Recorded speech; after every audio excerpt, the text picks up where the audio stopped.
you. You're the prettiest girl in the room. I know I'm not the only one. All the other boys want you too. Old jeans and those eyes. You don't even try now, do ya? I'm praying I'm your type. I'll be anything that you like. Baby, can we dance? Can I be here with your number? Asking for a chance, baby, after the party, come on over. Come on, baby. Come on, come on, come on, come on. Make me feel alive. Make me feel alive. Make me feel alive. Oh, oh, oh. Baby, can we dance? Can I leave?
reasons. He's screaming for it all. That's got a reason. He's death of promises whispered on the wind. He's doomed to do it all wrong again. But she sees beauty everywhere. All I can do is stop and stare.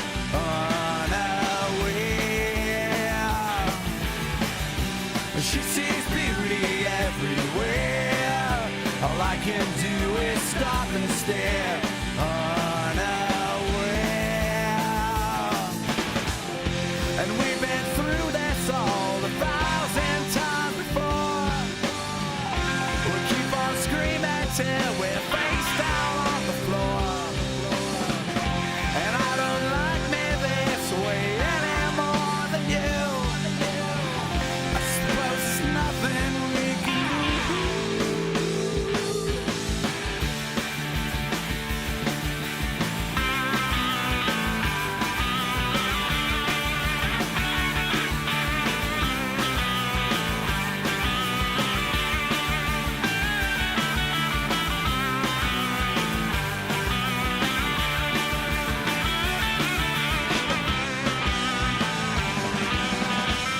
And she sees beauty everywhere. All I can do is stop and stare, unaware. And she sees beauty everywhere. All I can do is stop and stare, unaware, unaware.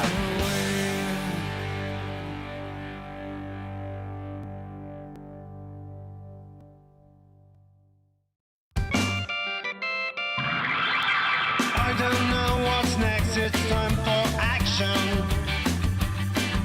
Watching my TV set, it's not for me. Just a few more hours, and I'll be next to you. But I suppose there's nothing we can do.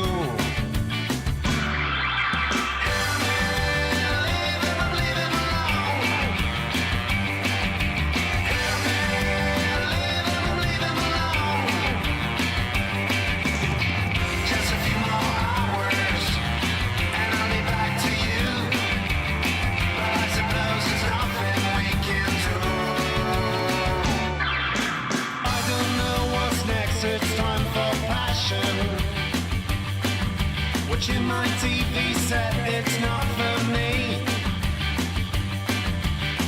Just a few more hours, and I'll be next to you. But I suppose there's nothing we can do.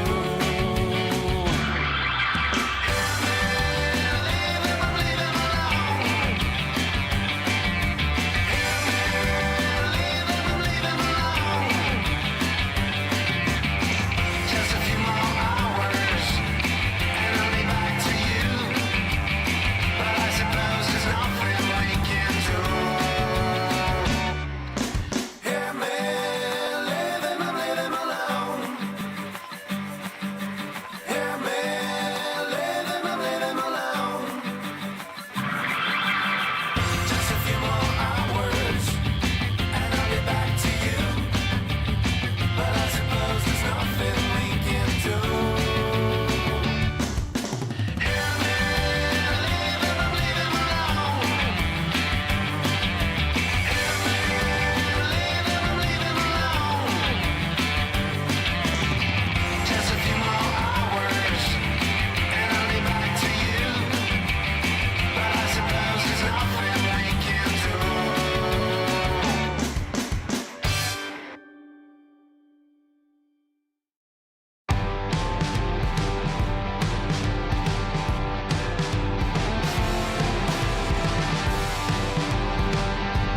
Here they come a creeping, coming for your pay. Not me tomorrow, baby, not today. Here we come a walking, talking with big mouths. Don't look to us, cause this ain't our town. Here they come a running, coming for your pay. Not me tomorrow, baby, not today. Here they come a running, coming for your pay. Not me tomorrow, baby, not today.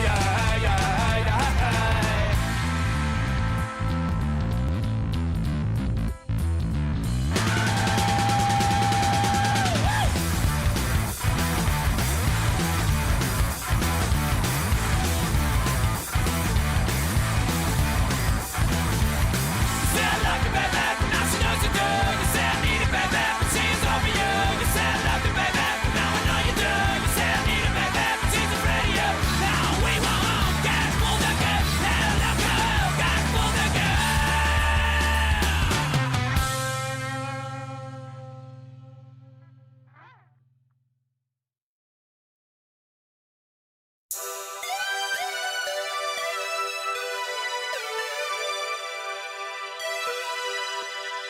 If you don't give up,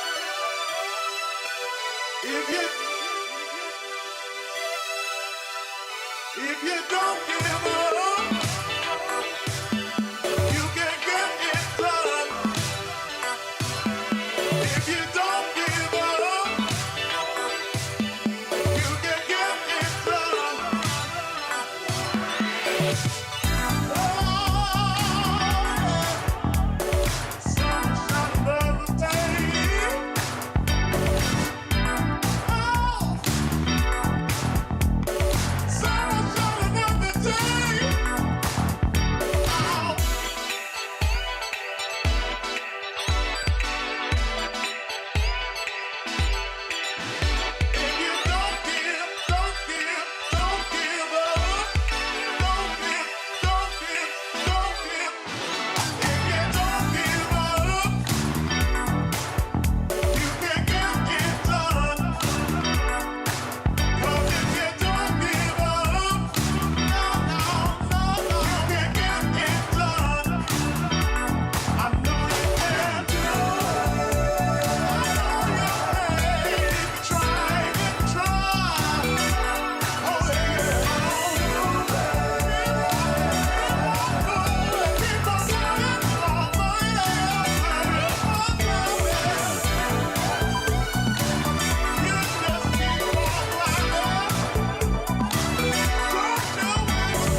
present salted boys. There's no other way from here.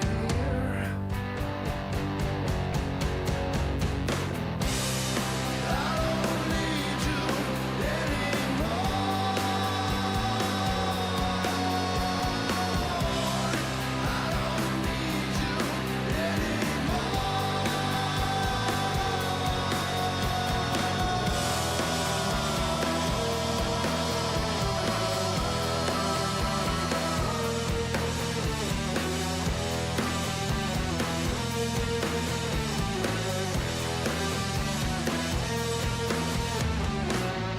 On 35th North, we skated from cops and recourse. Do it all again for you.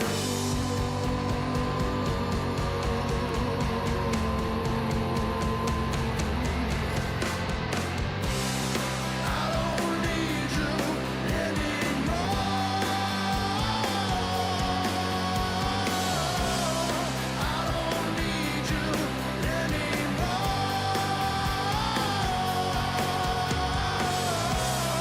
Why would I do anymore?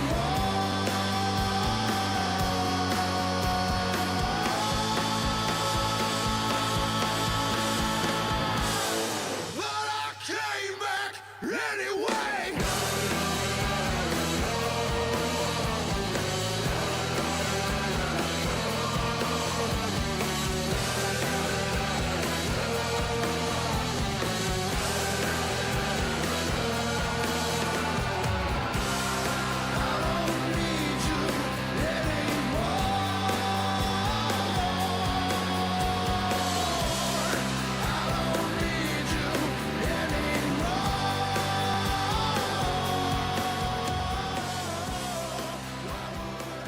ESL One Birmingham is brought to you by DHL.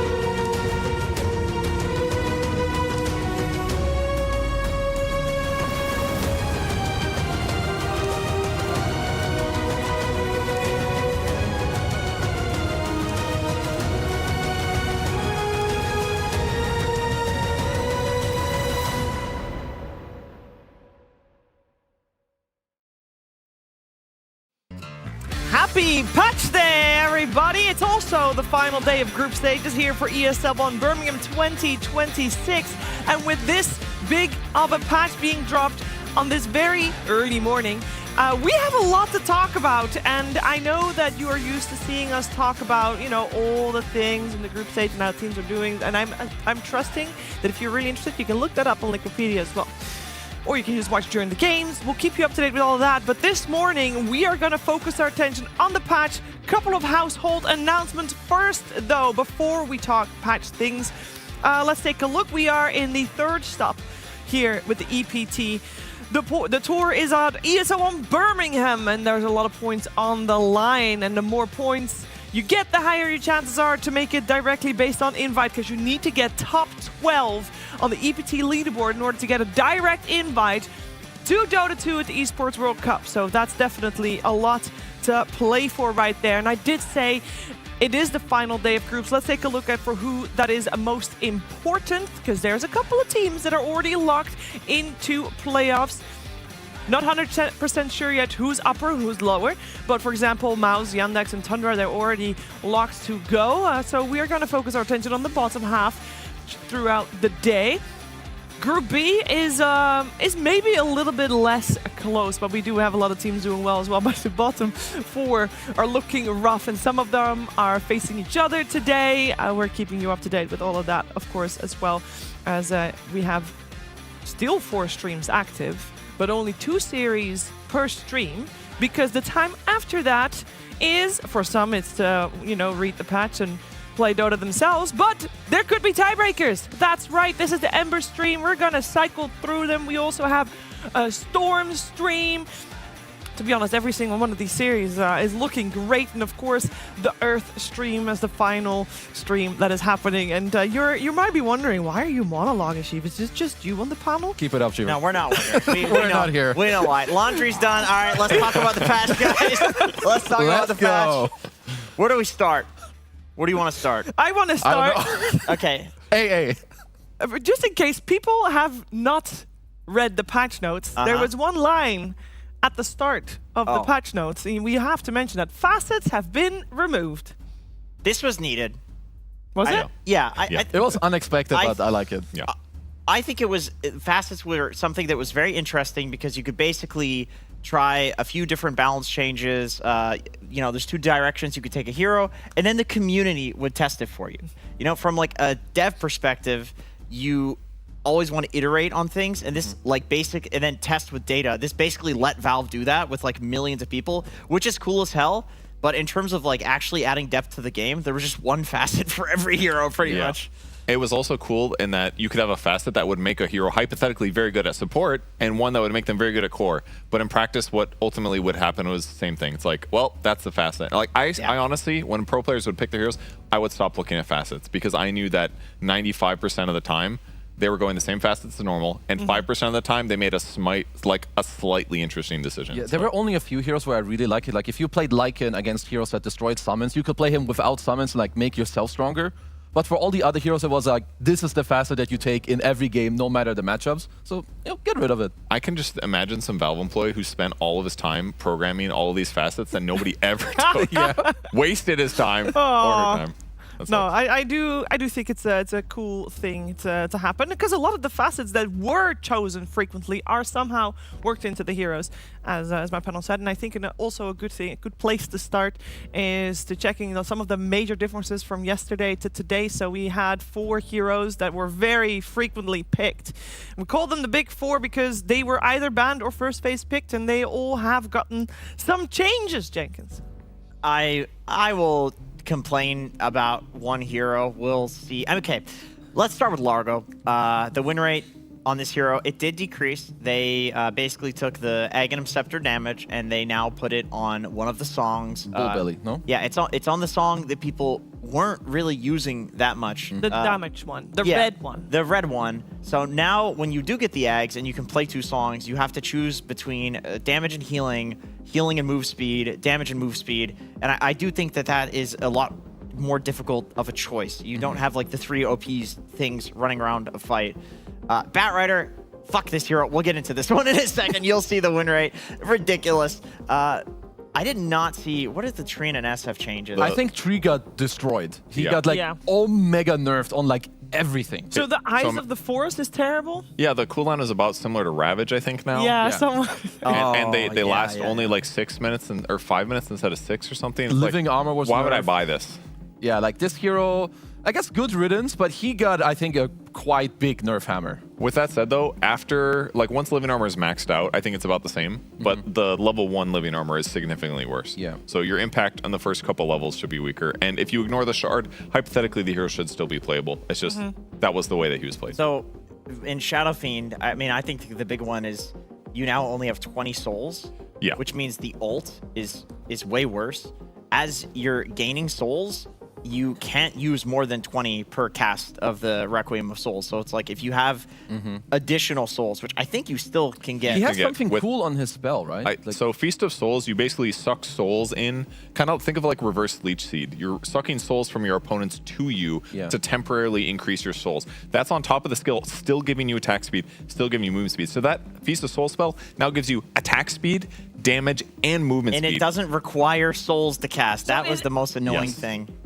It's So like is he nerfed or buffed? that skill is straight up better, but at level 20 you have like 25 less damage guaranteed. At basically all levels you have less damage because your souls number used to scale based on your ulti. So he's weaker. He also doesn't have his facet anymore, so he doesn't get more armor when enemies die near him, which is also like a 6% damage increase every time a hero dies. So all of those are going to contribute to him just doing less raw damage.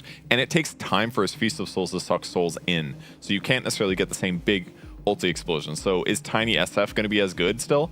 Probably not, because you probably can't one-shot somebody with the ulti combo, or it's harder to do so. Like, there's something about this Feast of Soul spell that probably you have to like try it and feel it, because it reads very strong, but I can't really like value how good it is. And his 20 talent was changed. Like, he loses a bit of damage there, but he still kept at least his Exodia 25 talent, like where raises deal damage, because that one's crazy. Shiver, I think things are looking good for you here, because when Owen is playing this in your pubs, I actually think the no raise build might be back. Oh, there you go. But he has to press one. He has to press one ability, which is the Feast of Souls. No, too much. His raised damage is better though. They up the raised damage itself, but it doesn't slow automatically. You have to buy, I think, shard for it. Jenkins, you want to get into the Bat Rider?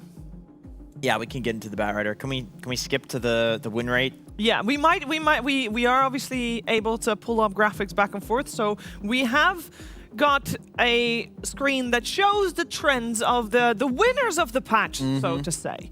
The heroes that have been doing really well today compared to yesterday. Yeah, and so, so just consider that this win rate change is based on 1 day, less than a day of data, and still you have a number that's close to 7% on Bat Rider. This is crazy because he was an OP hero before and he got a 7% win rate increase. Now, what happened to him? So Arsonist got removed. It's now on the level 20 talent where you get a stack of sticky napalm when you hit. But the big thing is Firefly now gives you bonus move speed. It's like the other facet, except it doesn't give you the spell amp, and it doesn't kill you. People were going for that facet as a support Bat Rider, even though that was killing you, and they were just going for the Tranquil Boots.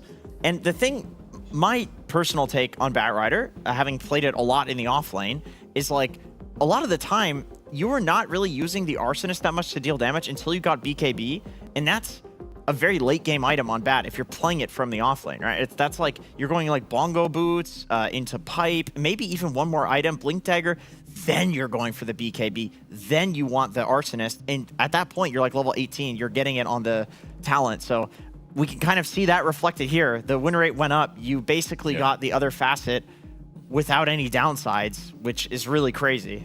Yeah, extra movement speed, especially if you consider like being at the end of a Firefly and then you lasso somebody, you're going to pull them really far away from their team and escape fights, farm faster. Like a lot of times you Firefly in a creep wave and you're like, see it creeps, and you go run through the neutral camps. You might be able to get another neutral camp now. We got the tech. We got Purge on the tech. What are we doing? Showing how fast? Oh, we can show but we can show Venomancer later too. What do you want to show? There's a lot of things. I don't think showing Bat Rider's movement speed is that exciting. There's a lot of okay, well, things. can we show Venomancer? Let's do Venomancer first. Is that how you spell Veno? Yeah, Venomancer. It'll work eventually, don't worry. Let's customize them. This is the chat GPT era right here. I cannot see my keyboard for the record. I'm blind typing at a weird angle. I'm requesting Tidehunter, one of the next Okay, well, let me explain why Veno is so good here. He got some interesting changes. He basically got a new skill that you put on your opponent. I don't know why. This is Snake Bite. Did this, and I was trying to remember why this was messed up. So it does initial damage and damage over time. And if your opponent attacks, what it ends up doing for you is they take extra damage. So basically, you can put it on people during team fights, and they're going to take a lot of, like during lane trading. That's a lot. Yes. You imagine a support Veno walking into lane, 70 damage. Like, okay, go to the skill for a second. And your innate is already Poison Sting, no? So 70 mana, so damage per second 20 times 6, so it's 120 damage per second initial damage. It's 160 magic damage if they don't attack. If they don't attack you, you're getting 160 damage. Back. You know what's even crazier too is that if you hit level 2, you got innate Poison Sting. This is now 3 debuffs, and every time I attack, I get 10% per debuff. So they just gave him an extra debuff. So every time I attack, I'm doing an extra 5 magic damage that I didn't have in the last patch. Yeah, I think this hero is crazy. Yeah, I'm playing Venomancer because AA is dead, so... Everything else is about the same, some talent changes. You do less Poison Sting damage, but I don't think it matters. It's still pretty incredible. I mean, shockingly, the win rate is trending down by 3%. This is good. Thanks. But I do feel like it takes people a while to adjust. Like another funny thing about this patch is that some of the win rates we see because people aren't going for like the shit facets anymore. Yeah, that's true. So the win rate on something might increase just because. They're forced. Yeah, they're forced to go the for stubborn players. And I think with Venomancer, it's a very old hero. People feel like they understand. You're gonna have to change the skill build now. And people loved the lower win rate facet. It was the one with the where you spawn wards on Gale. That Yeah, one that had was like so fun. it had like it was really fun, but it had like a 45% Yeah. rate. The other green facet, way better win rate. So now everyone's just they're like, okay, here's the better hero. Sorry guys. Yeah. Okay, let's. You wanted to do I think Kezu was I next want with his Tidehunter. Tidehunter. Let's Yeah. go Tidehunter. We want to see some fish. I want to see the fish too, but we also saw the win rate and it didn't actually increase. It went up by 1.7%. Okay, We okay. take those. So we take those. that's a pretty big. That's Okay. that's a W. So for people unaware, if there's people dying while being debuffed by Tide, they drop a fish that Tidehunter can eat. This fish will, by the way, stay on the map the I whole got it. time unless either Tidehunter eats it or unless an enemy hero denies it. But if he eats it, he gets perma stats. they should. And he grows bigger. They Oh should my let god. other- Really funny. Spawn in advance. You should spawn a Ogre Magi, please. Why? You can to make the as Size. big as possible. Because size matters. Size does matter. So I think the health is not hugely significant. It's not that much health per It was stack. what? It's a 3-2-1. Or it's like health. Purge, can you look at move the speed, can you attack look at range? the innate? So it's It's damage block. It's not that much 3 to 1. HP. But the damage block is very significant. Like Yes. one damage block is a lot. Do you see the fish? I want to see the fish. Yeah, show the we've been fish. You have, making you have to fishes. walk away from they're, it. They're right there. You see them? Yeah. Oh, there Let's it is. go. Gobble, gobble. Do you He's have hungry. to click them or do they just jump in? It They looks jump like into they you. just jump in. But Oh, they, and by the way, hover over Anchor Smash. This is really important. Anchor Smash now scales with your attack range as well. Yeah. So when you're gaining attack range from this, your Anchor Smash is also getting bigger. So Can when you you're just continue eating Tide so you can get real big and then buy a BKB and spawn an Ogre Magi? can you alt right click Anchor Smash so we can see the range of it permanently?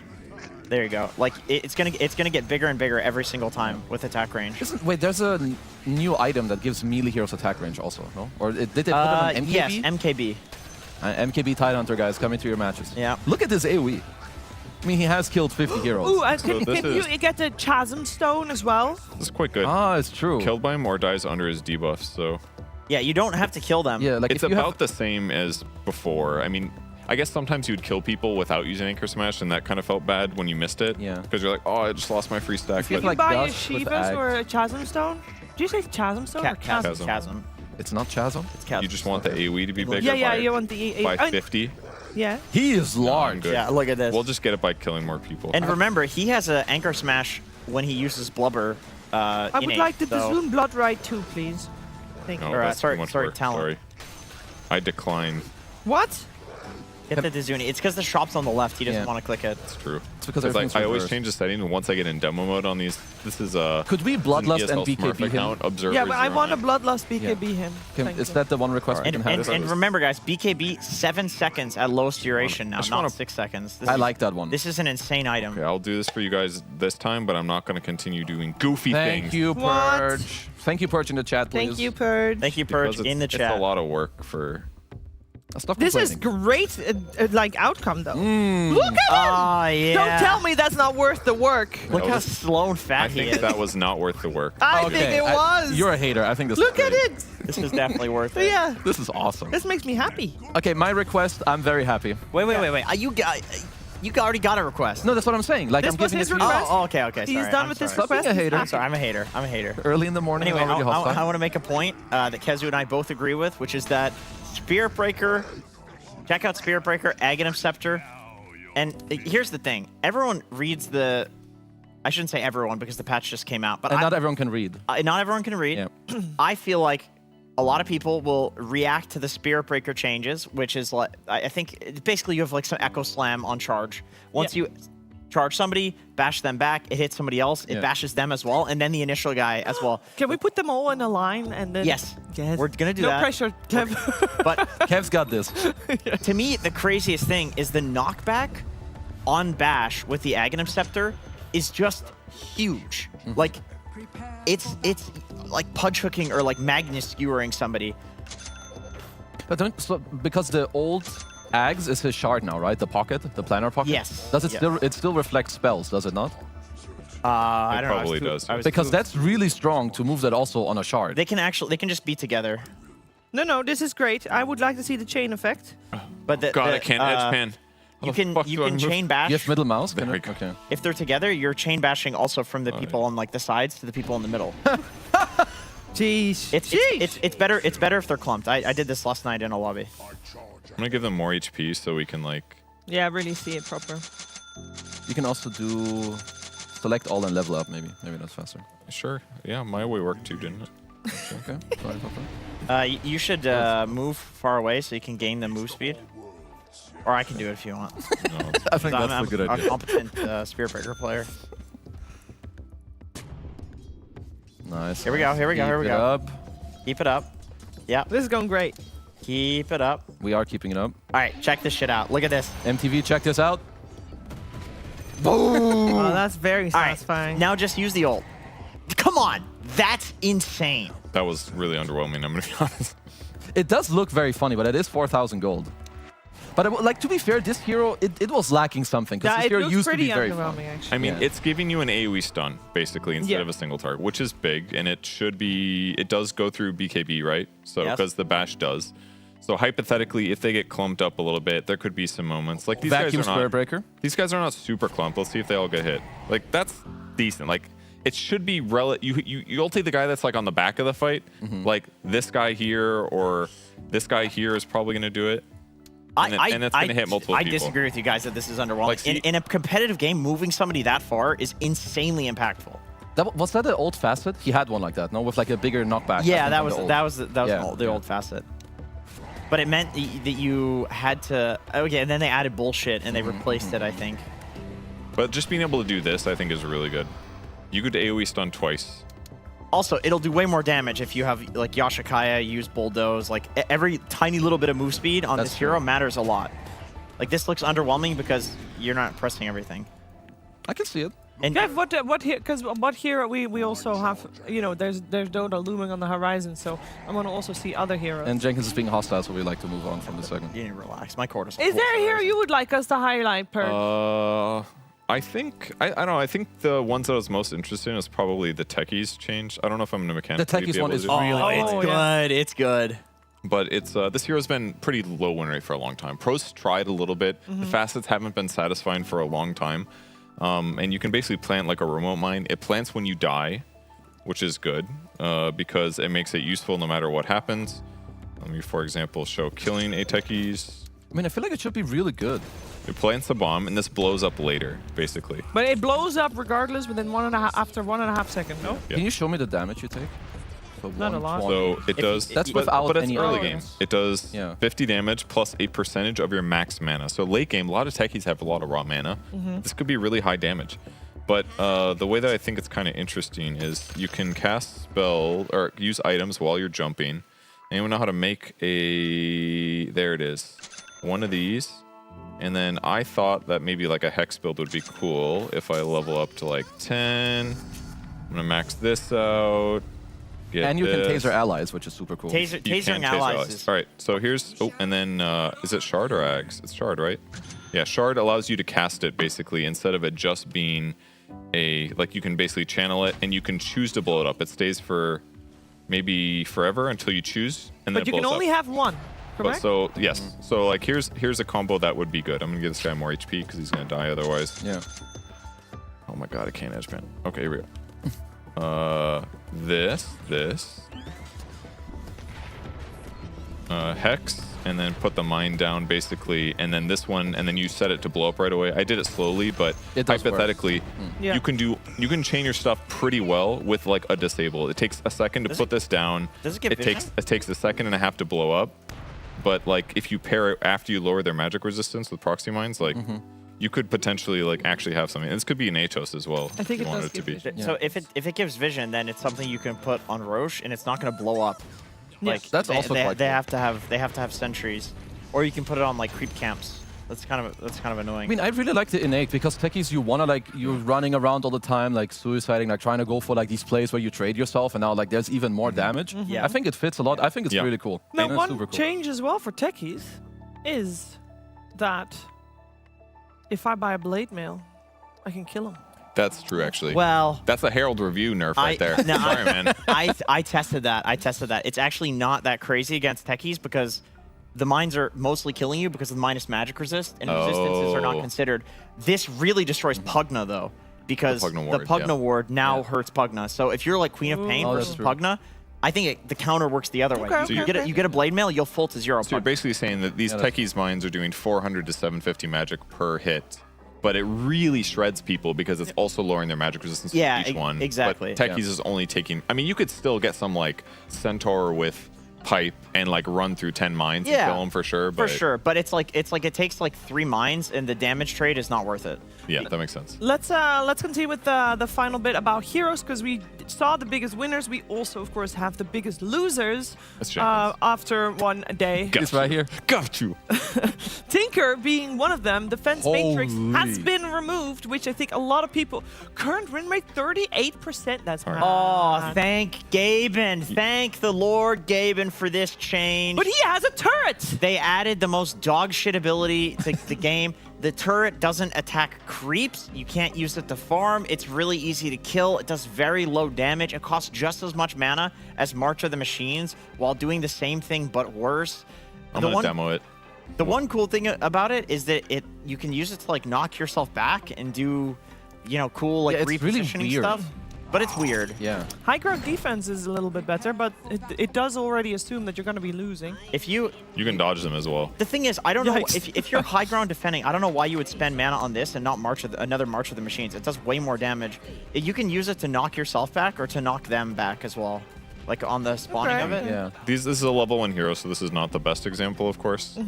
But like use it on that's okay. The knockback on Tinker himself is pretty decent, but it's like when you're comparing to previous patch Tinker, it's just we're on a patch where Tinker is going to be bad until they put a few letter patches When I out. spawned this and pushed myself, I felt like I'm playing Fortnite or something. Like, it did not feel like a Dota 2 spell.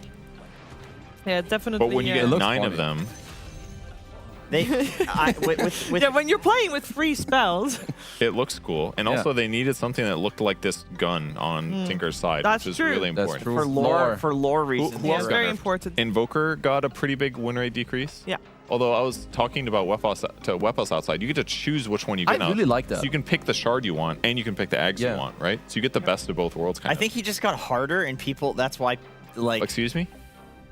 No, not Wethouse. Well, he may have. He's a big Invoker fan, he likes actually. Invoker. Okay, there's not just hero changes. There's also some item changes, and some people might be extra sad about that, or maybe they're even happy as one particular nerf puts the Tranquil Boot tech from offlaners in the dumpster. Kazu. I mean, this guy, like, he literally finds the most OP item. He will abuse it into oblivion, and he's like, peace, brother. I'm gonna find the next one. Because this Tranquil Boot stuff, the disassemble, unlock, full HP, I do this, hey, I free farm all the time. I just wonder, like, what is the next thing, that he's gonna find? Is it Ring of Regen? Is it Ring of Health? Is it 18 Mangles? Like, him and AUI, they're the ones that destroy the support items. Is he still gonna do it, though? Like, obviously, if you get attacked and then you assemble it, it takes time for it to regen, but he'll still regen. But is that the problem, that you can't disassemble it again because then it's like sitting live too long? Well, the timer is now remembered, so you only have like 30 seconds of window before you can disassemble again. And it's like, is it really worth getting like 30 seconds of free Tranquil Boots in a game? I guess we're gonna find out at some point. It might actually let still them be. cook. Now, we can talk, and we will talk about the patch for a very long time, but of course, we have also got access to some pros. Ask them about the patch, and for example, the 2 teams that we're gonna watch, BetBoom and GamerLegion, they provided some insight. Let's start with GamerLegion. Hello, I am here with Speed from GamerLegion. Speed, obviously, a lot has happened overnight. We've just had a patch drop at about 11 p.m. I know you guys must have had just a couple of hours to deal with it. Your initial thoughts and reflections, I suppose. It's a tough question because there's a lot to say, right? I mean, we're 1 game away from playoffs, and this patch is massive, so it's kind of overwhelming. And I was asleep when the patch came out, so only got to read it when I woke up. And, I don't know, it's a bit much, honestly, but I'm excited. For the patch overall, it looks like a good patch, yeah. I mean, I'm sure from a viewer's perspective, I'm like, great, this is the chaos that viewers enjoy. But from a player's perspective, like you said, you wake up, you're like, patch? Like, you knew it was coming. Have you found anything that, don't reveal anything, obviously, but have you seen anything that you're like, okay, that is interesting. We're definitely going to abuse the hell out of that. Yeah, there's so much stuff. I don't know. It's like too much. Right? You only get to play one hero, and there's like a billion different things I want to try, and it matters like so much for me. So I don't know. I have no clue what we're gonna do. I don't know. I mean, we are all looking forward to seeing games on the patch. I think everyone feels for you guys because this is a very tough situation. How much time have you guys had? Did your coach stay up all night reading the patch notes? Like, what was the deal? Yeah, our coach, I think he has like no sleep. I slept perfect though. I'm on like 9 hours of sleep. I trust my coach. He's cooked. I'm chilling. I'm just gonna play some broken hero hopefully, and yeah, I don't know. That was our strat. That is a decent strat. Speed, thanks so much for taking the time to chat to us. Best of luck, but under tough circumstances. Back to you guys. Yeah, I think that's the right way to do it, though. You gotta put your coach to work, no sleep, because the 5 players in the game, they have to do the heavy lifting while playing, so they have to be well rested. But the coach, he can sort stuff through and, you know, take a hit on the sleep department. Normally, I would disagree in the sense that like you want your coach to have less brain fog in draft situations. Yeah. I think draft matters way less right now. Yeah, Literally, it's all like- that matters, you got to hoover as much data as you can, find the most broken heroes, devise a strat around those heroes with some backups. That's what you got to do. It's planning. It's not necessarily like pivot in the moment. It's also like the feel. Like if maybe 1 or 2 of the players got to play a pub and they're like, yo, I saw this, it's so OP. Like I think that might matter more than like, I read this in the patch." That's what I'm thinking. There's like a sleep to play the game ratio that I think you actually don't. Maybe 6 hours is optimal given the time that they've had, so they can pub and like learn about the patch. And discussing the patch is important too. It's like I actually think they shouldn't sleep. The balance is important. I'm sure the balance was also there for BetBoom, as we're going to find out how Miero is experiencing things. Hello, I am here with Miero from Team BetBoom. A big night, a big patch. How much time have you guys had to look over the changes? We spent around 2 hours before the sleep, and after we woke up, we was browsing patch around 2 hours maybe. Yeah. So I know it's tough on the players coming into a tournament, especially on a day like this, like the final day of groups. Do you feel that it's fair on the players to have a patch mid-tournament? Because as a spectator, I love it, but how much pressure is it for you guys? For us, it's zero pressure, I guess, because we're every player in our team likes the new changes from Dota. So yeah. So you're happy with the way the patch has come down. Are there any heroes that you're delighted to see nerfed in this patch that you're like, thank God they're gone? I'm not sure yet, but I think it's some heroes like Warlock or Jakiro. Maybe it's they got a little bit nerfed, but I think it still can be playable. I cannot say much, but for now. Of course. Have you had a chance to play any pubs yet on this new patch, and how have they gone? I won 2 games. I played with my favorite heroes. I played Doom and I played Visage. I like this. Yeah, it's good. Awesome, Mira. Thanks so much for taking the time to chat to me, and best of luck with the tournament today.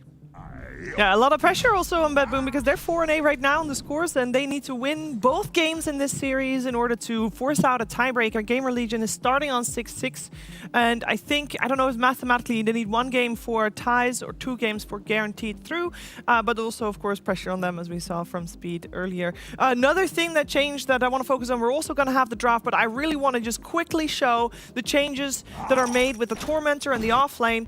I thought you were going to load into a map. Yeah, when I thought I clarified. Did you want a map, and then you said something about enchantments, so I was like, okay. No, I was not talking to you for that one. Oh, okay. Sorry. Well, we're gonna do the enchantments. We're gonna do the enchantments instead. Okay, sick. So at tier 1, you have all of the same ones are there, plus this extra one. But the ones you get available to you depends on what type of hero you are: strength, agility, or Important universal. to note, you will always on tier 3 and tier 2 items, you will always have the greedy option. I hate that. That's the one of the changes every I don't single like. time. Who cares about the rest? Yeah. Well, a lot of heroes need to right-click to get last hits, and thus they cannot get greedy. But every support will have access to it if they want. Some of these are unique. The nimble one, the movement speed damage one, for agility heroes, I believe only. That one's kind of cool. It's like a free Yasha. It is cool. Kind of. Movement speed, yeah. 8% movement speed gets up to 10 and 20. It's kind of interesting. but you'll recognize a lot of these. The numbers are about the same for almost all of them, but the other ones that you get are kind of randomized. I think Mystical is always available to int heroes and maybe universal, but it's not guaranteed for strength heroes and agility heroes. So we might see those heroes have more trouble with mana, legitimately, like strength and edge heroes. But there's a bunch of new neutral items, like there's a bunch of new neutrals. There's so many. There's a bunch of new actual items, and we only have a limited amount of time to talk about everything. I also am curious how, because we used to have a pretty strict first 25 or 22 minutes of game plan of things you needed to do, which also might be changed now that the Tormentor starts on the other side. So daytime Tormentor is Radiant. And we also have a draft, and some things don't change. The Batrider still being... Largo still being banned as well as Stream Protector, so not much changed. Jenkins, are you blown away? How would they let this hero come through when it was the biggest patch winner and it was the best of the 4 heroes in the previous patch? I'm going to be honest and say that I really liked the interview from Miro. He seemed really chill. He seemed like he's been here before a million times, and there's absolutely zero pressure. And looking at Speed, they are clearly rattled that they are finally 1 game away from playoffs. I think on a new patch, you need to just vibe and play pubs and enjoy the games, play comfort, and think clearly. And I'm worried that they're not able to do that, because while I do think Batrider is really OP, of course, we saw the win rate increase. Yeah. You still have this, you know, in my opinion, very obvious like drafting tech of letting the Batrider through, because then you have the SD response, which is like a age-old counter to Batrider. You counter the lasso initiation, you counter everything he does. Like this new move speed that he's gaining from Firefly, who cares? He's got, you know, he's going to be SD ulted. So yeah, to me, this just looks like, I mean, of course, you're happy to get Batrider. It's a very strong hero still. Probably the strongest of the entire patch, I would guess. But BetBoom to me looks like they're thinking very clearly. They're just chilling right now. This looks like the team that is stubborn and playing old patch versus the team that is playing new patch draft-wise. Like, look at all the bans for GamerLegion. Like Coddle, Oracle, Disruptor at this point. It's very interesting. And it goes back to BetBoom's been here before. This tends to win. As long as the later picks are new patch stuff. I slightly agree. I think there are some times where you have the stubborn teams playing the old meta that get blown away by like one hero that's like, oh, Rocket Barrage on Gyro, new facet patch is insane, and it just is running around at 500. How can you beat it, you know? They got to be careful. I mean, the thing is, like, because I agree with like the pre-game interview, I think you could see that there's like maybe a bit of like stress or like, you know, overwhelmment, maybe, you know, towards GamerLegion. But this is like also where you have to just, I think, like lower expectations, not on yourself, but about the fact that you're all in the same like field. Like this patch dropped 12 hours ago for everyone. Yeah. No one really knows what's good. So, you know, just play the heroes that feel good. Let your gameplay do the talking. At least with the bans, I like the Lifestealer ban. It's always been good against Batrider. And the hero got ultra buffs. Yeah. He got like 20 attack speed and 10 base damage or something, which is actually crazy. I don't know the last time I've seen such big increase on like base stats. Instant Puck out of second phase. I think Puck did get some changes too. You get some slight nerfs, I think, on like the how much you heal. Win rate increase, actually. I mean, maybe because people are now forced to go for the curveball fast. His curved orb is slower than it was in the previous patch. His straight orb is faster. So if you're trying to go one place to another quicker, it's easier. You can alt cast it and more quickly go somewhere. I would also think that if Miero says, you know, I got time to play 2 games and I played 2 of my favorite heroes, Doom and Visage, GPK, if he's going to load into 2 games, one of those games, he will want to play Puck, and he will know, like, hey, this is good, hey, this is not good, because GPK has for a long time been considered to be one of the best Pucks. I need to see 2 things about Kez, because step 1, I love Kez as a mid, and RCY has played it many times, like him and Nico are like the best mid Kezes that we have, and it's quite good against Puck. But this hero received a lot of changes. The Silence has like half cast range. It went from 1200 to 600. Valid. Yeah, and like the rest, like I mean, some of the other stuff, I don't know how much it changed, because I don't buy Basher. I need to see it. You can buy Basher. It doesn't look that different to me from reading it, but I have not played this hero yet. So it could be different. You can cliff yourself with Grappling Claw now. You can like send yourself into the middle of a tree pack and be stuck forever. That's cool. As the draft is continuing, I am feeling more confident in GamerLegion, because it looks they're back. Yeah, it looks like a very GamerLegion style draft. They picked Kez, which, you know, like you said, received some changes, but RCY is very good at it. Yeah, he's good against Puck. They're properly responding to the puck with something that they're good at. Lion, same thing. It's something they're good at. That's good against puck. Oracle ban, Lifestealer ban with the Bat Rider. It's kind of old meta, new meta, a little bit of a mix of that. It's also like the first competitive game on a new patch, so if anyone is going to pretend, whether it's a player or us, that we know what's going on, you're capping pretty hard. Yeah, exactly. Kind of interesting they went Lion over Shaman. Shaman did lose his chicken fingers, like free hex thing. He lost that as well? He did. His Oh, shard is damn. cooler. It's like a mini ward. It's like a worse version of his ward. But I think Lion got some slight buffs too. When he assists in a kill, he gets 20% spell amp for 90 seconds, which That's is kind of cool. cool. Only really good when your ulti's still available, but like it's better. His innate's better when he's alive. So Doom's win rate went up fairly significantly. One of the top win rate increases of the patch. He got level Pain, which is straight up stolen from Hades, which I respect. No, it's level death. Level death, original Doom. Original Dota 1 Doom. No. Yeah, but he means like what the spell does, I guess. Is it? You mean the name? Sure. Level but death. But oh, hell yeah. Okay, we'll talk about this in a second. But the effect is, after 2.5 seconds, whatever damage Doom has done to them, will a percentage of that will be repeated. So it's just extra damage on a hero that already can full to 0 enemies, and his damage matters a lot. But then Wraith King coming out, this is another hero that got some pretty big win rate increase of the patch.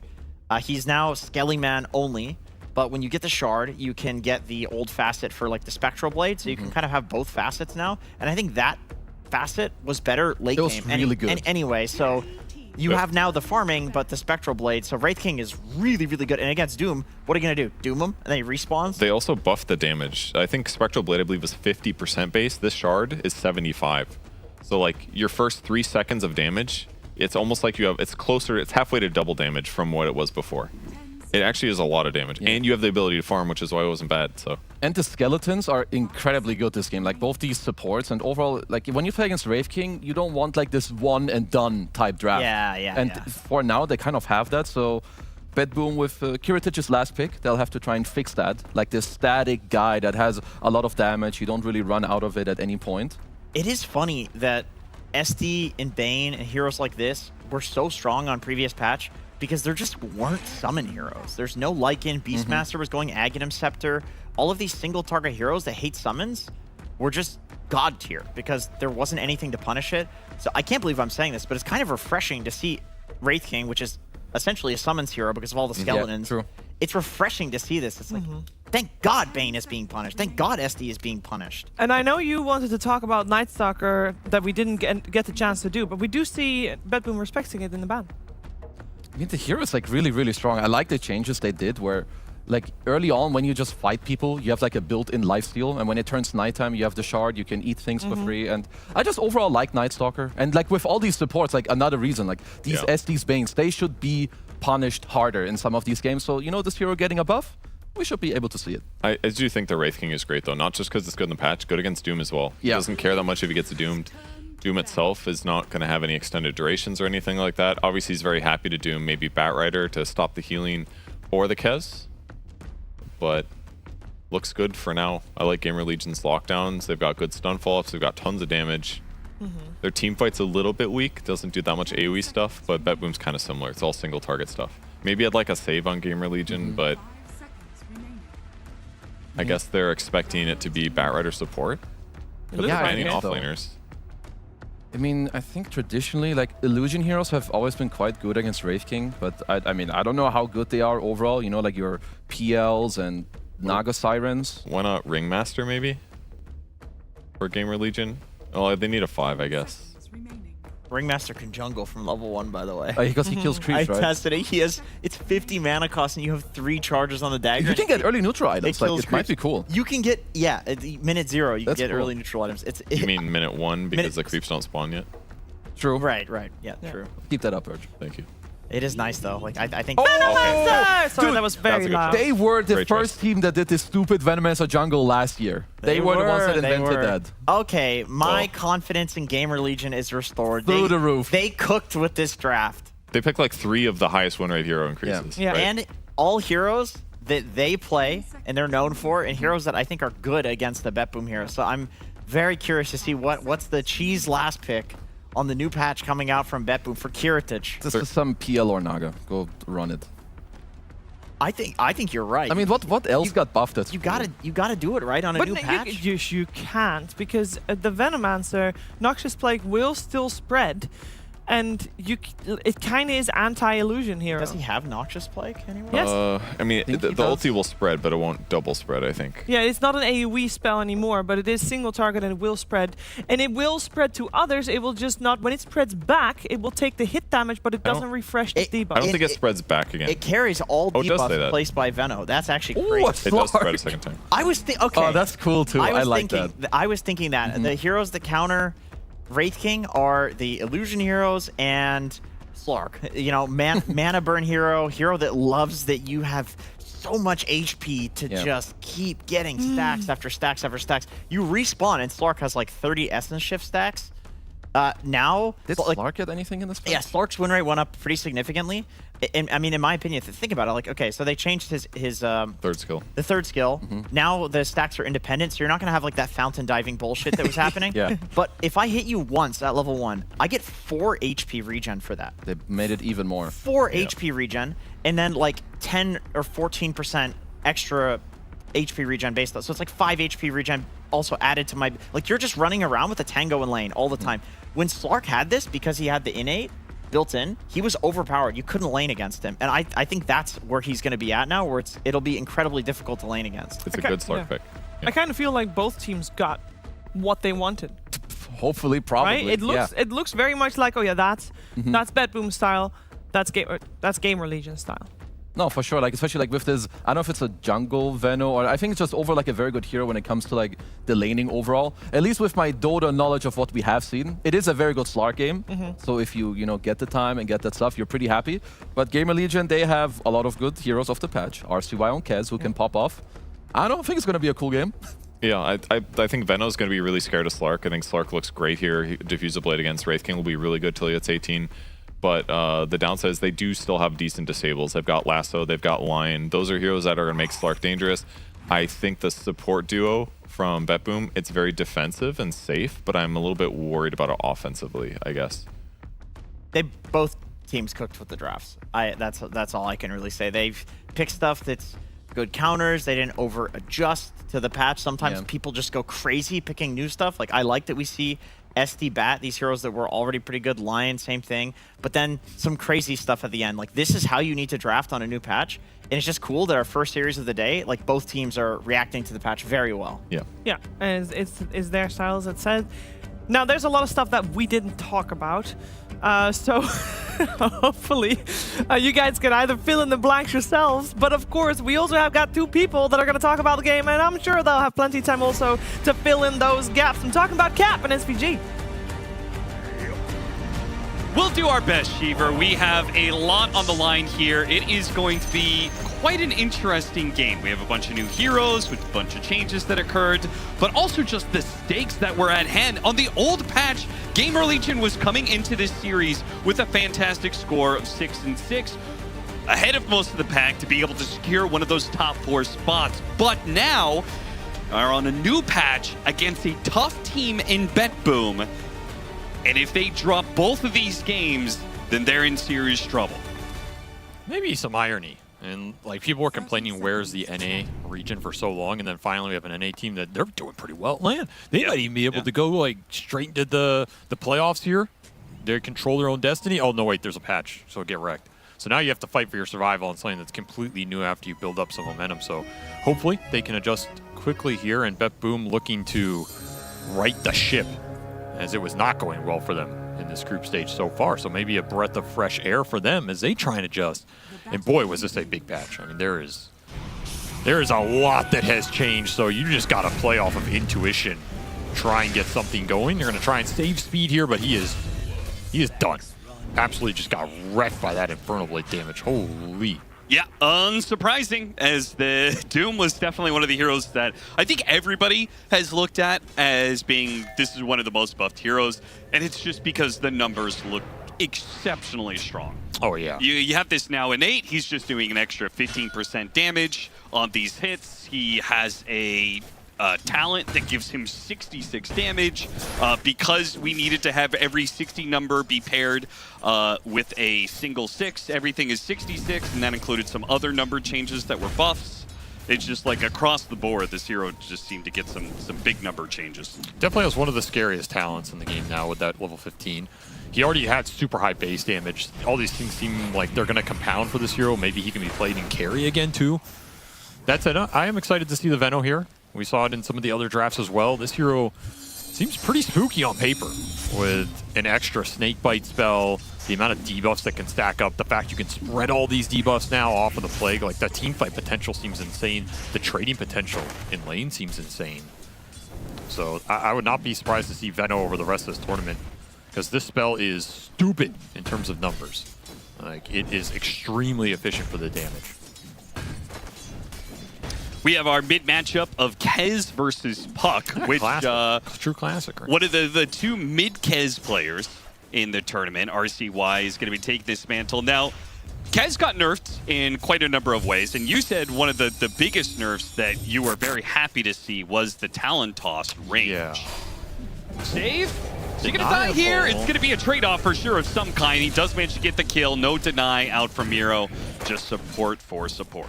I don't know what you're supposed to do against Veno level 2. Like, now he has 2 of the most bullshit level 1 spells in the game that are pretty cheap for what this hero can do, plus the passive, so pretty much an untradeable support on lane. You just have to weather the storm. Yeah, I am curious to see why did RCY want this Kez on mid? Because Kez, to me, is one of the heroes that did get nerfed on average. The action just does not stop up top. Dude, look at the burn. What the? That's so much damage, man. What was that?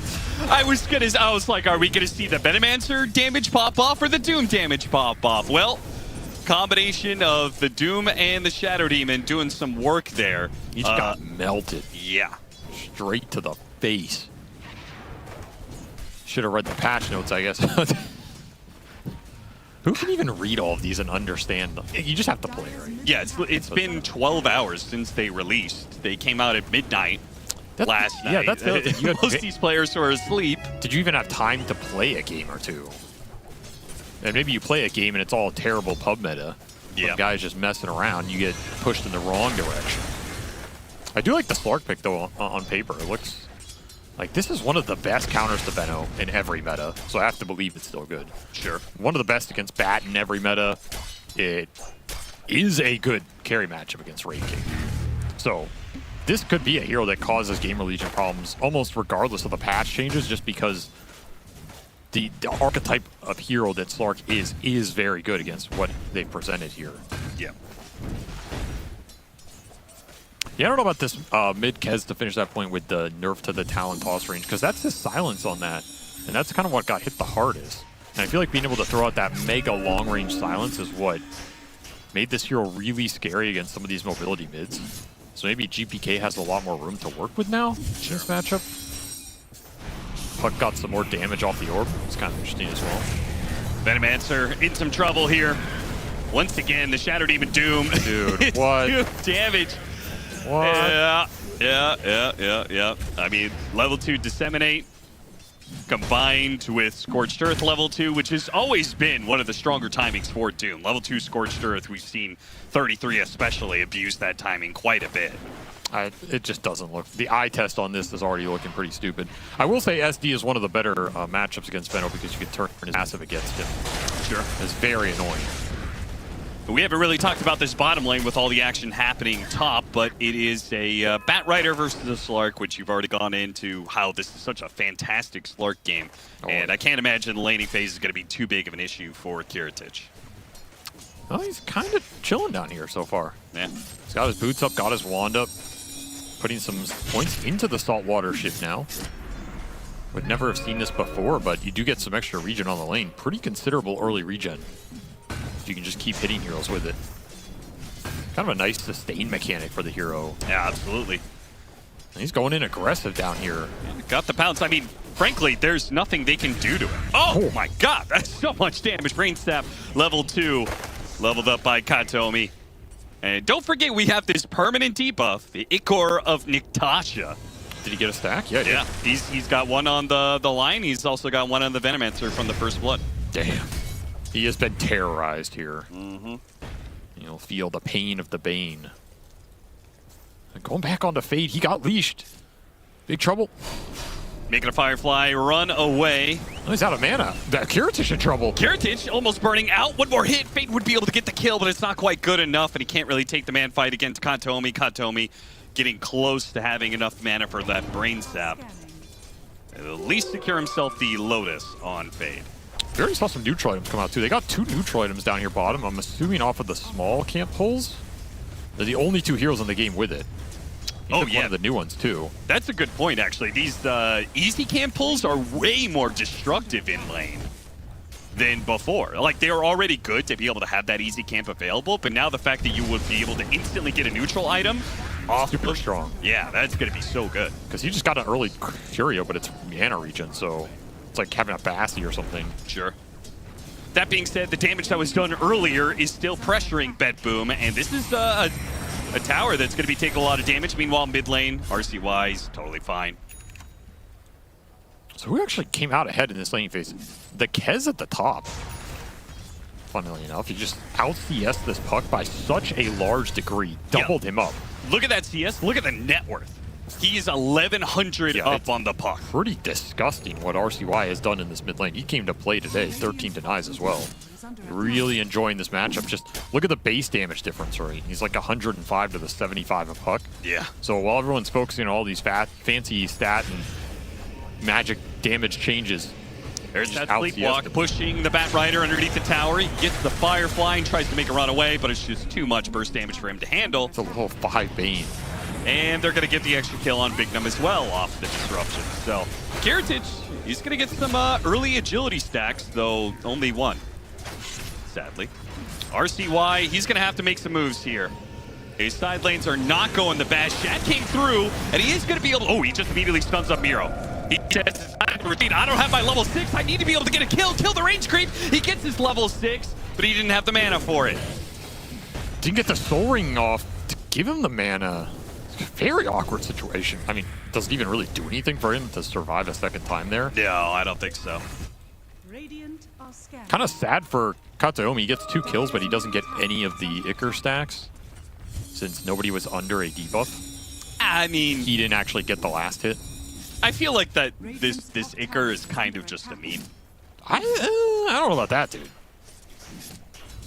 You get 3 or 4 stacks, it's significant. Trying to blow up the puck with the combo of disables from Bignum is just not quite enough burst damage with the phase shift. He dodges enough of the damage over time. Should be fine here. The Bat Rider, meanwhile, just going to be bursted almost again. Does manage to get off the lasso, but gets right-clicked down by Katomi.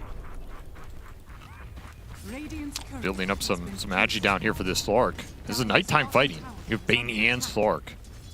Oh, yeah. That much has not changed. They're getting a lot of value out of it. This game is just so chaotic. I mean, that's new patch Dota. Nobody knows the limits of anything. You just get caught in these random skirmishes. You better be prepared to fight for the rest of this tournament, because there's going to be a lot of fighting. You do now have the Venomancer with level 6. Like, the Wraith King made the rotation, left the Venomancer to get solo experience, to get level 6. So now that you have that, you got to get some value out of it. And they are just going to full out assault this safe lane as best they can. Fade, hoping to be able to run down Katomi where he can. Now here comes Speed, and Kiritich and Save just got to get out of here. They do manage to hit the ult onto Kiritich, though. Kiritich still has his ultimate. Tries to trade off the debuffs over to Save, which does manage to get him a little bit there. Miro came in and just dooms up the Bat Rider, but he's completely surrounded by heroes. I can't believe they trickled into this one. They get the Bat Rider, sure. Still a hard fight to take against this Kez. Kiritich jumping in is low on mana here. He's got to be a bit careful. Pops his ultimate. Meanwhile, GPK assaulting the backline, going after the Bignum Lion. Can't quite kill him. Shad playing the front lines. Does has reincarnation, which will slow down some of these heroes. His team not really able to take advantage of it too much. Did manage to get the stun onto GPK. Never mind, up on the high ground. GPK jumped over for it, and the Lion and the Kez go to work. Now Kez killed him from the grave. On the grave, they do manage to kill Kiritich. Shad stays alive just long enough to be able to do that. RCY, for fear of his life, will pop his ultimate and heal up a little bit. all around, It's like a pub or GamerLegion something. do manage to come out the betters for it. Such a chaotic fight. They do absolutely come out better for it, as this Kez is getting out of control. Honestly, you're looking at how farm he is. He's the big winner of this fight, almost level 10. They had all 5 tier 1 neutrals going into that fight too. They were kind of outnumbering BetBoom before that exchange, so I wonder how much that made a difference there. Wraith King kind of did some work. He's able to kill the Slark afterward. Second most damage done in that fight from GamerLegion was the Venom. Zero does DPS. There's no doubt about it. He also went the ward build, so technically probably not even the highest damage you can do with this hero early if you're willing to commit for nukes over wards. But of course, the wards are going to let speed farm here. He can get fat on this Venom. It's still a very fast jungle hero.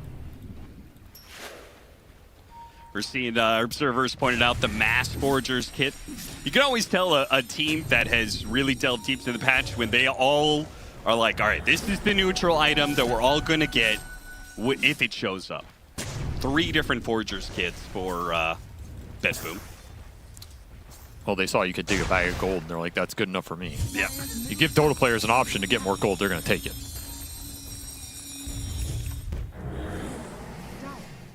Katomi opting not to go through the gate there.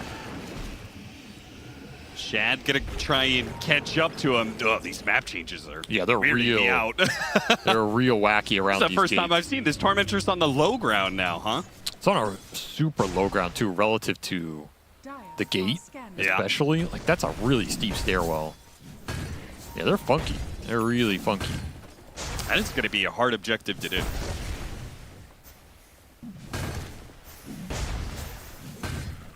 I will say this Wraith King is pretty low level. Like, I don't think Shad actually enjoyed what happened in the series of fights. He's the lowest level core in this game. Yeah, he had a rough time in the laning phase against the Doom. A terrible lane. First rotation goes absolute bump. This next rotation, he does manage to be a part of some of the kills, but not all of them, and he doesn't live through the entirety of the fight, so... Yeah. Katomi on the run! Will get caught. Does have a wizard's hat though. That looks pretty cool. Yeah, with look at all him. the purple theming. Rig of Bacillus, wizard hat, Bane, It's very, Lotus. very mage-like. All right, speed just gets melted here. I wonder how much this extra orb damage is going to matter on this hero. Because it deals an additional 3% of the impact damage every 0.5, which is like barely anything, but sometimes when you give these flat nukes extra damage, like does it help you clear a wave a little faster later on, right? And then your whole game speeds up. So these like small changes end up being really weird. Oh, he has a mushroom. Save has a mushroom. I'm talking about the item. A vital toadstool. What is that? Munch grants 1% max health regen to the target for 10 seconds. Plus 2 damage though. Okay. A lot of efficiency. All right, I guess. Well, the Doom has a Tomo-Con ring cap. That's plus 2 int. RCY in some trouble. Oh, got caught by the Fiend's grip, and Big Dumb can't stop it. Opted to try and stop the horde of heroes running at him. Heritage still takes a lot of damage. Gripped in the Doom. That'll kill somebody.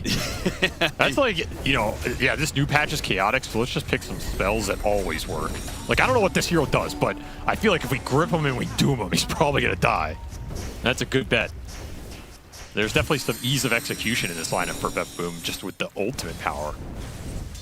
You doom a hero, you probably know what happens. You grip him, you know what happens. You coil him, you know what happens. Yeah, that's all the more problematic that really the only good part of the game for GamerLegion was that Kez. And it's so easy with these single target ultimates to deal with one hero that's popping off. I thought he was maybe going to rush the Deso here. He's thinking about first light of BKB. Which, I guess BKB is stronger as an early pickup because that minimum duration got increased. Sure, yeah. But you can't refresh it later on. And that's going to definitely change a lot of these hyper carries build. And also, I mean, it's Doom and Fiend script, so they're still going to have some impact. Yeah, that's another reason, like, would you rather have Linkens in this game than BKB, right? Yeah. It's a curious Long choice. smoke, but eventually does pay off. They catch up to Miro, who was playing. Oh, what a disruption save from Stay. Dodges the finger, and now the Shadow Demon. He slows down the Kez. Kez in some trouble, might just die again. There's no way out here. BetBoom have mass rotated over for it. They're going to get 2 kills. All that GamerLegion got out of that was a tower. That's such a deep play. It's hard to see that working out. I just don't think you deal enough damage to kill this Doom fast enough. He's like the tankiest hero on the map. Yeah. I think I was doomed to fail before they commenced it. If anything, I felt like GamerLegion would be playing a little more defensive this game, especially during the nighttime periods. Maybe just looking to get the Wraith King farmed up towards Radiance, let the Bat split the map. The Veno's going to jungle and push in mid and be annoying. Like, you want BetBoom to run into your toxic heroes this game, as opposed to try making really aggressive plays, at least before you have Blink Daggers. Like, here again, they're playing really aggressive here. Yeah, they are. Skeletons get cleared out the one time. Glyph protecting from most of the damage. Shad trying to make use of his first item Armlet instead of rushing the Radiance. He's still going to go the Radiance, but do almost wonder if the way they're playing, if he wants to get Blink Dagger second item. Now they do have a fresh Blink Dagger. That's going to be Fade, who is given plenty of free farming time and does manage to get the lasso. Pulls them into the Lion, easy chain stun, and a tower. And that was as the smoke was coming in for BetBoom. The Doom is still smoked up to north here. The hero that's going to be out of position from that is the Wraith King, who does have the reincarnation. He's good for now. Venomancer throws out the ultimate on the Slark just to try and slow him down. But as a whole, GamerLegion should be able to retreat without anything lost. Very nice find from Fade with this Blink reveal. The exact target you want in this game every time, Puck. This Puck gets caught by any stun, he's going to get chain stun by Lion. You're just gone. Currently still has that health buff. So, 20% debuff duration. Got the nice. nut. True. Grants had one to say that once. permanent attribute. What is this, man? +3 move speed. Pretty nice. Did you just say +3 movement speed? Yeah. Pretty nice. Pretty nice. For free? Okay. All right. Well, he consumes it. It's gone now. He ate the nut. I mean, what would 33 say about that? He'd say, like, everybody needs to have a nut. You better all be foraging. You better keep it until tier 3 minimum. 100%.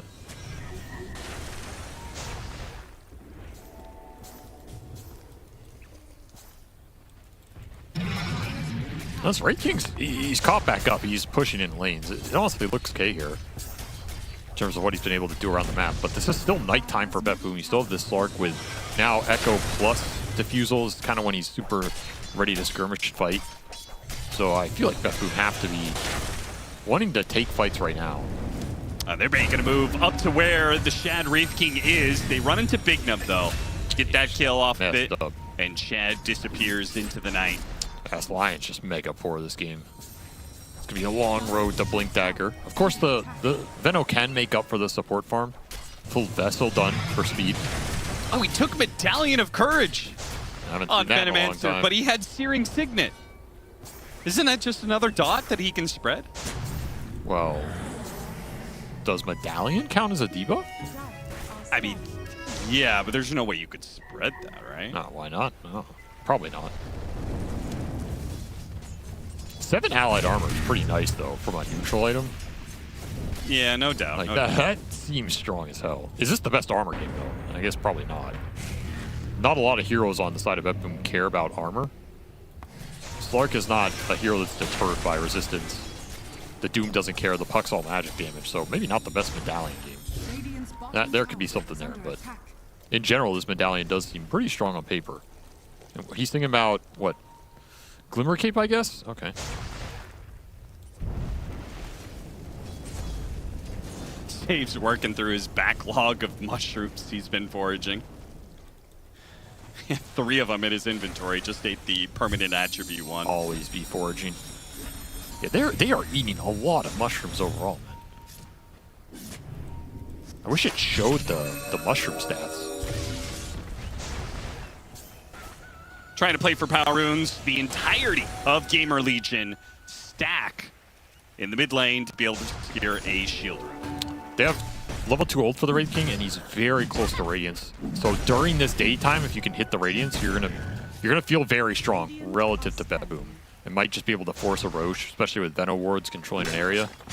This could be the type of sequence they're looking for right now. But Tormentor, bottom. Were you ready for it? Probably not. That is the mind trip. They bring all 5 to it, which doesn't surprise me, because I think the math on this is going to be tough to figure out until you just play against it a bunch. Yeah. Like they changed the total barrier. Yeah, they changed the total barrier, but they reduced the burn damage. So it's kind of reflecting more total, but at a lower velocity, is how I read it. But I think it takes more total to kill it. So I think you will see more teams just bring everybody. Wisdom Shrine going to be stolen on either side here, so. They got the Bane Shard. Okay, pretty much the same thing. I mean, you've got the Radiant. Yes. Do you... Okay, but Shad's going to TP to the other side of the map. They don't want to... There's just too much farm here to be given up. But at what point do they just jam Roach? Speed gets caught, left behind. Did not exit the area fast enough. But he'll do some damage. God damn, he'll do some damage. Whew. If he didn't have phase shift, man, he might have actually ticked out. RCY is still lingering around. Yeah, Maybe looking to kill the puck who's going to base to heal. Not a bad idea. The orbs. If he jumps over here. RCY immediately jumps, hits him with a silence, and he's dead. What a play. What a setup from RCY. GPK's got me so mad about that kill. Oh, yeah. So I was like, what are you doing here? Like, really? You think you're going to get me like that? Well, he did get you like that. Sleep back on RCY. Not his KB, but it's going to be a Fiend's Grip on him, and he's going to be doomed. Good lord. They hate this guy. They definitely hate this man. Gonna get fade too. Big Numb, he's gonna... Oh, Shattered even comes in with the save once again. These disruptions are just stopping Big Numb every step of the way, right as he was getting the swing. He wanted that fist of death kill. Yeah. But he is denied. There's a decent amount of bailout in this lineup. Can also get that Depth Shroud later. So you have the sleep, you have the disruption, you have the Depth Shroud. Kind of hard to single target commit in this game if you're GamerLegion. I will say this Kez is... he had an insane start, but did it translate into anything here? I think RCY having issues surviving versus these big ults. Yeah, I mean, it translated into GamerLegion not getting just stomped in 25 minutes. Oh, that's one way to think about it. Yeah. I mean, that was the way the side lanes were going, right? Sure. But now Shad is actually top net worth. He just bought out his shard, so I was curious at what point Wraith Kings would buy this. And it seems like 22 minutes is the time for Shad after he's got the Radiant. Doing some damage here, but is going to be left a bit alone, and that is going to be a problem, especially up against Kiritich's Slark, who dices him up pretty easily, steals a bunch of stats, takes away the reincarnation. RCY jumps forward, hits him with a silence, follow-up stun. They're going all in on Kiritich, but he is able to make a pounce out of there and will be fine. Matt's still looking for something. Very fast here, but that Slark is just such a tough lasso. Not a cohesive fight for GamerLegion. They're trying to make something happen with this Wraith King's timings. He's super strong, doing a decent amount of damage, especially with that delay. Like, we saw that damage ticking down the Slark. Kind of nasty. Yeah, what, so you saw the Mortal Strike on him, right? Yes. Did you see damage actually going off, or was it dark? Yeah, he took a big chunk after as he was running away. Okay, so you don't think you could dark pact it off? No, I think you can, but I think he just took it. Okay. I don't think the timing's aligned. Because the ability, it says pierces debuff immunity and it's breakable, but it's mostly referring to the ability without the shard, so... Oh, maybe we'll get a replay of the end of that. We can see what happened to him. If he dispelled any of it or not.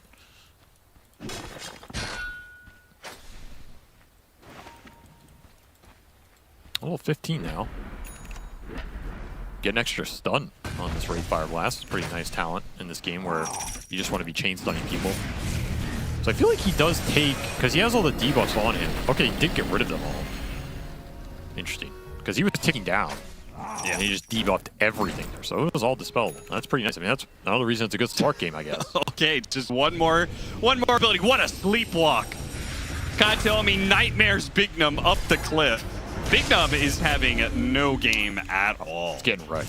one of the things that's really hurting him is all these vision mechanics. Like, it's really tough to play these squishy initiators when you're getting seen first every time. Sure. And the double night vision mechanics plus orb is just making his life hell, right? It's really hard to play these initiators against Slark when he is just killing your wards, running in first.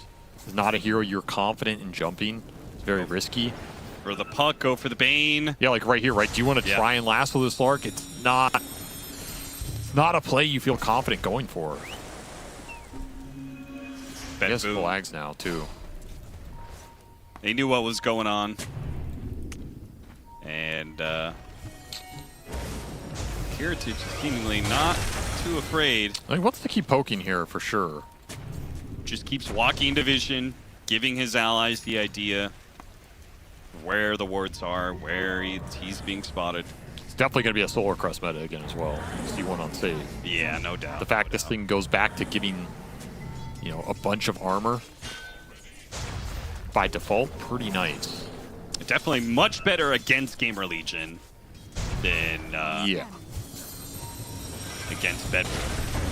Shad just jumps right in. They managed to get a beautiful initiation on the Bane. Once again, the disruption is a problem. Meanwhile, Katomi and Miro jump the back line, and they catch both the supports. Immediately, the Bane is going to die. The Kez is on the run with his BKB. They need to be able to stop this Doom from hitting the RCY, but he got the swing in. That will finish off the Kez. And Shad, well, he does have the reincarnation. It is back up. He's okay for now. He slowed down Miro. Puck is making his way. No, picked him. He caught him on the other side. Got him with the Hex. Still the Aeon Disc. It protects him for now, and he's able to jump back to his orb. No problem. GamerLegion lose 2 for the 1, and all they got out of it was a Bane. BetBoom walk away the victors of yet another team fight. RCY just can't play the fights. It's just too many big ults. He's afraid of going in and committing against, and this Doom is finding him every time. Just basically solo killed him there. Now a full harpoon. So you can chase him down even better, get those right clicks in. Has his big ult 15 talent for the extra right click damage. You just get chased down. It's so much DPS coming out from the Doom if he can stick on top of you. Kind of like the idea of this harpoon, because you have all this big right click. Yeah, sure. Plus now you can pull yourself to trees. Yeah, like, it gives you the chase to keep hitting the guy to proc this level death, and at the same time you're getting the echo hit for a hero that gets a lot of bonus damage from the talent tree. Right, so the initial hit, it hits, and it applies the curse, and then the second hit is adding to that curse damage. And you're hitting very hard. Yeah, all those things sound fantastic. Katomi's going to die right at the start of the fight here. Heritage, oh no! Any AoE stun, Bignum is just a bit too late. I can't believe he got stuck up on that thing. Maybe that helped him. Hard to know. That was a very greedy play from BetBoom. You're not going to have numbers at that fight. I think they're lucky to get out of there with everybody except the Bane.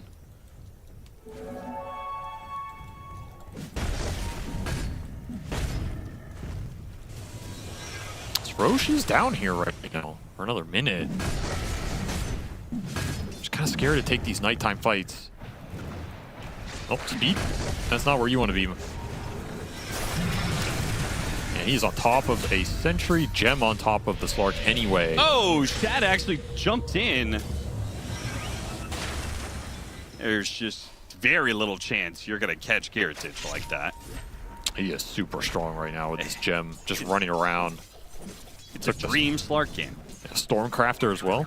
Cool to see this item back. Okay, yeah. Was a very broken item when it got phased out. Hopefully it's a bit more balanced now.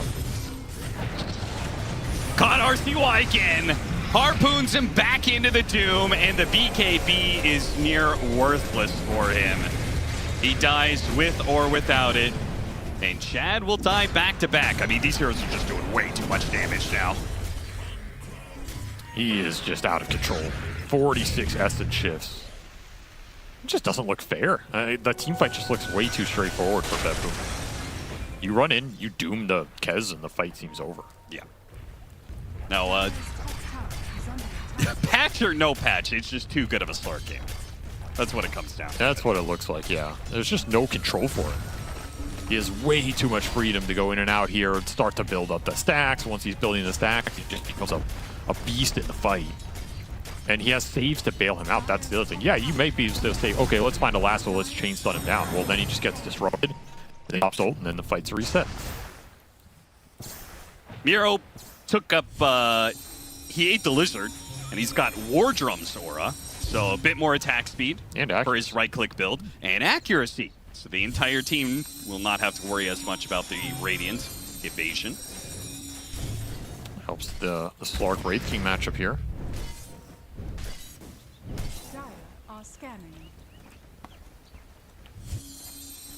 Any of the new items? I don't think so.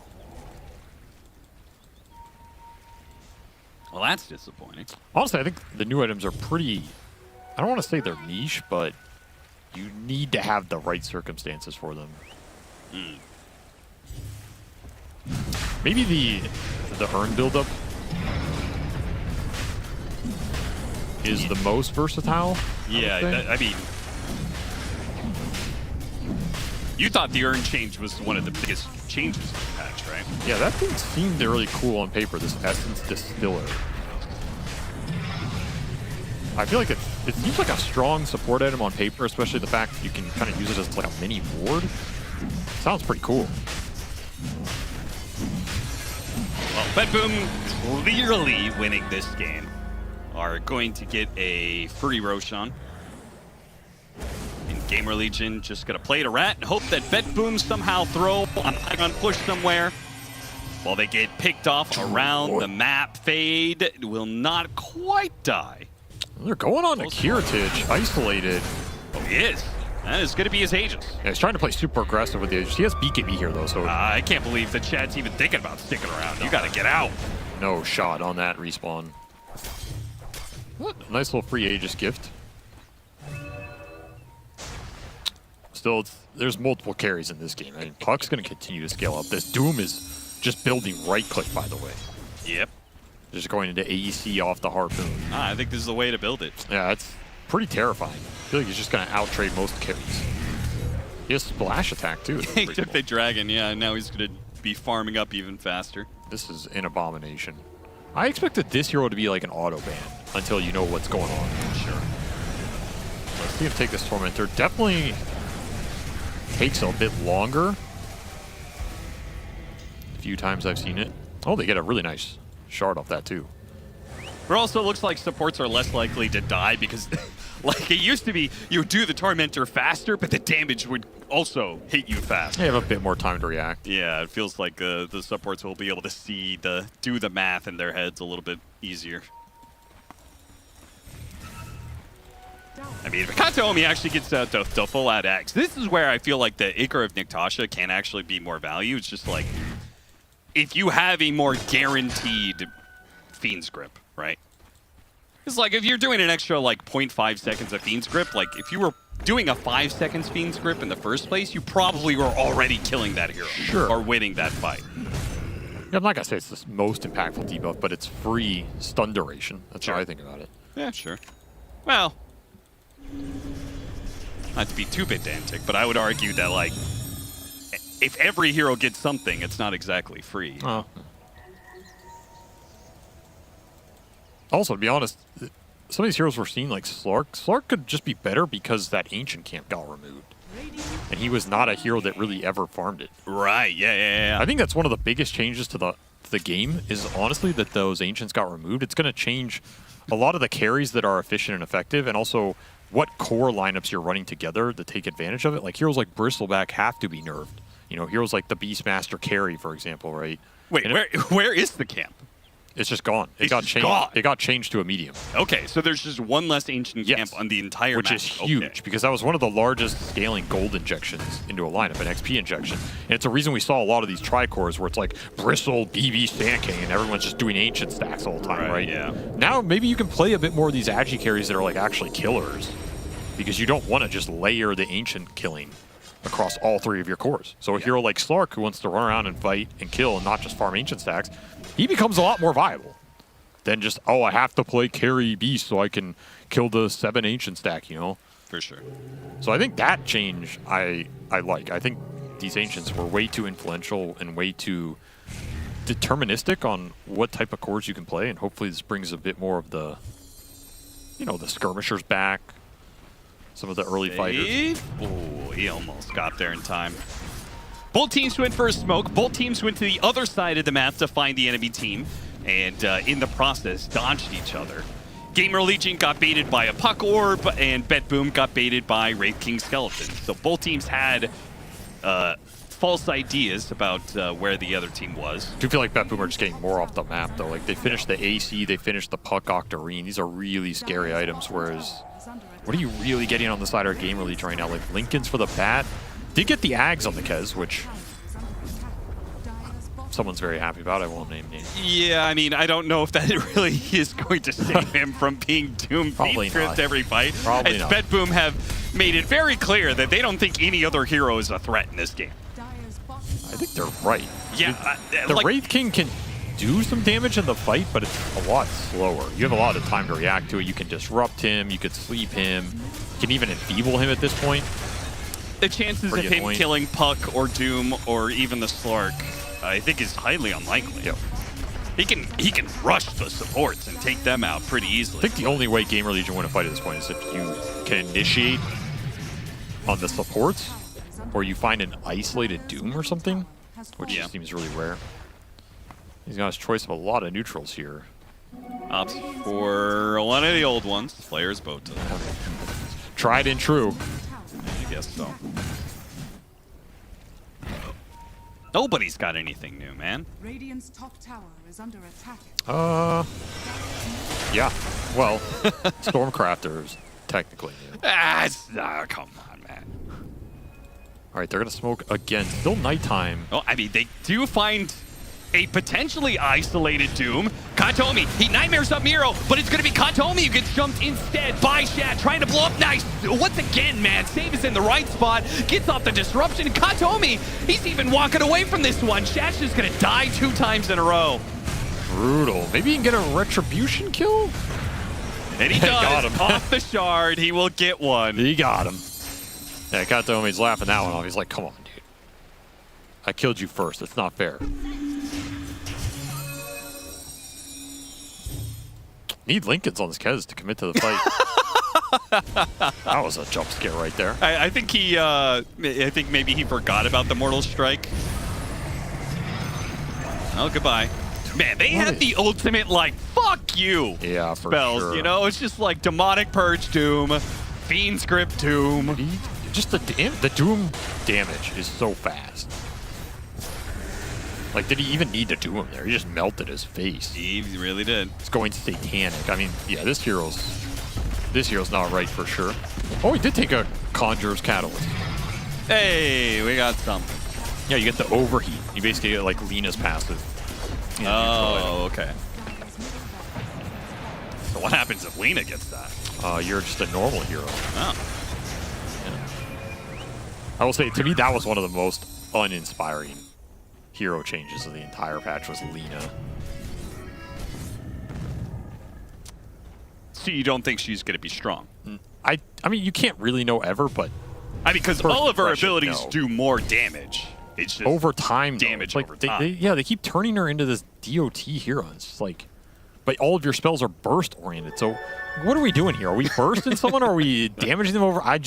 I don't know what this hero's identity Or are we is. right-clicking Yeah, with exactly. Maelstrom? Right? What is that hero's identity? What is Lena's identity? What does she do? I have no clue anymore. And it's just, I feel like heroes that don't have a strong identity tend not to get picked too much, because even if they're good, it's like, well, what am I picking this hero to do in the game? Yeah.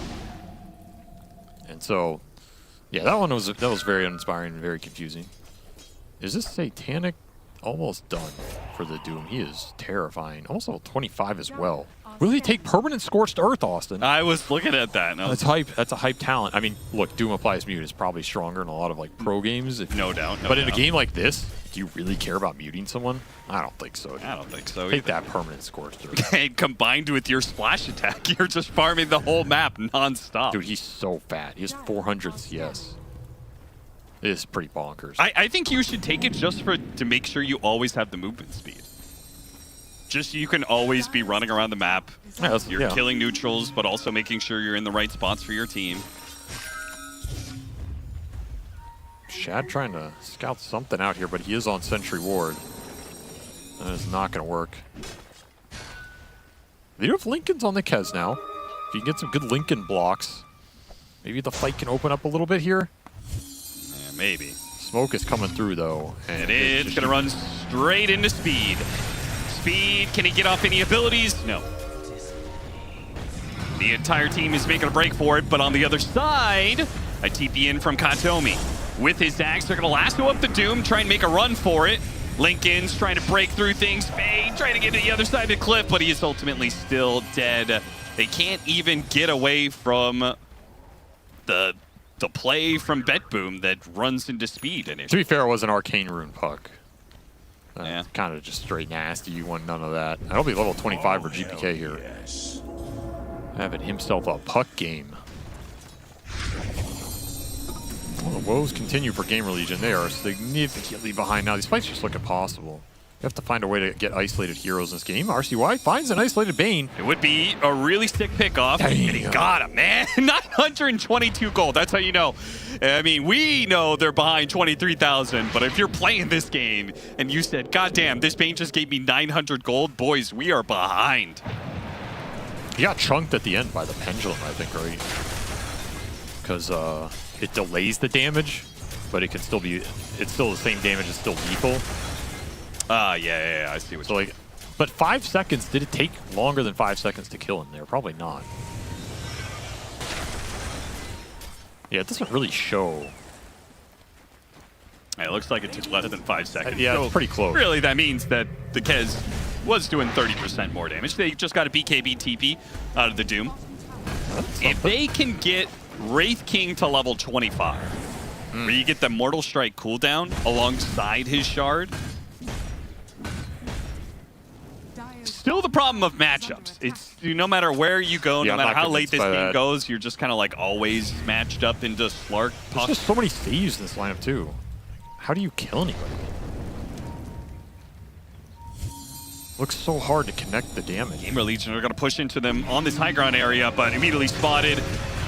And from the low ground is where they're going to have to fight. A Reincarnation already getting burned. Can he blink away? He cannot. He gets silenced up almost immediately. Karatage pops the BKB. Fiend's Grip on the high ground. And there goes the Wraith King. RCY is trying to dice up the back line, but again, the disruptions come through. The saves are just too good. RCY, he pops his ultimate, does what damage he can, but he's going to be doomed. spitefully doomed yet again. Yeah, welcome to the new patch. And time again, you have been doomed. And he did take it. Permanent Scorched Earth. Hell yeah. I'm about it. Just farm it up. Satanic next Butterfly. All right. He's out of control. I mean, if you have permanent Scorched Earth, do you need your boots anymore? No, he does not. Apparently not. Well, he's kind of slow without it. Yeah, but, you know, he's going to blink in, harpoon. Definitely really slow. He farms like a monster, though. Oh, yeah. This is probably the fastest farming hero in the game with all this online. Though by the time you get it, you're already in the late game. Is he not getting his bonus movement speed? No, he is. Yeah, he just turned it off. Based. He just turned it off to check, and he was like, "Oh, why am I not fast?" And then he was like, "Oh, yeah, because you're only what 280 or something." Yeah, he's only getting 29 movement speed out of it. Yeah, you got to do the math on that one. There's some math for you. You're dead. Goodbye. I don't think that's math. I think that's facts, though. Well, that's Megas. You're going to lasso, pull back, but I don't think you can really win this fight. Look how fast Shad dies. Shad didn't even get his reincarnation back. No shot to take that man fight. This matchup looked so one-sided the entire game. I feel like the Wraith King kind of, when he hit that Radiance timing, he's like, okay, he's doing some Mortal Strike damage. You know, this pure damage at the end. He's kind of doing some DPS. RCY had a really good start to that game, but everything outside of that was just BetBoom all the way. They have so many saves to bail each other out. They can kite the fights. They can scout the fights. They can put heroes on the front line with the night vision. And then you just have this Doom who's farming out of control with the splash attack from the Dragon, plus the Scorched Earth. His fight's super straightforward. He goes in, he dooms Kez. You're not really worried about too much else. I mean, okay, maybe we could say, like, the Doom buffs, maybe it won that lane harder than it should, but I feel like even if that safe lane went better for GamerLegion, we still go into the mid game where the matchups are just I think it's tough. I think that Slark pick was just straight nasty. Yeah. Like, that's a Slark pick that is probably nasty any patch. Absolutely. It just exploits their lineup's weakness so damn hard, which is a lack of true lockdown against the heroes. So, nice little draft cook-up from BetBoom here in game 1. Very crucial win. They get one win. They need a second one to have a chance to make it a playoff. Well, if they get their hands on these comfort heroes again, I'm sure that that's possible. Because this one, I mean, even if you look at the top left, you see all their Dota Plus levels, you're like, oh, hey, BetBoom's got comfort everywhere, Kevin. No, they absolutely did, and I like Avery was saying, I think this last pick Slark looked very, very good. I mean, Kiritich kind of owned, but same with Miero. Doom definitely a hero that should be up on the rise, because he's like his whole toolkit and everything he was doing, also his build, it looked really damn strong in this game. Yeah, I like the Doom a lot, and I think a lot of the offlaners that are currently in the tournament, like a lot of the best offlaners in the world, are already good Doom players who are looking to play it, especially because there's a lot of heroes that are just straight up hard counters. The level 25 is crazy too. Did he I ever... didn't even know he had that, the permanent Scorch Earth. Yeah, that's a funny one. You're hasting. That didn't matter. Look how much physical damage he did. Did you see how fast he killed that Batrider just now? Yeah, he just joinked them. He didn't even have that many damage items. He had that 66 damage talent at 15. He had like Echo Saber at that point. It's just, you're just getting all this extra free damage. And sometimes they're the right level and they take extra free damage. Yeah. Yeah, giving damage to Doom, especially a percentage-based damage amp, when you're entirely preventing healing, you're doing pure damage, and then you also have percentage HP damage on the Infernal Blade, and now a damage talent. Yeah. It's like it's a lot. Somebody will die. I don't know how you survive. And maybe you can get a Lincoln Sphere, but now the Aghanim Scepter is giving the AoE and break, so you can't use passives against it too. Doom stocks, yeah, up. You need to kite this guy. Way up. Yeah, they're up, and I feel like we should talk about this game. Was very, very strange at 10 minutes.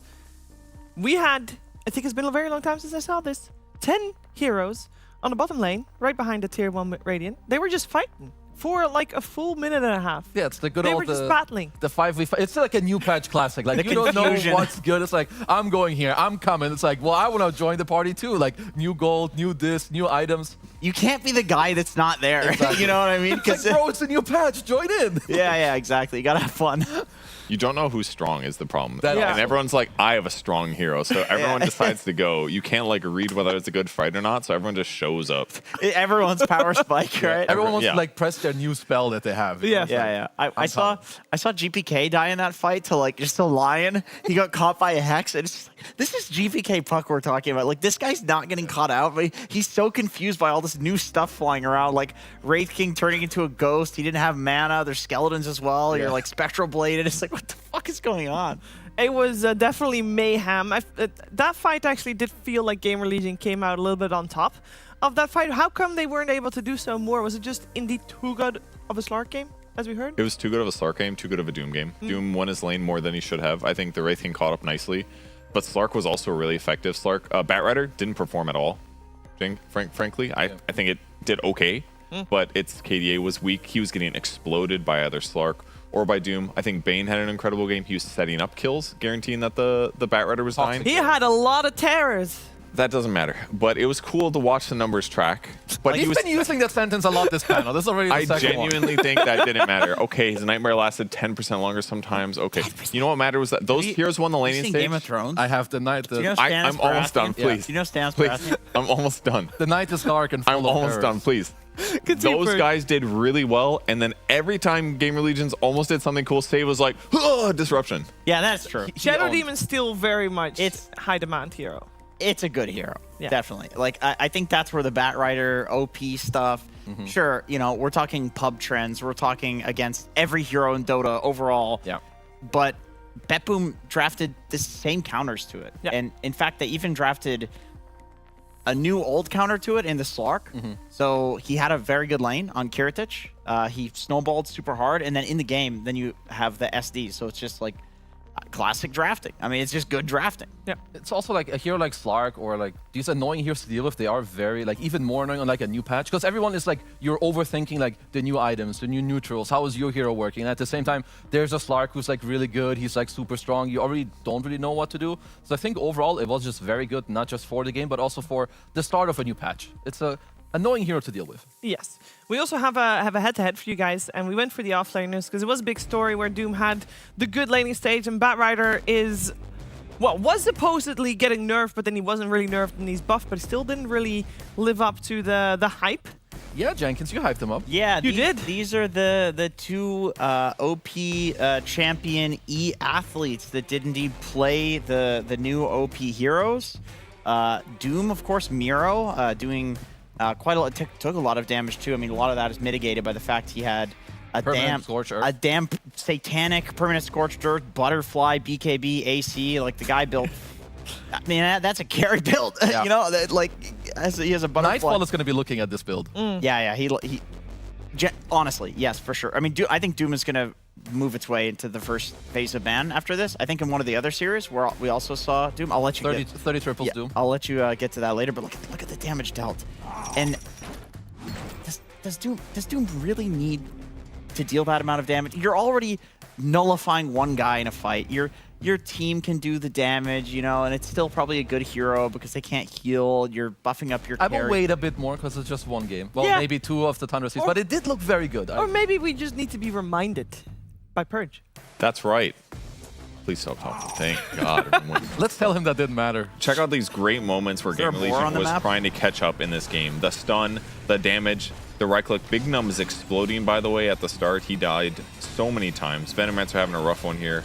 Fast Spirit Vessel, he gets exploded. And then, basically, the Kez can't even come into the fight because he knows he's going to get doomed if he gets close. Even though Doom's on cooldown, it's spooky. So how are they supposed to win these fights consistently? It felt like the Doom on him just made his life so hard. And the Slark got to run away so many times. So even these nice moves that GamerLegion did, where it looked like they had some opportunities. Look at this. This should be a Bane dying, but he gets disrupted every single time. And if it isn't Bane getting gone on, it's going to be Shadow Demon. And then they're just going to cover for each other. So it just felt like they covered for each other so effectively. Look how much damage Kez is taking here from this hit. It's wild. 2 hits there. 3 hits. Super dead. You guys can talk now. Go ahead. Super dead. No, Yeah, I agree. I want to say that Doom is very overpowered, Kazu. This is the point I want to make. You're wrong. Wait, I also thought Veno was supposed to be overpowered. I mean, it looked good, or I thought it would look better, let's put it that way, because he lanked into saves SD, and SD is one of the best matchups. Like, when you disrupt him, you get the Poison Sting against him. But yeah, I think maybe it's just like this new patch, you're like, oh, this guy can't trade with me, so you're like, I'm the god on Veno, and it's like your first real game, and you're trying, and then you get your ass kicked, and you're like, oh. He did start Gale. Maybe you play for laning a little more, not for kills. He gave first blood. That matters too. That does matter. Yeah, we're going to see how teams are going to adjust in game number 2 of this series. Of course, before we see that, we are going to take a quick break. So we will be right back.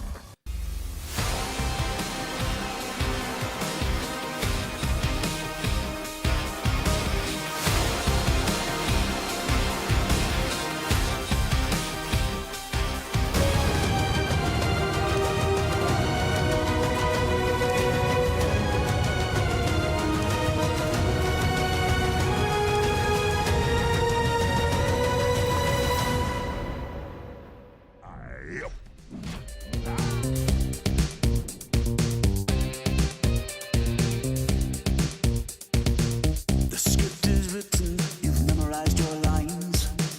We're all just actors in this fantasy of life. Some take the high end, some take the low, some take what they can because it's all just a show. Fame will get you everything, fame will get you nothing.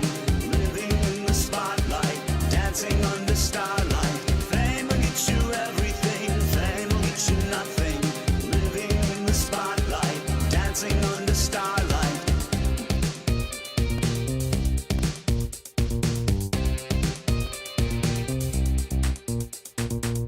The end is near.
under starlight. Fame will get you everything, fame will get you nothing.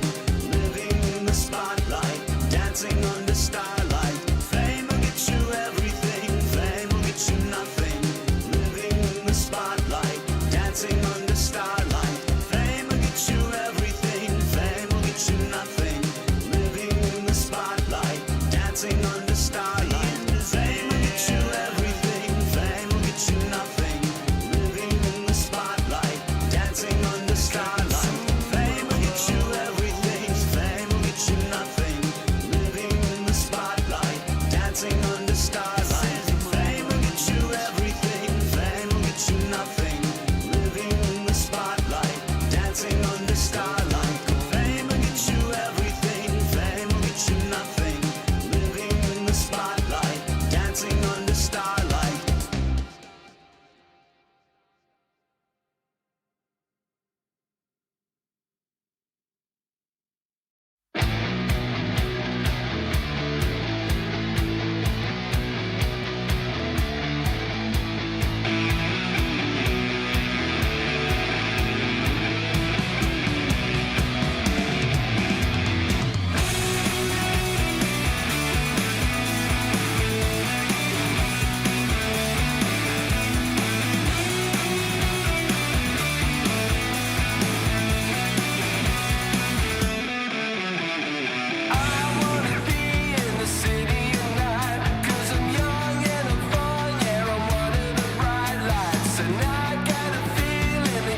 When the dead god slaughtered a monastery, one angry acolyte survived, the anti-mage. He swore to eradicate all magic, leaving a blood-soaked path in his wake. But even a path of endless vengeance leads somewhere.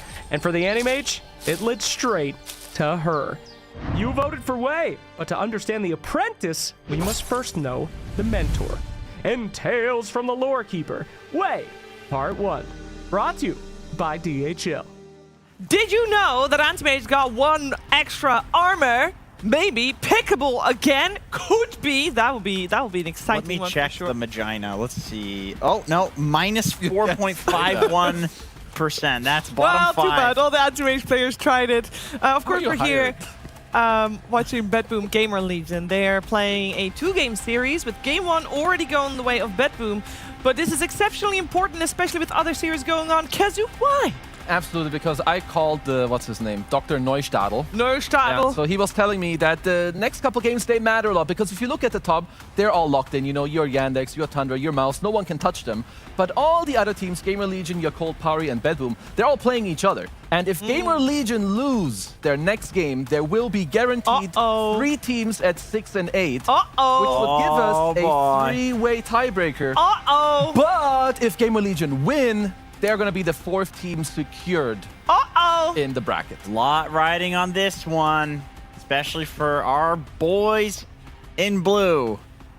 The North American Purge. Love North America. Reconics is no, it's kind of purple. Okay. Yeah, So good. But sorry, there's a lot of Elton. pressure on this one. And we heard from the teams before this, so we know that the pressure was already on with the new patch especially. And the game 1 didn't work out for GamerLegion. Feel really bad for them in the sense that patches do happen in tournaments. This is part of being a professional player.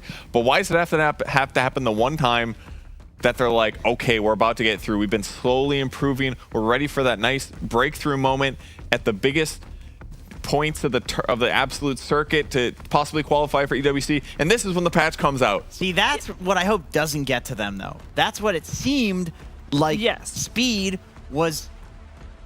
It seemed like he was articulating. His team was letting that get to them. They were feeling the pressure. They were feeling overwhelmed.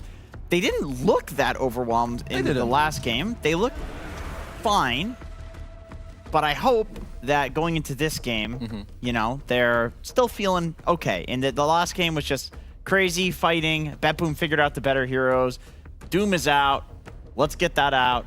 Don't play against it. We saw DK in one of the other series. Pure played it. Looked very strong. So now you have all 3 dragons as you level it up.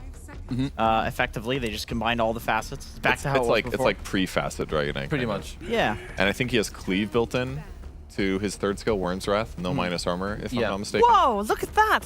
Whoa, maybe still playable. Maybe still playable. Look at that. Does that mean they're picking Huskar? No, they are Is it protecting Largo? their Largo, surely. Yeah, they're protecting the Froggy, man. I mean, But I got told good. Frog was nerfed. It's Frog was definitely nerfed. It's definitely nerfed. But I think you do less AoE damage, I feel like, when you use your AoEs as well. Yeah. Yeah. You guys know what the original numbers were for Ag's last patch? That's the one thing I didn't like about reading the patch notes. It's like, what was it last patch?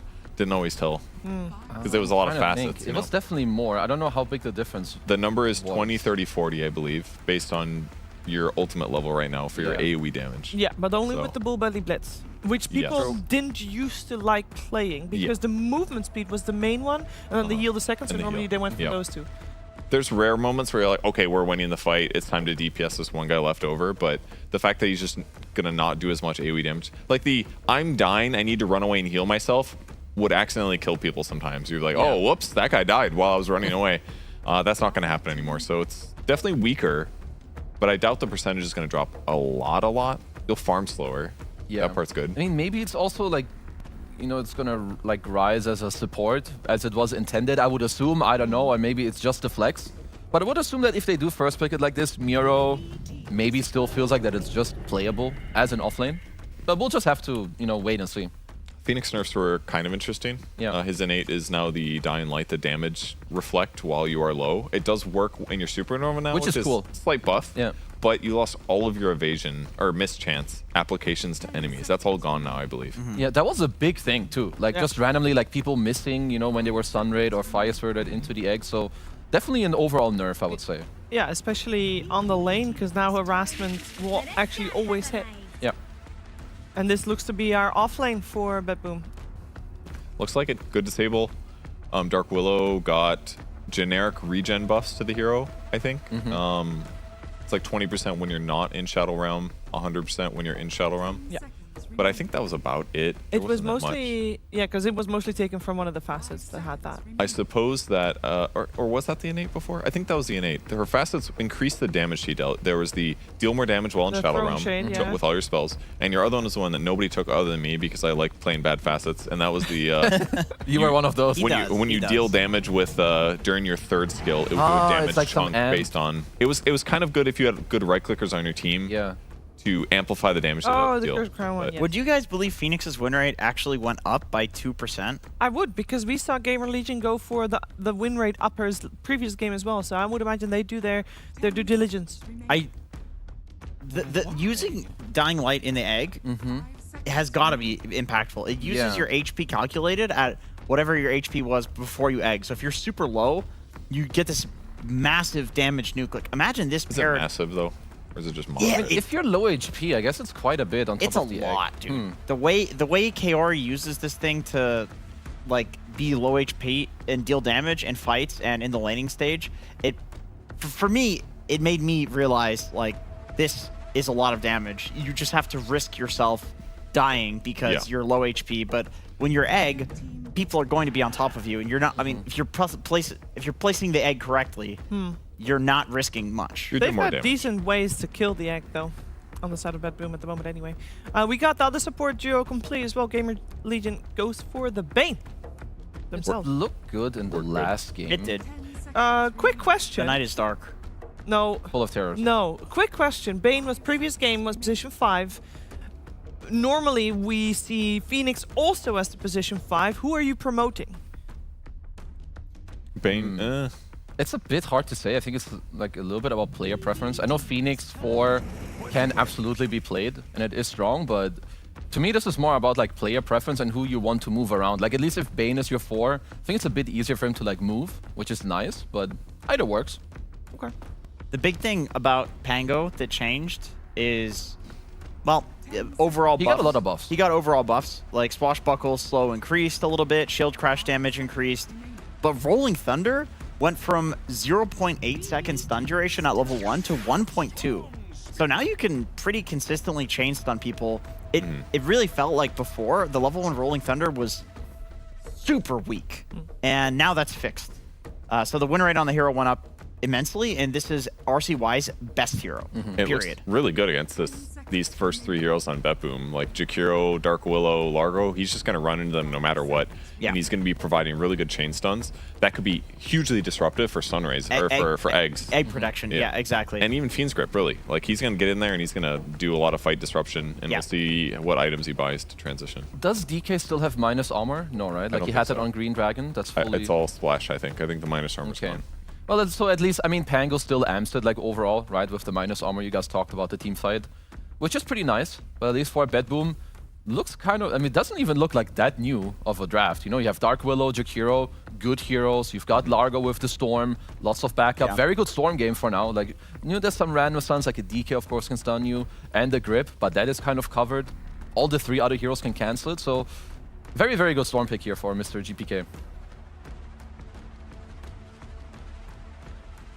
So what do we need for our last pick? On one side, we are looking for a hero for Carriage. It's BetBoom that does not have overall last pick. They are looking for carry. On GamerLegion's side, I can only imagine they're looking for a hero for Fade with the offlaner there. Unless they want to change it up. Because at the end of the patch, we did see DM going for offlane Phoenix. I don't know if that's in Fade's wheelhouse. They might go for that if they want to, I don't know, catch people off guard. They do have overall last pick, so who knows? I would assume no. I think I remember Fade playing a bit of offlane Phoenix. Not in... I actually played with this guy on a team ages ago, and he did play like the weird stuff in offlane. Yeah. But it may have just been a very long time. However, when you see DM win Wallachia playing a hero, maybe there's potential there. That Like, ooh, he sees I can play that. Yeah, maybe it's something he's tried in the pubs. What about Enigma, maybe? He loves this hero. It's like his best hero. A little bit. His gravity well thing is like his innate now. Yeah. He doesn't spawn Eidolons when he takes damage. They nerfed something else about him, I think, too. They also nerfed Drum, which the hero does buy Drum quite a bit. Yeah, he was They kind changed of the Malphus talent. he was kind of a Tranquil's abuser as well. Yeah. Because it costs HP to use the Eidolons.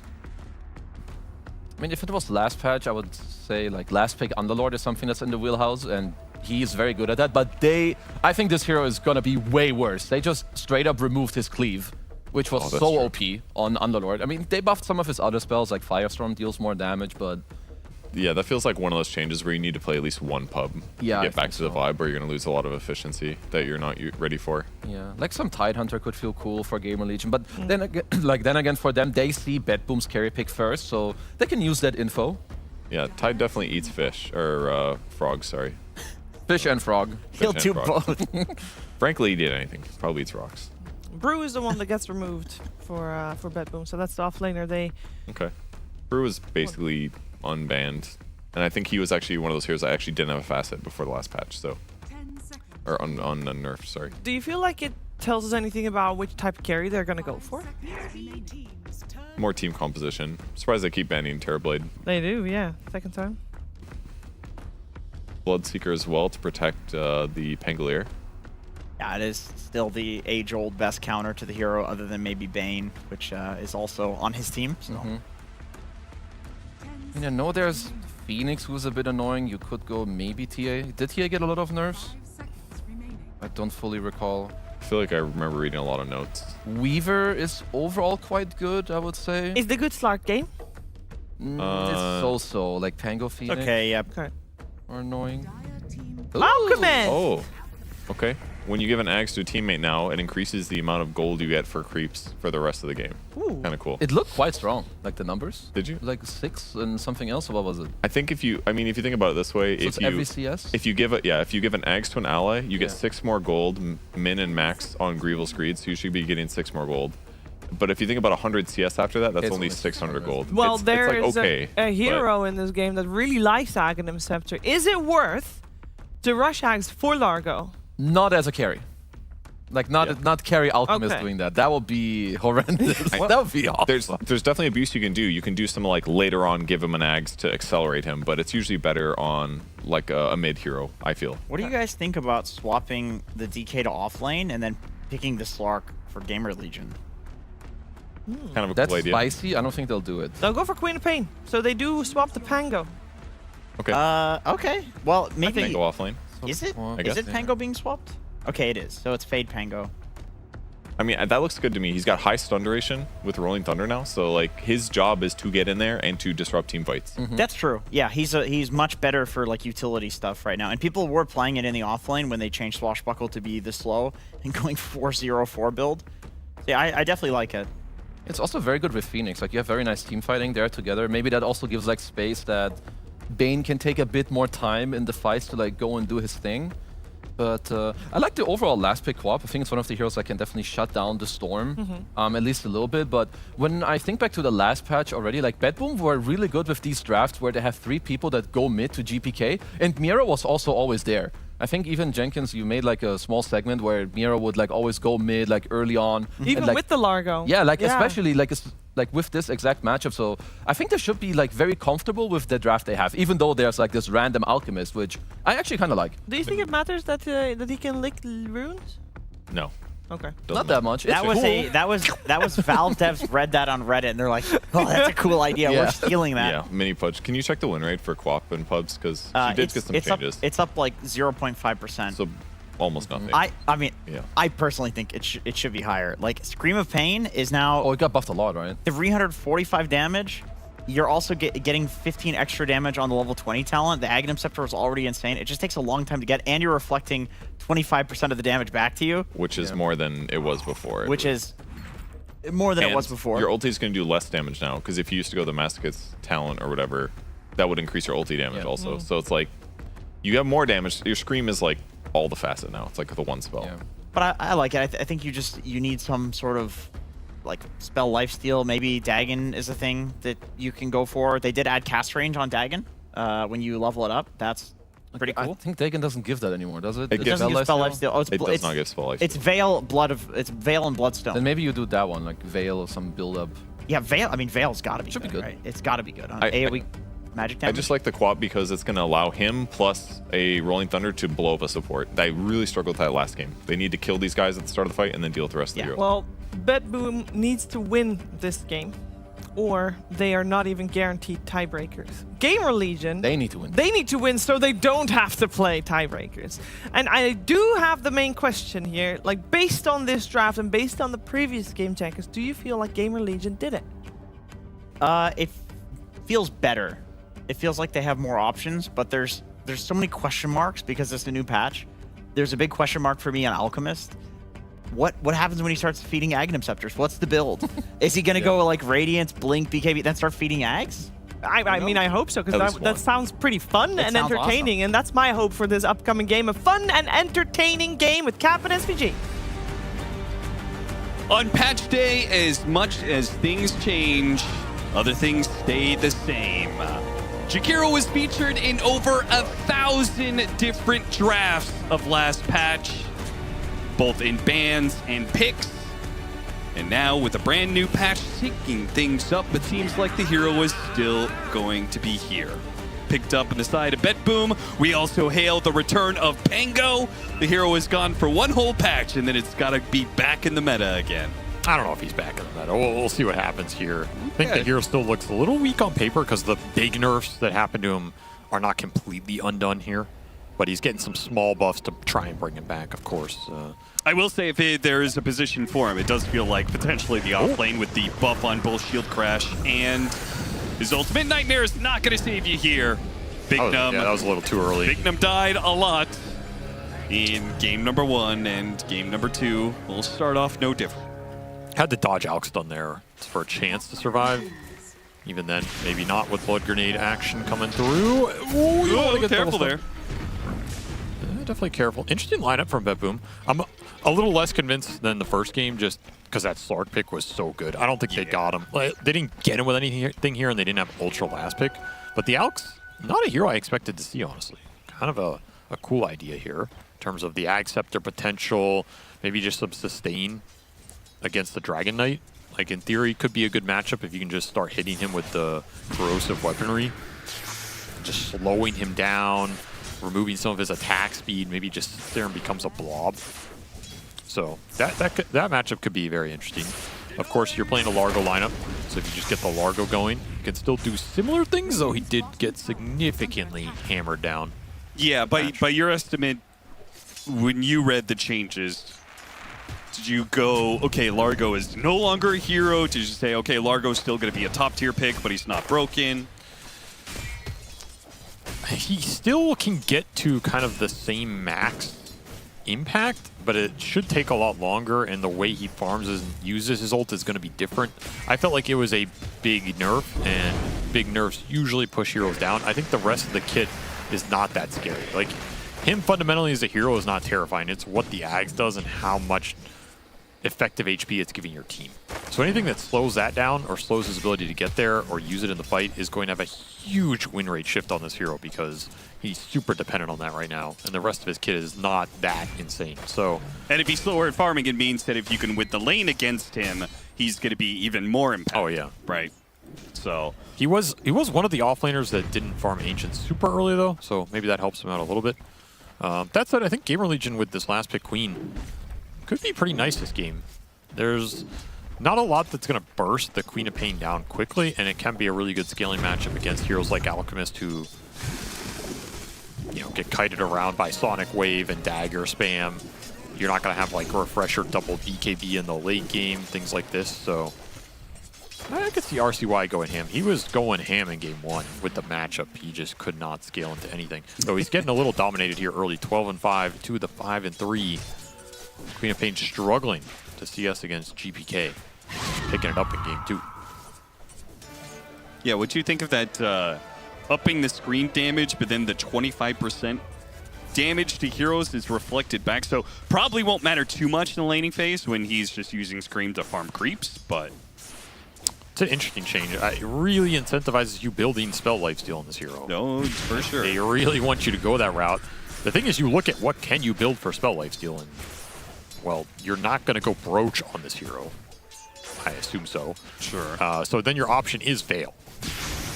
And it's Veil into Bloodstone. So I assume we will see Bloodstone co-op at some point in this meta. People have to experiment with it, see how strong it really is. Seems pretty good on paper. That item now gives 12% passive resistance reduction. So basically it's buffing all of your spell damage within 1200 AoE by 12% is another way to think about it. That is pretty strong. And your spell life stealing off of it, and you can get the active as well. And it's a pretty nice HP mana boost, which for a hero like Queen is pretty nice. She doesn't care as much about getting raw stats compared to just surviving. I can see Bloodstone Queen being pretty strong. Oh, nice catchy lick. Does that save? It looks like it does. He still had a Lotus too, so he had plenty to work with. Miro's still going to chase after Speed, who has a Fairy Fire. Level 2 catchy lick is going to pull him back in. One more hit, a second one, another Fairy Fire goes off though. Miro chasing after him underneath the tower. They just need the vision for the Shadow Realm hit, but it's going to be no. They didn't even get the kill. He hit the courier on accident, not Speed. Whoopsies. I don't think it would have killed him anyway. You don't think so? No, I think it was too short of a channel. He was regenning up pretty fast under that tower. Yeah, and I guess it was a level 1 Shadow Realm too, so. Even if he dies, that's a great trade. Sure. GamerLegion up here. Extra gold going into the DK's pocket to keep pace with this Alchemist. And mid lane is starting to go the Queen's way. Very nice start for GPK, and that's what's kind of keeping him in this one, because the dagger spam is adding up. So it's nice for GPK that he played those early waves super well, because he's given himself a pretty good buffer here. Fate is probably wondering, man, why do I have to play against Jakiro again? Like, come on, dude. I just played an entire patch against this hero, and now I have to continue to suffer. It also wasn't so long ago that Alchemist was an annoying hero to play against, because he was also kind of a safe lane dominator. It was just too hard to fight into Acid Spray. He's a really strong laner. I don't think that's ever been Alex's issue. The issue was, how do you win the game with this hero? He doesn't really dominate the mid-game fights, and he didn't scale. So if those parts have changed, this hero will come back. Bignum doing a little nighttime scouting for the storm in the jungle. Kind of hard to connect here, though. He's really high resources, and the Queen is... I don't think it's giving you enough damage to get this kind of chase down kill. If anything, Bignum's not careful. Might get backstabbed by Katomi. He's just got to play around his ward here, play out of sight. What's interesting is we have no tier 1 neutrals up yet. We're already at, you know, almost the 6-minute mark, so I wonder how often you will get a super early neutral. Because on paper, it's like, oh, I'm going to get a neutral item at 2 minutes, spam a bunch of pulls and whatever. Yeah. Jungle would like, and I don't know, some grief shit. Maybe you can super up the timing, but in a game like this, we're just starting to see them come out. I can already hear that in the pubs. RCY, he is going to finally make his way over GPK. Okay, GPK will die. So Bignum plays out in the end. Very patient. Couldn't find him. That high ground ward works out too well. In fact, Speed gets Katomi quite low, and RCY will clean up that kill as well. Double kill. So RCY once again popping off in the early game for GamerLegion, but this time it's not on his own. He is enabled by his supports. Nice creep drag from Save. It'll kill this catapult, save that mid tower, and he denies the rune. So super nice salvage from Save around that sequence. It saves the mid-tier tower and denies the power from RCY, and he lives. Very nice heads-up play from him to salvage that, but yeah, they get that connection on the Storm. Don't even have to use Sonic Wave. GPK does get the D-Ward in return.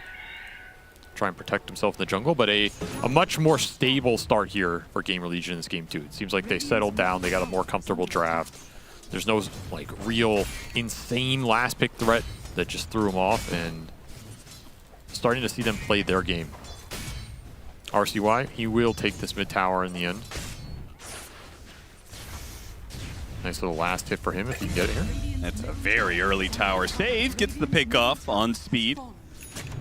Little Bramble catchy lick action. Strong dual lane. Strong dual lane for sure if you can isolate some of these supports on the side.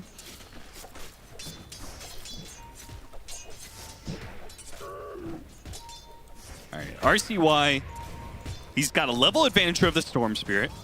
He's got the early tower, so he can just shove in this wave and then go off to one of the side lanes if he wants. Where do you go? Do you go to the Alk like normal? Is it all important to just shut down the Alchemist Radiance timing? You can. Definitely an option in this game. It would feel great to do. Got the power rune. Yeah, that's nice. Not the one he wanted here. Surprised RC-Wise is, I mean, I guess he doesn't have Sonic Wave, so there's no real point in trying to fight them. Right, he's just playing to farm here. I think that's fine. I think making the move for the Alk it's too transparent. He's gonna get a bunch of damage on GPK and force GPK perhaps to head back to the base once again. Is he actually? No, it's too close with Fairy Fire Wand. Don't want to overextend there. You don't know where the supports were. He does grab the creep wave and start pushing his way towards bottom. So no matter where he rotates from here, well, I guess there is a ward, but he's kind of, in a way, putting pressure on the Alchemist. Can always rotate the DK through the gate too. DK form is up right now. I would love this backstab play because you're going to kill the Alk and take his tower, which is super nice against the Alk.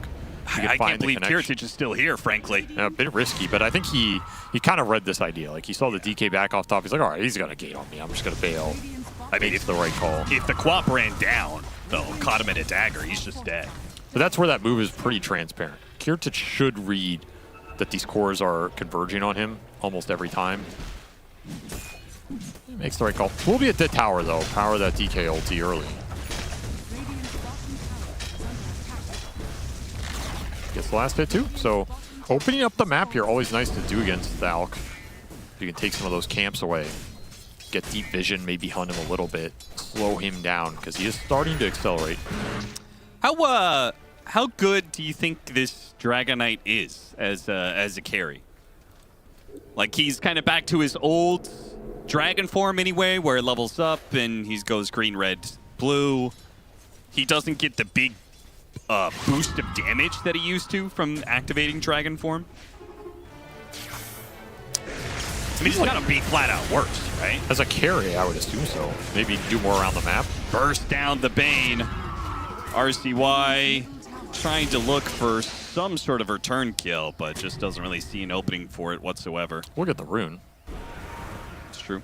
Radiant's top tower. And another tower under assault is the red-green dragon. Looks red, but it is actually green. Starts chipping away with the corrosive. It's going to be a little careful up here.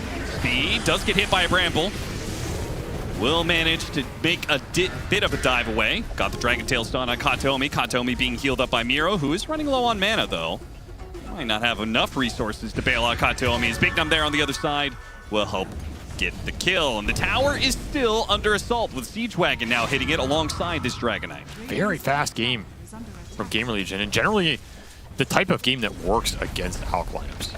Like, Alk does not like his tier 1s falling early, doesn't like his camps being stolen. They took a big medium camp away from that triangle with the Queen of Pain here with the amp damage rune. Yeah. There were a lot of golems there that Kiritich would have liked to clean up at some point. Now they're cross-map smoking, looking for somebody either in the jungle or for the Alk with this grip as the fight continues top. GamerLegion just attacking every point here on the map. Speed has his Supernova, wants to make use of it, is going to pop it here. Does a decent amount of damage, but it's not enough. Thanks to the heals from Miro, he'll keep both of them alive. Get the bigger prize. He's going for the dive, but yeah, the Sonic Wave Fiend's grip putting down Kiritich is a much bigger win, and they'll catch Katomi as well. It's a long, long ways home. This Quap is snowballing this game. There's just no threat on RCY around the map. Nice, do whatever he wants. Trying to stop. Yeah, it does successfully stop the attempt at a neutral deny. They also got an Icar stack on the Alk, which seems super value here. Sure. Later on, you throw that Enfeeble on him. Like, it lasts Two-man longer. smoke is going to be the good break. Fade, he is plenty healthy here. In fact, he had a ton of magic wand charges. The regen rune, it spawns for GPK. He picks it up, and he starts making his way out. Do they have a stun to stop him from making a jump away? Actually gets clipped there, and Dragon Tailed. Wow, he didn't tip. Had some mana to work with, but I guess thought he was going to be fine. Kiritich is going to jump in with the stun. Did not hit RCY. Went for the Dragon Knight, who is quite tanky against the physical damage, but with a pullback at the catch, he licked, pushing him into more brambles. Damage is done. Ice Path a little off the mark there as RCY is able to blink backwards. So it's the loss of the carry for GamerLegion, but overall the game is still going pretty well. You have no Galvanized stacks on Storms, so that feels pretty good in that trade if you're GamerLegion. You don't get him off the ult anymore, so you got to earn him. Yeah. Losing your DK though, That is a bigger prize for BetBoom. They're still looking. This Alk is involved right now. It really is. Big Num thought that he could just play in the enemy jungle uncontested, and they got to be careful here. Speed doesn't have his supernova. He's not going to be able to dive enough. He's dead. He's dead as well. They just give away 2 supports there to the ball of BetBoom. Not respecting these heroes all grouping up, just bringing the heat with some numbers, getting this Alk involved, giving you an extra stun, which is really nice here for all the follow-up damage of the supports. And GPK is super thankful for it because he gets those galvanized. 2. Yeah. 2 better than 0. I was going to say, when you're talking about the early game pressure that GamerLegion was putting on, it's not great for the Alchemist. It's also not great for the Storm Spirit, right? Because when you take all of these early towers, it gives the supports a lot of gold, and if they can get to that first utility item, say it's something like a Glimmer Cape or a Force Staff or something, that it goes a long ways to stopping the Storm Spirit's threat. For sure. Even just being able to buy extra wand, raindrop, whatever it is. 14-minute Wisdom Shrine. They do have Supernova here, and Speed is going to use it to secure the Wisdom Shrine. Dark Willow is going to be fine, especially with the Tranquil Boot still active.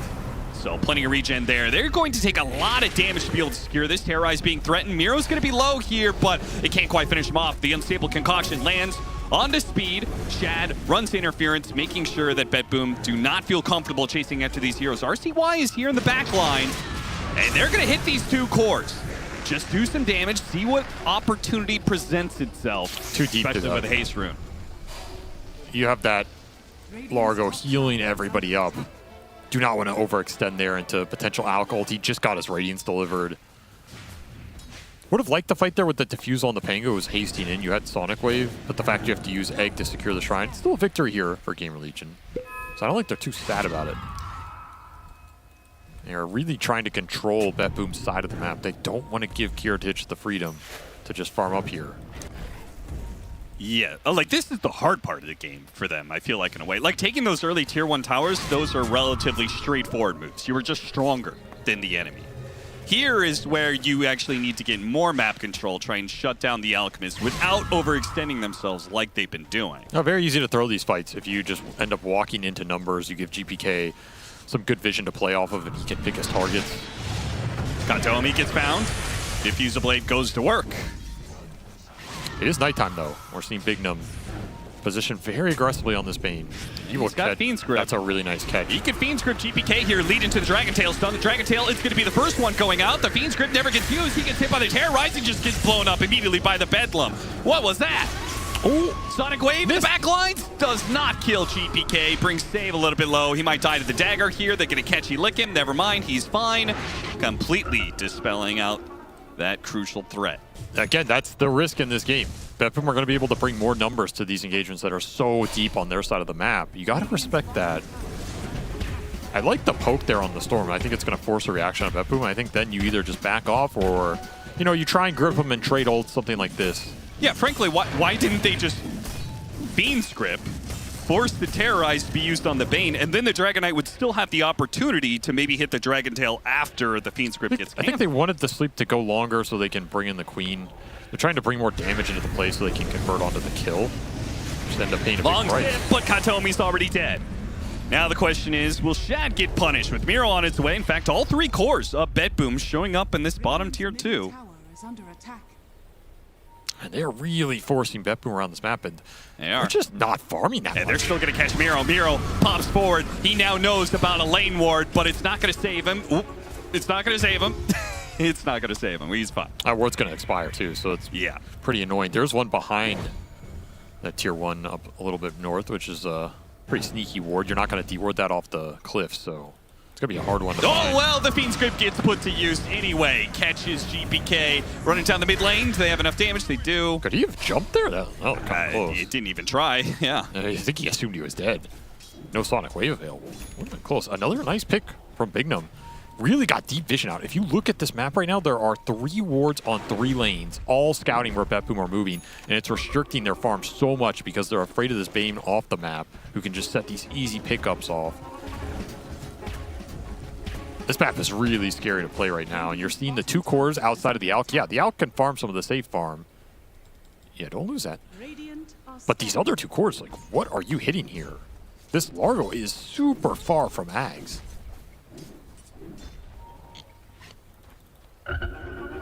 And this is going to be the problem with the newer Largo. Oh. If you can't get to the eggs readily off of the laning phase, and you have to farm up jungle, and if your carry's taking all that space and not much is left for you, then that eggs is really going to be drawn out. Now they're just going to smoke the Alk into the fight. Need Hope some Kiritich- successful team fights, and this is already a great start. They managed to smoke into Shad, who blinked into them.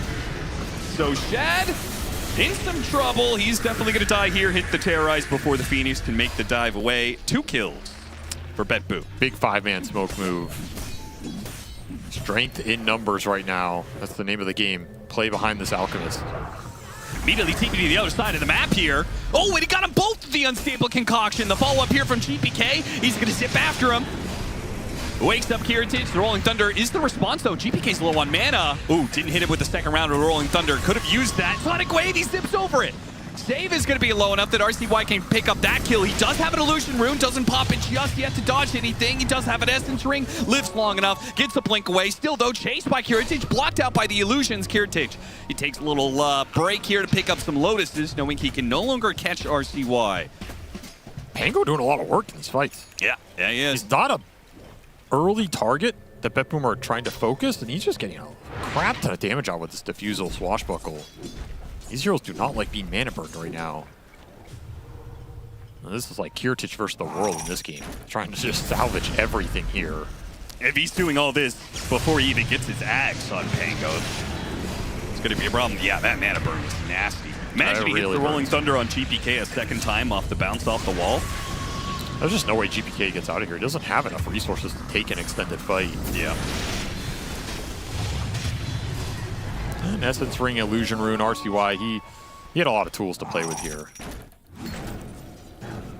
So the Tricore for GamerLegion advances, trying to race this Alchemist. There's the Axe for the Queen, big item. He'd get the vision there to see that the ward got placed.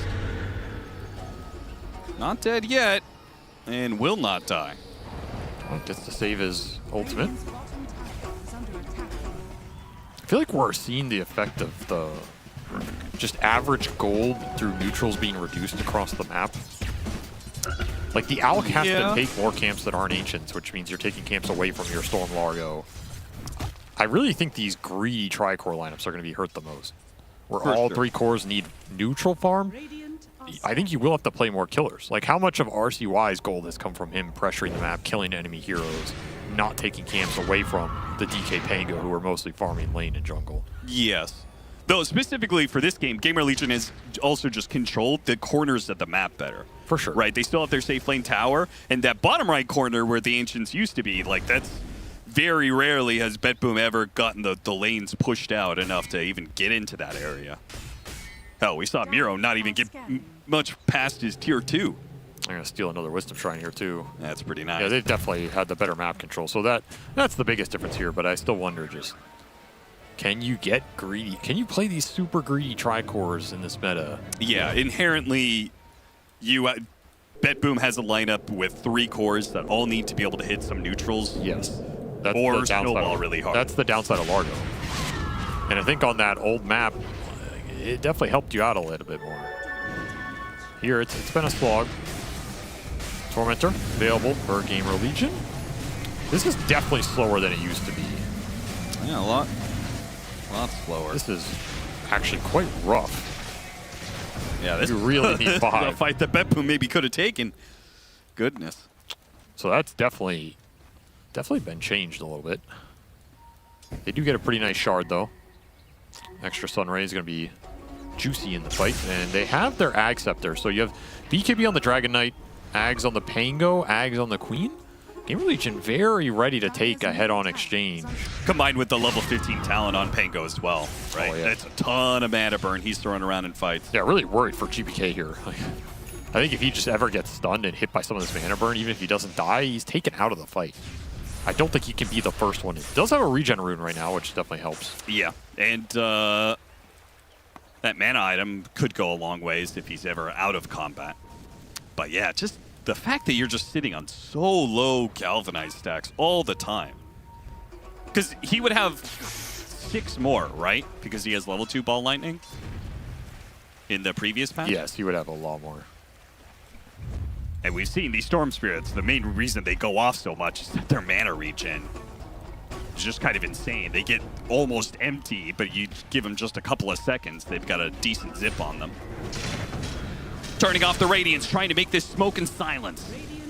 Could be a good fight for BetBoom if they can land the AoE stuns. If Kiritich can hit the initiation, blinks in, doesn't see it, unstable concoction, does go out to speed, but they got the Dragon's Tail stun, the catchy like pulls him away, and GPK is able to make the zip out. Still though, it's a nasty position for BetBoom, who jumped in and did not find the initiation they were looking for. They're gonna have to forfeit some heroes here for sure. Kiritich actually jumps back in here. Terrorize, threatened to go out, but the Supernova is gonna make sure that RCY is not threatened any further. Shad still puts the frog down. He gets stomped. They want Kiritich. After Kiritich, who They're gonna doesn't get him. have a TP away. Hit him with the Dragon Tail. He's gonna die as well. I can't believe BetBoom even tried to take that after the initial failure. It looked rough. I think when the Alk threw the stun, Kiritich was like, okay, I'm kind of out of here. I want to reset. Understandably But then so. GPK went in. And I think that was the mistake there. You had to reset off that initiation. They were not in the pit. You didn't get that. Oh, and RCY. He's still on the Sonic Wave. Immediately a Fiend's Grip on a GPK. There's nothing. That's a team one. Baited in at the end anyway. They get the grip connection. That's all you need there. There's just so many stuns for this Storm to try and deal with. No easy targets for him to jump in this game. That's been the story here. I think GBK was lucky to survive that in the first place because I can't believe RCY didn't just ult him when he got DK stunned. I think the Storm was dead initially. We're going to see here, like, this Storm jumps, he gets DK stunned. How the hell do you not Sonic Wave him there, you know? There's no save in this lineup. Yeah. So they held the Sonic Wave, they held the Dragon Knight BKB. Very disciplined from GamerLegion, just trying to play for the long fight. And these Fire Spirits have really hurt Kiritich. He's getting enfeebled, he's getting Fire Spirited. He doesn't want to sit around the egg. He doesn't want to sit around and get gripped near some of these spells. He just can't deal damage. Yeah. But plus 2 Icar stacks on him now.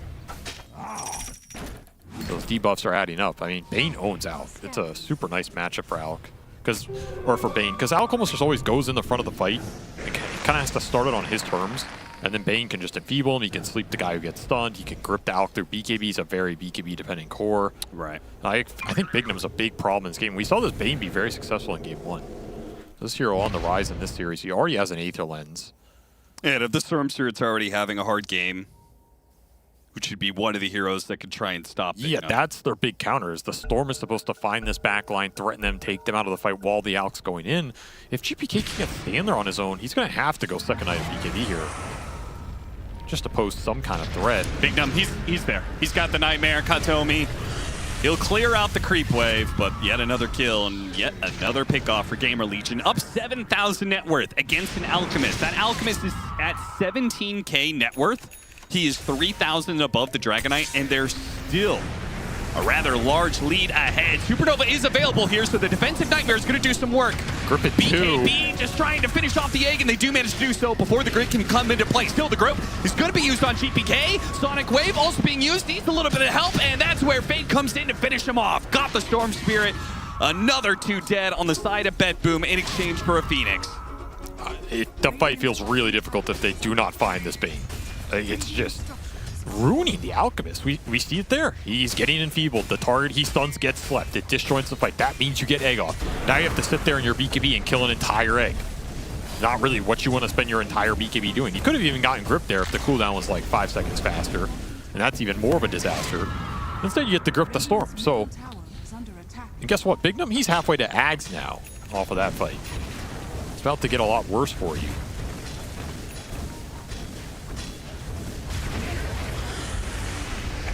Trying to slow things down a little bit. Ooh, early BKB from Shad. Yeah, that was a little fast on the trigger. Well, I guess he just wants to be able to kill these supports, though Fate is in some trouble. Can anybody help him out? Tries to roll up. Doesn't have the Rolling Thunder. Swashbuckle's a little distance away. Still, though, jump in from GPK. What did the Dragon Knight? He's got him. Okay, that's an opening. Vessel, they bring him down rather easily. Age is going to be popped on the Quap as well. Save is going to set it up. Brambles immediately on revive. There goes the Phoenix as well. So not really much help here for RCY. Makes the blink away. He's going to be stunned. Here comes the Rolling Thunder, though, and BetBoom are afraid of that Pango. Understandably so. They are just going to accept the small win that they got. A Dragon Knight and a Phoenix. Didn't give up anything for it. That's big. You have your Largo Ags cooking.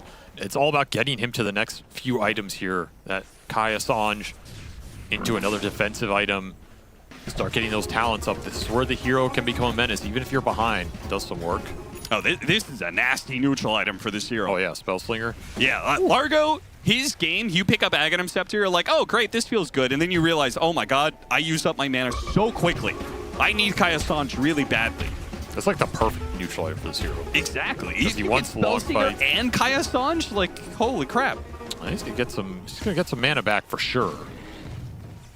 The greedy enchantment's also nice because you don't right click at all. So. Oh yeah.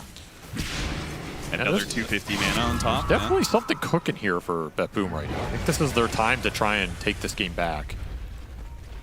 Because the real late game scale for GamerLegion, I don't think you're necessarily dealing with that too easily, but in this mid game, that's where the Alchemist wants to strike. That's where he can kind of just provide that overwhelming net worth superiority.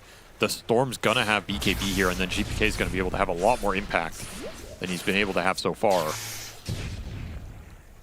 There is so much at stake for this single game.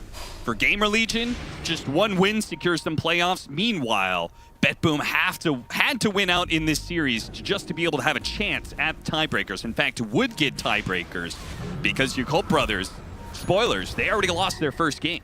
So that was the only other team that could really leapfrog over GamerLegion. What is this Dragon Knight, by the way?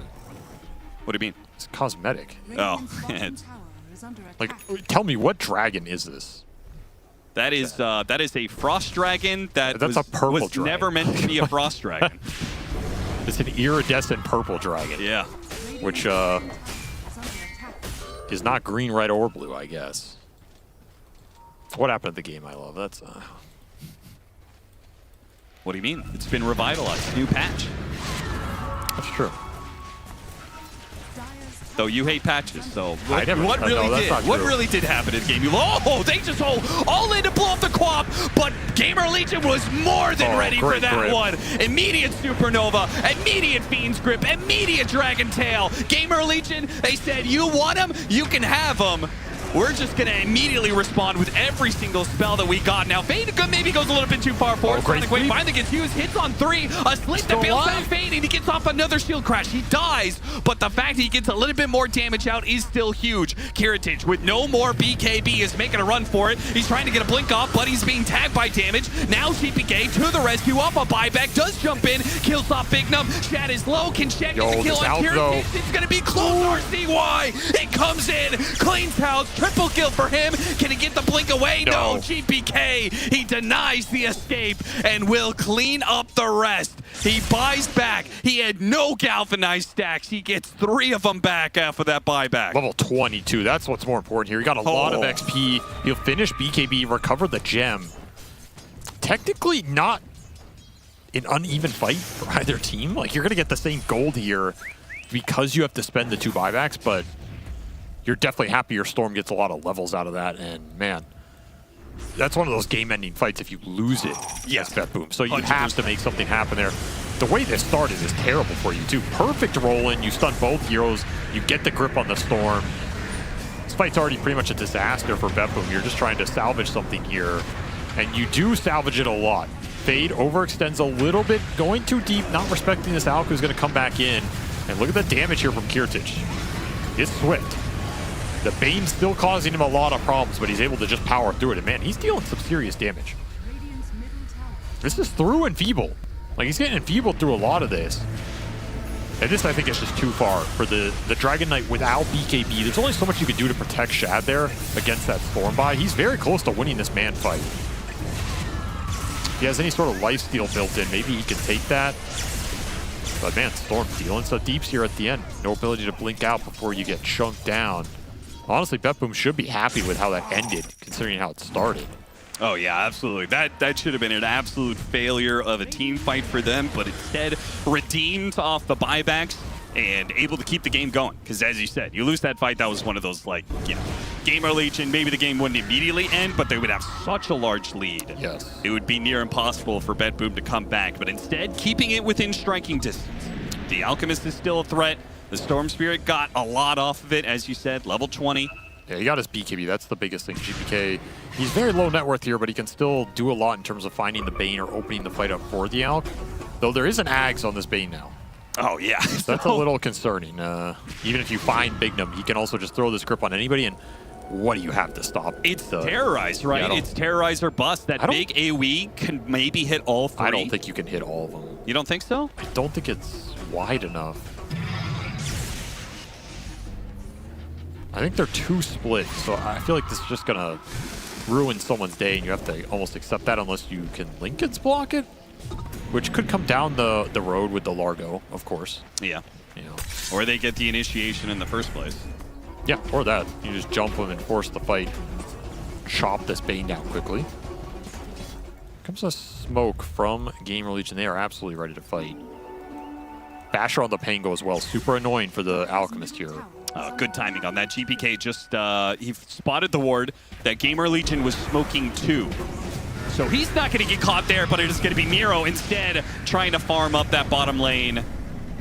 GamerLegion with a pickoff like that, they are going to chip away at the high ground. There goes the dragon. He's testing them right now. He is. Miro is so close to a buyback too. He may get it through tick gold. 25, 20. He's going to have it for this fight, potentially. BKB goes off immediately with the Dragon Tail. Gets used. Damn. There's the Fiend's Grip. Good God. I mean, they knew. He used buyback in that last team fight. They can throw everything they have. Now there's no Storm Spirit to worry about. What a 6 stun. Diving in immediately. Kataomi is dead as well. No buyback there. That was such a fast BKB stun from Shad. Yeah. You just wanted to casually Vortex pull him there. Maybe start the fight or get out. Instead, your dieback on Storm is going to open up some buildings here for GamerLegion. That's all they needed. Daedalus for Shad, and all they need is just this one victory. Yeah, it really is. Kiritich, all in for the Dragon Knight. Blink stun, BKB, full commit. There's the Nightmare, making things a little bit annoying, but he can still cut through the Dragon Knight. He shows he still has the prowess. Can he get out, though? Kiritich is a bit low, but they don't really have the damage. They're chasing after him, but the Rolling Thunder, it hits, but it's far too late for that. GamerLegion, they got to get out of here. He is strong, dude. Holy. Yeah, he is. And Kiritich is maybe even thinking about chasing outside the base. They're too far gone. And honestly, maybe if you're GamerLegion, a little disrespect here to what this Alk has been doing in this game. He has really been murdering your DK. You had grip up pretty shortly there. They're going to try and kill him without the Dragon Knight? You have grip. This is terrifying. They go for the Fiend's Grip, sure, but he's so far back there. RCY, the Sonic Wave, he doesn't even think about it. He says, this is not going to be good enough, guys. We're trying too hard. He throws out the Sonic Wave now, but the burn, they just manage to finish off the Alchemist. No. Thanks to Phoenix burn and RCY doing out the damage. The heals just couldn't come fast enough from Largo to bail him out. Largo trying to chase after both Fade and RCY here. Can he do enough damage, though, to stop these heroes? It is an absolute no. GPK, long zip out, doesn't find anything. Man, sad team fight for GPK. Doesn't get to join any of it, finds nothing at the end. Do lose that big Alchemist, but boy, that was close. If he doesn't go down there, if he gets ult off, the only reason he doesn't get ult off is he got mana burn so much. Yeah, that was a crazy risky move. Yeah, it really was. If you gripped him when he was a bit farther up, I think that's cleaner. I mean, you saw RCY, like, he jumped in. He didn't throw Sonic Wave. He was like, I don't think this is good. Yeah. And then the Alchemist got burned out a bit by the Sunray, and then he was like, okay, that's enough. This Pango's is doing God's work in this. Oh, yeah. Like, the mana burn has been super influential in this game. BetBoom salvaging situations, though. Alk is kind of pulling him through. Look at another Conjurer's Catalyst for some extra damage on GPK, but they got to BKB on Largo. That's the big ticket here. He's level 20 as well, so you get that extra armor. Now, this is where you really come online. You start to take the game over. Yeah. You can get the fights going. You're all surviving. Everybody has the armor. You're all grooving. You have your BKBs. It's going to ignore a lot of the spell damage coming out from this lineup. So giving away that eggs, like, how impactful do you think that is? Wait, who did he give it to? He gave it to Lark. Oh, he refunded. Okay, yeah. He refunded him. Yeah, so now he's going to be able to buy out Lincolns and maybe Okay. get a shard and get double Lincolns on people, more likely to stop this Fiend's Grip. Yeah, normally I'd say you give it to Storm here, but the fact that you get Largo to a full Lincolns and he gets double Lincolns out of it. Not yet.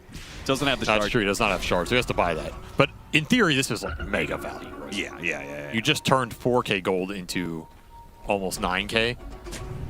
You know, 8K minus the shard cost, whatever, but they really need a Lincolns in this game to protect GPK when he goes in. That's the biggest factor. Like, yeah, you can give an Axe to the Storm, but if he goes in and gets gripped, what good is your Axe? So I like this idea.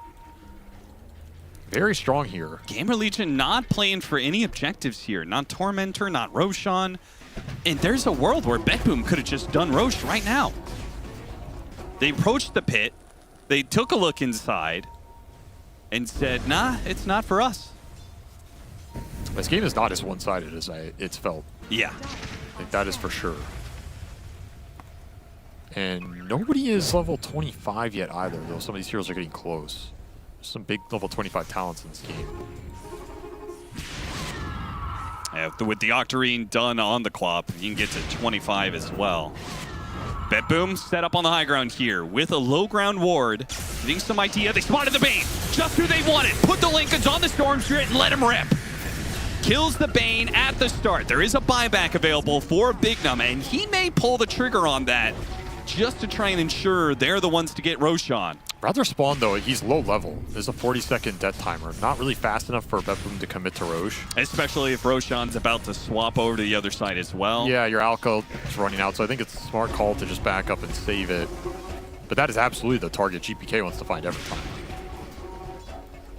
He's even building a Lincolns of his own, so they're just going to try and stack the spell block here. Yeah, there's the shard on the Largo, so Lincolns, they're all over the place. This is pretty scary. This Bane was a massive issue in this game, and they're starting to address it. GamerLegion are going to have to continue to scale up their cores here. That Lincolns just lasts forever, too. Also, the Hex on the Phoenix. This is another big item in this game for GamerLegion. A lot of the support network went into this. Super powerful item. I think it's a fine purchase here for speed. No doubt, yeah. Is it going to get in blocked by Largo is the big question. Or is it going to be able to break a Lincolns that allows the Fiend script to Also land? possible. Like, there's so many small interactions that are going to go down here. That is worth it. Like, I think if you're speed, you shouldn't be afraid to just try and hex this Storm, even if he has Lincolns on him, to open it up for Bignum. I think you're fine with that exchange. RCY, Lotus Orb, pulled back, catchy lick. He's fine. Team is not going to overreact. They used the roll. There you go. They did use the roll. That is a serious loss. Yeah, this is an opening for BetBoom. They still have Alcoholds. I don't know if they can do anything with this.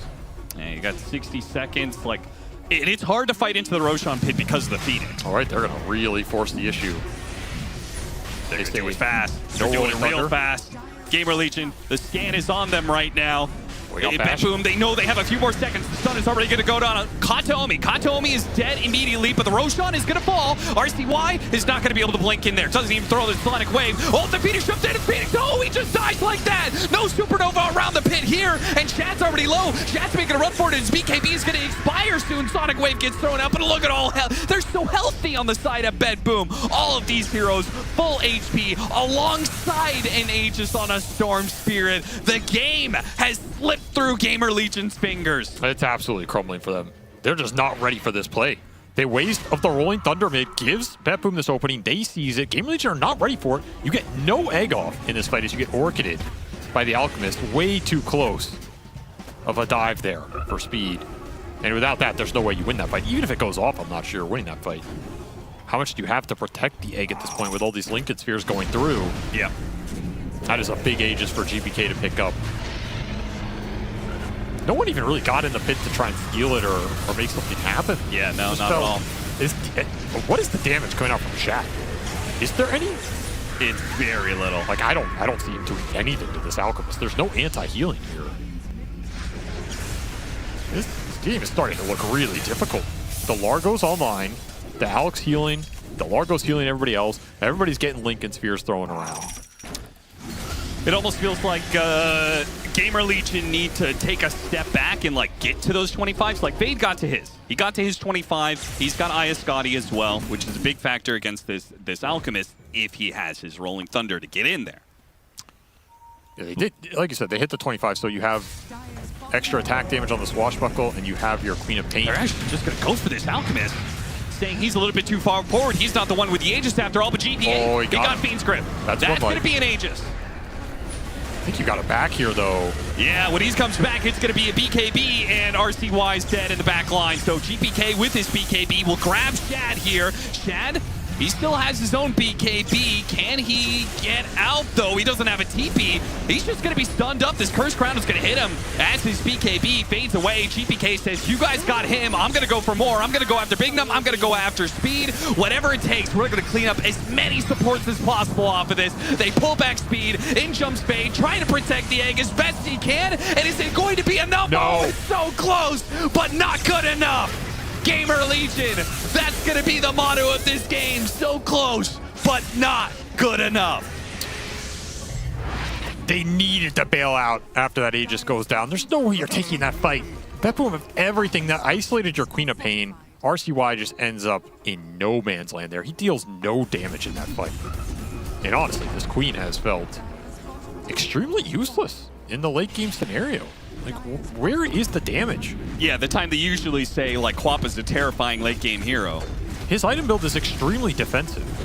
It's just not doing a lot offensively against the lineup with a crap ton of sustain. Yeah, no longer punching through this Largo Alchemist duo. No, I mean, this game is spiraling quite quickly. He pulled another Ag Scepter, went to the Storm, so this Storm is now ripped. Yeah, he's got an amp damage, almost level 25. They were stronger than GamerLegion last team fight. Now it seems like undoubtedly they're going to win this next one unless GamerLegion want to play for buybacks. This Alk has just brought everybody into this game. He even has this extra 25 Chemical Rage regen. They're just so tanky.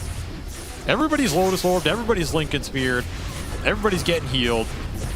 Insane amount of regen on your front line. This DK is trying to hit you with a Daedalus. Not even close.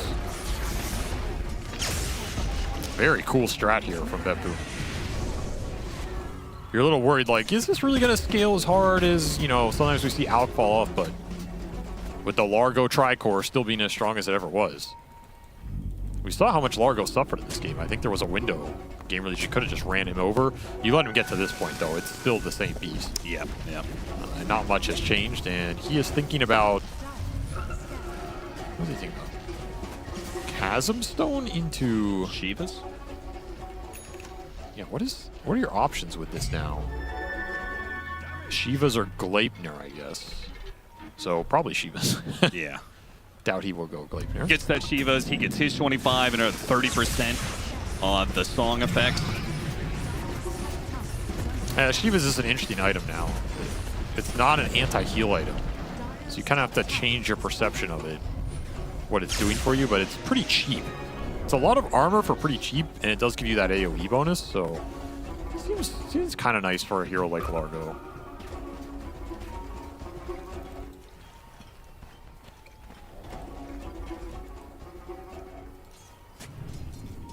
.25 on the Storm too, so he has those overload bounces with the Shard, with the Ags, with the Largo buffs. Good luck. Yeah, his fight's just looking possible now. We got a couple of the Conjurer's Catalysts. Dealing 100 spell damage to an enemy causes them to overheat, so both the Largo and Storm Spirit dealing so much magic damage. It's going to work really nicely for them. Even more damage over time. It kind of feels like GamerLegion are almost like... I would normally look at their lineup and say, yeah, long team fights aren't bad for them, but against this BetBoom lineup, it no, the damage feels like they have to burst somebody. Yeah, there's way too much DPS coming out from this Bloodthorn Alk with Boda plus Storm with all the overload bounces. Someone's getting amped up by Croca Genius. He is just going to make mincemeat of your Dragon Knight at this point. There's no shot Shad can sit there and fight him. I'm not even sure, like, does Satanic really fix anything for him? Kind of just feel like you just need damage. Yeah, that's the issue. It definitely helps him survive, but how do you kill anybody in this game? That's become the problem. This is where you wish you had that old Enfeeble with the health regen reduction. Yeah. Like some sort of anti-healing. You just have nothing. I mean, I guess you have Scotty. That's your best. Did get buffed. 50%'s not bad. Good read by Bignum. Gets out of there just at the right time. Ooh, an amp damage bottom. You need damage. It's sitting there in the river. Yeah, it's damage. I think you need Refresher Queen, though.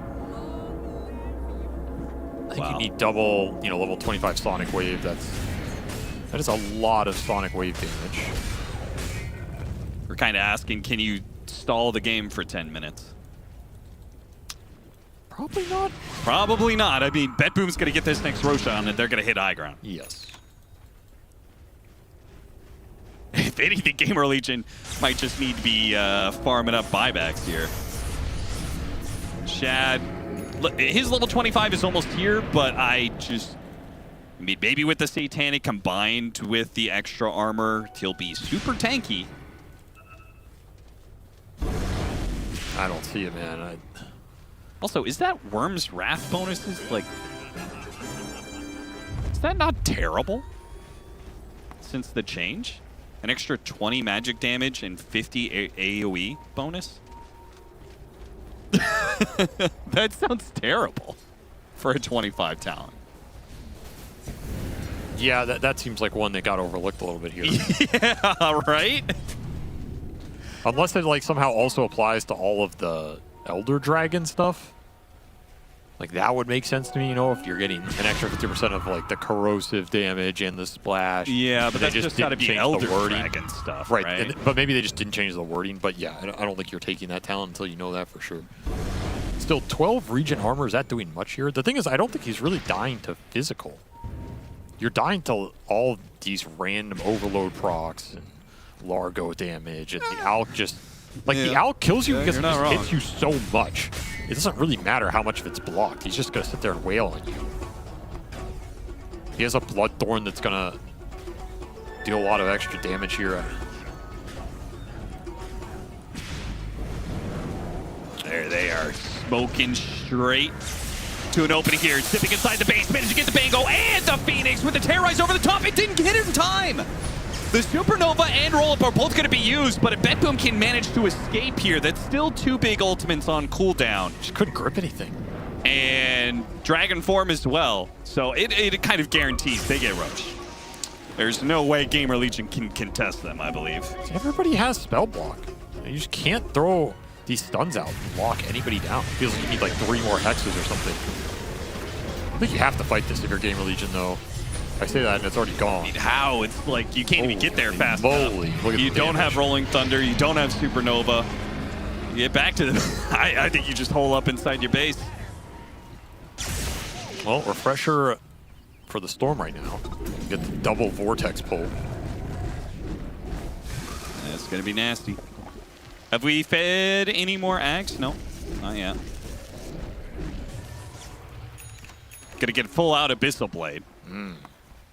It's pretty juicy. Swift Blink, Abyssal Blade, Alchemist. Yeah, you swap the Radiance here. Which, Radiance at this point in the game isn't that great of an item. Nah.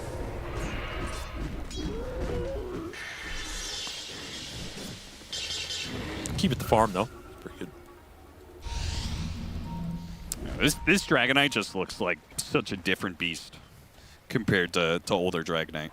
Right? Yeah, it's just a damage difference. I'm not convinced by his carry potential anymore. Him lacking the bonus damage on Dragon Form makes that Daedalus look way worse, right? It used to be you get so much damage that Daedalus starts chunking heroes down. No, 100%. He basically just lost like 150 or something. Go for a pick off here. Save does have the Eon Disc. Not able to get the blink off though. He's gone. They're just going to abandon him though. So, no harm, no foul if you keep everybody else alive. They got an arcane rune for GPK, by the way. They might even just take a fight 3 or 4v5. With how much damage this storm does right now. It's pretty ridiculous.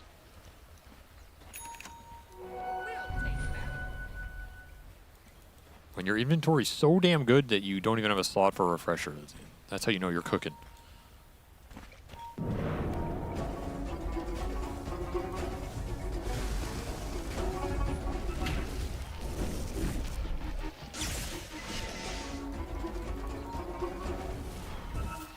Shad shows himself. That's still dangerous, even if you are underneath that ward.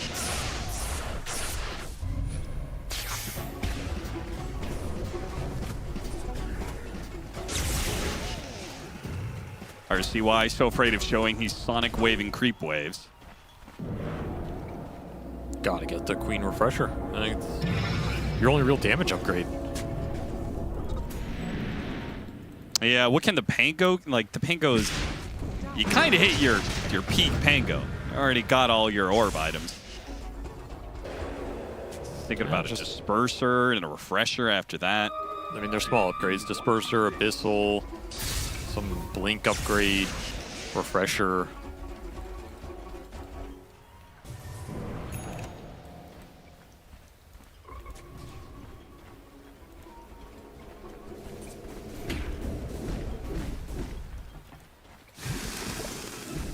I mean, surely BetBoom are going to hit high ground, though, with this Aegis, right?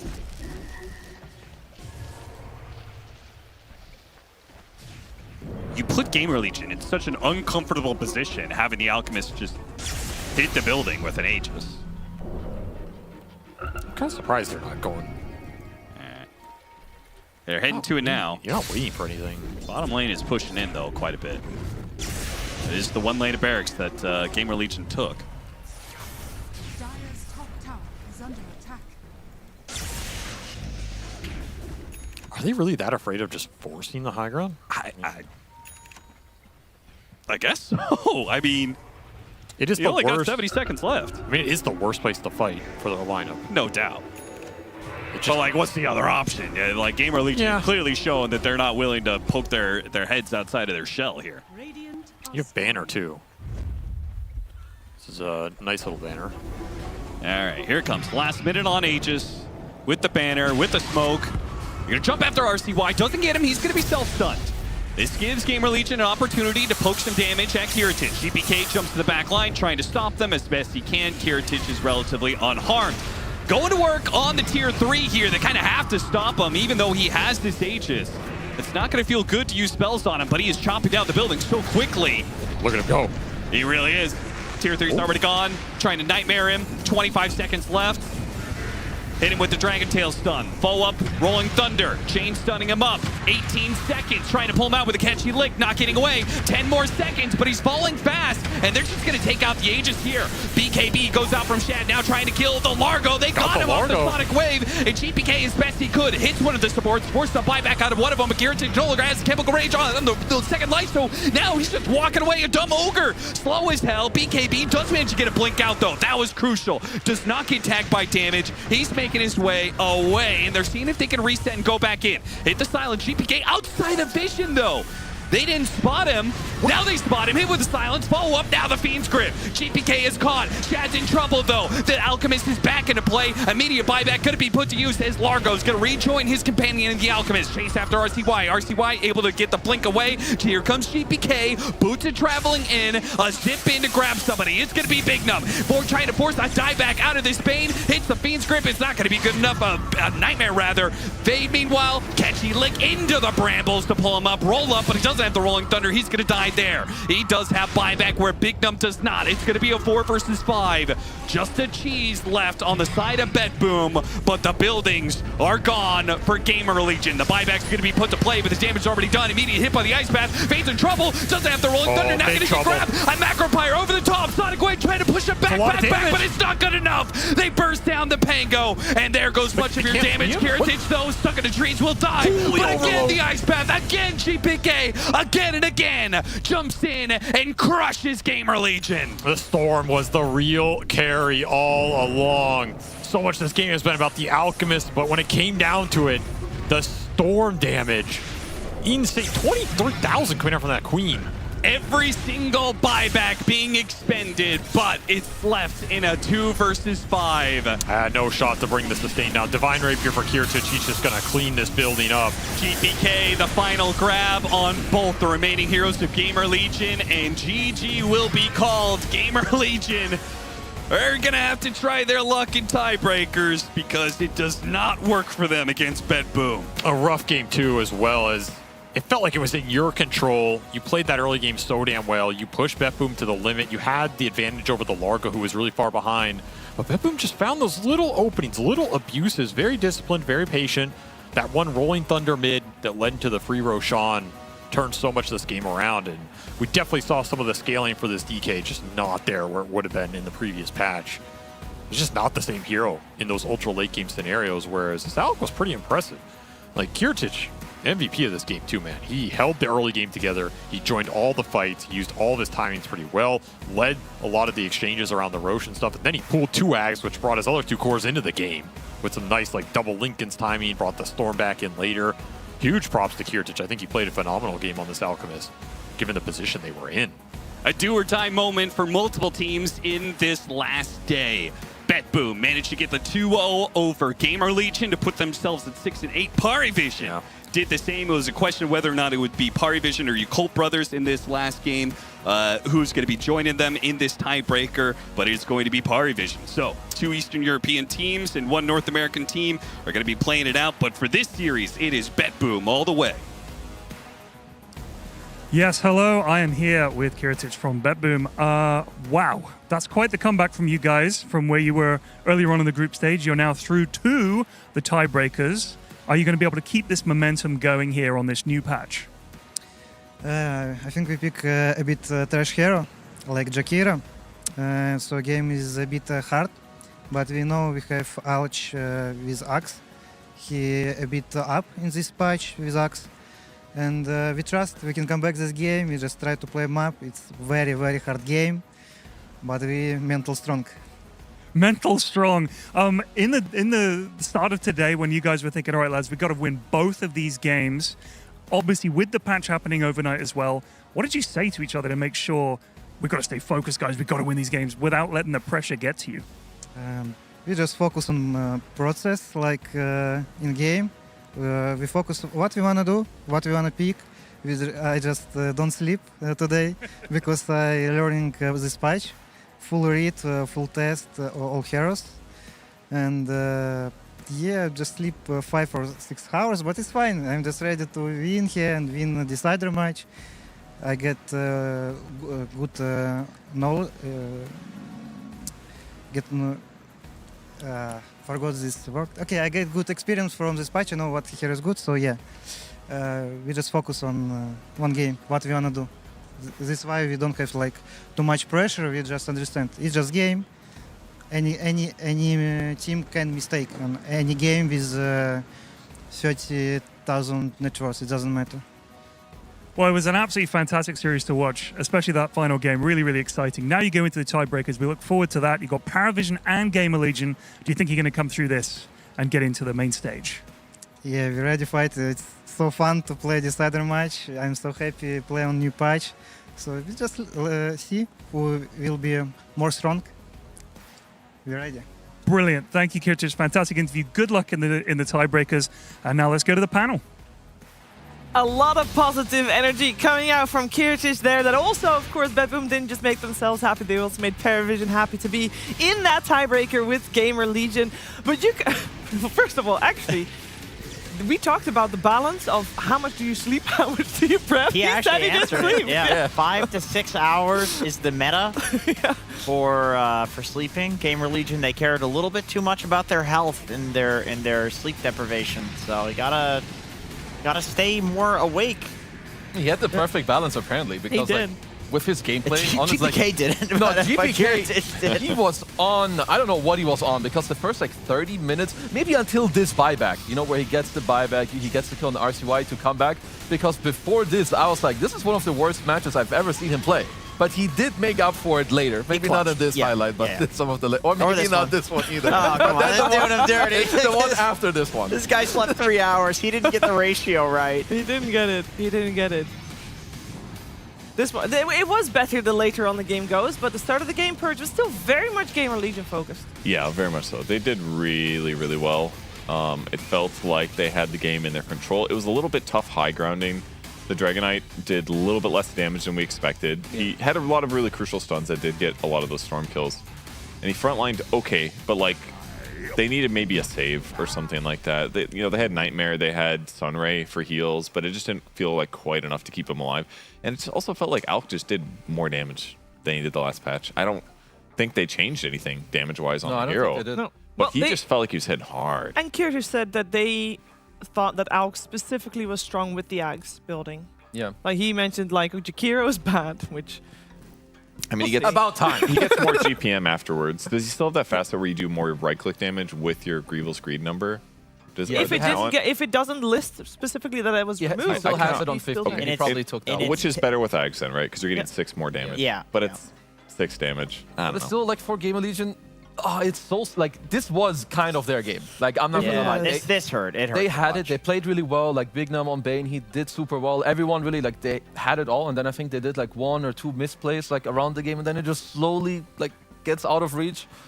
It's just so sad to see. The game with this type of offlaner is a lot harder to play. They didn't have any like pipes or auras coming from Fade. He went for basically a carry offlane build, which is the correct build. Which is the correct build, but it does result in this situation where you say like, oh, why does Alk do so much damage? There's no auras. I mean, you're basically banking on like the 3 cores just playing the fights really well. But if somebody gets isolated, like they're dead. There's no saves there. Yeah. Right? There's the save on BetBoom.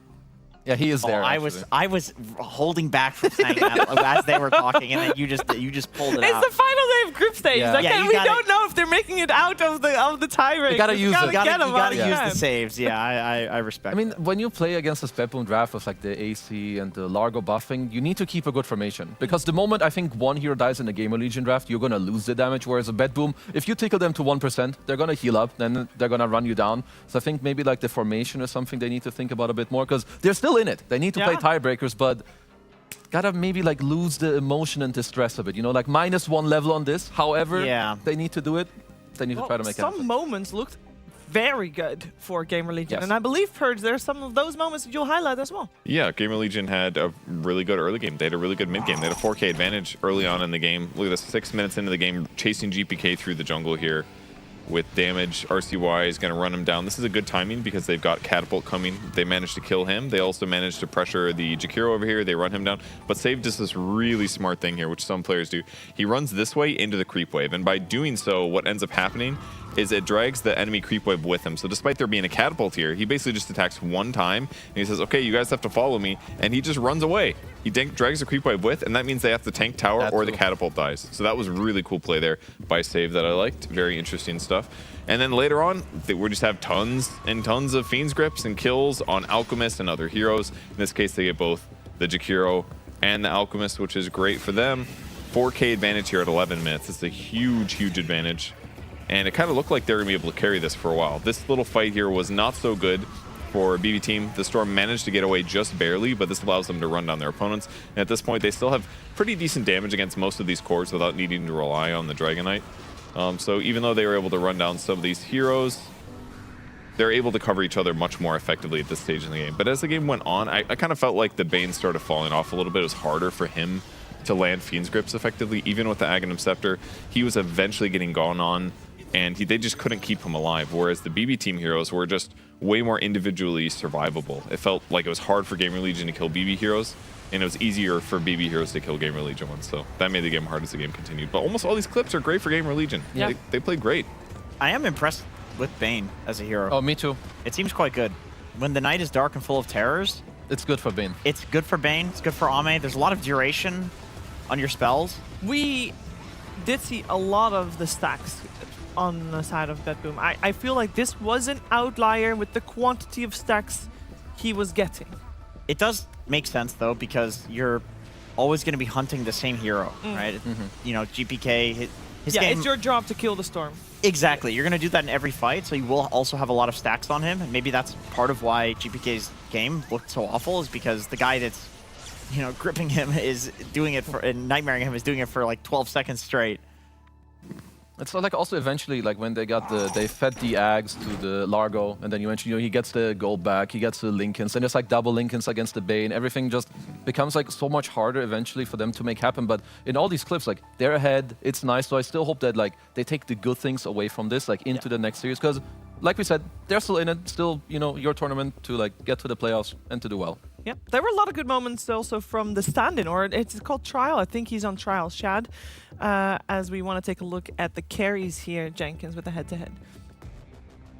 Yeah, I was not trying to do anyone dirty here. Maybe we won't. Oh, that's doing him dirty. That's doing. Yeah, but that's okay, it. It's okay. an alchemist. It's an alchemist. It's an alchemist. Yeah. Kiritich. Well, Kiritich, to be fair, did play really well. He did. He was holding his team in the game with keeping his net worth up despite getting kind of destroyed in the early game. Shad was playing, you know, Dragon Knight, which is not a hero that farms particularly fast. He had a really good catch in GPK, though. He had really great catch all game until the very end, where it looked like the damage falls off compared to in the previous patch.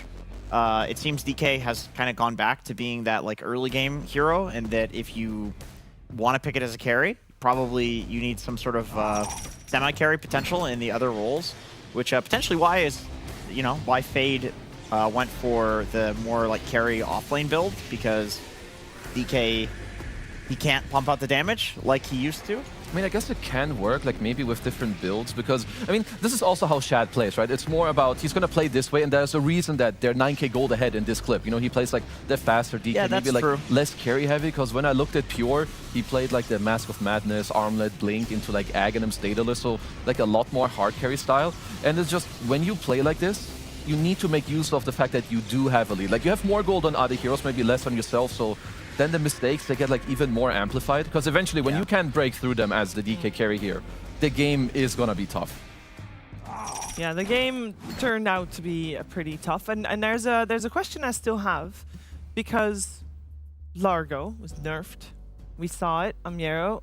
I felt like he still had big impact, but his like peak timing purge was a lot later than what it normally is. And I would say that's a great place to start for the nerfs, to be honest, because the problem with Largo before was that the second that he had Ags, the hero became broken, because you were doing like 40 to 60 AoE damage, playing 2 spells at the exact same time. It didn't cost, it cost you mana, of course, but the fact that it both made your team fighting incredible and your farming at the same time was just way too good. And now it's like, okay, you get 2 spells, but you have to make a little bit of a hard decision, and your AoE damage is 20. Not counting his third skill, not counting his spell amp increase, but still, it's 20. It's really not that good. So it's at least delayed. This was probably the worst example Largo we've seen in weeks, because it was a delayed Ags and it was nerfed. Yeah. But I imagine it's going to be similar to this as the patch goes on. Oh, yeah, on hindsight, do we feel like that it fit into this draft? Obviously, they won, so it worked out, but BetBoom coming online so late surely wasn't completely the plan. Don't call me Shirley, but the licks were very impactful this game. He was using that to do a lot of saves, and also the double Lincolns, like the doubling buffs is still inherently the best Aghanim shard that has probably ever been in Dota. Like that shit is just really straight up broken. Especially when the Owl can be like, here's 4,000 gold, buy me Lincolns. The win rate on Largo went down, but honestly, after watching that, I'm leaning towards it's still really good. I think it's good. I will say that I wasn't super impressed. I would like to see like a little bit more, because at least now maybe there's like a bigger window. Well, where you would can, you like like to see it as a support instead of a core? Probably. Oh, I see Perch already shaking his head. I don't think so. I mean, I'm sure it's fine. Like, I just don't think it's like it's not going to be like a 52 to 54% win rate support. But then you can always go mid and do that on the rune. Yep, you could pull them like 400 units closer to you for 0 mana. That's true. Think about it. Think about it. Slowly lick a rune onto your side and save it for later. It's for a juicy treat for daddy later on in the day, as they say. Oh, yeah. All right, Gina, this is the moment where... Well, I did check the drafts of all the other series going on, and there wasn't really too much excitement in terms of like unorthodox picks, apart from 2. PARIVISION won a game where they had 2 unorthodox heroes, one being a Rubik and one being a Lich. Oh, Sacrifice is back. How was Rubik played, though? I don't know. I just looked at the drafts. 9 class Rubik. It was literally while you were doing your tech thing, I looked at it. Permanent stat gainers. Good for them. The Fade Bolt is pretty cool though. No. Speaking of permanent stat gainers, the Forager's kit. Surely that's OP. That one looks good. She's right. These nuts, they look really good Yeah, when you these get nuts them. are sick. Okay, great. Let's take a look at the standings. Probably. I brought that up on myself. You ran into that one, Cleaver. I did that one. All right. The standings. We have already got Yakult and Reconics eliminated. We already have guaranteed upper bracket for Yandex and Tundra. Mouse Sports guaranteed a lower bracket. But one slot remains for 3 teams with the exact same score, Kazu. Yeah, there is, honestly, there's a lot on the line. Like, also, like, you know, for PARIVISION, who went 2-0 and their game ended earlier, they were praying that GamerLegion would lose the game that we just saw. Because, yeah, 6 and 8 between these 3 teams. And at this point, I don't even know. I mean, I guess we didn't see the PARIVISION games just now, so I can't really say too much. Their opponents was Yakult. I don't know if I have a favorite. We know that PARIVISION's going to win because they just buffed Monkey King, jump from tree to tree down to 0 Oh, seconds. yeah, nine classes. Oh, it was a 9-ass Rubik, yeah. Yeah, 9 class, though. Yeah. He's the guy that wants to do weird stuff. He's so happy right now. He played Nature's Prophet. The game after that? Oh, that's exciting. I'm going to gobble up that replay later tonight.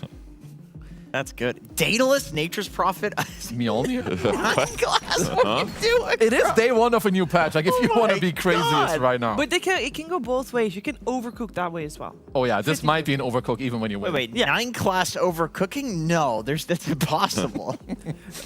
Regardless, though, all those 3 teams, they'll have to wait because there's no booths available to play more Dota 2 for them. They can play in the practice room. Don't worry. They still have, you know, the games that they can play. But the official booths, they're safe for Group B now because they get their final series in, and that means we are switching to Group B games. Our next upcoming series on this stream, Xtreme Gaming taking on OG. We'll see you after a break.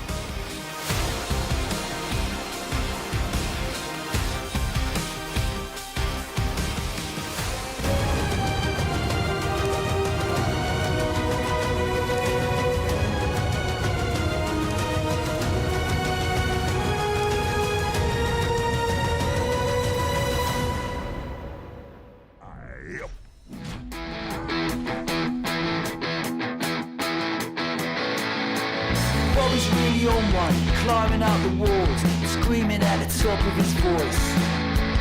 Running lines like they're going out of style, drinking like there's no tomorrow. Lo and behold, he's down from cloud 9, telling me how much he really loves me. Well, I'm hanging by a thread, but I'm bracing anyway. Sometimes it's easy that way. Friends mean everything to me. If only it was that easy. Friends mean everything to me. If only it was that easy.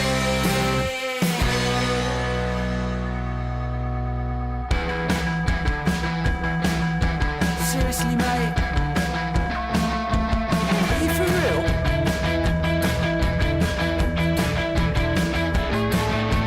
Nimble as a cat and as subtle as a punch in the face.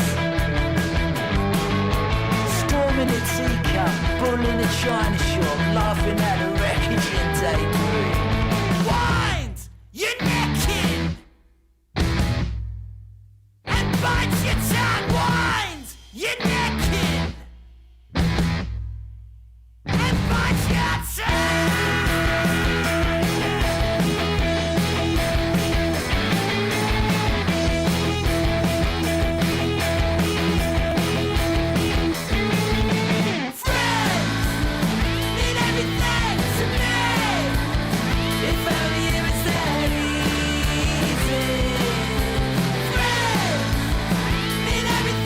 To me.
looking at you.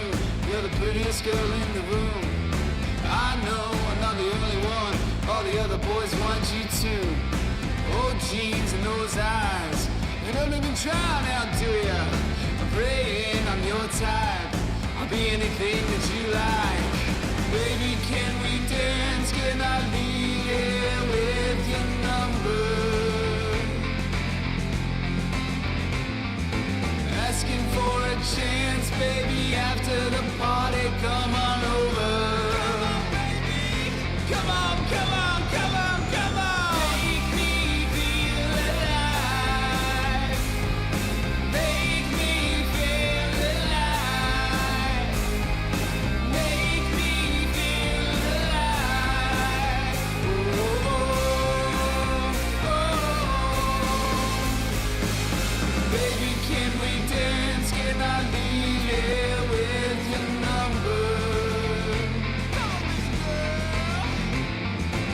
Asking for a chance, baby, after the party, come on over.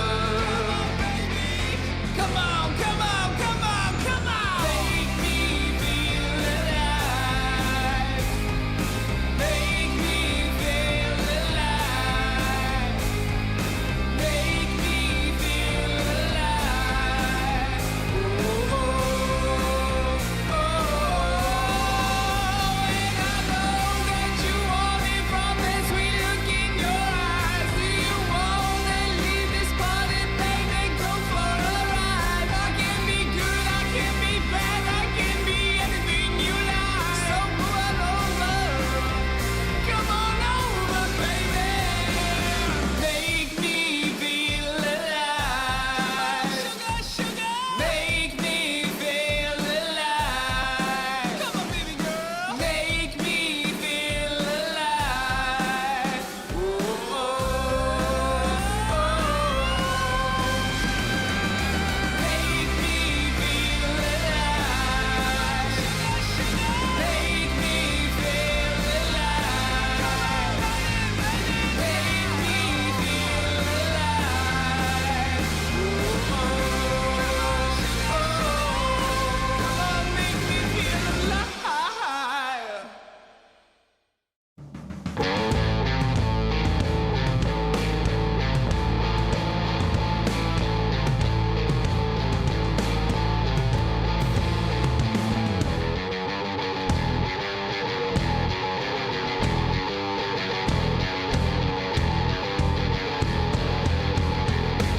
The maniac's coming after you. The maniac's coming after you. So you better take warning. You better start running. I think I saw him outside your door. I think I saw him all covered in gore. And he's got a big knife. Better run for your life. Don't let him catch you. He's out to get you.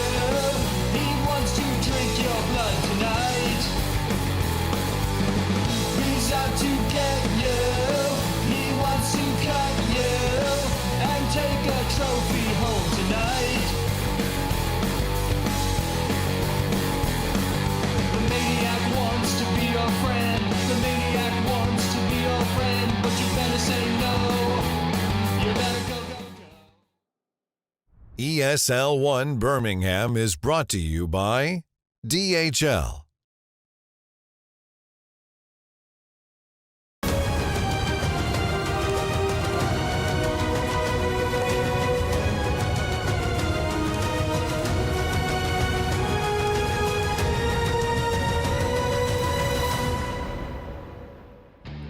The Dota 2 continues here for ESL One Birmingham 2026, where we already know that Group A will have some tiebreakers to be played, but Group B, there's still a lot of things that can happen or can't happen.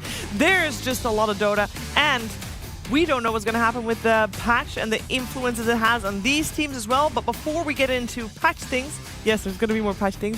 I want to check with Kezu. Kezu, you did some research. Yeah, I did more math with More Dr. math. Neustadel. So we've got, the standings because there's more options for what can happen with the standings, right? And Yes. the tiebreakers. So for Group B, what people should look at for the top, there's like team spirit are there. If they win one game, which you can see it in the mode. If Spirit win just one game, there won't be any ties for number 1 and 2 as they will have 10 wins. But for the bottom half, what all these teams need to hope for is that Virtus Pro don't win 2-0, because then they will go to 7 wins. So if VP don't do that, so VP only needs to play one game, win one game, and then everybody's hopes and dreams are crushed. If they win one, other teams can 2-0, then maybe. Oh, yeah, math. But if they go 2-0, which absolutely they could, then there is nothing. This is But- like wait. crabs in the bucket right Who here. are they playing? Falcons. And that's not an easy matchup. And Falcons, they still have the chance to be upper bracket if they win 2 games. Yeah. And Spirit, who's Spirit playing? Is it Aurora? Spirit are playing versus Nigma Galaxy. Oh, okay. So they're. We'll see. Yeah, it's hard. You're for Pain saying as well. For Pain, it's hard because Yeah. they're playing Aurora, like 11-1. You know, squeezing out a 2-0 there tough. is difficult. But it's mainly like on VP, so people should keep their eyes on them because if they end up losing, very high chances for tiebreakers here. Yeah, and I think then for OG and Xtreme, those are the 2 teams we're gonna watch. Obviously, ideally they win 2-0 from one another, but if they are tied, if VP loses, they still have tiebreakers. Yeah. Okay. So and there's things up in the air. Yeah.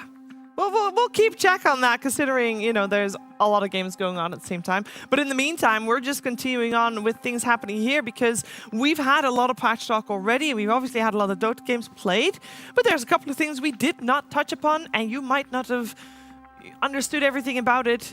Either Purge, we're going to go to you first because there's a bunch of new items. There are. We actually haven't seen any being built by pro players yet. Do you guys remember all these? You did your homework, right? I know. So the first one is the Vision Urn, which kind of looks interesting. I haven't seen it yet. I tested it in a lobby. So what does it do? Because there's a lot of people that did not do their homework. So like, if I get it correctly, you use it on an enemy, and that hero's vision you get. Yes. Like whatever he sees, now basically you and your entire team see it. And if they're invisible, you can still see them. Yeah. And it also, if you use it on an ally, it heals them more than normal Urn would. So it's like a more supporty version of Spirit Vessel. The one in the top middle is Ghost Scepter AoE, I believe. It's like Ghost. it's It's like the Necrophos AoE W spell, QW. Yeah. It's kind of, it's like the anti-heal that Shiva's. It took away from the anti-heal of Shiva, so that one's kind of weird. Yeah, this one read very. You're stealing move speed too, And right? Yeah. like the health restoration. Maybe. Health restoration for sure. It like limits their healing, I believe. That one's kind of goofy. The one in the upper right is the magic resistance armor item, I think. Is that what it is? Or is it armor evasion? Consecrated wraps. It's magic resist, HP, and attributes. Looks like Anti-Mage outfit. And then you That's get true. It does, you yeah. get a shield based on some stacks. And you get movement speed when you're out of combat. So it's kind of like a more expensive sort of tranquil boots theory, like getting barriers built up before you fight. But I don't know if anyone's going to build that. Heaven's Halberd, I think, looks potentially good, though. It has a lot of evasion again. It's armor and evasion, actually, which together is amazing on like a Centaur hero. If you're a strength hero, great item. So I could see some people building that maybe if we have some like range carry. Do you guys remember the other ones? Yeah, Bloodstone. I don't want to talk the whole time. Bloodstone builds out of Veil now, right? So it has like more damage amp. So I kind of like that. I think Bloodstone. I mean, there's always this relationship of rework is really bad, rework is quite good. I think right now. I could definitely see it being built. Yeah. Like it has a good build up, it looks good, it has a good effect. I like this one. I think it has a passive amp aura too. So like Shivas, you have to use Shivas to increase the magic damage. This one's just like a passive aura around you, which is kind of cool. That's pretty good. I read the items before I read the hero changes, so I was super excited about Shiva's Guard now giving AoE spell AoE, AoE amplification. And then it wasn't useful for my hero. Yeah. I mean, but it is kind of cool It still. also pierces debuff immunity, which goes a long way. Yeah. I think good for slowing. Yeah, it's really good for slowing. It's cheaper too. It's like it's like a lot cheaper. But it doesn't increase your magic damage or spell damage to enemies. It doesn't slow or it doesn't do anti-healing anymore. That's gone. That was a big aspect. Is there anything else that does anti-healing now? Orb of corrosion or orb of frost. Frost, yeah. Frost, Yes. and then the upgraded one too, I think. But is that the I have only Skadi. thing? Yeah, Skadi, then this Skadi. new item you have here with the AoE Ghost Shroud. We are missing 2 new items on this. The Specialist Array? Or do you have another graphic? Yeah, no, you're right. I left those ones out because I thought they were the least interesting, but feel free to talk about them. Oh, I like those ones. I think they're cool. I just thought those 6 were more interesting. I was excited about being sniper, and then I'm hitting camps, and then other guys on the camps are getting hit as well. It's a ranged Battle Fury. This is very exciting. I need to see about this item because I'm not very impressed. It has, listen, dude, you got Hurricane Pike, okay? Yep.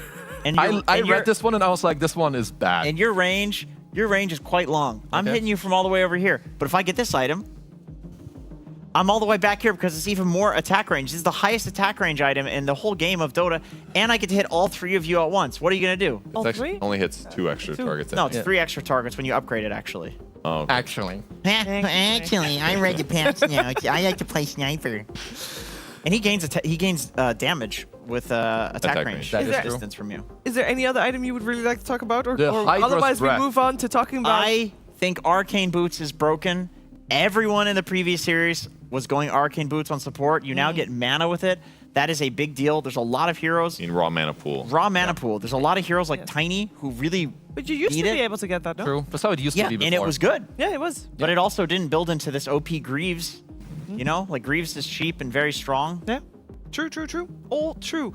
Also true is that we're going to watch OG play, and OG has got a specific hero pool that they enjoy throughout patches, if you will. And Jacobs, you found some that they might like extra much right now, considering they are good. Yeah, I was just looking at these boys and, you know, what they're playing in their competitive career. And, you know, some heroes on here are expected. You have, of course, Yapoi, your boy Yapoi. He's playing a lot of Puck in these games that we're seeing. And guess what? Puck's win rate actually went up with the changes. And It was not... Why? Yeah, Because why is it why is he not 3%? nerfed? He was not bad. Why did he get buffed? Well, you can ask IceFrog, icefrog.com/Kezu Shorts, Shiver. Yeah, I will check and that then out for sure. Force, one of his most played heroes and very Same high as win Nico. rate. Sorry, Nico's one of his most played heroes is one of the big winners of the patch, Doom. We saw that in our series. We saw 33 playing it in another series. Very overpowered. But the most interesting one is, of course, the man in the middle. Tim's. The Tim's Earthshaker. Spirit. I got you. It's Earth Spirit. And we saw a little bit of Earth Spirit coming into play prior to the patch. It looked good already. It looked pretty decent, playing around, like rolling in with Aether Lens, you know, kicking people in, playing kind of like a pseudo Magnus or like Pudge style hero where you're just starting fights, not necessarily trying to use your ultimate. They buffed his kick quite a lot. I think the slow duration is like half a second more, level 1. I don't recall the rest as And much. the grip is a longer silence at level 1. Okay.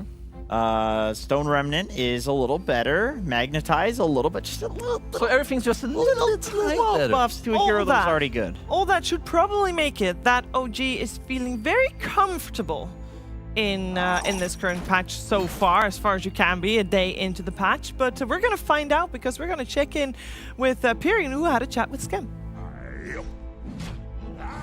Yes, thank you. I am here with Skem from OG. Let me ask you a question. Did you know that there was a patch overnight? Yeah, I think my coach told me that there's a patch coming. And how much time have you guys had to prepare? Some of the teams have said they stayed up all night or their coach stayed up all night and they've been looking at stuff this morning. You've had a slightly bit more time than the teams this morning did. How much have you done to prepare? I think it's just same as other teams. Like we try to look for new things, in the game. Have you found anything that you're particularly excited by? You don't have to share it if you don't want to. Was there anything where you're like, oh, thank God they nerfed this hero, or fantastic, now I can pick Lich again, or whatever? I think not that much because I think not really big changes for me. I think the most big thing is the map. The heroes, I think not much. Yeah, just the facets. Yeah. So what do you think the changes that they've made to the map are that are big? Because I haven't had much time to read the patch notes either. What do you think is the biggest change they've made so far, other than the facets? I think the Tormentor and Roshan timing need to know about it. Yeah, and the gates. And the gates as well. Is there anything in particular that you guys have said to each other ahead of this series as a must-win series for you? What kind of words of encouragement have you got for each other? Something your coach has said or something like that? Not much. We just need to enjoy the game and just do our best. Yeah. Well, best of luck. We look forward to seeing you and back to the panel. Thank you very much. We're going to see them in action, and the draft should be on our screen momentarily. I do want to talk about what he did as well. The map, we haven't really touched upon it too much, but the Tormentor being on the low ground, being on the Radiant side, and therefore no longer you can do the scripted, oh, you do Roshan minute 90, Tormentor at minute 20, and then you go contest the 21-minute rune. Experience rune. Yeah, but not rune, now shrine. now you can do it the other way, though. What was the win rate between Radiant and Dire? Radiant had like a pretty high win rate, right? I thought Dire was higher. Was Dire being higher? Oh yeah, Dire. You're right. Dire. It was like 55 maybe, was it not? It's a weird one because if the offlane meta revolves around a lot of heroes that are taking the tower, or like the carry meta has heroes that want to go through the portal and take the tower, then whichever side has the offlane that the Tormentor is spawning at has the advantage. So you're saying Radiant, Dire now, because Dire offlane. Yeah, exactly. Because if then it's not easy to follow. You're taking the tower. Well, it's just because that's Dota. It really depends on trends. Like sometimes offlaners are getting completely destroyed, and there's no threat of that tower ever going down, and then it's like favoring the safe lane. But it's even prior to the patch, we were seeing it kind of change. Like the offlaners were starting to win. I think the biggest change to the Tormentor is, number one, it's low ground now. So if you are Tormenting, way harder to defend. There isn't also some like central ward you can place to spot the most common like ramps that people are using to approach you. True. And it takes like 50% longer to kill the darn thing. Yeah. So you're in danger longer. Same thing as Wisdom Shrines. Any like big objective that people are constantly fighting on, they put it in the hole in the ground. That way it's harder to defend. I mean, they did the same with like the Wisdom Shrines, right? And I think also the point. Yeah. No, just amplifying the point. And then also to amplify Jenkins's point. Well, like, Kensu and I agreed on whatever he's about to say. Exactly. Like with the offlane, because now the offlaners, they meet like more nicely, right? Like the first waves, it's like more offlane favored as it used to be. So I do think it should be like a little more Dire favored maybe than before, which is overall nice. But again, it's like first day of the patch, so we'll just have to wait and see. First day of the patch, offlane is back, baby. We don't. No, that's why we see Primal Beast first pick potentially as well. But I do want to unpack some of these bans because that also tells us a lot about how the teams are thinking about the game. And on the side of Xtreme Gaming, we got Darkseer banned, which we haven't even touched on any conversations yet. Ooh. And then Leshrac second phase. Early on, anyway. Well, it's kind of cool. I mean, we just talked about Bloodstone being cooler. It's a damage amp aura. It's lifesteal. It doesn't dispel when you use it anymore, which is kind of spooky if you're against a vessel. But they basically did a slightly weaker version of the pure damage facet. It dumps the damage faster. Although it should still do damage to towers now that I think about it. Exactly. It hits towers. Just thought about that now. Which is something they couldn't do with the pure damage thing because it felt too overpowered. Oh, but that's actually very good. Now it does. So because that was like a big part of why people would pick Leshrac in a draft is because you would get a hero. He's great at scaling. He's tanky. Does damage. But holy shit, he can run around and take every tier 1. Like remember the days of Leshrac sitting in the trees hiding and just pressing Edict and taking tier 1s, even support Lesh? I felt like you couldn't stop it most of the time. Yeah, it would cost you a lot and cost him very little. Are you guys not maybe a little bit surprised to pick it into Primal? Like at least when I play Lesh, I don't really want to like play against heroes that stop me from running in. While Primal doesn't do it with his skill set, he will rush Blade Mail like first item. I was gonna say Blade Mail heroes destroy Lesh. So that at least that is a little spooky to me. But I guess they can flex it, so you know maybe there's more to it. Yeah, I'm curious what role they think Leshrac is best in. Yeah, Chen also is quite cool. Like against the Lesh at the same time, you get like the summons to pair it up. It's a core Leshrac. Oh yes, Chen, very important. He gets to creep he gets Zealot. Zealot, yeah. Yes. This is a giga fast draft. And this was bugged last night when I was checking it out. When you convert lane creeps, they do not turn into Zealots. So what's a Zealot? A Zealot is in the game. It's a lane creep. Protoss basic unit. You can run it in suicide. I didn't play StarCraft, so you can suicide the unit. So you can suicide the unit either for a heal on an ally or damage on an enemy based on the max HP of the unit. So the more Holy Persuasion you're getting, the more HP this unit is having. And you can convert lane creeps, which of course are using the Holy Persuasion. When you have the talent to have more Holy Persuasion HP, it's about 500 damage. So like hypothetically, Chen can do 2,000 nuke damage with the Zealot. It's honestly not bad. I don't know how much you want to be running into all of your creeps to die in the late game, but it's very interesting. You can also use them to heal as well as important to point out. Yes, it's 50% value on heal, I think, but still very good. Kind of similar to his Aghanim Scepter a couple patches ago. Yes. For our That final nobody picks, built. we need some carries. That's why we see some carries being banned. With the Faces Void out, Ursa out, Kez out. Oh, how about Lifestealer for OG? I mean, Dead Heroes had monster win rates. He wasn't he first No, phase there he banned goes. even the previous series even? Yeah. Oh, there it's okay. It's banned. That's a good. You know, we might criticize this Leshrac being picked this early, but there's nothing like the 1-2 punch of the Mars Phoenix in the second phase. Like, this is a perfect time in history to do it. Brand new patch, be like, oh, by the way, here's an amazing dual lane. That's going to win every single You know who team fight. can't be 1-2 punched?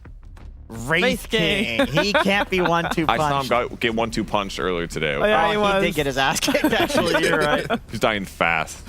Yeah, he had a rough one. That was against the Doom, but Like, what is cool here? Like, having a BKB, like someone that can kill the egg is nice, and you want at least like a semi to hard carry, which, well, Is you'll generally get. TA dead? I don't think Or do you so. not want to play that into Phoenix? I mean, there's a lot of anyway? run at you, so maybe there's other heroes that can protect themselves better. The Forbidden Hero, like Juggernaut, or like a range carry that builds BKB. Morphling builds BKB. Is it out of the pool? What, did he get changed? You know, here we saw banned in the previous game. I think both games. It was the Terrorblade. Has he like been winning a lot or something that the bans come out? he was played on a different stream, I He believe was. someone said. He was. I can't remember if his changes were that big. They changed Demon Zeal a little bit. They changed some of his percentages for illusions, I think. Sven. Oh, okay. He doesn't have his innate, which is more damage when they're stunned. His base damage is higher, though. It's like 61. Yeah. His shard's different. Is it good? Mask of Madness is better on melee heroes. Okay. It gives you more movement speed on melee than ranged. So, some sort of indirect spend buffs, I feel like. Well, his Wrath of God innate, which is giving him more attack damage per point of strength, can be broken. So yeah, you can actually like break Sven in a fight now to reduce his damage. That's interesting.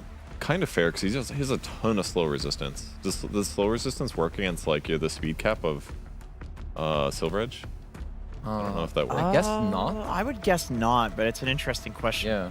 Because he has like 50% slow resistance, I think, or 30 on the ult, and then he has some talent. And I think Mask of Madness gives some more slow That also, resistance yeah, now. wow. So, I mean, so what do you do here if you're Xtreme? Like some anti-carry into Sven? They At have least- over a minute to think about it. Like traditionally here, you're thinking of like Troll. Oh yeah, Troll is nasty. But, But there's like so many new things. Like this is also, you know, maybe you have like, you read the patch, you're like, oh, I really like this one. But you can't they need to win 2 games. Troll lags. Yeah. 2 games. 2 games. You can't just try a hero because you feel like, oh, this sounds good. It is Ame. Yeah, that's true. Dragon Knight. Thoughts? Hey. Has looked, I mean, he's lost the games. We're going to have to update those stats, but I think DK has looked good. I mean, I saw it on the other stream when Pure played it, and that looked straight nasty in his hand. And GamerLegion, they lost, but they also good. Looked good for the first 30 minutes. or and he so. played Tempo Dragon Knight. I feel like Ame is going to play hard carry Dragon Knight. Yeah, oh yeah, Pure it's, also did it's that. Ame. He'll play hard carry. I do like it with Leshrac. Lesh loves to have a guy long duration stunned in front of him. He will kill them.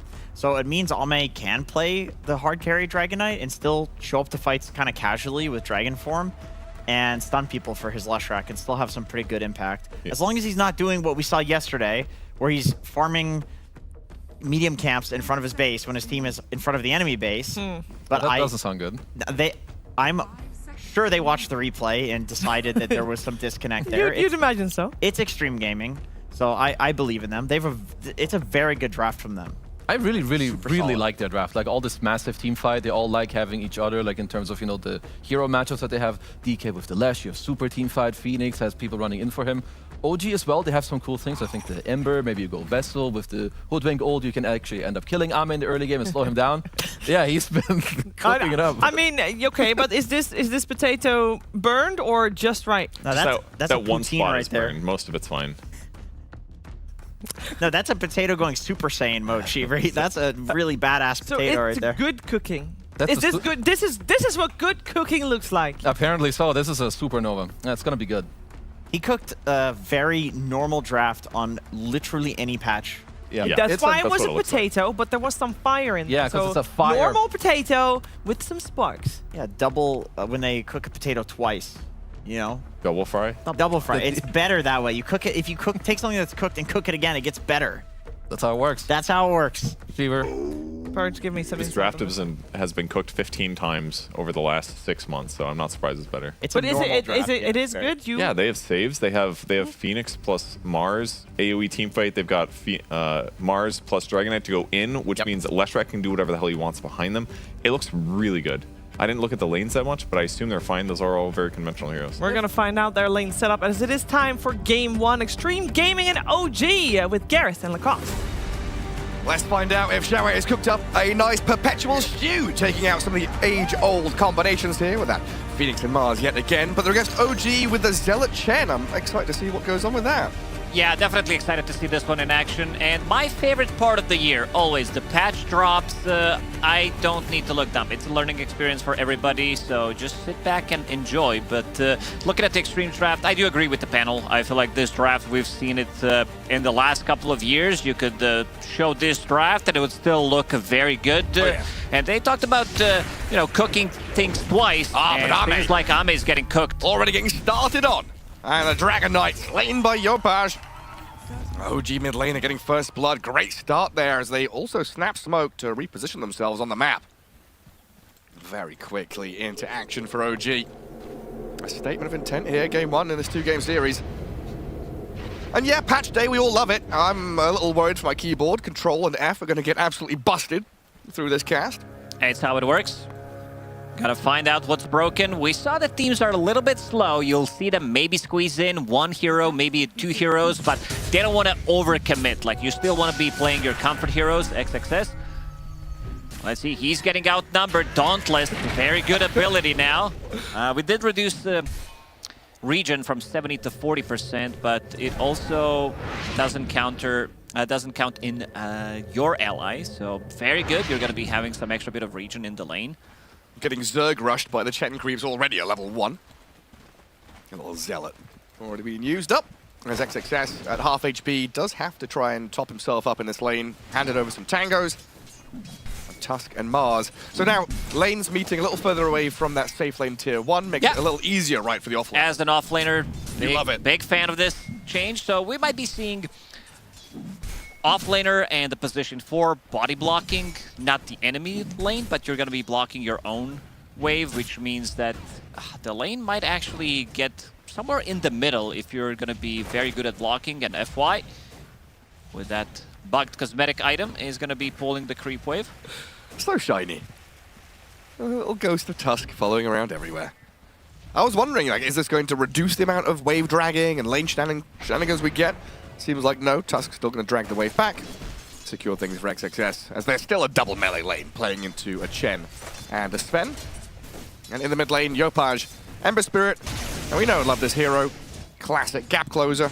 But against the Lesh, a hero we've not seen too much in recent times, kind of reverting to the old days of Lesh, doing damage to towers with that type. Yeah, this is something that we've been doing with the patches, reverting things back to old days, and I think a good example is Lesh. Oh, hello. Yopaj, nothing to say. Oh, that's good damage out of the Ember Spirit. Wasn't expecting that. A solo kill in that mid lane, while bottom, X-Nova diving away. Helped by Arme with a Dragon Tail stun. Keeps Nico at bay, but OG really turning up the heat here in game 1. Very good start. This is the second kill for Ember Spirit. Panel talked about potential itemization coming out from him. Get that Spirit Vessel. Great against Dragonite. Great against Phoenix and his healing. And we're going to see what he decides to go for. I see Phase Boots in his quick buy, so wants to have that extra bit of a damage maneuverability as well. So Ember Spirit got mana cost decreased on Searing Chains. A little change to Sleight of Fist. Nothing too crazy. I love this sound. I love this sound coming out from Chen. Holy radiant noise of Chen. Everyone doing pretty okay for themselves. Early days in the lanes, but it's definitely OG coming out on top with the first couple of kills they've got. Oh, the Kobold, the buffed Kobold coming into play. Your favorite creep. Yeah. What's his name? Is it Kevin or... What's his name again? Kevin the Kobold? Yeah, there he is. And Zealot's also respawning shortly. They're trying to play a bit more aggressive onto Natsumi, but this is a bit of a difficult kill to get. And you can see him putting all these items, like buying 3 gauntlets, buying Belt of Strength as well, because he gains additional attack damage from Strength. So sitting at 90 damage at level 3 on Sven. Oh, nothing to say. Trying to get some of the early damage on the tier 1. Already showing the strength of the Leshrac. Oh, he glyphed. He glyphed the creep. If the creep died, he would be in a lot of trouble. He sure would have. Still going to get chipped away at by Yopaj, though. 30 seconds till the rune spawns. I mean, nothing to say. You're going to just have to sit here and take it over and over again. Curious if OG even rotates supports to guard these water runes to make sure the Leshrac is shut down even further. But I guess Chen, not really a hero that wants to go and do that. And the Hoodwink kind of stuck out in that bottom lane. So at least they should be able to refill. Up at top, Natsumi Sven. Just getting speared up inside the shards. Gonna need to bring some extra regen. Scam does have 1 tango available, but definitely will need more. He has some coming on the courier right now. Timothy making a move. No connection with the bushwhack. And that means Xnova gets on top of it. Burning him down with his Phoenix. TPing home. Is he successful? Barely gets the fountain. Doesn't tick down. Survives. As Xnova still lurking around. What do I think about playing in towards mid? There's a massive difference in the mid lane in terms of levels. CS-wise, it's relatively close. I mean, net worth-wise, there's a pretty big gap as well. Leshrac's had to buy tangos, had to leave the lane. They're not looking great for MTS so far. Well, at least the DK's managed to catch up, getting his last hits going. So net worth lead being diminished a little bit and held into balance there by Xtreme. Scam with a couple of observer wards. Might be thinking about the Twin Gate. I mean, what's the situation now? We've still got the high ground around the Twin Gate, right? So we want to keep vision on that area, see who's coming. Yeah, pretty much the same thing that we did with the Shrine, the Wisdom Shrine. So we did put the high ground as well, which is going to be much more difficult to invade, and you're going to have that high ground vision. So definitely going to be seeing more. I mean, even though we did see good amount of observer wards being placed there, Xnova, he's getting stunned. Oh, needed 1 extra tick. Oh, so close. So very close. Tims. Sat in this mid lane. They want to use this level 6. Yopaj. There's the glyph. Well, they've rotated FY here to protect him, but Chen has also arrived, so the bushwhack comes in. Yopaj trying to dodge out from the snowball, but caught under tower, killed by FY. Tim's being eyed up as well. Xtreme have already spent all their spells and are already very happy with the situation they found themselves in. So they rotate 1, they defend NTS, and get a kill on the mid laner as OG expend 3 heroes in that mid lane. And if they can get a rune, and yes they can. They've been lucky. Leshrac still level 5, but does have a shield rune, which is going to make things much more difficult for them to engage. And once he gets to level 6, it's also going to be, they're going to need to think twice whether they want to be diving or not. I mean, so far, the kind of game changers that SVG and Cap were talking about, you know, FY's form, the overcooking of draft, it feels like Xtreme Gaming have hit all the markers. FY's rotation's been good. I don't think Xiaowei has tried to cook up any British cuisine. This looks pretty tasty. Yeah, looks very simple. This is basically a hot dog draft. You put some, like mustard and ketchup. Mustard and ketchup. It's gonna taste fine. Relish and onions. What are you after? What kind of man are you? Yeah, pickles and maybe some fried onions. Okay, very European. You want a Danish hot dog? One of those IKEA ones. Nico, level 5. He's having some teammates come down to guard this Wisdom Shrine. Xnova already pummeled into the ground by Tims and Nico. Has nothing to say. Dishes out some serious damage on Yopaj. He's got a remnant and he has to zip to it. So Shrine's gathered up by XXS and FY, and these shards trapping Nico on the bridge. No escaping here as Ame and FY surround him. Tim's trying to give some covering fire with a bushwhack. And it's a tanky Primal Beast starting to walk things off. Onslaught comes back off cooldown, so he will be fine. Another statement from Xtreme Gaming, though, making sure they're playing quickly. Making sure they're trying to make something done, trying to get a kill, but nothing to say. He's going to be the one dealing the most damage, and we see the new shiny item. This is going to be the support item, but we're also going to be seeing it on the mid spellcasters. Wizard Hat. Oh, we love a bit of Wizard Hat.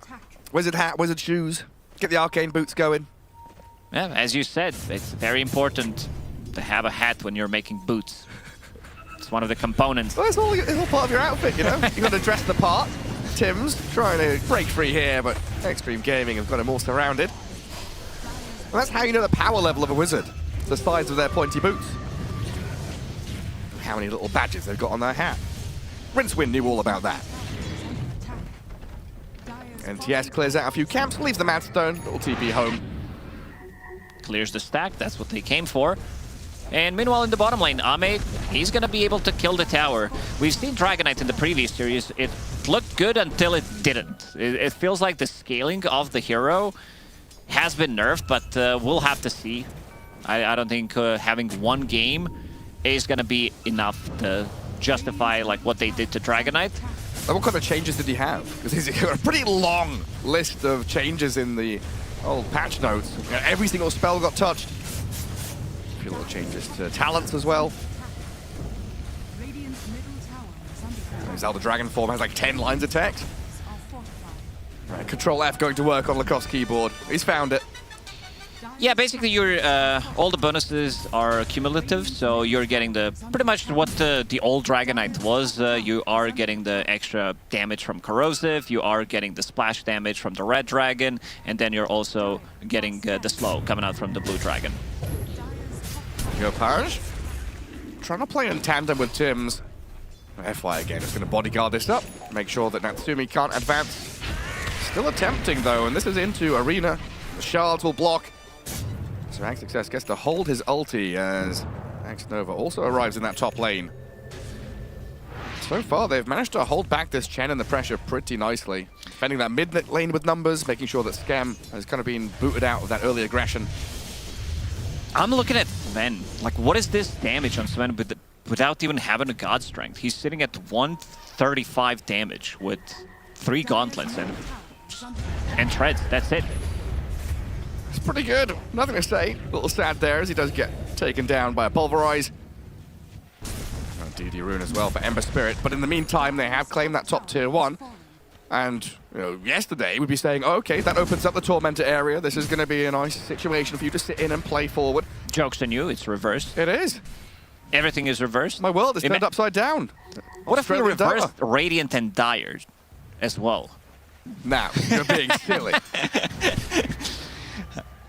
All right, let's. I mean, Sven's building into the same items. I think one of the bigger benefits. Do you think that's what it looks like in the other side of Faceless Void's Chrono? Probably. Radiant yeah, it's the upside down. It's the upside down.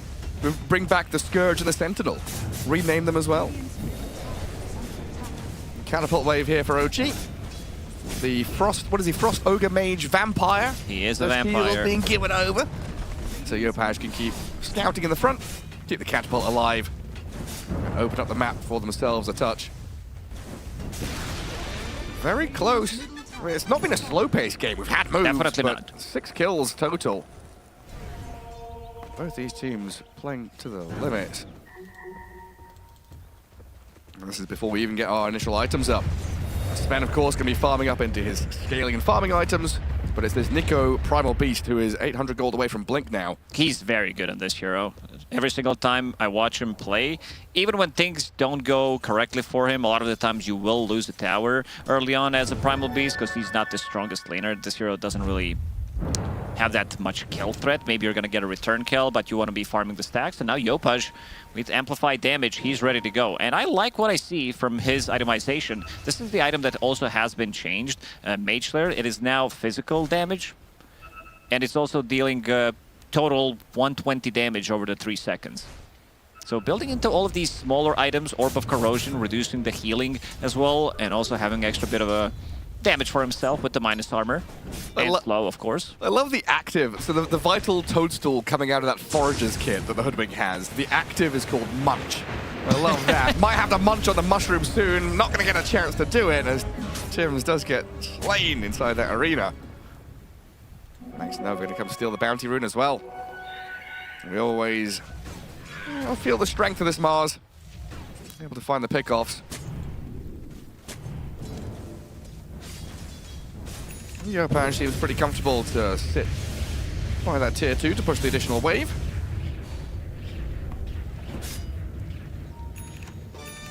Still has a lead over the Leshrac, his counterpart. What's he going for now? His cornucopia removed means everything is reverted to Perseverance build now. Pretty much. So that's going to be a Mage Slayer for him, which always worked amazingly against Leshrac. It's okayish against Mars. Mars, it's good versus Phoenix. Dragon Knight, he doesn't care too much about it. Yeah, just reduce all that spell damage.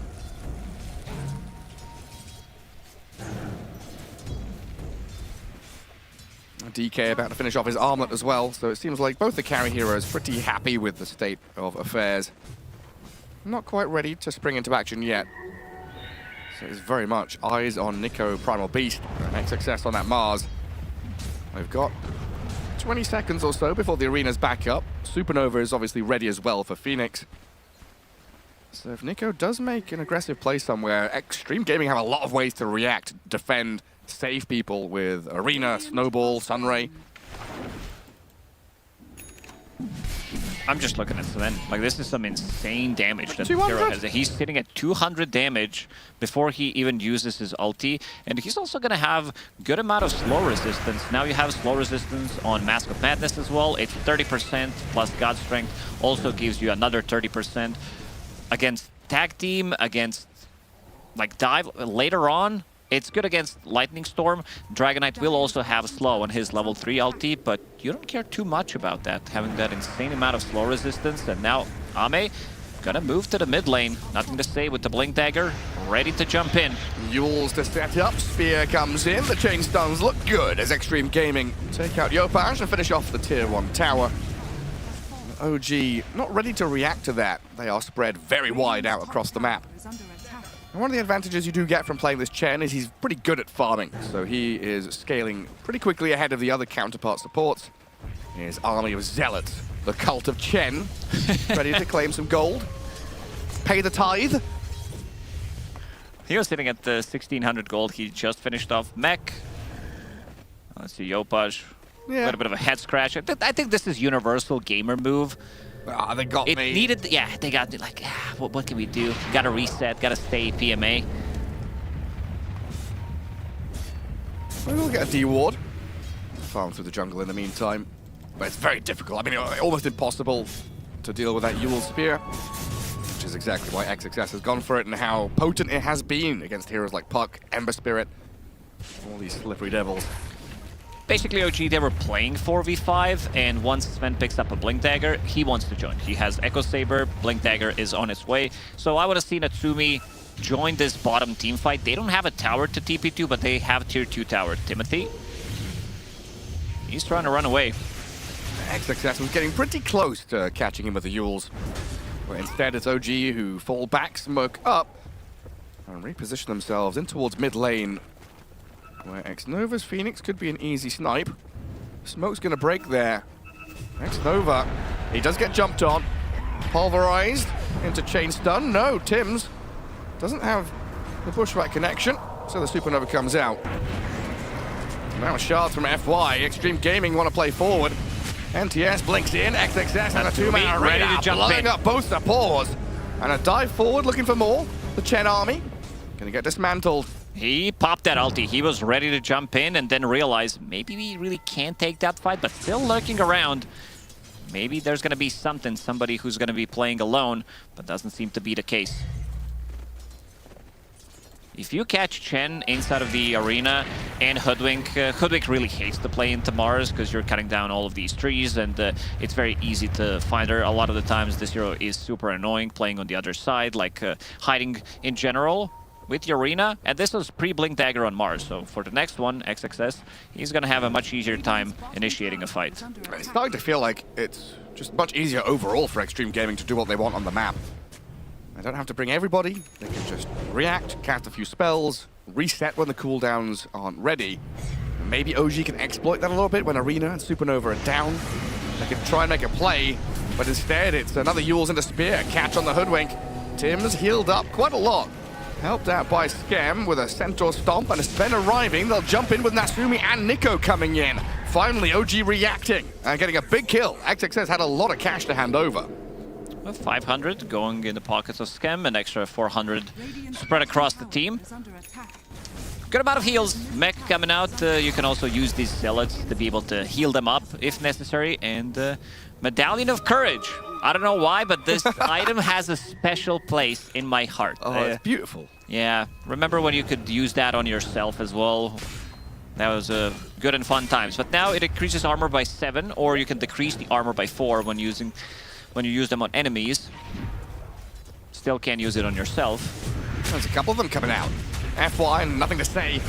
Initiation, chain stuns galore. And Leshrac, just raw damage output. Showing they can kill off even the tankiest of beasts. I do kind of miss the old days. I guess we're going to get them back when you've had the Solar Crest, the Medallion. Stack them all up. Does Xtreme Gaming get another bonus kill and get to play out the map? Yopar is currently relegated to cutting waves.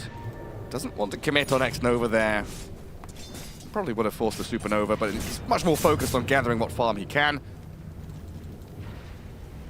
Got a couple of heroes dead. You want to drag things out, but FY yet again finds his man. The damage output from this Leshrac is getting pretty nuts. He died once. He died one more time, but after that he did manage to find all the right openings, and we see that he is going for Shiva's Guard. Shiva's Guard, reworked item. You don't get the healing reduction anymore, and it's also not as costly. So Shiva's Guard right now, total cost has been reduced by 6,000. It also have bigger AoE, which synergizes real nicely with Leshrac, because he also gets it from his innate ability. Double defilement. Yeah, and Freezing Aura also goes through debuff immunity. I think that's a big change. And it still gives vision, right? So you've still got this wave of vision that sees people in trees. That's always very nice. There's Hoodwink. Collecting mushrooms still. Pretty appropriate. That the little squirrel is gathering all the toadstools. Some Tomokan ring caps and vital toadstools. Imagine not playing Dota for like half a year, a couple of years, and then coming back and then they hear you talk all these nonsense words. Yeah, Hoodwink foraging in the forest for mushrooms. Hopefully she knows what's going on. Doesn't pick up any nasty ones. Pretty quick Tormentor, 20 minutes in. Bottom right-hand corner now. Feels a little bit weird still.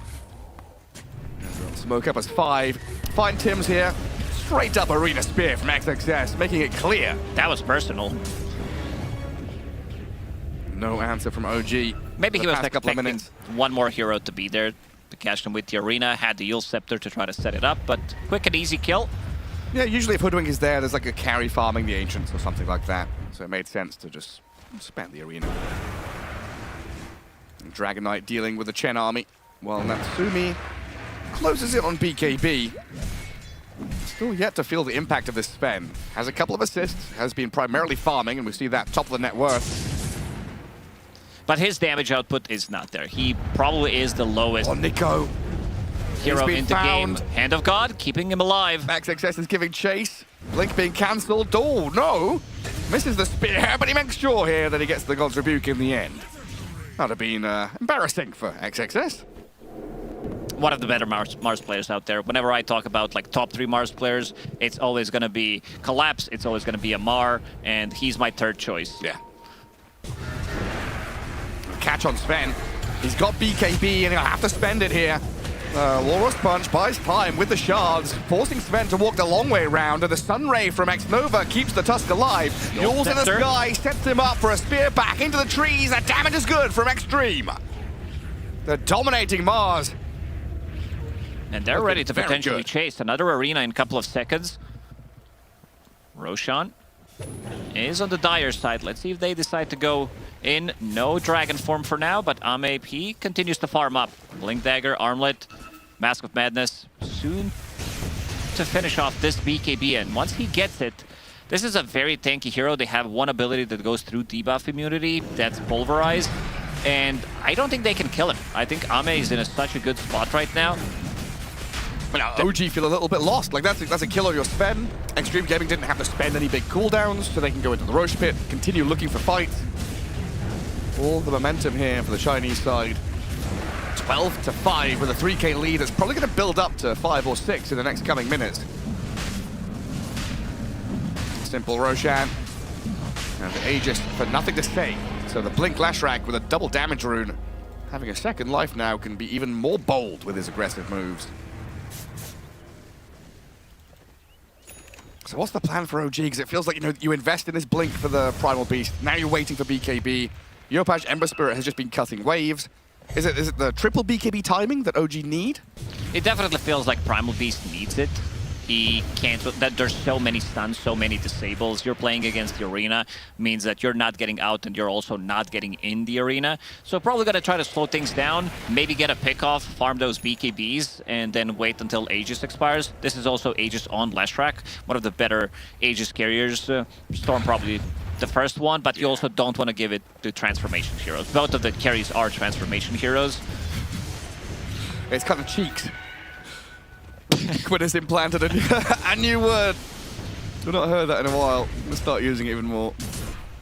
BKB's gonna be up for Mars soon, though. As OG have just collected theirs on the Primal. They'll jump in with Natsumi on the DK. Sunray, can that heal him up enough with the damage out of Sven? It cannot. Arme down. Xtreme Gaming won't lose any more.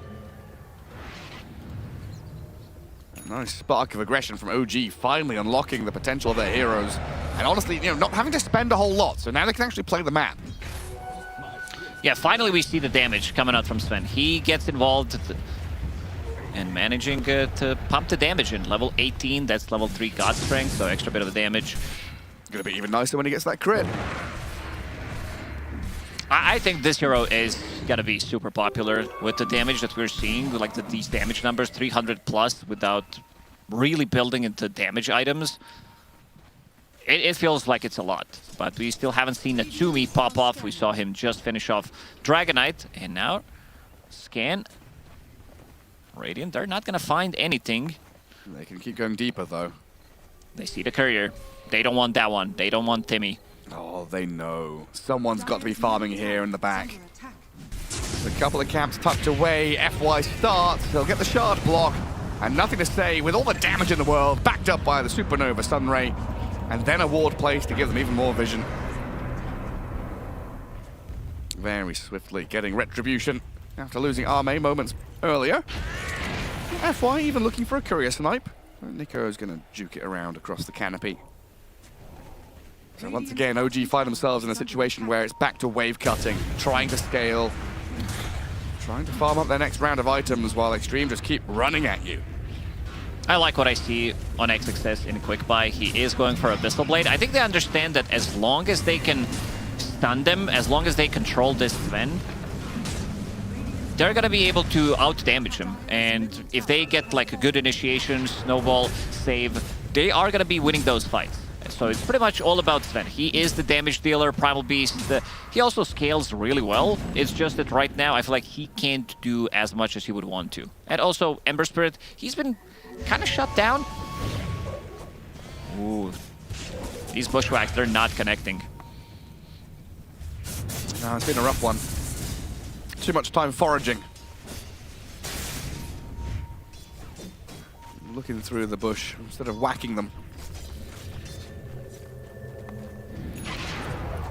Nice Lashrak with Bloodstone. He kind of skipped over the Tiamat's Guard in a while, He's still going back for it, but yeah. Bloodstone now has this passive spell weakness aura, which reduces their, or increases their damage taken from spells by 12%. And it's a pretty big radius. Gonna have a full screen of Split Earth, isn't he? Yep. Nico was pretty close there to seeing Xtreme Gaming's. Bring back, I thought, we're bringing back the old stuff. When I saw Bloodstone, item rework, my heart pumped. I was like, are we bringing the charges back on Number Bloodstone? go up? No. No number Like, there's go even up. the little square in the bottom right. It's made for the number. You can see where it used to live. The little rectangle of happiness. No numbers living there anymore. It's a derelict home. They all got exiled. Another tier 2. Xtreme Gaming plant themselves on the map. Didn't get a massive lead out of that Aegis. Went from like 3 to 5k. OG still doing a decent job at keeping this competitive in terms of farm and item progression. but it hasn't felt like they've had a chance to make any of these sweeping moves that you'd expect from a Nico Primal Beast. Ooh. Interesting build from Natsumi. He just picked up Revenant's Brooch. Oh. It's not about the spell lifesteal that got increased by 1%. He doesn't care too much about it. It's all about the physical damage for Sven, but it's more about him dealing bonus magical damage. So you are playing against Dragon Knight, who's currently sitting at almost 40 armor. So that's going to be 67% physical, but his magic resistance is only 31. Go. The save from FY, though, it buys time for XXS. He's not going to bring him into the snowball because the BKB's popped by Mars. So initiation from OG whiffs, and now nothing to say, he's in. On to this Primal Beast. Pops the Bloodstone. They've got some stuns and control for this Leshrac, but it's not enough to deal with him, so the arena into Sunray, the Sven is gone. Yopaj, all the remnants don't get him over the walls of the Colosseum. 2 cores blown up. Xtreme Gaming lose nothing. Oh, Leshrac, he was healing so much. Sunray behind him. These are the type of heroes that Leshrac also likes to have in the team, like 2, 3 beefy boys in front of him. And the damage, actually, the most damage coming out from X-Nova in this one. There's a big difference between the supports on the side in terms of like the damage and what they're doing right now. And you can see them going in straight away. But Mars is not the target to go for. You need to be able to hit him from behind. Otherwise, it's not going to work. And Natsumi realizes that they are running out of damage, and then he pops the Bloodstone. This time, Bushwhack does connect, but the arena. He lands the arena onto Sven. This was the damage that they needed to kill, nothing to say, and it still felt like it's not enough, even if you get the kill. And this is also Leshrac that did have debuff coming out from the Mage Slayer throughout the whole fight. That's still healing quite a lot. And we're looking at that fight, the Dragon Tail stun, I think also very important. Army's able to get there in time. The catch on the Sven made sure that Natsumi just was not able to unload any damage at all. Yeah, and if you look at the talents as well on Leshrac, he does have 4 armor, and he also does have Pulse Nova damage reduction. So extra 10%, extra damage reduction from that armor. It's pretty good. And now he has a plate mail, so that's going to be even extra one. And Shiva's is also buffed. It was 15 before, I believe, and now it's 17 totals. So it's all about that survivability. Really liking the item build and also the choices of the talents. For him, another Tormi. It's going to be nothing to say who gets it. I guess it makes sense. The longer you can survive, the more damage you can do. You're looking at this OG draft who seems quite reliant on that initial jump paying off. Yeah, they need to be able to blink in with Primal Beast and Sven and then kill that one target. Problem is you're running out of steam because you need to commit heavily with the BKBs, and if Xtreme Gaming wants to take the fight, they can definitely buy back. And we haven't talked too much about Ame, but he's also scaling. He does have this BKB available, a full data list coming on the career. Yeah, I guess one silver lining now with the new BKBs, they don't drop down to that 6-second duration. Yeah. So you will have that 7-seconder throughout the game. XXS. BKB ready. Looks like he's going to be okay, especially with Tusk backing him up. Primal Beast not so happy. Hand of God heal. Nico about to drop as Tims is also found in the back by NTS. Two-man arena catching the Chen. Yopaj jumping over, trying to deal with the rest of them as the Sven gets bullied back by the Dragon Knight. OG down 2 heroes and a snowball coming in. FY with Ame trying to blink forward. That's Timmy throws the Storm Hammer. Tries the BKB TP and will get home. So many big items already on side of Xtreme, and they're starting to pile up. Dasher available on Mars. Shiva's Guard on Leshrac. It doesn't reduce the healing anymore, but it's still a very effective item, and 6,900 damage coming out from Ame. Very nice. Again, 2 supports are not doing the damage. Like Chen dealt absolutely nothing. Hoodwink dealt like, I don't know, 200 damage in the previous fight. He's really struggling. Yeah, that was a topic brought up, right? The fact that Scam can be a bit greedy on some of his supports. They want him to scale and hit this mid-game peak. And Chen is a hero that can do it, but he's not really found a way to play the map. Chen is this kind of macro hero who wants to push out towers, open up spaces, and allow the rest of your team to farm. But Xtreme Gaming have played very quickly. We've had a lot of interviews with Chinese players over the past year or two, right? Saying that big difference between Tier 1 Chinese Dota and Western Dota, or European Dota in general, has been the speed. Chinese Dota wanted to drag it out to like 3 items, play into that 40-minute mark, and look for big team fights. Whereas European Dota wanted every little efficiency from laning stage through to mid-game. Yeah, But this is now we're something that seeing they've been Xtreme struggling. playing super quick. Natsumi on the high ground. Let's see what he can do. Shiver's guard. And It scouts him out. just blinks straight in. Pistol. They're on the Sven, chain stunning him. In comes Nico though, a bit of distraction. Chaos caused, but the Sven punched into the sky. Ice shards there as well. He's focused down and he'll die. NTS, can he stay alive against Yopaj? No. The Ember Spirit picks up an important kill there as they trade out 1 for 1. A bonus one though. We'll find Tim's. Yeah, Last Strike blinks in. AoE gets pretty ridiculous with this hero. You have AoE coming out from Defilement, which is his innate ability, and also Shiva's Guard as well. So, feels very good. And again, you see how tanky he is. He's going to be pretty much soaking up all the damage, but still dealing insane amount of damage in the fight. And that Abyssal Blade pickup from XXS, this is just, oh, chef's kiss. Yeah. Who gives him all the chain stun in the world? Basher, Sanj, and Recipe. I mean, he's top of the net worth as this Mars. XXS, 8, 1, and 6. This is why I said tremendous that time. he's always, I always mention him whenever we talk about Mars players. Always in top 3, always up there with the GOATs. Yeah, it's funny. I asked him in one of the interviews during Media Day, you know, looking at his hero pool, his Siggies, he's got that Batrider, the Mars. He didn't really seem to think that, you know, this was his patch, or he was just like, yeah, whatever. I play these heroes, they're kind of okay. Then he shows us a game like this on Mars, you're like, oh yeah, he's super sick. I did ask him though, we were going to see a Legion Commander from him, and he was like, yeah, probably not. Well, maybe now we will. A Legion Commander might be in an okay spot, but I also want to point out the enchantments that Xtreme Gaming took this game, because they have 3 tough ones. So everybody, every core does have tough, which means they want to have damage, they want to have armor, and then you have both of the supports holding on to greedy. Classic.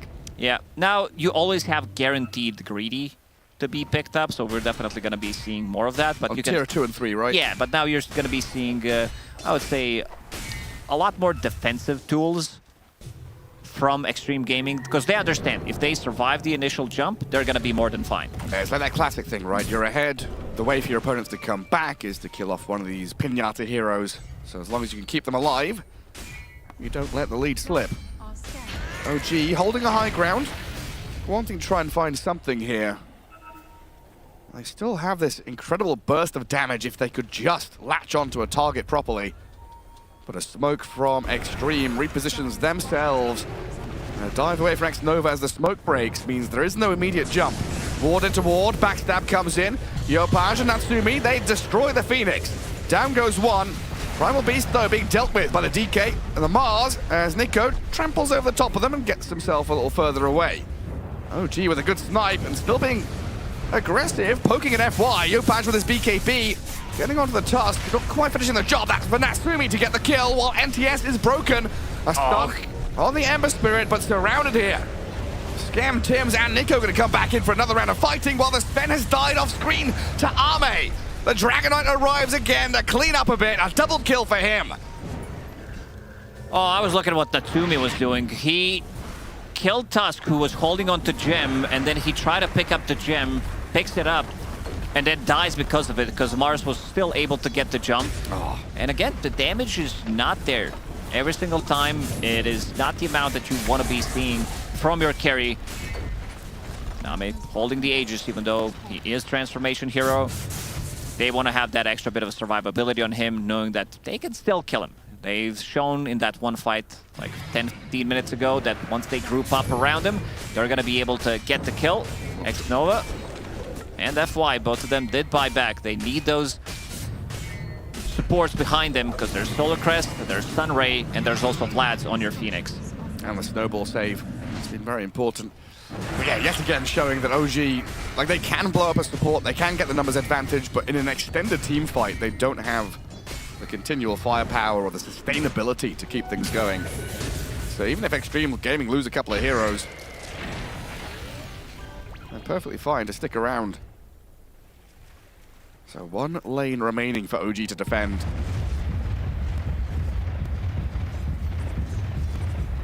What are we waiting for on Sven? Like, what's his next upgrade? Because it feels like he's gone for this Revenant's Brooch to try and hit the here and now. I guess you can think about, like, Satanic. Is that going to recover things for him?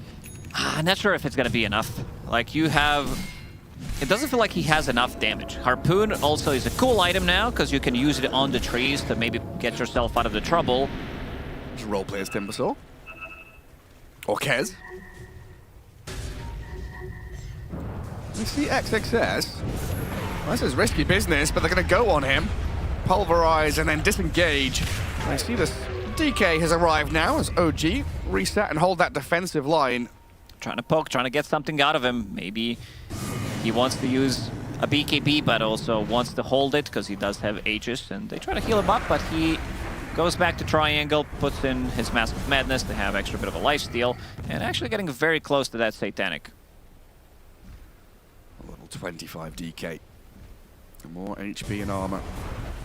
Yeah, what is he sitting at right now? 80 armor, which is 83% physical resistance. Yeah, good luck killing him, Sven. Probably just have to leave this big man alone. You've got too many items. Why can't I hold all these items? Silly little Lotus in his backpack. Need to get rid of that. And Primal Beast, Partisan's brand. More spell damage. I wonder what the words mean. The funny runes, the language of that brand. I'll have to ask Slacks about the lore. He's into that kind of thing. Lore and runes, not branding. XXSC still decided to go for Refresher. I guess he values double Arena because it doesn't refresh items anymore.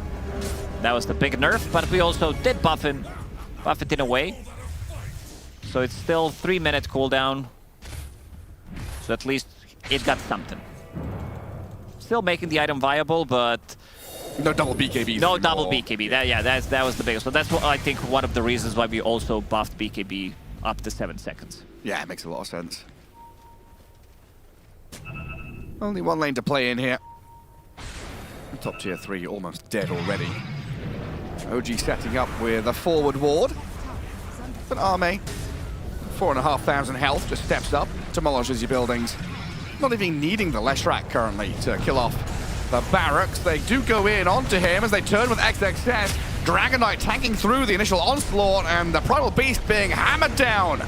Dead with buyback, but Yopaj in the back, getting chain stunned up. Gets off a Splitter Fist and the Remnant to safety. Arme trying to poke him back. As Xtreme hold their formation. They force the buyback out of the Primal. You're trying to chip away at this DK, but it seems like an uphill battle. An impossibility to deal with Arme's Dragon Knight right now. They have 2 break mechanics, but doesn't seem to be working. FY's in. Jump. With NTS. They get the pulverize down, but it's Arena Spear. XXS is here. Oh, what a beauty. Annihilation. You call GG mid-team fight. That's how good he is. Oh, that was a second Arena refresher, but really like the itemization coming out from him in this game. He completely owned 11, 1, and 10 on this Mars. And what I like about the itemization is he did pick up this Abyssal, and you've seen in the previous fight, he jumps in on Sven, and immediately XXS goes in and uses Abyssal. So he needs to be able to dish out the damage during his BKB. You reduce that, getting the bash maybe afterwards, and then Dragon Knight can stun you. Natsumi never felt too comfortable playing the fight. No, absolutely not. Another showing there. Just going back to basics for Xtreme Gaming, right? With his draft, simple stuff, it works out. Mars Phoenix, that double whammy in the middle of the draft, just felt comfortable throughout the game, right? It did. I'm looking at some of the damage numbers. It does feel like they popped off in pretty much all cylinders. 2 supports, I think there's a massive difference what they were able to bring, especially X-Nova, building all of these support items, getting that Vlad's, getting the Solar Crest. This is what you want to have when you have the Dragon Knight in the team, and they pretty much played it out perfectly. Well, Xtreme Gaming enjoying the delicious meal that Xiao had cooked for them. OG, though, thinking it was a little bit salty. Yeah, maybe a little bit too undercooked, potentially. Because we're going to talk about the game, but also OG could have won if they knew about the bug. Actually, I don't know if that would have caused a win, but it would have caused some fun moments. It would have caused some instant kills, apparently. Yes, apparently. If you send a Zealot onto a Lotus Orb target, they insta-die. Because it's reflecting the insta-kill on the Zealot. That's so funny. I see. That makes sense. Imagine you someone 30K network. They told us about it like 2 team fights away from the end. So I was just terrified that it was going to happen because I worried about like the game's integrity. But it's probably not a lot of circumstances. He knew. Yeah, he knew. He knew. He knew. He's like, we needed to end early. The Zealot was coming out. It was a great draft, though. Potato. No. No, but this game, it was a little bit slower than our previous series, for sure, but it seemed to very much fit the style that Xtreme was playing with. Yeah, I mean, things fit together really well. The Leshrac looked fine. He basically just played the last popular meta when it was good. Blink Dagger, Leshrac, he was doing pure damage to towers. There was a Mage Slayer to offset it a little bit, which was fine, but they just kept running into, like, Mars ultis. And it was a lot of, like, slow farming. It was a lot of Mars ultis to kill one support, but it just led to them having a gold advantage. And then in the mid game, they had this crazy team fight. Like, how are you supposed to beat it? Yeah, I like what OG was doing early on, but eventually they were quite slow. Like, in my mind, especially against this like massive team fighting that you're talking about and like Ame on the DK, I don't think you're necessarily going to out-carry it. And they had all the auras, but they didn't really find the moves because Xtreme and like XXS on Mars, they played so well. They have this massive team fight. Like, to me, lately when I watch OG, it just seems a little uninspiring. Like, I think they can do more, and they're not trying hard enough to make it happen. In my theory, as I told you guys in the green room, is that they kind of defined the meta a few months ago, and everyone started copying it, getting really good at it. OG started falling off a little bit because everyone knew their heroes. Everybody played their heroes. And now that's nerfed. I actually struggled to find heroes that were buffed in the patch that we could show that OG plays. A lot of other teams, there's like a ton of them. But for them, yeah, it feels like just mid-heroes. Whereas Xtreme Gaming, DK, the thing that you mentioned, like the build not being Blink Dagger early game build, it looks really good. Yeah. It does a lot of damage. I was definitely wrong about the carry potential of the hero. It's definitely still there if you go for this build. Yeah, I think DK as a hero, like I like this hero a lot. Yeah, let's relive some moments with Purge. Are they ready? Yes, they are. Hell they yeah. are. Let's watch them. So what I wanted to look at least was how effective the Sven ended up being. He farmed really well. I mean, if we take a look at his net worth up here, look at this. This gigantic centimeter here is a big difference compared to what his opponents have. But he's getting chain stunned. He's being stunned through BKB. He's having to walk all the way around Ice Shards. At this point, he's like, okay, I actually don't have time to kill this guy after he heals. Tries to run for his life, ends up getting caught. And this is supposed to be their big team fighter. So you could blame this as maybe OG not taking fights the way they need to. That could be one criticism. They barely caught him in this case as well. Observer Ward, Blink Stun, Burst Disable, they kill him again. This is basically ensuring that the Sven isn't super far ahead in terms of net worth. And this is already like pretty far extended in the game. There's been some bad team fights for Sven before this. This is like their best team fight that they got out of the hero in some ways. He got chain stunned at the start. He manages to press BKB at half HP, which is better than the previous fights where he didn't do that much. But he still gets like punched in the air by the Tusk, and he still gets like bopped by shards a little bit. They managed to kill the Lesh, which was a struggle in previous fights. It was just really hard for OG to get online, and for them to use the Sven, who did have good net worth and who has been buffed, it was hard for them to use him to kill the heroes needed to. But that raises a question for me because it was a slower game. So how come they didn't come online? Because they had the time. So it wasn't a time thing, I feel, that the reason was that they... I mean, Sven does take time. You usually get Echo Saber, Mask of Madness, BKB, then you start fighting. But he didn't have Silver, he didn't have Shadow Blade, he didn't have Blink Dagger, so it's a little hard for him to get into those fights.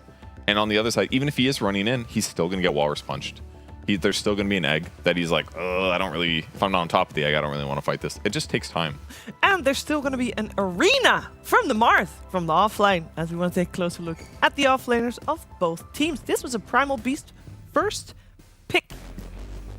It was. And I mean, both of these players are exceptionally good at the heroes that they got picked. Mars, I don't think much like significant changed about him. It's still the same sort of hero. You're still playing around, setting up the good team fights. You know, XXS, he wasn't pumping out a lot of damage, but he was setting up a lot of fights for his Leshrac to go in, for his Phoenix to go in, like even Ame dealing a lot of damage.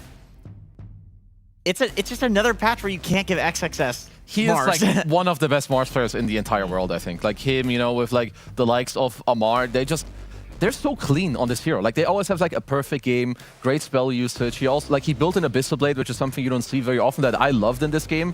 Whereas like if you're we OG, both love that. Yeah, like we both really did. Because here, what did he do? Look at this Arena, Jenkins. Arena, Spear, like this guy on this hero is just beautiful. It's disruptive. It's very disruptive. And I also felt like Leshrac looks very strong. I like the new Shiva's Guard. on Lash. I like the new Bloodstone on Lash. He was even going for the, let me read, the Krella's Crozier. Sorry, say again? Oh, was that the Ghost Scepter one? The Ghost Scepter item, yeah. Like, nothing to say was, I mean, he had a little bit of a rough laning stage. Yeah. But after that, he started cooking, or at least he was eating the potato that Jiawei was cooking because. Grind twice, yeah. Yeah, they went for a lot of new items, actually. They also had on FY the consecrated wraps. So I don't didn't know. even realize he had that. I don't know if they're like testing it in lobbies and they find that these are actually really good items, or they're just like, we're just gonna go the new stuff because whatever. I wonder, because especially compared to our previous series, that Group A has always been on the first shift of the day. So I wonder if, because these teams had one extra series to prepare, they just had extra time to play games, obviously, test out more than just, you know, are my comfort heroes still comfort or still good? They had time to experience with items. Maybe look at other people's replays. That's a really interesting point because due to the nature of the tournament, the whole purpose of having Group A play first and then Group B was to reduce the time between each of their sets. Yes. Basically to make the whole day shorter, which is very important. But as a result, these teams that just happen to be in the later day, they get like a completely different like first day after the patch experience because they actually get to wake up, sleep full time, play 3 games, 4 games. Yeah, there's not that meta of like, what's the sleep to pub ratio? They can actually sleep and get in some pubs. And I know whenever a patch comes out, you're not scrimming, you're not looking at pro replays, you're pubbing, you're looking at pub replays. Everyone talks about especially this. the players that are the so-called instinct players. You want to know how everything feels. And some teams are feeling quite scared right now because we are having 4 games going on at the same time, 4 series. And a couple of those already finished. That's why we see OG dropping down 1. Pain is still playing right now, but I believe they are suffering a little bit there. And the main game that OG and Xtreme and also Pain and Enigma Galaxy are looking towards. Actually, Enigma Galaxy is already guaranteed out, I believe. Now they can still win. Wait, Yeah, they can still. If they actually, I think they could tie. They could tie. They could VP tie. can lose and OG could win the next game, and then everyone has like this 5-8 bloodbath. Oh my god, that would be crazy. Red Wedding. Have you seen Game of Thrones? Yes, I have. Because VP did lose their first game against Falcons, And they could that lose is the another. one. That is the one people are looking to because VP only needs to win 1 game, 2 games. Actually, 1 game for tiebreakers now. If Xtreme wins. If Xtreme wins and VP lose, then only XG will move on. If Xtreme wins and VP lose, Only XG moves on. If only math. VP wins and XG lose, then only math. whatever team I just said moves on. math. Please move on. Okay, you can watch it on the Storm stream, the VP versus Falcons one, in case you are curious. But there is still a lot of pressure on these series, and that also means that you got to do extra prep and then have that extra pressure come together in a positive way. And it's good to play with a little bit of extra prep. What are you guys doing? I don't know. We're just keeping it up. Are you- We're keeping I it up. thought you were Keeping it up thinking over that here. it was ready for a break, because normally you guys do it with that. But no, it is. I think I'm gonna be honest. I did think the I'm break ready was for a coming. break. Oh, you were right. did We the are voice. going to the break You did the right voice, now. Fever. We'll be right back with game number 2 of Xtreme and OG.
twist your mind.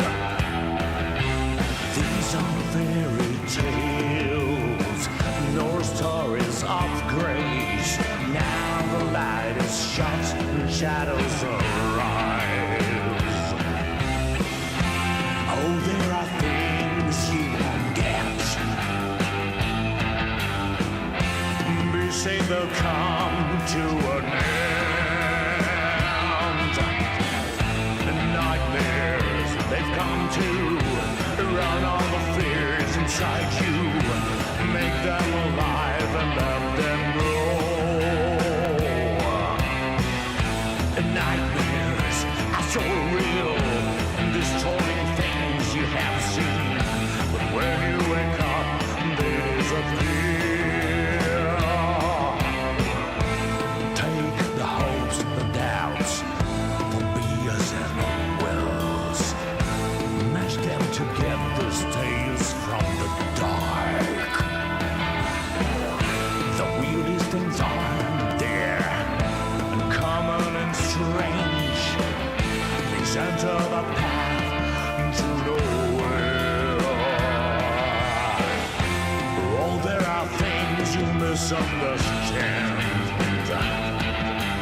to an end. Nightmares, they've come to drown all the fears inside you. Make them alive and let them grow. And nightmares, they're so real, distorting things you have seen. But when you wake up, they disappear.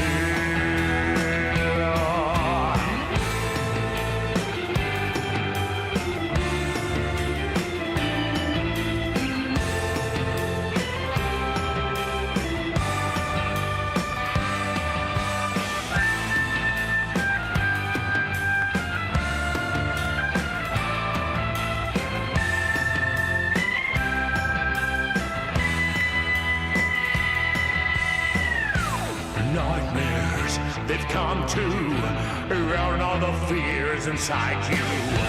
Make them alive, let them grow. Nightmares, they've come to unleash your eerie feelings that you may turn down into dreams.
Xtreme Gaming and OG are going head-to-head. It's a two-game series, and Xtreme is one game up. And if they win this one, and then Virtus Pro loses their one, then Xtreme is guaranteed playoffs. And there's also a chance that Virtus Pro does win their game. And then if Xtreme win that game, then there's a tiebreaker, or Virtus Pro loses their game against Falcons, and then OG wins this game, and then there's a three-way tie. I know.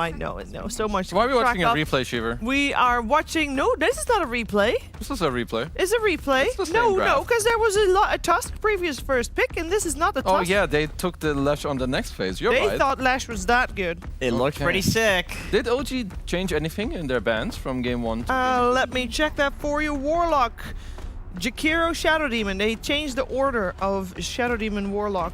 Shadow Demon Jakiro. They're like, maybe if we don't ban Shadow Demon, they will. It's the same bans coming out from Okay. Xtreme. In this phase, Xtreme Gaming banned out the Queen of Pain. It's very different for OG though, because in this phase they banned out the Bat Rider and the Slardar. They're just banning every single support hero in the game. Yeah. How can you not ban XXX Mars? How can you disrespect this guy and leave that in?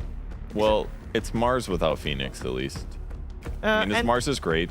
I actually think Tusk is a bigger problem in a lot of ways. Yeah, Like, don't worry. The win rate we just saw is wrong. It did win previous game. Okay. Sorry. The support Tusk that's been drafted early on in a lot of drafts, I just feel like it's a huge problem here. It like makes the lanes solidified. It like solves damage. It gives you great catch and chain stun. It's a BKB piercing stun from a support that's very reliable to hit. I just feel like this hero offers a lot in an early does. stage of a draft. No, it's also super good. Like, it can just saves. It can do so many things for sure, and it looked good. Like in the last game, I was a bit skeptical about the Lash in game 1, but I think with the items we pointed out, the save from the Tusk as well, like it is so strong together. I want to see now where XG go, because I am also a bit surprised. So you don't ban out the Mars. OG is trying to like take away the team fight around the Mars ult, right, with the Phoenix Egg, the Wheel of Wonder.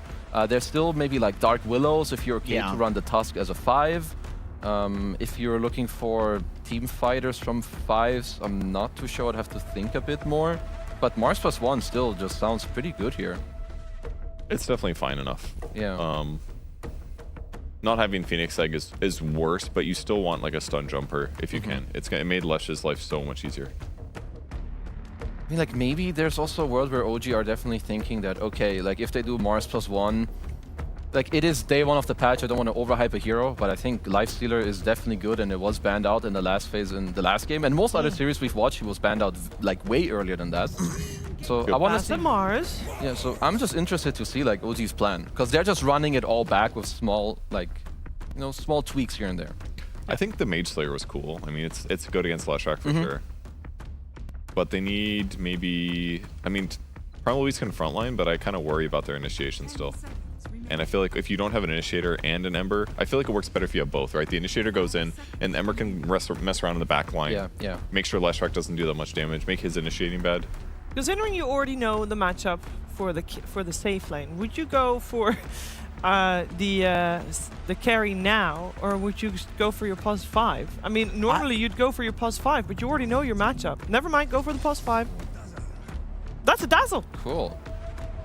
Interesting with Leshrac. It's very not, good with Lash. It's not one of these like team fighting damage dealers. You know, like I was thinking some Snap Fire or something like that, because all the other team fighting position 5s are taken out, but instead they go for a hero that can make Lesh do more damage by keeping him alive with the Shallow Grave. And also, if you look at the OG lineup, I mean, we're looking at grab with big guy, smash him in the ground, and shoot him with a giant arrow, and that guy dies. If you can just grave him through that combo, how does OG get kills? It's gonna have to be Kez right now, but I just feel like they're gonna have damage problems past that. It does mean Xtreme probably needs... Is Ursa still in the pool? Like some pretty heavy damage dealing. That's a good call on the bear. You want like this carry to carry matchup, which you would definitely have against the Kez. No, it's also nice if you have melee range. That's why it's another reason why the Ursa Bear is good. I think Muerta overall is good against Kez, but it has a lot of like volatility against like Ember and Primal. And they didn't ban the Ursa themselves, so it doesn't seem like they're too afraid of it.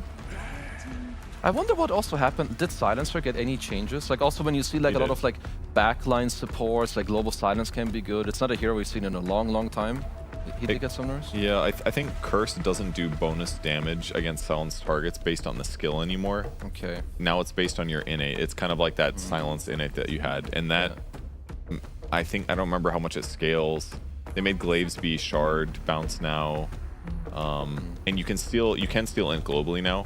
if somebody dies near you or you affect them, you steal an int. And if they're silenced when they die, you get 2. Oh, that's cool. So it's like they changed him a little bit, but it's probably overall less damage. So I feel like it's a weaker support. His move speed was increased by 10. That's actually pretty significant cool. for laning. Like Silencer's 300 move speed. This guy has always been slow for his existence. You know, what do you guys do? Like, cause Scam is very unique 5. Like, I think this is definitely where you can like reach more into like, you know, the toolbox of like, you know, the other heroes that are available. Brewmaster 5. Bane. Okay, keep cooking. Jenkins, what you got? Bane is good. Maybe some Lich. jungler hero like we've seen Enchantress on other teams. Something to just completely up the tempo of the game. I mean, it's risky into Leshrac. And you'll Chen is out. You also lost the facet for healing, so your tankiness isn't as good as it used to be. Marana. Well, that is not what I was expecting. But then it's Tim's Marana. Surely, please tell it has me. to be. And then we'll bring 5. Sure. Well, Marana did get buffs. You basically get this like free magic nuke. Right click every period of time. It's kind of cool. That's a Beastmaster. So his harassment should be better in the lane. I don't know if he's going to transition to right click, but they've got great setups. It's Ember, so it's like actually genuinely a really good Marana It's support. a scam Marana. Damn, Xtreme is picking to win the game early. They did do this in previous tournaments. I think in Dream League they did this pretty well. It hasn't been working for them in PGL and in this tournament to like play fast tempoed. But it seems a bit to me like they have their confidence back. But is Beastmaster not nerfed? Surely he would be, because he was doing very well in the previous patch. We looked at this, and the win rate went up. It did. The win rate did go up, but what's his changes? So he gets 2 Hawks now instead of 1. Okay. I think they nerfed some numbers on some other stuff. I mean, obviously you're now missing the innate. That's a big deal for a carry beast for sure. Okay. Yeah. And you're missing the facet, which would let you get the wild axes on your right clicks. That's now an Aghanim shard. Okay. It's like he's a bit worse at like maybe roaching and torming. Yeah. His laning is even stronger than before with the double hawk and like the boar being buffed. I mean, it's gonna be a good test, I think, for the hero, because reading initially I thought it would be a bit worse, but I like their draft a lot with like all these saves. I mean, in the OG are just saying, okay, we can run it back with small tweaks, we remove your team fight, but we get other things. This to me looks at least a little more OG than last game, like slotting out the Sven for Kez, you can play very aggressive. I like that for them. I like the chain disables they have, like Searing Chains into Arrow, they can do Hoodwink Stun and Arrow, they can do Primal Beast into Arrow. That's like a guaranteed kill on most heroes. They do have great saves, obviously, and they're gonna need to spread out the enemy teams and hopefully keep them separate enough that you can actually like get one of those guys killed with those chain stuns. It's gonna be a scrappy game. Oh, it's good, because that's the type of game that OG needs to have in order to come out on top, because that's the thing that did so well when they started coming together as OG. Let's see if they can replicate that here by taking a game of Xtreme Gaming. We're finding out together with Gareth and Lacoste. Yeah, absolutely. Let's see if they can replicate that OG style, the scrappy skirmish-based gameplay, as they do pick up that Marana to add in a bit more chain stun. But they're playing into double saving support, which can be a bit nasty. Yeah, you definitely can. This I would say in the last year or so, like even throughout Dota history, we've seen Tusk plus Ringmasters, Tusk plus Shadow Demon. These type of supports are super strong, very difficult to go in and lock onto one target and try to kill it. And you also have Arena. It's also a bit of a protection as well. 2 supports, they can play around Leshrac. So we'll have to see. I do like Xtreme Gaming's draft. They swapped it out a little bit, nothing too crazy, but the same idea, kind of what they want to do. I also have a bit of a question mark regarding the Beastmaster as carry, whether he's going to be with all the nerfs, whether he's going to be as strong as he was in the previous patch. But yeah, it seems like teams are also testing things out to see if it's actually working. You've got to do a lot of reading. Read an entire encyclopedia to figure out what's going on. Hover over all the tooltips, hold the Alt key down, see all the text boxes popping up. I like the fact that there's Weave on Dazzle. Apply it to allies and enemies, giving that armor buff and debuff. Yeah, I think Dazzle Shard is going to be really good. If they can kill the Tormentor and then you get Stack of Weave on ally, heals them for 60 per stack, including the stack that was just applied. So I think this might be some like ridiculous amount of heal that could come out, and this is also pre-Holy Locket potentially, so we'll have to see how much he's going to be able to do. And this time around, Yopaj doesn't get the first blood, doesn't start with extra gold, and also probably not going to stay. He will be a bit more careful when it comes down to how he's going to be approaching underneath the tower, because he got solo killed in the previous game. Yeah, I would imagine he'll be a bit more delicate with things. So in terms of anti-healing then, we used to see Spirit Vessel, Shiva's Guard. Is it just like Vessel now we have to go for? We saw Corrosion. We saw Orb of Corrosion in the previous game on Ember Spirit, and this time around he is swapping things out, it seems. He is going for Urn, most likely Spirit Vessel. This is something that panel talked about, whether he's going to be going for game number 1, but we haven't really seen it. And also Mage Slayer, item that he picked up. Felt good. You're playing against Leshrac, but maybe because they lost, we haven't really seen like the full potential. A lot of the times also when Mage Slayer was paired up with the pipe, then Leshrac couldn't really do much, but this is also Primal Beast. He doesn't like to build into pipe. Maybe you'll see it in like rare occasions when it's like really good if they don't have enough lockdown, but he doesn't get the chance to play the game if he doesn't have BKB. Well, Xnova right out in the open. Does get the TP out though. Gets to his tier 1 safely, forcing out a bunch of spells there out of OG. XXS also being bullied back by Scam. That's position 5 Mirana just outranging. Outranging, and she also gets Celestial Quiver, which is still yet to see how strong it is. After reading it, it feels like we might be seeing more of Mirana position 5. Every 7 seconds, you get, 6 seconds, you get the charge.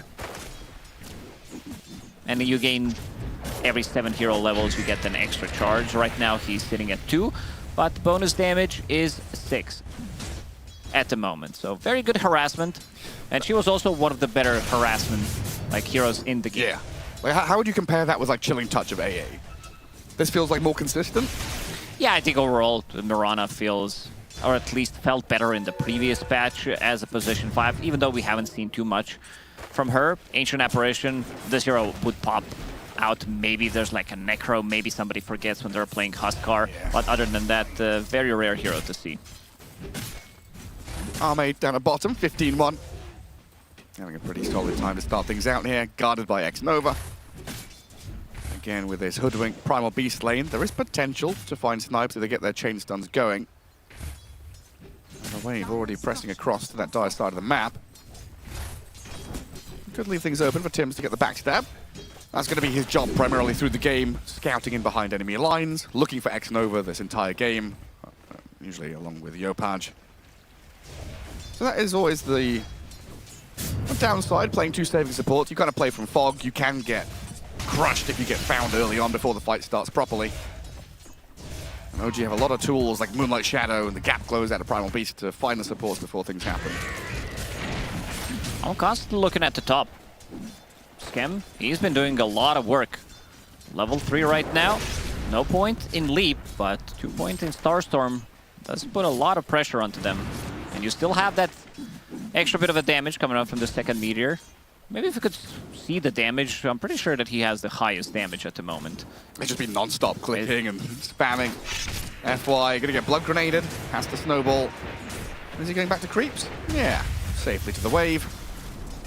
A little splash from the Kaz, but that's it. They've not really been able to stop the Mars from farming either, but they have gathered up free farm for Natsumi. The real worry currently looking at that Primal Beast, lagging behind the rest of the pack in last hits. As F1 is going to go for a wander. Migrating into that mid lane. Gotta leave some of the XP to Mars in the off lane. This hero needs it pretty much the same, I would say, as Primal Beast. From the off lane, you just want to max out your spells once you hit that level 6. Nico getting slowed down. Is he in trouble? He might be. Level 2 coming up again. The boar slowing him. One more hit from Arme under tower. He just needs to gap close. Dodges the bushwhack. Poison touch from Xnova is going to get there, but the damage... It's only level 1. He's going to be fine. Not enough. It's the Windlace. That's what saved him. The Windlace advantage for the Primal Beast. Top lane, Mirana. Does get speared back by XXS. They probably know that she doesn't have Leap available, considering the amount of damage that they are getting from the 2 points in Starstorm. Shumi, the biggest winner of the laning stage so far, sitting at 32-3. Kez, we did see some changes happening. The big one, I would say, is Raptor Dance. You are not debuff immune while you're using it. The crazy ability to dodge spells. We saw some clips of him dodging Requiem and stuff like that. Being invulnerable and big debuff immune. I'll dive in that mid-tier 1. Gonna find nothing to say. Popped a Fairy Fire and the Pulse Nova gets onto tier 2. The heal from X-Nova keeps him alive. Now, turning onto Ember Spirit with FY. Dodging the spear with a Blood Grenade thrown in. Poison Touch as well. Yopaj, he's got this Flame Guard and a Fairy Fire, so he won't suffer. Leshrac did have to leave the lane to go back to Fountain, but Xtreme Gaming showing again they're no slouches in terms of rotating and defending the mid. Very nicely done. I mean, this is something that Primal Beast also wants to do, where when he doesn't have the lane to play into, playing into this Beastmaster is quite difficult for him. So either you're playing for the stacks, or you're trying to make a move like this, go for the 6-minute rune, go for the 8-minute rune, maybe get something out of that lane. But now Nico going back to the bottom lane, and he needs stacks. Like, he's in a really tough spot. Mirana has almost the same amount of farm as him. Yeah, it's really hard. And you've got to safeguard your Wisdom Shrine as well. 20 seconds until that comes up. We've already seen Xtreme Gaming pivot pretty quickly to contest it, and it looks like they're doing the same thing here, with nothing to say, wandering across. Tagged up by the chain stuns though, Bushwhack into Arrow. Yopaj gets the takedown. No grave. They take him out too quickly. So they guard their Wisdom Shrine through aggression. Force Xtreme Gaming back and a kill on that Leshrac. Very nicely done. And that means Nico gets to play out the lane a little bit longer. Well, they're not too worried about that top lane either. The Cares can just keep being self-sustaining in that top spot, farming through. No good XXS would have to go back and get the shrine himself. Looks like more of the same from Yopaj. Spirit Vessel, Mage Slayer. An arrow thrown, an arrow missed. They do see that medium cap stack now though, as FY tries to get away from them, dodging the Starstorm, but Yopaj arrival should be able to secure this kill on the Tusk. That's OG. Good charge, still gonna drop in. Let's see if they decide to go and maybe try to clear some of these stacks. Skem, he's already level 5. Tim's being very annoying mid. Looking at this 8-minute rune spawn, stopping nothing to stay from getting there, and now Nico unloads the damage. Another kill on MTS, shutting down this mid lane and allowing Ember Spirit to refill bottle. X-Nova will give chase to the Primal Beast here. Cooldown on spells, getting fogged a little bit as the Dazzle. And Aurora got tons on the other side of damage to finish off the Primal. As Beastmaster, what did he do? Go for a roar? He did go. He tried to kill Tims, but Tims, this time around, having a much better game, sitting at 2-0 in the first one. Bushwhacks didn't really connect. Ame with the deny, and now he needs to run away. I also like that Nico is playing slightly more active, understanding that in the triangle, it's not going to be as easy. First arena. Yeah, with nothing to say here, Natsumi is taken down by the two cores. Nico, knowing that they've got to break down this laning stage and do something with the Primal Beast, tries to get there, but speared away by XXS. Always spamming his nice chat wheel line though, having fun as he gets aggressive. Nothing to say, always at like half HP. Yeah, needs to be more careful. He already died 2 times. That one time he barely survived because X-Nova did TP. Not having the best of a game, but still his net worth more than Ember Spirit. That is such a funny looking item. This hat on Hoodwink. Nice and stylish.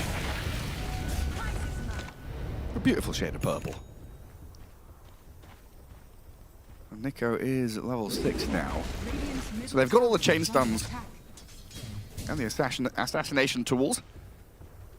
Just need to find a target to lay them in onto. Yopaj finally puts a point in Searing Chain, so that's going to be their way of setting things up with the arrow.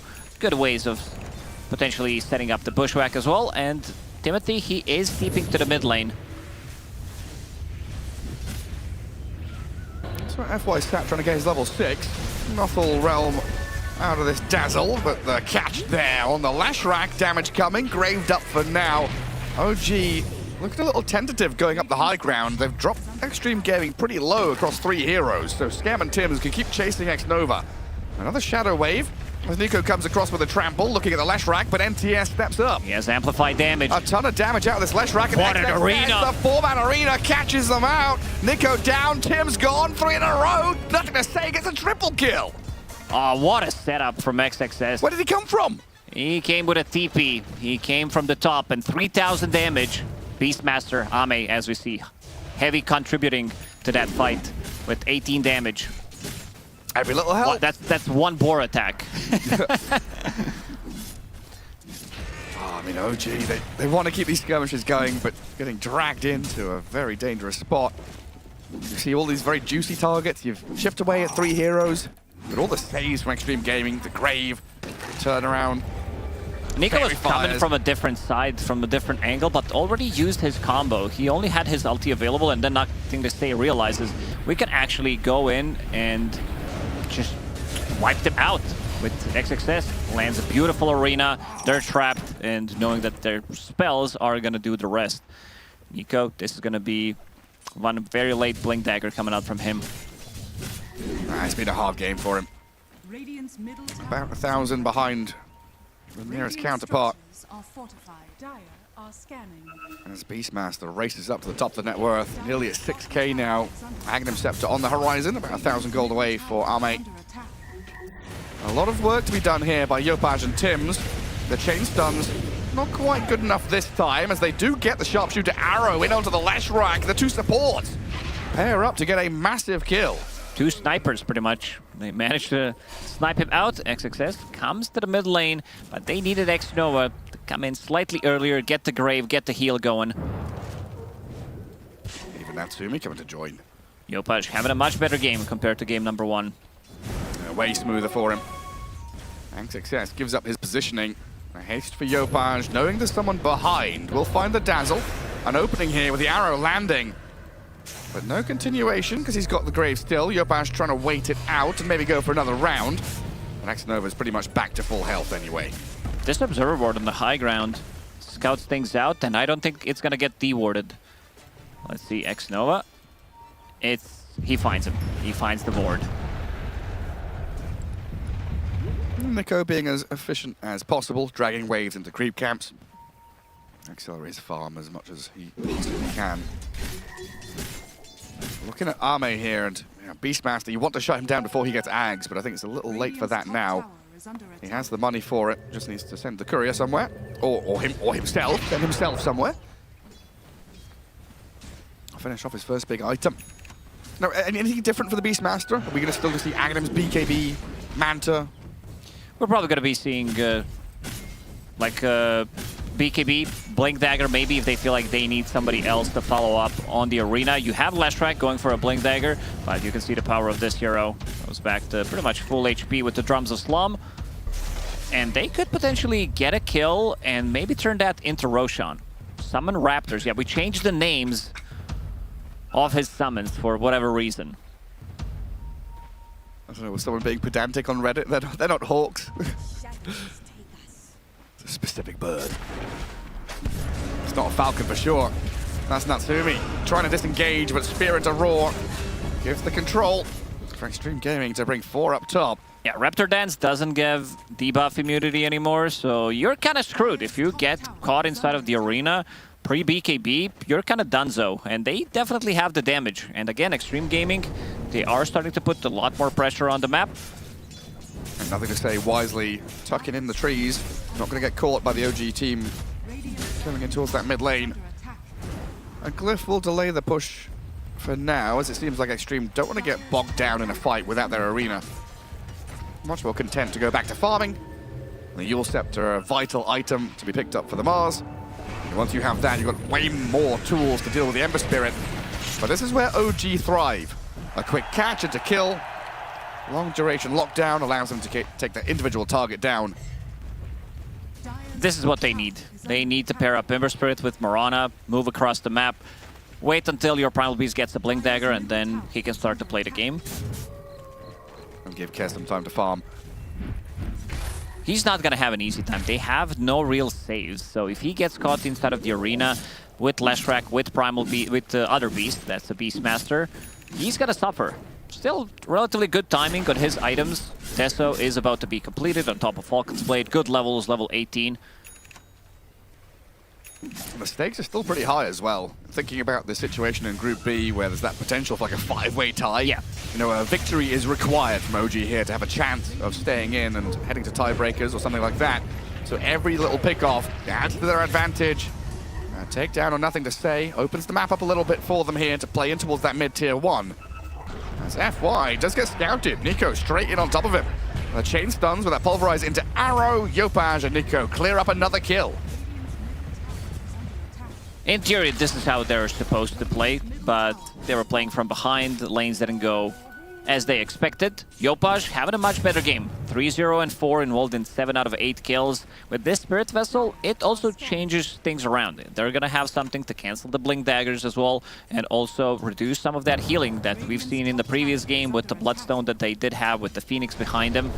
This time, Yopaj seems like he understood what the better option is, and his second item still gonna be the same item from the previous game, Blink Roar. There's Arme straight in. Arrow is gonna hit a creep. They've got disables to take Ember Spirit down a notch. And now Xtreme Gaming, a kill like that would quite often lead us into the Roche pit. They do still have that tier 1 mid to gather up, but I guess it's on the menu with this Beastmaster Axe. Think about Roche and then Torm. Seems like they were thinking about going top Roche, but it took him a good second to understand that it's on the other side. The Raptor blocks the arrow. Well, they don't swing into the pit immediately. Instead, going to be able to maintain the lanes. Nico had shoved this bottom wave all the way out. And Xnova's going to go de-ward the Ancients. So if Beastmaster attacks Kez, who's using Raptor Dance, and he attacks him with his Raptors, that's the Raptor Dance, or, well, they're circling around. Then what? I don't know. Does he become a pet? He becomes one of Beastmaster's Raptors? Yeah, you control him for a couple of seconds. Beastmaster throws a Pokeball at him? Natsumi, I choose you. Arme is actually Ash. Lashrak, 3, 4, and 4. And that big old burst of kills earlier on, very important to keep him in the game because he has felt rather fragile so far. The Blink Kaya good at playing aggressively, but he needs this roar from Arme to keep him alive. I don't know if he's even going to survive. Still blasted down by the Primal Beast. The saves from Xtreme Gaming just not in position there to help the Leshrac. Kind of rough when your Lesh has 5 deaths now. Like this Blink Kaya is meant to be this aggressive item build where you go in as the second wave of damage, helped out by a Mars or a Beastmaster. But so far, nothing to say has been the one frontlining and paying the price for it. Every single time. Supports. They saved him once near the tier 2 tower in the mid lane, but other than that, he did die.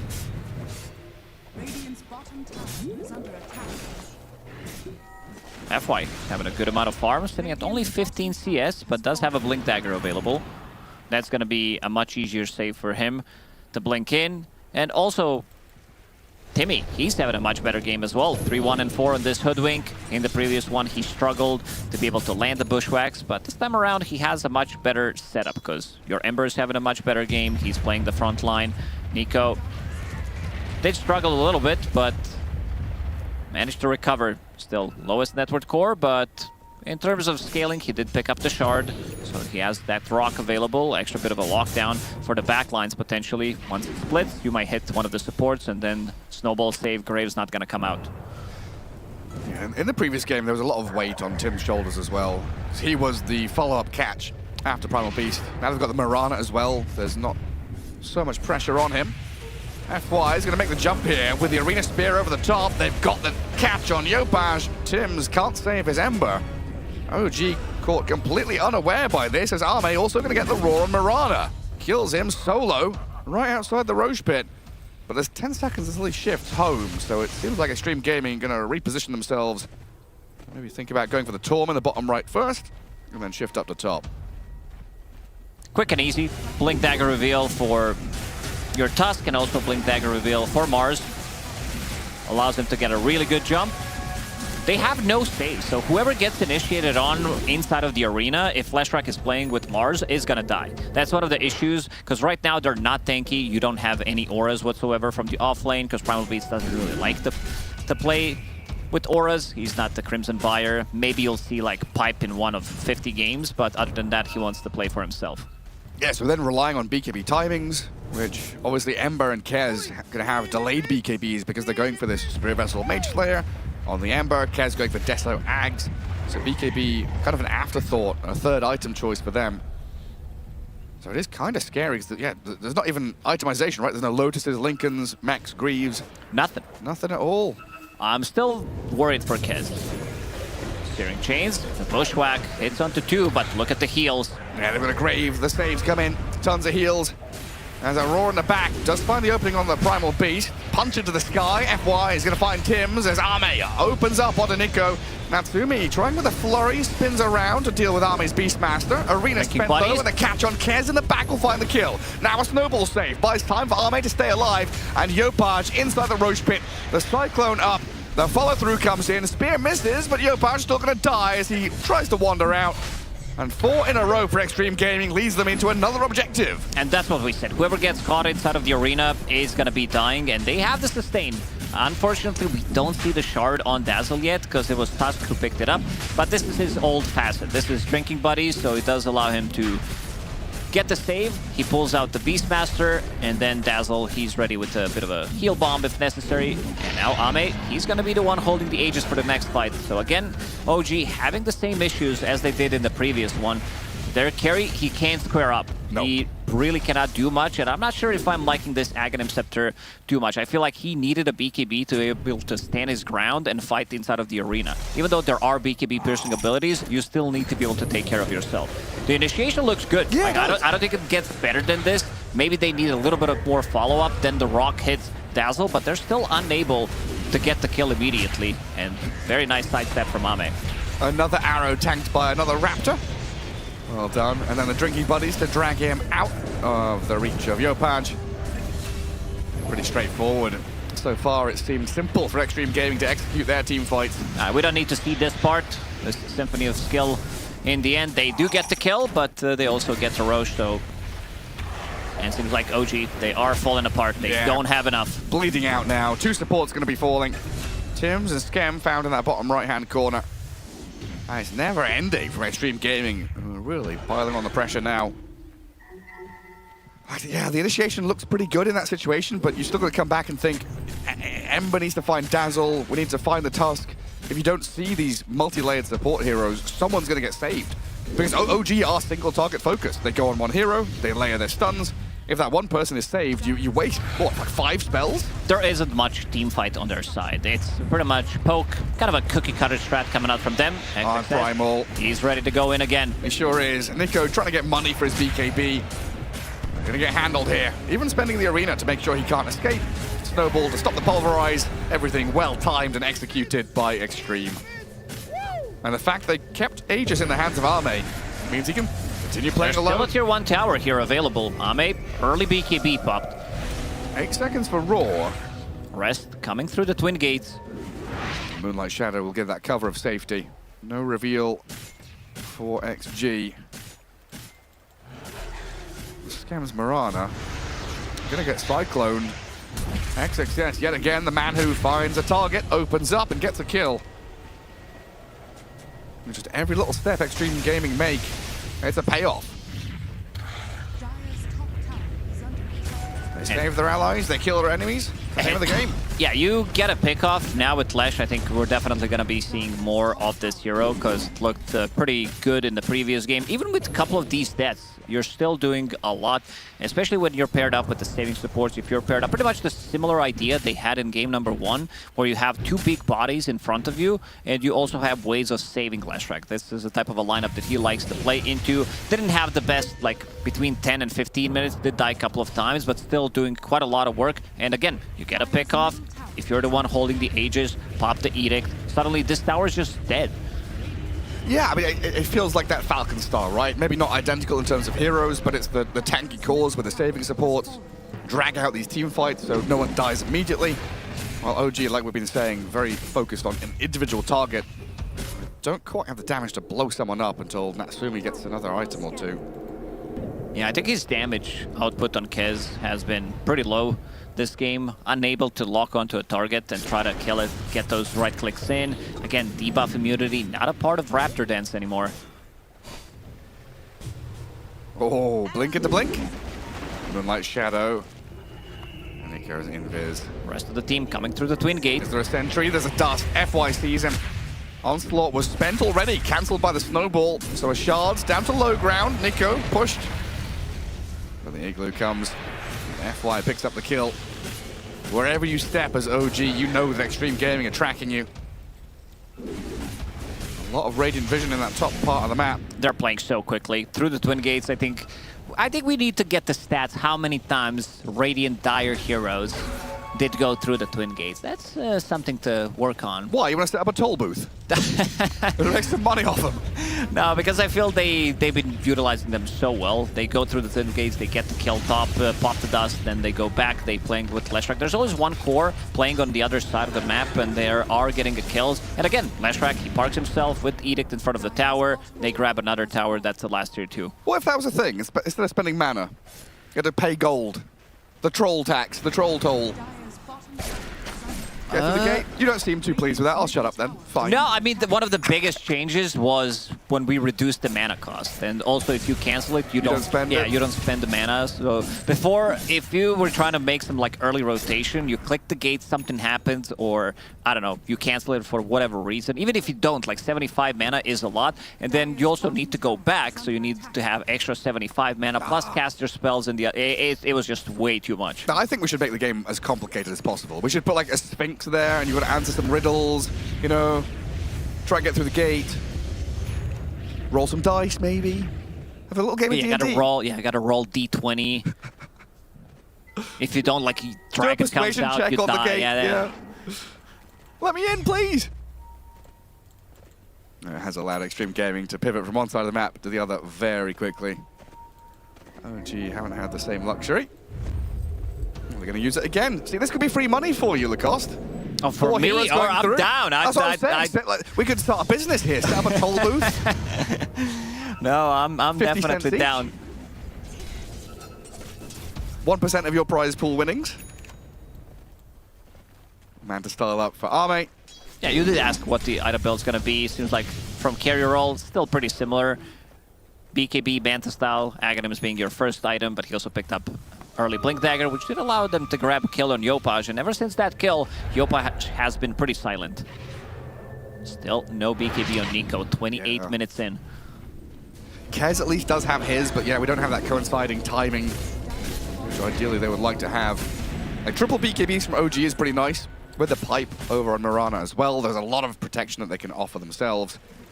It's just a matter of getting there before Xtreme Gaming arrive at your base.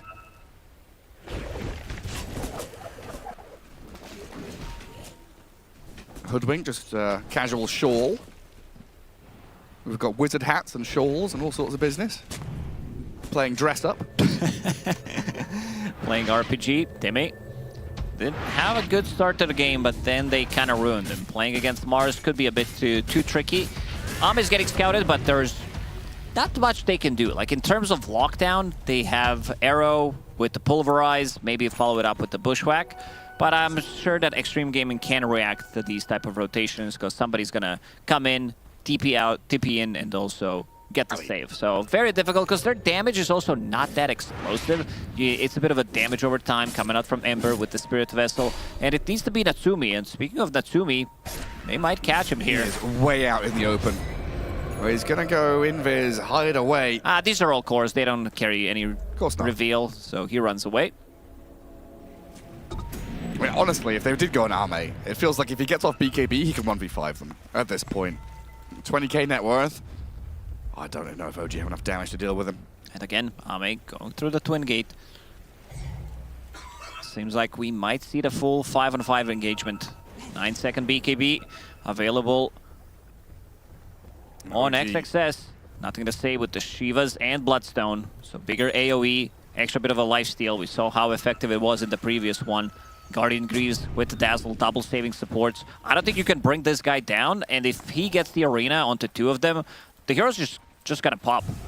He also doesn't have to rush it. Like, he doesn't have to go in and initiate with the arena. He can definitely wait because of the saving supports.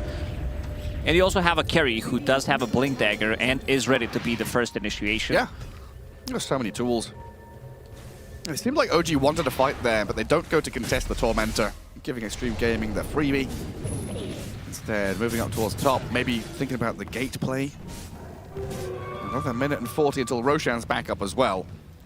So a little bit of time there for OG, who have now finished off their BKBs across all 3 cores. So look for this fight. Set up with that Mirana gem, get some vision down.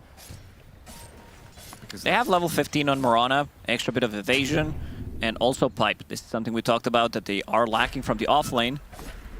So he decided to go for it. It's much easier nowadays. Nowadays, I mean today, because the patch did drop. So you can always get the greedy GPM enchantment, which allows you to get your items from the support role. Bit of standoff going on. OG gonna smoke. Still so important for them to find like that first point of contact as one of the saving supports. They're walking into the Mars or the Beastmaster. Probably not an indication that OG want to fight. So it's all down to positioning and vision. But it's gonna be Hoodwink who gets taken down first with no buyback available. In no man's land there as OG, like they Moonlight still want to take the fight. Not sure about still this one. looking at Arme. Start with a slight chains, nothing to say, and XXS. Both walk into Yopaj. Spear across, stun him up, catch him with the chain stuns, roar and split earth landing, snowball punch, that's enough to take him down. A minute with no Ember now, and OG utterly lost on the map. Not sure what the plan was. Maybe they thought we can get a surprise jump with some pulverize, with arrows, steering chains, but these stuns are okay. But then, again, you see the saving supports, you see how tanky everybody is on side of Xtreme Gaming. Another very difficult game, and another difficult idea how to approach these fights, because you can't really jump the backlines, you don't have as many jumpers. Ideally, you would want to take out one of the supports, Dazzle, but again, 2 saving supports, one is taking care of each other, and another Aegis for Ame. Unless they want to give it to NTS, but I assume Ame is going to take it, because he's also doing a good amount of right clicks, and he's going for Butterfly, actually getting very close to it. Yeah, it almost feels like Yopaj just has to send it, throw remnants into the middle of the fight, scout people out, dive in, because you need that vision. You need to open the eyes of the Primal Beast and the Kez to find the targets. Because you're right, there's very little otherwise they can do. And XXS, we saw him there for a second. Spear to cancel the gate play.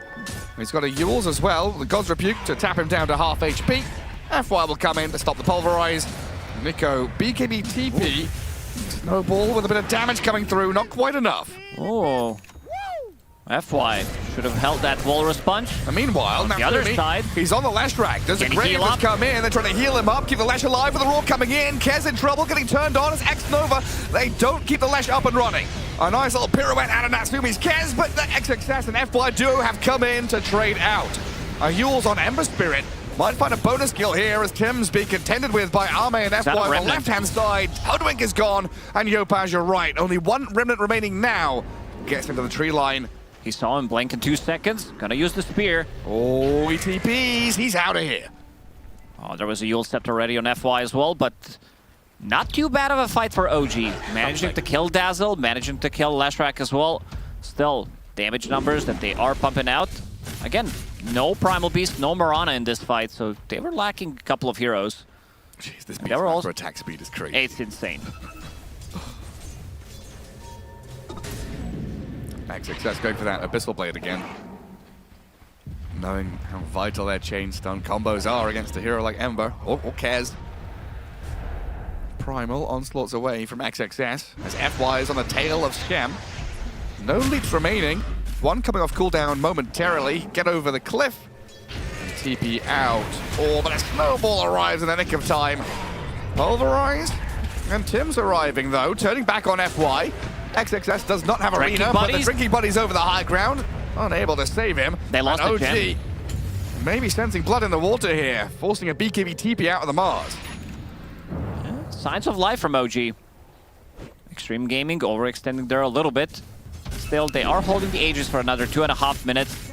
Yeah, Ame's attack speed, level 24 on Beastmaster. About to crack level 25. Inner Beast, extra bonus attack speed currently sitting at 79.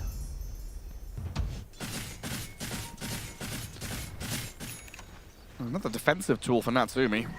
Lincoln Spear going to offer some protection against the Roar and the Yule Scepters.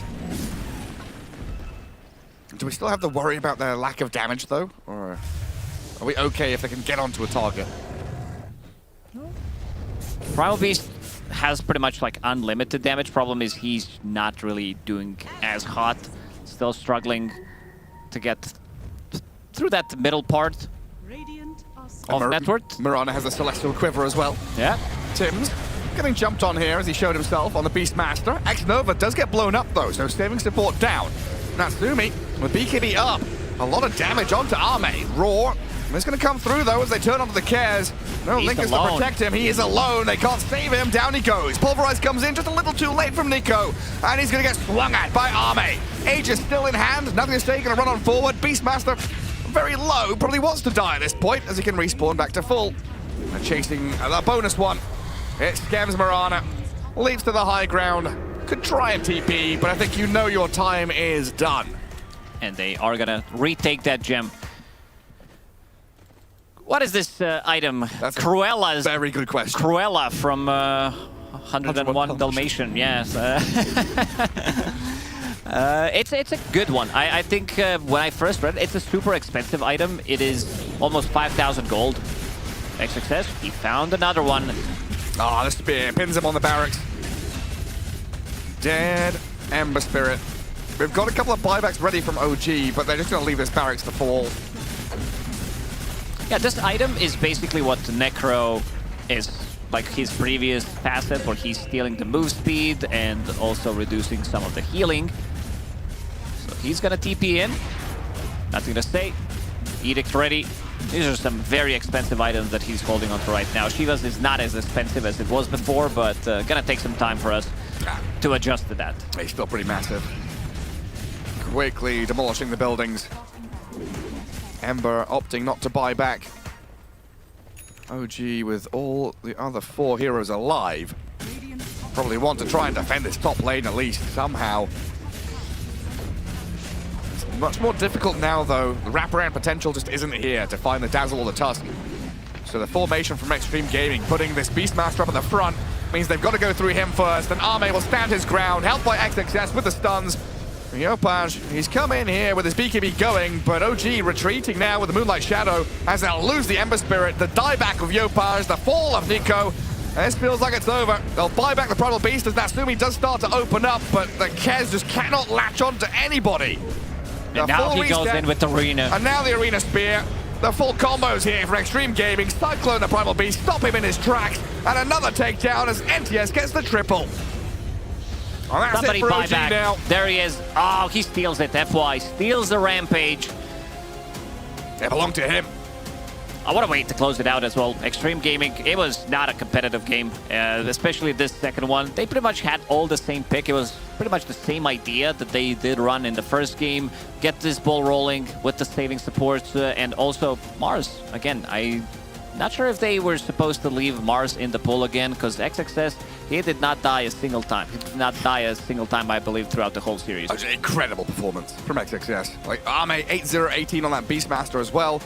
Really just back to basics from Xiao 8 and the Xtreme Gaming boys as they looked very crisp, executing all the chain stuns, all the initiation, the movement across the map. Everything was very, very smooth. They had an identity in their draft. You knew exactly what they were going to do. They executed to perfection. While OG, you know, there were ways back in. It's just everything was really finicky and nuanced. They needed specific moves to work out, and if they don't, the chain reaction kicks in. Well, they just started bleeding out as this game progressed.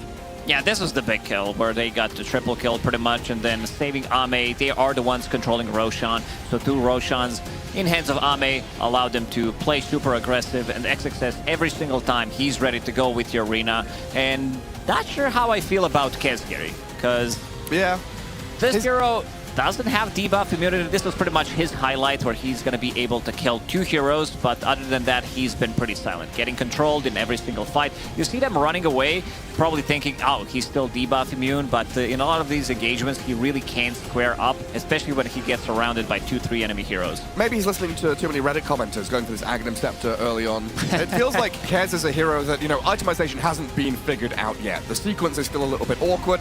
We've seen in the past Watson trying to slot in a Manta and a BKB and a Lincoln. So you're like, oh, I need all three. But sometimes what you need is just damage output, right?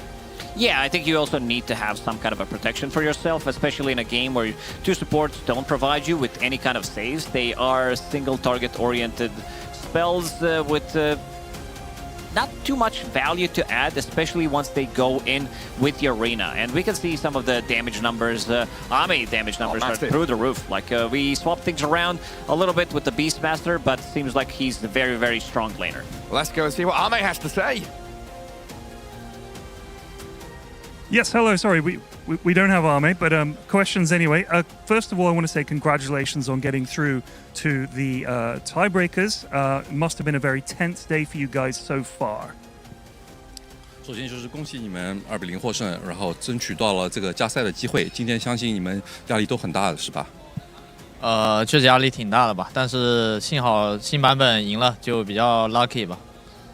Yes, it is very, very tense. We are under a lot of pressure, but thankfully, you know, new patches dropped and we managed to clinch a victory. So right now, I think luck is on our side for a while. Fantastic. Obviously, the big news really overnight was the patch. So I want to know, first of all, what did you guys do to prepare for today with so little time to look at the patch? 那确实，今天的大新闻就是这个新版本嘛。那你们从昨晚到现在这段时间，你们是如何准备去应对这个新版本呢？我们就看了一晚上更新吧，那个字实在是太多了，然后早上就看一下其他队比赛，然后准备了一下。I'll say we spent the entire night just going through the patch. It's just, you know, it's massive, just so many words. So we spent the whole night reading through them, and then in the morning we looked at some of the what other teams are playing, what they're doing, some of the drops that's working out, and then we plan from there. Fantastic. So one of the heroes that we see, Arme, being sort of famous for popularizing on the pro scene was Beastmaster. First of all, are you guys still thinking that he's good in this patch? You're happy to see him. Obviously, Arme wins on this hero. Do you think Beastmaster is still strong in this patch? 那有关兽王这个英雄，因为你们之前也是经常会选兽王，或者是比方说消失用来打1号位。那你们觉得这个版本目前的更改，兽王还是一个很强的英雄吗？还是你对他有什么看法呢？其实我们以为兽王的新魔晶对非英雄单位也有效，但是打到一半 ，AME 突然来一句"我操"，打入他没用，然后我们就感觉这英雄可能没想象中那么厉害吧。We initially thought it was really strong. We thought that the Aghanim's shot effect would work on non-hero units as well. But then halfway through the match, Amel was like, "Shit, it doesn't actually work on Roshan." So with that in mind, we think that it might not be as strong as what we initially thought. Okay, fair enough. Well, I want to wish you guys best of luck in your tiebreakers, and let's throw it back to the panel to have a look at how this game played out. Very much. We are going to talk about how the game played out. We are also going to talk about how we don't know yet if Xtreme is in or if they're having to play in tiebreakers, potentially. But this game was weird because I was told we were going to have scrappy gameplay where OG would have definitely had a shot and also they would be the ones making it scrappy. And instead, I feel like we just got a clear flow chart on the side of Xtreme Gaming, Jenkins, that just happened to work in their favor. Well, yeah, we are learning a lot through these teams and through these players about how to play a new patch. And apparently that strategy is to stay up all night, not sleep. Yeah. And there's just, it pays dividends to play pubs, to watch pubs, to grind. But you can imagine that OG did that too. Probably. Maybe they slept 2 hours. Like maybe that's the problem. I mean, I do think part of the problem is that a lot of OG's like sticky heroes did get nerfed. Yeah. Xtreme, on the flip side, Ame was already playing a lot of Beastmaster. The win rate on the hero went up. Yeah. And yeah, you know, they nerfed Axis damage in terms of the percentage damage that you're getting. So your right clicks and your Aghanim Scepter is doing less damage. But the actual axes themselves aren't. Like, so technically, in a way, it's a buff. Like, if you're just throwing one pair of axes, it's more damage now. So, like, the harass in the lane is better. When you get 25, the scaling is better. Like, there's side grades to most things, but now you have 2 Hawks. Yeah. So it's just better. His laning is definitely a lot better. And out of the heroes we've seen today, I would say that I would rate Lesh probably within, like, the top 3. And they gave it twice to XG, which looked very strong, especially with like the saves behind it and like the item build. So, you know, sometimes it's day 1 of a patch, you have your read. OG kind of like ran back the same draft, like back to back, whereas XG, you know, they did their stuff. Lots of team fighting, nice with the Lesh. It just looked easier to execute and better. Yeah. It did, and I've grabbed my stuff. because there's a series going on right now that is very important for the future of Xtreme gaming here too, and we're gonna watch it because Falcons is playing versus versus Virtus Pro right now, and Kezu, you just said that and with they I mean Virtus Pro, they might be in the process of making a comeback because it looked like Falcons was winning earlier. Yeah, so Falcons were quite far ahead, but then I saw a small comeback. But then the moment we went back live on the panel, I saw VP die on a few heroes in the mid lane river. So I actually don't know the exact number. So when we were, coming back to the panel, Falcons' lead was only 4K. So we're about to get surprised. Oh, I didn't know the camera was going to go immediately on. I'm sitting here like a degenerate man spreading, trying to watch the game. There it is, 17K in favor of Falcons. They've got Aegis too, but they did lose their Batrider. Crystal Maiden. Crystal Maiden Storm combo. And they have a Doom who it's Abed's was form. busted earlier. And, Is that Amar playing Void Spirit? Yeah. Yeah, cool. and it is Largo +4. I think this is a throwback. I seem to remember he played Void Spirit offlane a little bit. He did. I think you're right. Grandmaster. What? No, not Grandmaster, just Master. Just Master. Yeah. He passes his own test. I don't know why Crit's allowed to play Largo. He's not even gold. They got a 4th pick as well. It's not like they have to snag it up early. That's true. I guess when your opponent first picks a Doom and you let that through, it kind of leaves that opportunity. Maybe they double-picked Void Spirit Puck, so that way the Void Spirit can't come out in response to Puck, something like that. I mean, they must have still picked Largo Binsky early, right? Because that's where the Doom came out. Unless they also... Largo was 4th. It was 4th pick? As in 4th pick for Falcons. So into Doom or was Doom after? Do you know? That was sick. Must be after. Math. Little poke. Yeah. Because it must be later. I don't see you picking this hero into it. But Amar, he likes his... Seems good. His cool heroes. Void Spirit definitely can do some cool stuff. Oh, he's got the chains item. Oh, yeah, the one where none of us will remember what it's called. Wraps. Something wraps. Something wraps. Concentrated wraps. There's a lot of magic damage on the Dire Squad, so I think he definitely needed some magic resistance item. Looks fine. No. Okay. How does... If you're looking at Wikipedia, is the Dire side, does the pick starts at the left or at the right? Does it go in or does it go right to left? I always thought it was right to left, which would imply that Doom was first pick. So they picked everything into the Doom. Sounds likely. It does sound likely, considering Doom is first pick / ban material for other teams as well.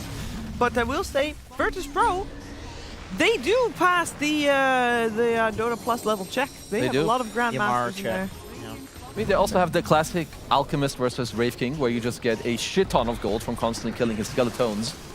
Like here. Gold, yeah, it's cool. They probably picked Doom. They probably responded with Wraith King, and then they're like, okay, Alchemist it is. Yeah. Being about to press his Marina's ulti like just to give 1v5 himself. Press your ulti. Oh, Fly could have pressed his ulti to get some physical damage block there. Could have been useful. Oh, yeah, you get it from all the spells. Yep, so that's now a 200 barrier spell. Oh, but this is a massive fight for VP. Is it going to last long enough? It's two That's the second life on one. The Bing Bong is doing it. And the second life, oh my god, they are doing it. I love that play. I very love that cool. he turned for Puck instead of going for Wraith King. Yeah. Agreed. Even though he could have killed Wraith King, it is the more important kill. Very well. He hasn't given eggs yet, but he's, thinking AC. He definitely will give some ags later. They have some quite good ags, I would say, especially like... I mean, he can give money back to Doom. Storm ags is also quite giga. We saw that earlier. And I think you're right against the Wraith King skeletons too, since they die twice. I know it's only 6 extra gold per creep, but it feels like way better. Yeah, it those matters. guys. Would you say the game will scale into VP's favor either way if this game goes like 60, 70 minutes? It should. I mean, Storm late game Ags. They've got good heroes. Ag Shard and the Overload Bounce. He still has that, right? That didn't get removed? Yes. He still has it. Yeah, it's crazy good. Puck Void Spirit are also quite good late game. It's kind of hard to say. But it is weird in my head that we are seeing the gold lead in favor of Falcons, even with an Alchemist and a Doom on the same team. Oh, that's true. They have double printing. I don't know if current Doom is money printer Doom anymore because he does so much damage. I think people are going to start killing the other stuff and not going for Midas. And we saw drums like phase boots earlier today. Just feels like the more effective way to play him. Yeah, they just want to kill. They're not as concerned. Like the Soul Ring. That's really nice, depending on what neutral creep you get. You get the Satyr, it's the Harpy, it's crazy for laning. I know that Miero earlier today, he bought Shard and he went for the big dragon to get the AoE cleave. It looked really strong. It looked, I mean, it helped them farm as well. It was definitely strong. You went like Daedalus build, right? With Satanic, Daedalus yeah. Butterfly Satanic. It was like Harpoon. That's the Chad build. Yeah, you can do the Chad build. I'm not an offlaner build. Yeah, I'm the carry. Or you're an offlaner, but you're a Mar. Yeah. Sure. Oh, here we go, the illusion bait. Love to see this. Here it goes in the mid lane. The observers can't hear us. So that. Oh yeah, there he goes. Look at the observers. Wasn't a great bait. Always works. Oh, he's got that new item. The bobble. 15% better brawny, which is... Yeah, I needed to have Purge explain this to me, because yesterday me and Quinn read it and we were like, okay, skip, we don't Which get one? it. The one where if you take it again, your enchantment is 40% stronger. The enchantment bauble, whatever. Oh. This pink one. I think Doom has it, right? Yeah. I think it just makes his... He had brawny, I think. It makes his brawny enchantment 15% better right now. And if he gets to a tier 5 and he keeps that tier 4 neutral, he bought the then it'll be better. Is that going to work with Ags? I don't That know. every attack attacks double? Not every, but a chance to split. Yeah. What? It'd be kind of cool if it does. That would be Very. actually- yeah, it does. And they do percentage-based damage, right? Oh, wait a minute. So like, with Ags, that's a cool idea. Yeah, it should. It really should, because I know attack modifiers don't work with this new item, but that has nothing to do with that, right? Like the puck eggs ult is just right clicks. It should work. If it works, it's cool. It's a cool idea. Kind of similar to Mjolnir in a way, right? It's like Sure. AoE damage. But this one gives him a lot of stats, some attack speed, and the upgrade does percentage-based damage, which is cool. A lot of tanky heroes. Snaking's pretty farmed, per usual. That is, yeah, not the first time that's been said in Dota history. I mean, especially on bad, you get so much farm with this hero. Especially with 30% extra movement speed. Oh my god, it's nice. For free. Think about all the waves you could That cut. gold, he could have gotten so much if he just would buy his teammates and Ags. Bad is definitely a support again. I'm sure you can play both. I'm sure you can. But it's definitely a good support again, as opposed to just okay. He kind of sucked as a support before, and then like you kind of wanted him to play as a core all the time. I agree. I think now it's more. He can be like an okay flex for both sides actually. Because I feel like you kind of need to take the farm nobody else wants. Move speed helps you do that, and then the move speed also means when you blink in and lasso someone, you can drag them farther away. So you can play the like initiation game rather than the aura game. I mean, this game seems like it has to be a lot on both Abed and Saberlight. If they don't come in clutch, I think this game is very difficult for them. Because these inventories on Falcons look scary. Like, look at this inventory on Voice Bird. Like Scotty, BKB, Lincoln's Manta, like... This is difficult. He's like almost 6 slot and he's not even close to 25. That guy's been hitting creeps. Yeah. They have 33 kills too. Holy crap, dude. I think them winning fights, as we just saw them doing it on the bottom lane, also relies a lot on the positioning of Falcons, which they're not going to get caught out of position the way they were, again, very often at least. And if they are, it's probably when they're feeling comfortable enough to push high ground again, which, again, they're going to be way more aware of it. It's Falcons as well. They don't like pushing high ground. Yeah, they're just going to, okay, the first time didn't work. Okay, let's wait 20 minutes. Won them a TI, so I suppose... Why not? Don't fix what ain't broken. Alec disassembled his Radiance, and he's got a Nullifier now. I think there's an Aeon disc somewhere on Dire. Yeah. I think the crit on Largoba has it. A good hero to jump first. Nullifier doesn't give HP regen anymore. Oh, they found... That's terrible. Why would you even buy that? Like, Never mind. that 6 regen, you never know. It's huge. On Alchemist especially. Yeah, he really needs that. Guys, it's been tested. Specialist Array does not work with Puck Ags. Okay. Well, I'm not sure if he knows that. Well, he does now. He has both. You should be you should be aware right now, right? It looks so weird to see it in his inventory. Hydra's Breath does work. Oh, okay. You know what? The interesting thing about that is they might have hard-coded Specialist Array to not work because it was a neutral item before, but they just didn't do the same thing for the new item. Yeah. I could 100% see that happen. Oh, that was a lot of damage. That Bloodthorn was Skelly. They're going for a smoke round, but they're too late. Or they're going to fight after. Okay. But do you really want to do that? They fought into Aegis last Where did Alchemist go? There you go. Right there. Valid blink, honestly. Oh. It didn't look like it was going to go well. There. Man, tough for them if they were just It looked 5-10 seconds earlier. It looked good. It looked like it could have been good. Sometimes these opportunities just don't present themselves, though. But I guess that's Falcons also just not giving the opportunity. Like the 3 tanky cores ran out first. Nobody that looked good to jump. Yeah. Amplified damage, puck. Here we go. Saberlight. He's looking for the self-ags. They're going to see the Doom on the other side of the trees. When But uses it, I he has feel like. ages. Like, just Sure, retire but sure, play. you have to do something. He's taking your racks. Come on. Is anybody looking for a backline? No. Okay, he's Oh. going to wait until he goes in. I like that. That's cool. If he doesn't do that, it's just so much closer to the enemy squad. They have to run in the base now. But I don't understand why the puck went in to begin with. Nobody was there. Got greedy. I don't know. Yeah, he got greedy to He like could have poke just and taken get the out. racks, right? Oh, hold. He might live. Damn, Batrider. This is why he did it. Okay, fair. Batrider's good against Doom. That flame break. Yeah, Yeah. like the Doom Mags. Doom's dead. Amar just right-clicked the crap out of Doom. That was- They're getting Oh, that's it. That's GG. That must be. I mean, he waited for the best possible opportunity to go. I think if that doesn't work, nothing is really going to work. Come on, Amar. You don't have to tip Bing Bong like that. It's about to be eliminated. Don't kick him when he's Oh. down. Or... Mallory dead. Oh, no. Bing Bong also No, dead. All right. Just giving a little bit of hope here. All right, All on at the the end. Abed Storm with the support Crystal Maiden. Let's go. He has Aghanim Scepter. Okay. Oh, He wow. insta-died. Well, he's back. Don't worry And about he will it. insta-die again. Don't worry about it. I don't think they have any smokes either. so- GG. They're not even going to try. Yeah. That means congratulations to Xtreme Gaming because they are now guaranteed to the playoffs.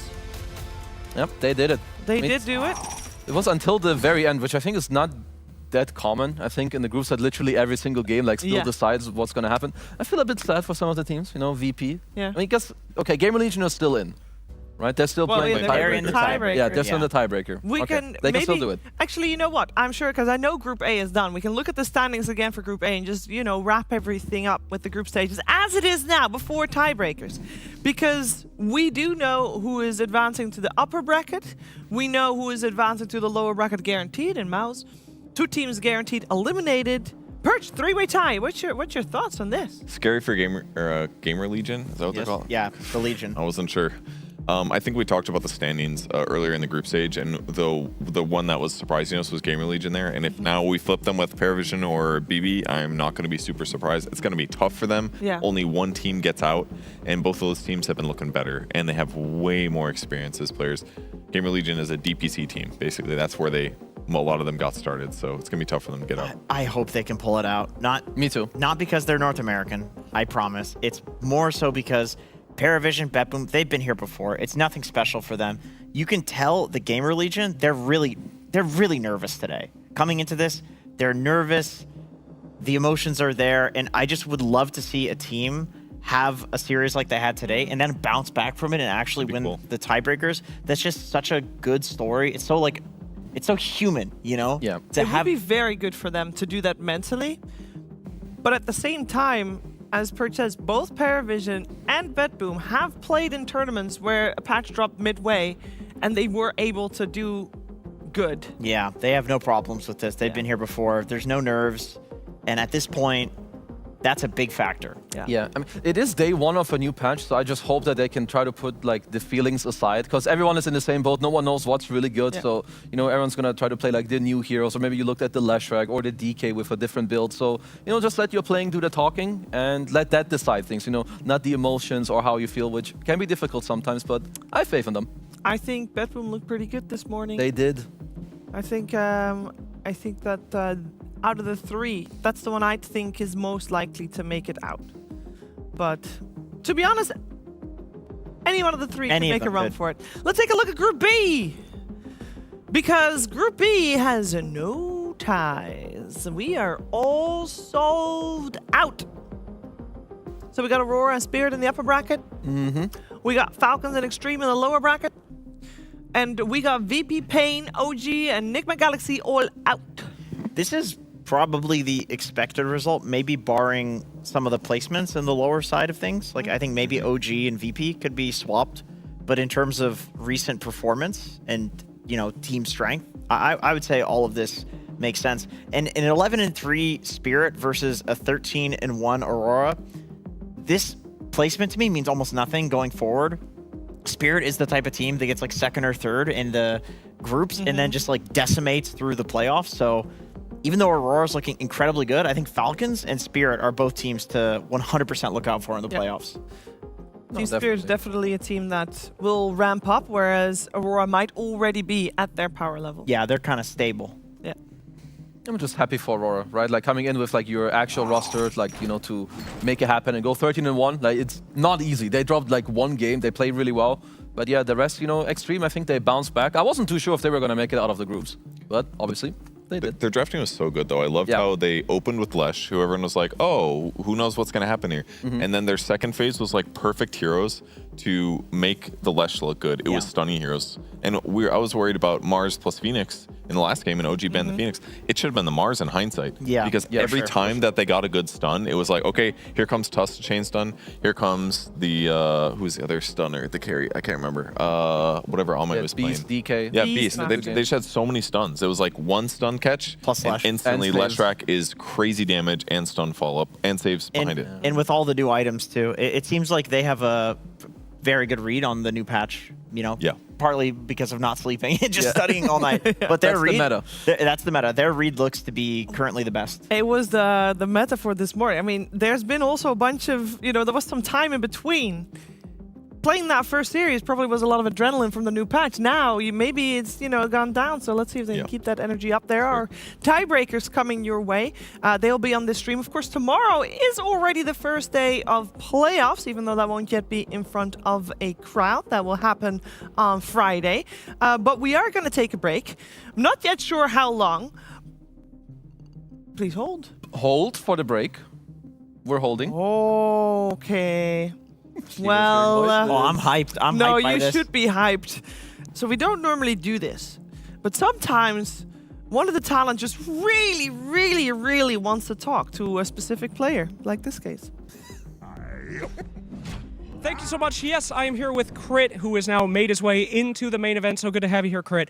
Now, there's a lot of neutral items that came out. One of them is Foragers, and I really want to talk to you about this.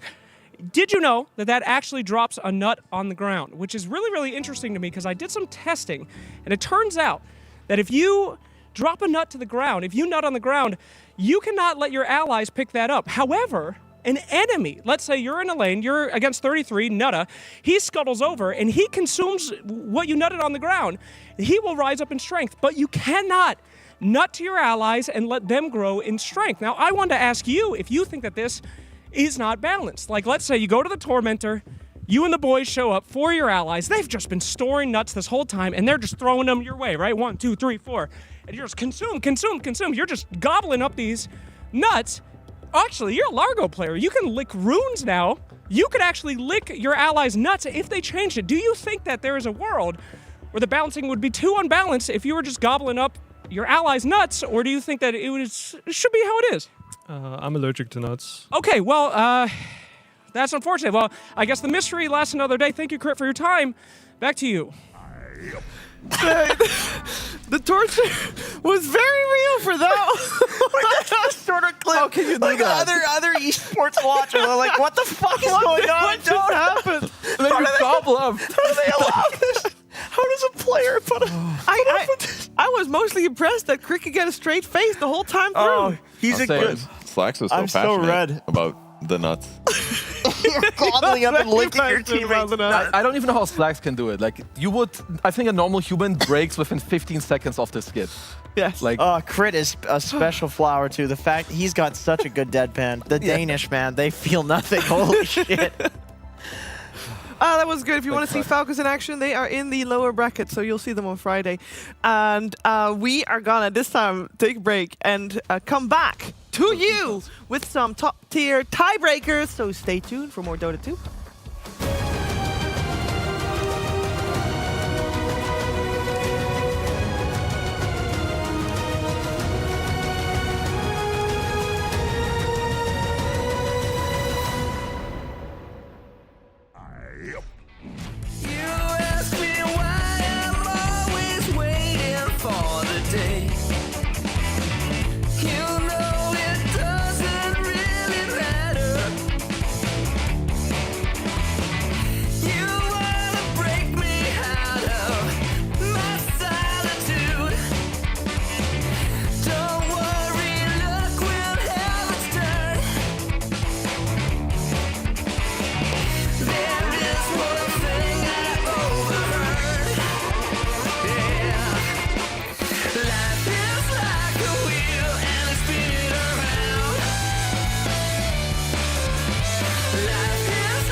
know what that brings. Spotlight action.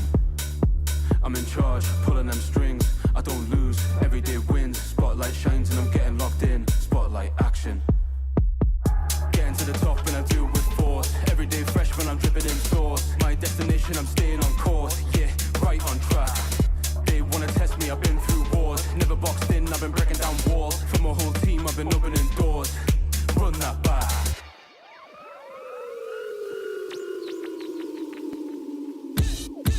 Getting paid, been doing my thing. I stay fly, it's like I got wings. I'm on top and I know what that brings. Spotlight action. I'm in charge, pulling them strings. I don't lose, everyday wins. Spotlight shines and I'm getting locked in. Spotlight action.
ESL One Birmingham is brought to you by DHL.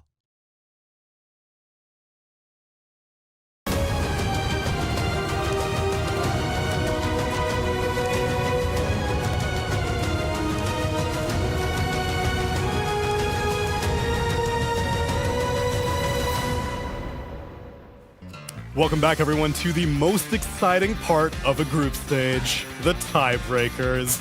We had all these teams play out these 2-game series, but 3 of them decided, I want more. I want to know what this patch is all about, and I want to play a little bit more Dota in a best-of-1 fashion. We've got PARIVISION, we've got BetBoom team, and we've got GamerLegion clawing for one final spot in our playoffs at ESL One Birmingham 2026. And I've assembled the brain trust to help walk us through it. It's Quinn and it's Effie, my friends. Hello. We are here in the dawn of a new age of Dota, Quinn.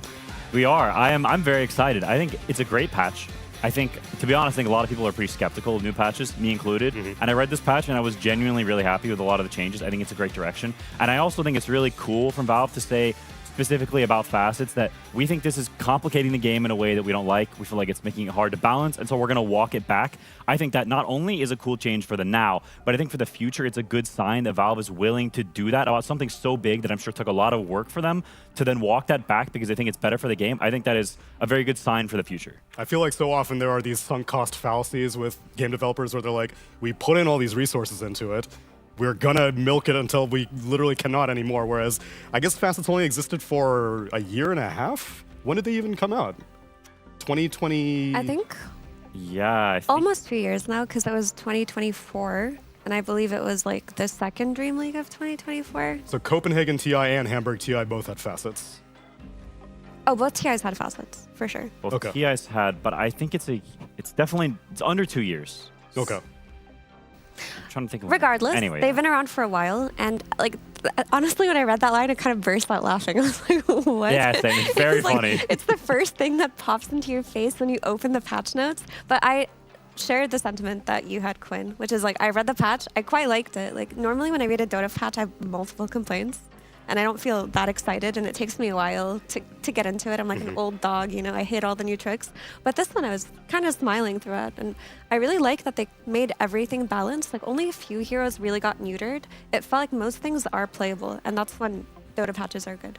And we're going to see how quickly these teams can adapt to it because time is ticking. Thankfully, at least all these teams got a little bit more time in this Group A because they started out the day playing each other, and then they got a little bit time off while Group B were playing each other. So now only the 3 teams remain. BetBoom team, PARIVISION, and GamerLegion. The ones that have already qualified to playoffs, though, are Yandex and Tundra. No big surprises there. And Maus managed to get their way in there, too. Only confirmed eliminations we have so far are Yakult Brothers and Reconics, but 2 more of these teams are going to be joining them. And that is how Group A played out. Group B was a little bit more clean, though. Group B had a far and away leader in Aurora, only dropping 1 game the entire group stage. Closely followed by Spirit, though. And Spirit started the group stage off a little bit shaky, but immediately dusted their shoulders off and went into the upper bracket.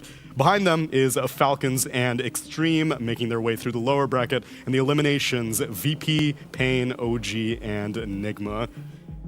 I gotta say, that's the funniest like top 4 score in a group stage I've seen. Is like the 4th team to qualify has a 6 and 8 6 and 8 score. Yeah. Losing average. Unusual. But I think 2 of the teams in that group are extremely happy with this new patch, in Falcons and in Xtreme Gaming. Like both of these teams needed a bit of a change up, and yeah, I'm excited to see how the rest of the tournament unfolds. Yeah, and I'd also say Aurora, massive kudos to them. I think 13-1 is one of the best scores I've seen in a round-robin group stage like that in a long time. Yeah. Most of the time, teams drop at least 2 or 3 games in modern Dota. If you go back a bunch of years, you'd have teams that you look like Alliance having 0 losses in TI group stage, things like this. But in modern Dota, it's very rare to drop 0 or 1 game. So I think even though I would say their group is slightly weaker than Group A, I think it's genuinely really impressive to only drop 1 game like that. I just kudos. I think it's very rare you see that, so they deserve the props for it. And, you know, lucky for them, Puck didn't get nerfed very much, so Makoto's still at chilling. all, somehow. Somehow he is fully escaped. Void Spirit's been buffed. Makoto is grinning ear to ear. In fact, A tiny little nerf. I suppose, but given the dominance that this hero has had for like the past 5 years, I think it's time to put the fairy dragon into the cage. Listen, this is where I say that I think the point of this patch was to make every hero good instead of making certain heroes really bad while others better. Like, it does feel like almost every hero has a place in the game right now. So I kind of like that no hero got overly nerfed. I mean, Tinker aside. I don't know what happened there. I don't know what happened there. Like, that is... Yeah, I can't even visualize it. I haven't had a chance to log into Dota yet, but... Well, we can see if anyone has some thoughts on the MAD. Slacks, what are you doing over there in Birmingham? How you feel about the patch? Hi, thank you so much. I'm so interested to share all of my thoughts on the patch with you guys. I have so many. I read it. Omni Knight might be okay now. Okay. Very exciting. They might actually bring back techies. Ice Frog is starting to believe. There is a little one, not too annoying. I don't know. What do you guys think about the patch? What, you're still hyped about they added McGinnis to Dota? That is right. That's right. Tinker has still been added to Dota. Very exciting. McGinnis is in. I hope they add other huge Deadlock heroes like Viper or a hero that can, steal spells like Sinclair, a.k.a. Rubik. It's all fine. Ice Frog's got a lot to do. Anyway, I want to bring you guys around the booths. This is the booth of GamerLegion. I asked if I can interview them. They said yes, and then they immediately left when they heard me say 3, 2, 1. So they're gone. But, really, really praying that these guys do some good stuff. I'm not biased. I get fired if I'm biased. Just because it's the last hope for my dead region means nothing to me. So, GamerLegion, I give them my love. What are you guys feeling? How you doing? What are you guys most excited with the patch about? I mean, surely we're also excited to see GamerLegion hopefully shake off their nerves, because earlier Pyrion also tried to get a hold of Speed and it was not easy to do. So don't feel that bad that they're dodging you. They're just a little shy right now. They weren't doing too good. I mean, if you were watching that match, they should not have lost that match. So they were a little bit pissed off. But I'd be pissed off too if I griefed. It's all good. PARIVISION's been a, up and down team, so we'll see what happens. Not that I'm biased. Where are they right now? Of course not. Where's PARIVISION? Where is PARIVISION? I don't know. There's only 2 lanes in this this whole thing over here. I don't see PARIVISION on this side, and I'm worried to make my cameraman go through what we like to call the no-no zone, which is right there.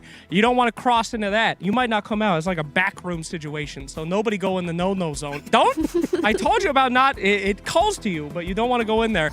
Anyway, what do you guys want to know? I'll be your official tiebreaker host guy. I'm going to get all the players crying, all the players screaming.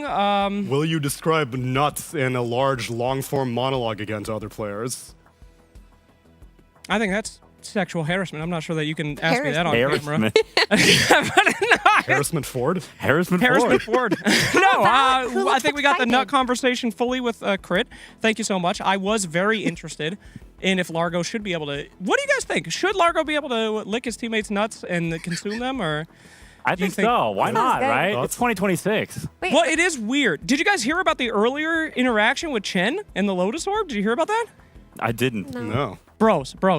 So Chen can take it over a creep and make it his zealot. Yeah. And if the zealot has a Suicide Squad attack ability that's ranged, and if a guy on the enemy team lotuses someone, Chen can make the creep suicide onto the Lotus target, which instantly denies the guy who got lotused.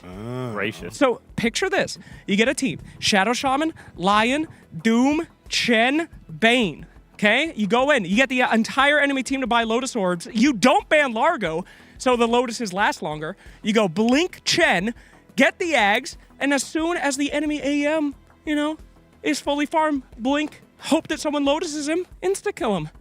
It's crazy. Sounds like a really good idea. Thank you, Epi. That's the first time anyone said that. Thank you. You have great ideas all the time. But I want to know, you were talking about people crying and screaming. Did anyone come in today looking excited? Like looking happy about the patch? What game do you think we're playing Dota? No, I've literally never seen a Dota player happy ever, I guess. No.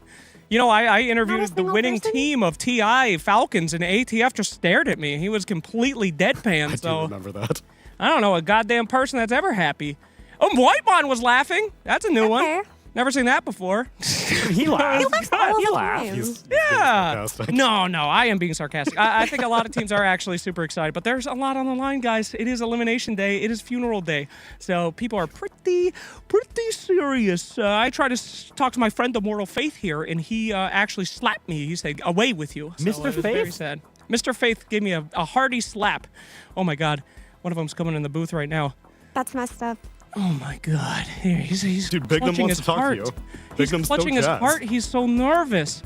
He's so nervous. But anyway, GamerLegion, I'm sure they're gonna do great. I am not biased in any way. As you can see, the boys are ready to go. USA! I'm not biased in any way. There we go. That's my boy Speed. And giving him up, baby. Oh, I did. Did you guys watch their game earlier? Speed, when he went and killed people on Phoenix, he spammed, "Hey, it's your boy Steve," and it was one of the most toxic fucking things I've ever seen. Mwah. Mwah. Hey, it's your boy Steve. I mean, no, I said Speed is what he said. You're the man. You're the man, Speed. You're the man, Steve. I love you. You don't look like you're from America right now. That's true. I do be yeehawing over here. I'm undercover. Don't you worry. I'm your man on the inside. Let's go USA. And Shad, I heard while we did the crit skit, and he told me that he was allergic to eating his team's nuts. They said Shad had some allergies. Is that true? Do you have allergies? Allergic to you, I think. Oh, that's cute. That's cute. We can talk about that in the elimination interview. No, I get it. Okay, I love you, bro. I love you so much. JK, I wish these boys the best of luck. Is there anything else you'd like to know here at the arena, and we cannot move anywhere else except for this booth? It's okay. We've kept you here to keep things light. We need to make sure that this elimination doesn't get any more I didn't mean that. grim than it might already be. Oh, okay. boy. Thank you. Bye. Bye, Slacks. Oh, no, he's going to the no-no zone. No, the back rooms. And that was the last we ever heard of that cameraman. Gotta get a new one, I guess. Rip. What can you do? Hey, the back rooms are trendy these days. They are. People want to go there. And then make YouTube videos. We do.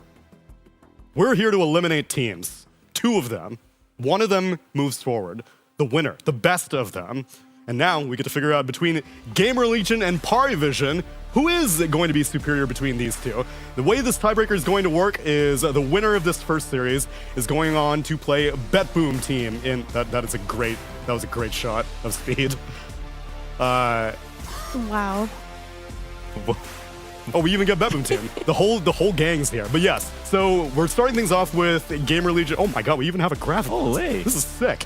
I love this. A little rock, paper, scissors. Which is the thing that you need to keep in mind. Because if we do rock, paper, scissors against each other, and no one team comes out on top against 2 other opponents, then we run it back. Another BO1 in 3 different games. 3 games of BO1s. And then if that also loops back, don't worry about it, we'll figure it out later. But for right now, be excited for the potential of 6 games if all these guys loop over and over again. Man, I tell you what, this is some of the most stressful crap you can have in professional Dota. I think it's up there with TI qualifiers. I think it's the only thing more stressful is TI qualifiers than this, because tiebreakers, especially when it's for a main stage like this, you want to go so bad. And I think especially for GamerLegion, because they were the ones on top, they were the ones on the cusp, they just needed 1 win, and they couldn't get it. I think that feeling of being right at the precipice and clawing for the edge, and like you're just right there, you just need to win, and you didn't get it. Now you feel like you've backslid a little bit, right? You had a position of you just need 1 win. Okay, now you need 2. And it's against 2 more teams, and they've gotten more of an idea of the patch. Like there's these feelings mounting, and I think it's a more of like I think tiebreakers are often more of an emotional and who is the most stable and chill rather than even who is playing the best. I just hope that they're not overcome with their emotions, because the interview earlier today, or like what I've heard, is that they were stressed out and they didn't want to be there. And they talked about being overwhelmed. And people on site are saying they look really overwhelmed, and like you said, they were on the cusp and they couldn't do it, and now there's a new patch to factor into everything, and you can get really in your head about things like this, like if only there wasn't a new patch, if only we could run what we've practiced. If those kind of feelings mount up and you're not able to conquer them within a tiebreaker series, you're just going to flop. And it's especially painful that it's BO1s as well, because in a new patch there is, I wouldn't even necessarily say cheese potential, because it's such a fresh patch that anything is unpredictable. But if you slip up on just like 1 ban that I guess you didn't think of this new hero that has been trending in the past 4 hours on pubs, then all of a sudden your dreams of going to the main stage are over. So it is a very delicate balance right now, and I do not envy them. Yeah, I mean, I think overwhelming is the perfect word. Like, it is very much, like, you know it's coming, right? You see T-Governor goes live, you know the patch is coming. But they're in the they're Group A, so they can finish their games, and I think the proper tech is you go to bed as early as possible, and you wake up as early as possible. You read, you play pubs, you watch pubs, you get as good of an understanding of things as you can. But I think that is a very mentally exhausting task, and so I think playing those games they played earlier, doing all the reading, like it's a lot of reading, to read all the patch notes, and to not only just read it, but to decipher what means something and what doesn't, that's a lot of brain power. And so to then have tiebreakers after, it is... like, it's quite a feat and quite a task.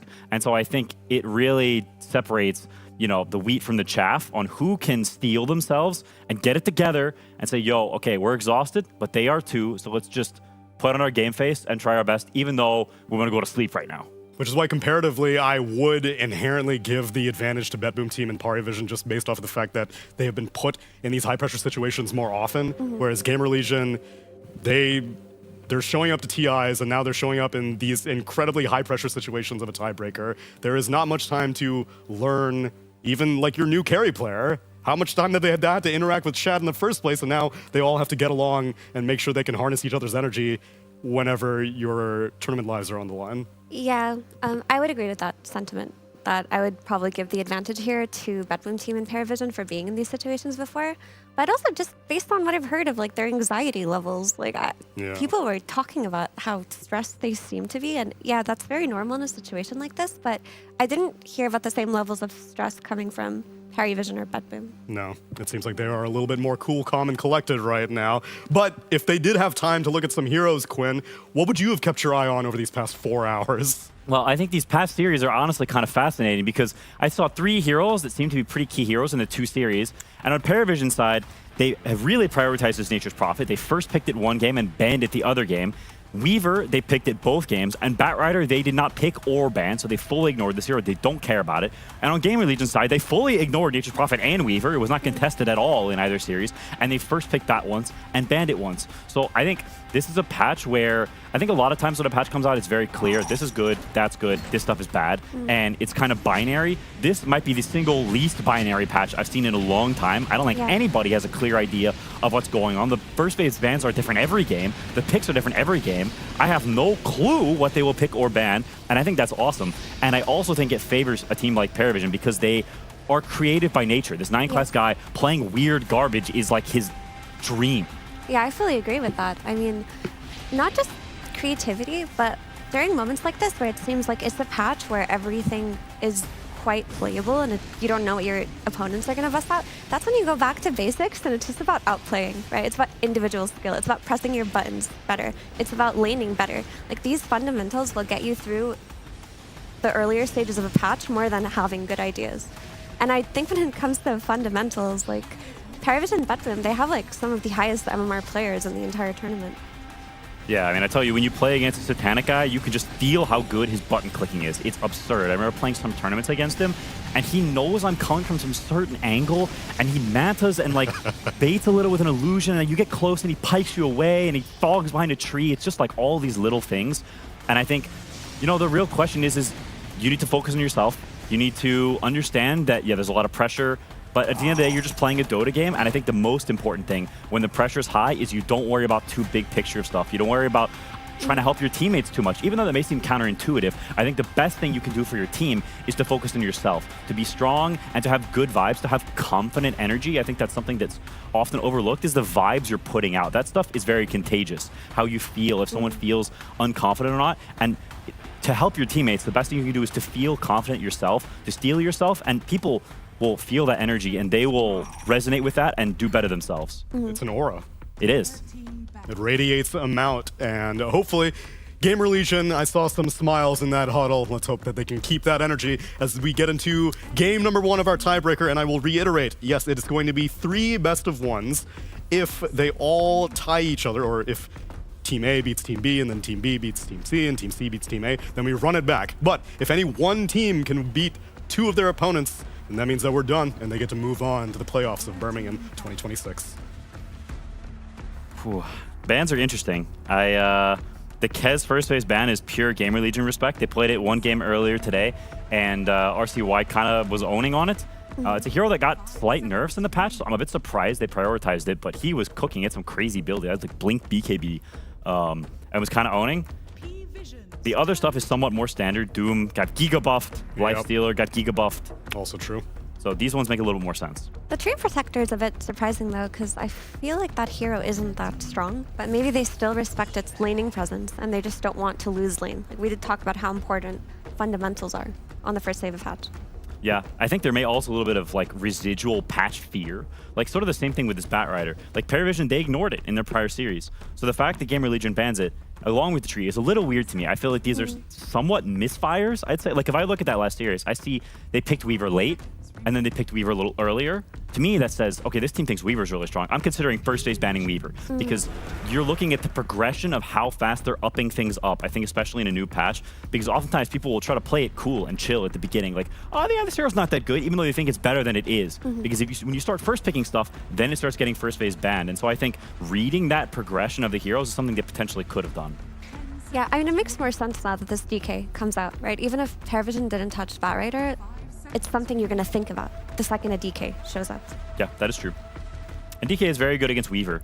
It's not a hero we were getting seen picked much before this patch, but it got buffed quite a bit, and it is a classic counter to Weaver. You have a ton of armor, and you got a stun. The two things that are very, very good against Weaver generally, so makes a lot of sense. It is a classic response, whether it be mid or carry, although I've seen it mostly carry so far.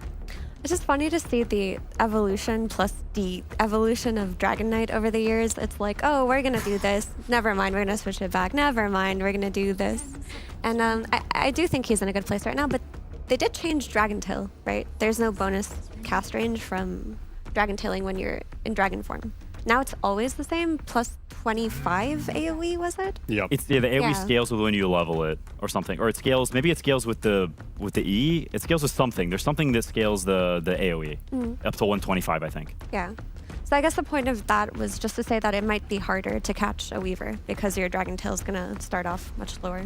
Yeah, especially if you're carry DK. Most carry DKs are not buying Blink until considerably later if you're buying Swift Blink, maybe 4th, 5th, 6th item. So it's not totally one-dimensional. Weaver can buy Lincolns if he wants to, and you don't really have an easy way to break that unless you're buying Orchids. So there's some back and forth there.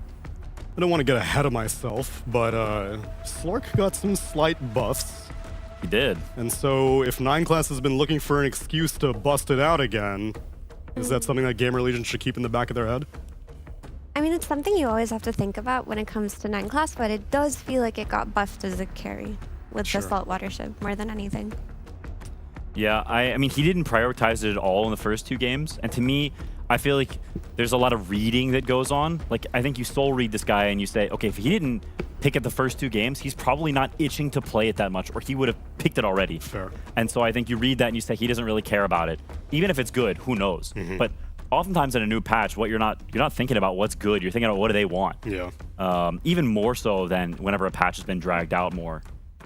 You know what I find very cool? Like, I'm looking at PARIVISION's draft and I see this Ruvik fan, right? And they're picking Weaver. And it's not like there hasn't been Weavers the last year, but if Ruvik is even slightly better, you have to start thinking about him as a counter to heroes that have like Shikuchi or Ice Path or any of these incredibly stealable spells. So even them banning it here feels pretty heads up. Like, they respect the changes in the hero and that it could be played at any point. They like the hero. They picked it in game 1 against Yakult, so they see some promise. That's cool. I mean, I'm glad Ruvik's It's about damn kind time. of back. Like, For real. It's way too iconic of a hero for it to be in the backseat. Yes, sir. And I do think that's one of the most awesome things about a new patch is that now you have to dig deep into your memory about Dota history, what classic counters are. Not like, what are the good heroes of the patch? I picked them from 1 to 10. No, it's like, what was good? Oh yeah, I remember Rubik was picked as a counter to this, or like that's the good stuff. Yeah. Straight my veins. No, it's awesome. That's why the best patches are the ones that don't really try to make certain heroes ultra weak. It's just the one that tries to make everything else stronger. Like, there was a really fantastic patch before the big 7.0 in Boston Major. I forgot the name of that patch, like 6.84. 8.4. That patch was so beautiful because everything was playable. Every single thing felt playable. And this patch is giving me that kind of energy with, like, the exception of things like Tinker. I have to. That's okay. I have to bring that up. I ain't even pouring one out for him. I'm not even giving him that honor. Keep your little Goobertown McGinnis Rockets. I don't want this crap. Maybe poor little anti-mage as well. Yeah, I feel bad for Anti-Mage. He didn't deserve those strays.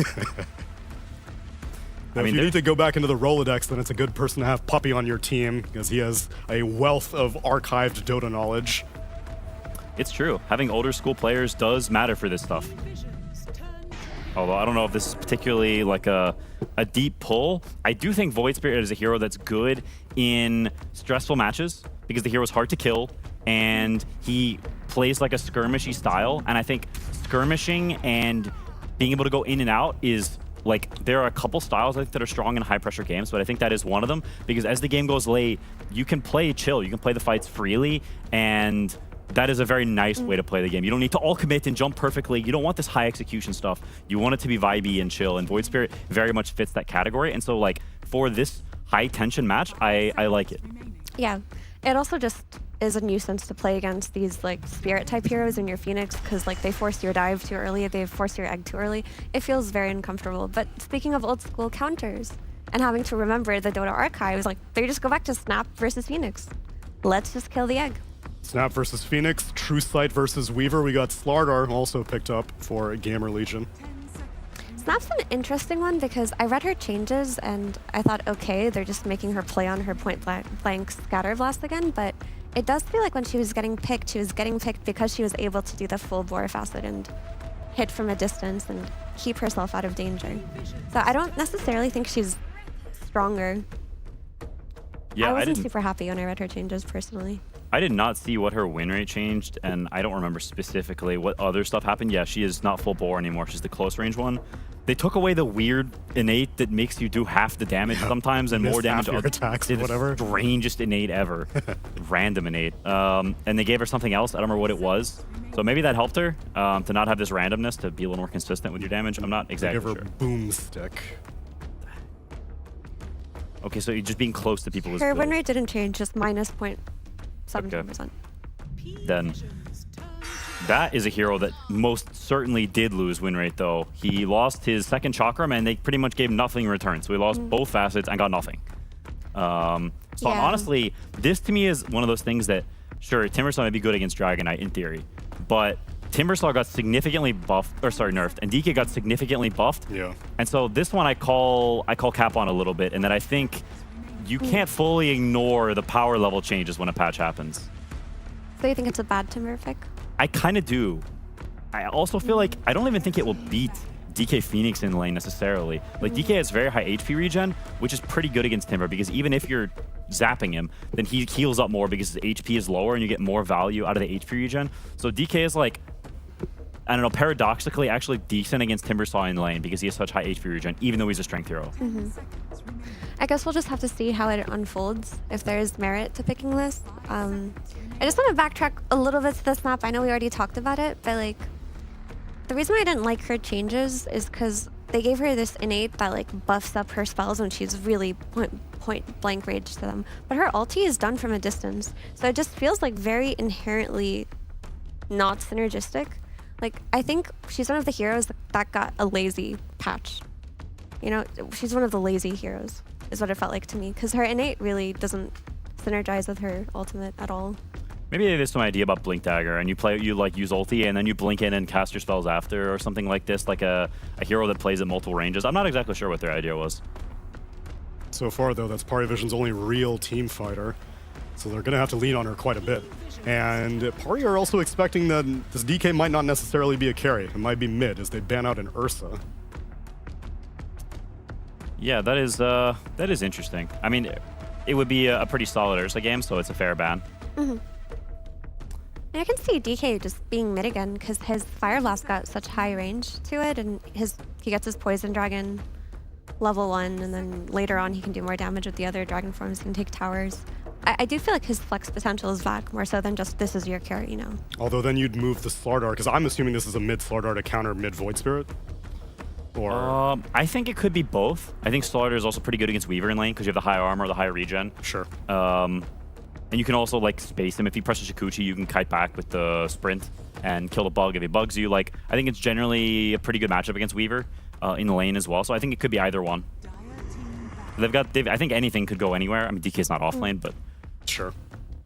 Yeah, Pari cover their bases. They ban out an offlaner, also take out Enigma. Yeah, so they're aware of everything's going everywhere. Yeah. Any Lestracks? Hero is very strong. Agreed. I feel like GamerLegion would be happy to pick Lestrak. Do you know how good RCY is at it? I'm sure he can play. I don't think it's one of his signature heroes. When I think of his signatures, I think of like Puck, the Spirits, and like Tinker, and maybe Invoker. He doesn't strike me as the biggest Lesh player. It is good against Void Spirit generally because you're tanky and Void Spirit needs to be close to you to do damage. So you kind of just burn the crap out of him. And he has a hard time cutting through you. Lesh is kind of bad against Weaver. And Snapfire is a mixed bag, so I wouldn't say it's like some incredible Leshrac game. Okay. But it is pickable. Certainly pickable. Looking for a 9 class hero? Is this going to be a Ducalis Snapfire? Snapfire strikes me more as a Ducalis hero than a 9 class hero, I will say. Yeah, especially if its job is to just kill the Supernova. Mm-hmm. Also, when you have a hero like Timbersaw in the offlane, you want the kind of support that's free to move around. Like some roaming-esque hero. Oh? It's Weaver 4? 4 Weaver. Could it be 4 Void Spirit? I don't think it's mid Weaver. Okay, never mind. That would be hilarious, though. This is, I will say, like, I think it's a much better Luna game than is a Weaver. Like, it ended up being a pretty garbage carry Weaver game, so I can see why they did this. Sure. But PARIVISION's lineup, if you look, it's very selfish. It's no team fight, it's no initiators, it's just skirmish, and it's a bunch of heroes who farm and do their own thing. To me, it kind of feels like everybody just looked at the game and was like, I want this hero, I want that hero, and they didn't see any of the rest of their heroes. Like, if I look at GamerLegion, they've got 3 dudes who like jump in and stun people, they've got follow-up damage, there's much more cohesion between their heroes, and if you look at PARIVISION, it's kind of a bunch of like solo dudes who are all kind of doing their own thing. And so to me, PARIVISION, they're playing to outskill this game. They're saying, everybody play your comfort, play what you feel like in the patch, and just go do your thing and outskill them. And GamerLegion is much more of like a cohesive, we're a team kind of draft. That's the vibe. Which, for what it's worth, though, GamerLegion can't really end the game super fast. DK is their only primary objective taking. And so if Pari need to stall, I think they can get away with it. And they don't necessarily need to stall. I mean, Pari will probably enjoy stalling, but I think GamerLegion have really great scaling. Like, I look at their draft, and their pickoff is excellent with Slardar plus DK plus Hoodwink plus Storm. Their team fight is also really solid with the Supernova and the means to protect the Supernova with 2 heroes that can stun. Their laning looks pretty good too, and they have mid-game skirmish. Whereas for PARIVISION, I don't really see the synergies with the heroes. It's just, okay, our Luna it's a good Luna game for her. And maybe Void Spirit can kill the supports. That's what it looks like. Yeah, I'm very interested. I don't even know if I think Weaver's particularly good against Phoenix. Weaver's a hero that kind of wants to fight you on the side and chat out the support, but you ain't fighting Fire Spirits with anything. I would much prefer to have GamerLegion's heroes. Yeah, I just think it's much nicer. I think they scale totally fine. I don't think they have a scaling problem. I think they have better team fight. They have better synergy between their heroes. And I don't think their heroes are particularly difficult to play. They're all relatively simple heroes. There's not some finessey, execution. They're not on a timer. I think that's the scariest thing is you don't want to get outscaled. That feels horrible in these high pressure games. But I think they don't have enough problem with that. So I think they've done a good job for themselves. And now it's about, can you play well enough? Because I think we've all said it, PARIVISION's players are favored on a high pressure match like this. In an emotional standpoint. Yeah. So can they overcome that? Yeah, I mean, I'd agree with it. PARIVISION's draft looks wonky to me, but I think at the start of a new patch, wonky drafts can win. It's just about playing better. Because it's really hard to have a good assessment of everything. So long as you're happy with the hero that you're playing and you're like pressing your buttons correctly, it's winnable, even if your draft looks weird. Well, let's see who's happier with the heroes that they got. Let's get into our first game of tiebreakers. It's time for GamerLegion versus PARIVISION. And a test of resiliency here as we find out exactly what's going to be going on. As Dota shows, once again, it's a cyclical game, getting some counter picks like the Snapfire and the Phoenix, and some classic minus armor combos from GamerLegion. Yeah, GamerLegion, I'd say that they kept things simple. Having this Dragonite, having Slardar, we've seen it in the previous patches as well. It's still very good. Like, I think they needed to simplify the draft for themselves, considering what happened in their series against BetBoom team, where they were kind of winning, but they needed to close it out, and then everybody and everything fell apart for them, unfortunately. And now they need to play against the more experienced team. They are playing against the PARIVISION as well, and I want to see how they're going to be able to make this position for Weaver work. I was wondering what 9 class is going to be playing, because we're on a new patch.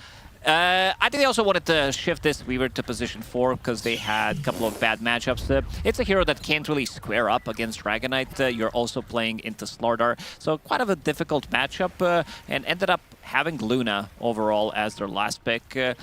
We'll see if it's going to be working out. Luna usually tends to have... Ooh, needs to be careful. Satanic. She likes to have a bit of a different setup, especially with the supports. These are not saving supports. Maybe Cookie can get you out of the trouble against Slardar and Dragonite, so they're gonna be that. Blood Grenade, gonna connect. With the cross from Fade, they've set up with a nice bushwhack onto Satanic already.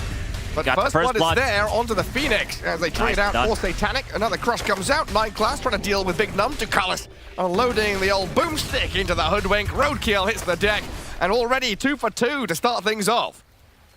Yeah, Satanic getting the first blood before he dies is going to be pretty big, and he's going to be TPing to the lane, getting some extra bit of a solo XP from that one. Also, a lot of things changed, especially for some of these like mid matchups as well. Base damage for Void Spirit has been decreased by 4. Damage to level 1 is unchanged, considering everything with his innate ability, but overall, it doesn't provide him with armor anymore or magic resistance. So that's going to be a bit of a tricky one, I would say. He would definitely love to have that extra armor playing into Slardar, playing into Dragonite. Instead, he's going to be getting extra bit of a damage and extra bit of attack speed. So we'll see how that's going to be working out for him. But I guess still tanky against physical damage, right? Yeah. Like minus armor from Slardar, DK. He's going to protect himself with the shield. We'll see how it goes. Would you agree with Quinn saying it's quite a selfish draft from PARIVISION? Yeah, like there's not much synergy between these heroes. That's why I said that Luna likes to have different types of heroes. They're a lot of... It's not like single target, because you still have Kisses, you still have Luna ulti, but in terms of like a setup, you really don't have a way like to start a fight. It needs to be Timber being like super tanky. Void Spirit can maybe try to jump the back lines, but the 2 supports, they also love to have something else other than Timber. Like you want to be someone setting things up for your Kisses, potentially Mars, some kind of a stun. Timber's not providing you with that. Now we come back to the ease of execution conversation again, where GamerLegion feels like will have an easier time setting things up for themselves with the team fight they've got. 9 class, little tether to the Phoenix. He dives on through him. And also have in mind that Void Spirit's shield, his Resonant Pulse, is not the all damage barrier anymore. It is only physical because he lost the facet. And Io here, 9 class. It looks like he's playing Io, tethered to Shad. The threads of fate. Just need one of the Greek crones to come and cut it. We'll see how much he's going to be able to do, because off to a relatively good start. Even though he died, got a bit of an extra goal from these 2 assists, got extra bit of an XP as well. It's an annoying hero, most definitely. Maybe you're going to need to be slightly more careful. They have a jump from DK, they have jumps from Slardar, Corrosive Haze, even Storm Spirit from the distance, but maybe he's going to be sneaky enough to kill some couriers. We've seen that these type of heroes he plays really well. If we're talking about the position for Slark, some Nyx Assassins, something that can kind of play their own minigame. There was just a lot of minigames of PARIVISION. Satanic trying to farm and scale to figure out how he can 1v5. 9 class continuing to tether up to speed. So far doing a decent job trading back onto this Phoenix. Giving the Timbersaw his decent farm, 16-3 for him. No real way for them to shut down the Dragonite currently. I think Quinn was saying this DK, you know, even though he's a strength hero, is pretty resilient against the Timbersaw, especially with a Phoenix backing him up. Yeah, I mean, Timber lost quite a lot in the previous patch. He didn't get any of the buffs and not anything super big, but he also lost his Chakram. He lost a significant amount of damage that he can pump out. I mean, percentage-wise, well, like 20% of his damage is gone, yeah. disappeared. It was quite a decent chunk. 4 minutes about to pop. No one and RCY going to contest each other over this bottom water rune. The Vortex is there, which means no one loses out. And a rotation from Speed. Big Num, both supports coming in. Force the Void Spirit away from that bottom rune spot. And with a catch out of the Bushwhack, they've taken him down. 9 class wanting to try to trade here with Ducalis coming in. They've got the damage, but the Swarm was cleared out. Speed, though, with no dive remaining. Likely gonna die, just might take a while. Oh, he's gonna get a bounty rune. Oh, he's super happy. Cookie forward, does get finished off. He forced them to chase them down, while bottom lane Satanic. Oh, he's being soloed 1v1 by Fade. I mean, you leave alone hero like Luna, who doesn't have any defensive tools other than Lunar Orbit. It is only 8% damage reduction at level 1, and you're gonna get run down. This is Slaughter with Boots of Speed. We can see the damage, 800 damage coming out from him. 3 bashes, 2 crushes. Just got to chase her down. Relentless from Fade. Yeah, a misstep from Satanic, uncharacteristic. But nonetheless, GamerLegion showing that even though they might be a bit overwhelmed, they're a little bit down in the dumps, they are able to bite back with some tenacity here in this best of 1. So expectations-wise, everyone kind of looking at this thinking the 2 Eastern European teams are going to come out on top, but the way things are going so far, GamerLegion in a pretty good spot. Already forcing 9 class to shift away from that top lane and try and tri-lane bottom. The Satanic's crying for help. I think they also want to give some XP, or at least solo XP, to Timbersaw. He is farming underneath the tower. He does have another wave coming in and making a move. Dissimilate is here. He's going to be fine this time. You can definitely feel the change. This is basically Void Spirit playing with the outer, or the facet that gave him Remnants when he was exiting Dissimilate, which is only physical barrier. So you're playing against the Storm Spirit, there's not that many right clicks, 9 class. Gets the Swarm on RCY, but with Big Num by his side, they're fine. Good pushback and a Blood Grenade. Good damage there to finish him off. No one does get his hands on the Invis rune, but this mid lane is no longer inhabitable. You can't play through here anymore because there are 2 dire supports sat on you non-stop. No one, Invis looking at Speed, just wander across and take his Watcher. That's got to be one of the issues. I think they are realizing who is the real playmaker in this game. They did manage to put a lot of pressure onto No One, killing him once and also bringing him down low, not allowing him to use this Invis rune and maybe try to gank the side lane. Triple S. He stepped forward quite aggressively to push the DK back, but in comes RCY with the 2 supports very quickly pivoting to this top lane to find another kill for themselves. And something to talk about this matchup, Dragonite against Timbersaw. We might need to hold that thought because there seems to be potentially a rune fight for the XP Shrine. Speed, no dive available. He does have TP, might need to go back. But yeah, Dragonite before pretty much everybody played it on green. So everything was physical against Timbersaw. It was not effective, but we're going back in time. This is the old school Dragonite. Breathe Fire is magical damage, so works much better at the early stages against Timbersaw. That's why he's maxing it out.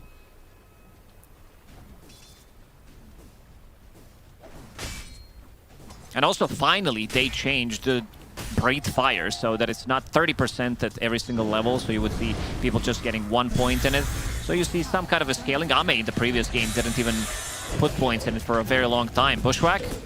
Yeah, good connection. And a Stun Ray burning the bug down, a 9 class. Steps too far forward. With Speed and Big Num just playing in tandem together for the majority of this early game. Yeah, there's so much more synergy between the 2 supports. You have some kind of a setup. Cookie, like we also, I think Panel talked about the Boomstick, Snapfire's new ability. It doesn't seem to synergize really well with the hero because you want to keep the distance. It's pretty much pre-facets, what she was good at, where you're going to be playing in that point-blank range, dealing extra bit of a damage with your abilities. But you also want to keep the distance, especially at the later stages of the game. No one making a move. Him and Triple S grabbing the kill, and this was before even activating that amplified damage. So Snapfire kind of in a weird spot, I would say. At least we got rid of the facet, one of the most atrocious facets we've seen, or innate abilities, should I say, in Dota for a really long time. Maybe him and Coddle were tied up for the first place in terms of how bad they were, and we also got rid of that one. Someone really hates Snapfire. It just made no sense. 9 class, still trying to find his home. Bottom of the net worth. struggling to figure out where he's meant to be playing. GamerLegion pretty happy so far to play cores in all 3 lanes. Well, Shad steps up to get into the Lotus pool. And it's going to get bullied back here by Triple S and 9 Class, trying to get through the tree line, but that gives even more for the Timbersaw as no one dives in under tower. Ether Remnant connects on Big Nama. Dive will connect onto this Hoodwink. A few more taps down, and the Void Spirit will clear up the kill. And another one. RCY, half HP, trying to swing back onto Carlos. Fade joining the fray. Takes one with him. No one on Triple S. Looks like they're going to separate, go their different ways. No Guardian Sprint, Storm Spirit relatively low on mana, so they don't want to chase too much. And let's see if Storm Spirit is going to stick around. Yeah, very hard to initiate a fight. It needs to be Void Spirit jumping in, but he also has only 1 Remnant available. But you can really feel the tension already. Yeah, you can. Everyone trying to find these weaknesses. I mean, arguably the winner out of these kind of situations where you've got a lot of scrappy fighting happening mid and top lane. Satanic's probably thinking, okay, nice. I get to sit and farm through waves. I'm the one that's scaling here. Well, Luna is going to be a tremendous force once we break out of laning stage and get into that mid game. And how many urns are we going to get? 2 so far in PARIVISION? Stacking them up? Yeah, 1 on Void Spirit, 1 also on 9 Class who wants to get Spirit Vessel. This used to be a grief. Not anymore. And Void Spirit, we've kind of figured out the build in the previous patch. I think Void Spirit so far at Birmingham has been popping off, where people were going for Phase Booth, casual Urn just to have that extra bit of oomph, because sometimes he lacks a bit of damage to be able to get the kill. And then picking up Kaya, getting the Shard, Yasha Kaya. But Shard has also been heavily nerfed. You can't, like, you can still farm. This might be a farming tool for Void Spirit, but it's not as good. You're not revealing enemy observer wards, which is a pretty big deal. Yeah. Like, you kill 2-3 obs, it pays off itself. One of the reasons why it was picked as possible. Yeah. No one. We'll get a grab here on the DK. As a bushwhack catching Weaver. Kisses launched over the top as the artillery lands. Shad disengages alongside Fade. The good old Mortimer's misses. I think he connected with 1 or 2 globs. That's the difficulty, right? When you've got a Weaver support, when you have there's no catch, stun. there's no Exactly. stuns. It's like 1 Ether Remnant and then, okay. Kind of have to give up on the chase now. Lucent Beam, follow up. Oh, great. But that really does feel like how this game is going. PARIVISION need to drag it out, right? Get to some items. They've got to itemize into control and damage. While GamerLegion, they can tighten up, play together, look for these objectives, and just play through your level 6s. They've got tons of utility here. And they can fight together, already claiming that tier 1 bottom. Radiant's bottom tower has fallen. LCY going to track back on no one. Radiant's middle tower. 12-minute rune about to spawn. Zip forward, secures it for the storm. An arcane rune for RCY. And 9 Class not having a good time. We said that he might be going for the couriers. That might be his thing. And does kill Shad's courier. We are seeing the same item build. It's a different item than it was yesterday, but we have seen Skeeter going for his traditional Mage Slayer Dragon Knight. This time around, Shad picking up 2 bracers, getting the cloak, getting the soul ring as well, allows him to spam his spells and be super tanky, sitting at 2000 HP. Minute 12, very difficult to kill. I mean, it's going to be super good against the Timbersaw.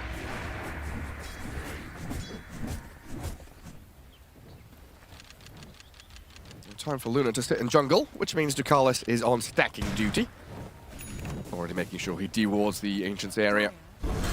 GamerLegion know this is happening though, scanning that zone. So they can keep the Phoenix and the DK protected. Top.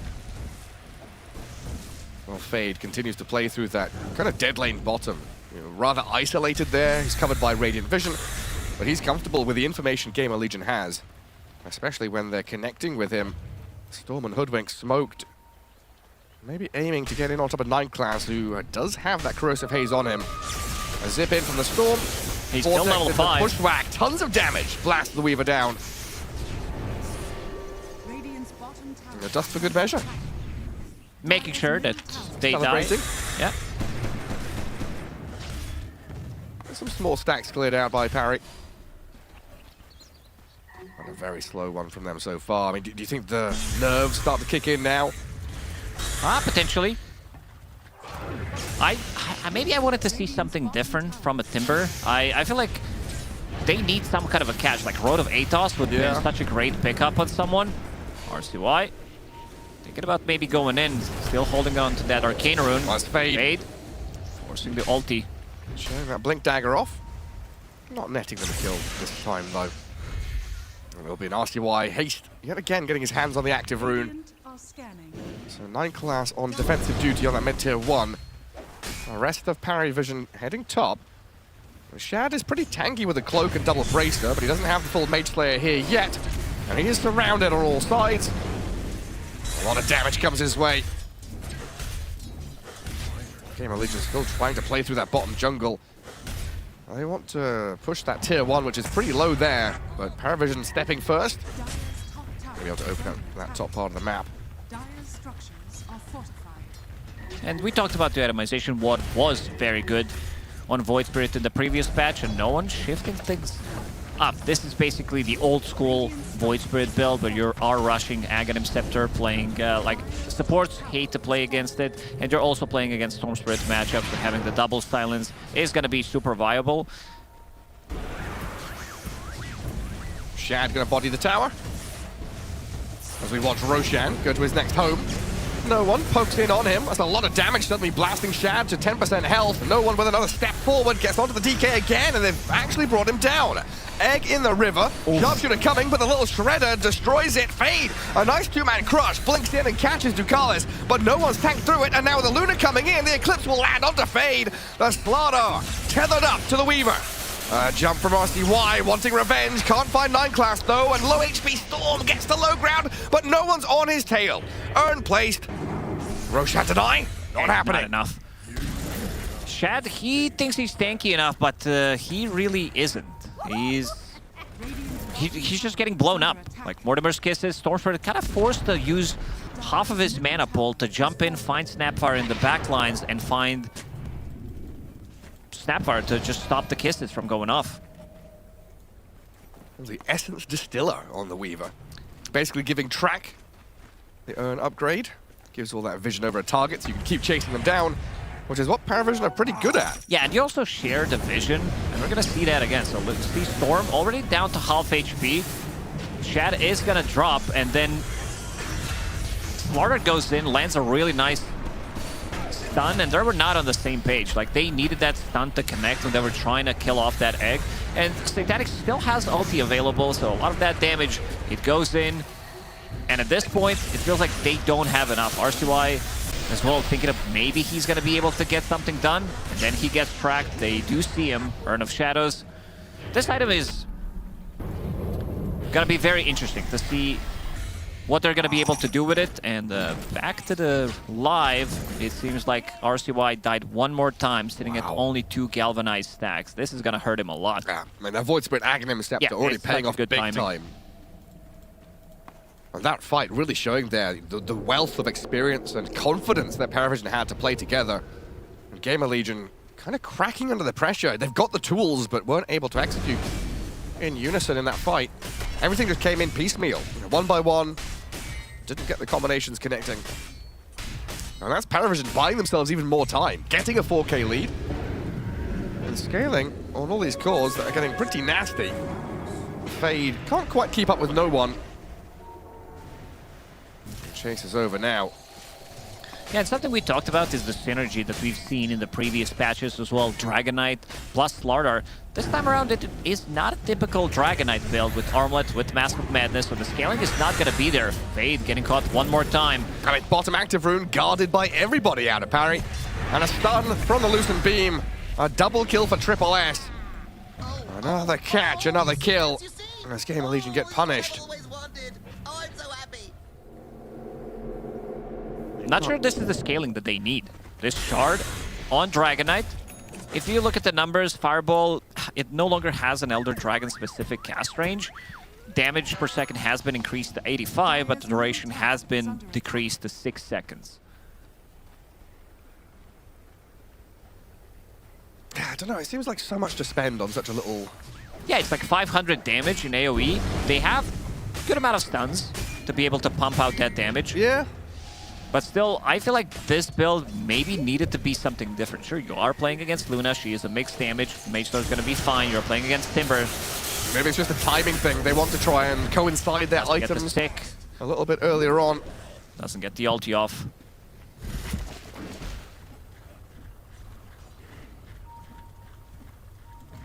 I think I'd be looking at this and being very worried about Satanic Luna popping off.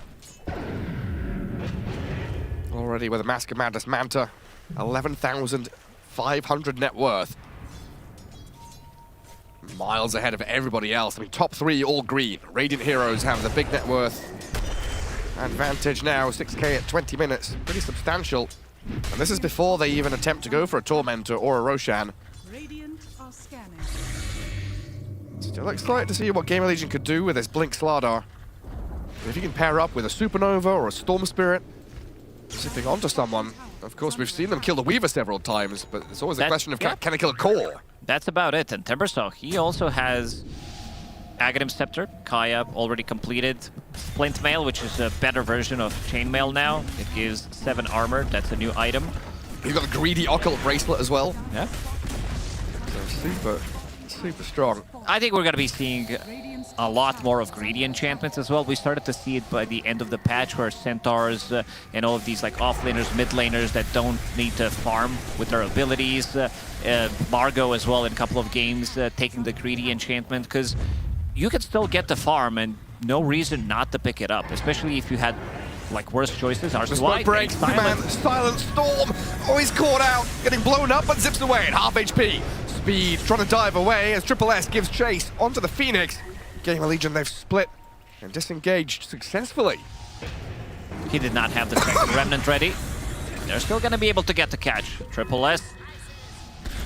We've seen some performances from him where he was kind of silent, but this time around, he is involved in 12 out of 15 kills. He's the one who's pretty much on top of the net worth if we exclude Luna. Yeah, he's popping off. Yeah, he really is. Well, there's nothing really that's been able to stop him. He's so tanky at this point. GamerLegion need to dump multiple spells just to kill off one hero. Frustration setting in for them. They couldn't contest Tormentor. They might not be able to contest Roche, which could be eyed up by PARIVISION in the next coming minutes. Since Luna has a BKB, it's just a matter of taking a fight and wandering into the pit. Also got to point out, 9 class this entire time, he's just been Shikuchiing across the river behind enemy lines, placing a ton of lane wards, keeping tabs on where GamerLegion are sitting. So every time GamerLegion have approached to try and fight, they've been scouted. And we talked about 9 class, what he's going to be playing, but it seems like the new idea is he doesn't need to have a hero. He's going to be building into this annoying items. So right now, the Essence one, the upgraded Urn, that allows them to have vision, to share the vision. Speed again. He got silent. Rough. You don't want to spend egg here. You're dead nonetheless. Just try and live for as long as possible. Throws the dust onto 9 class. The swarm will take him down.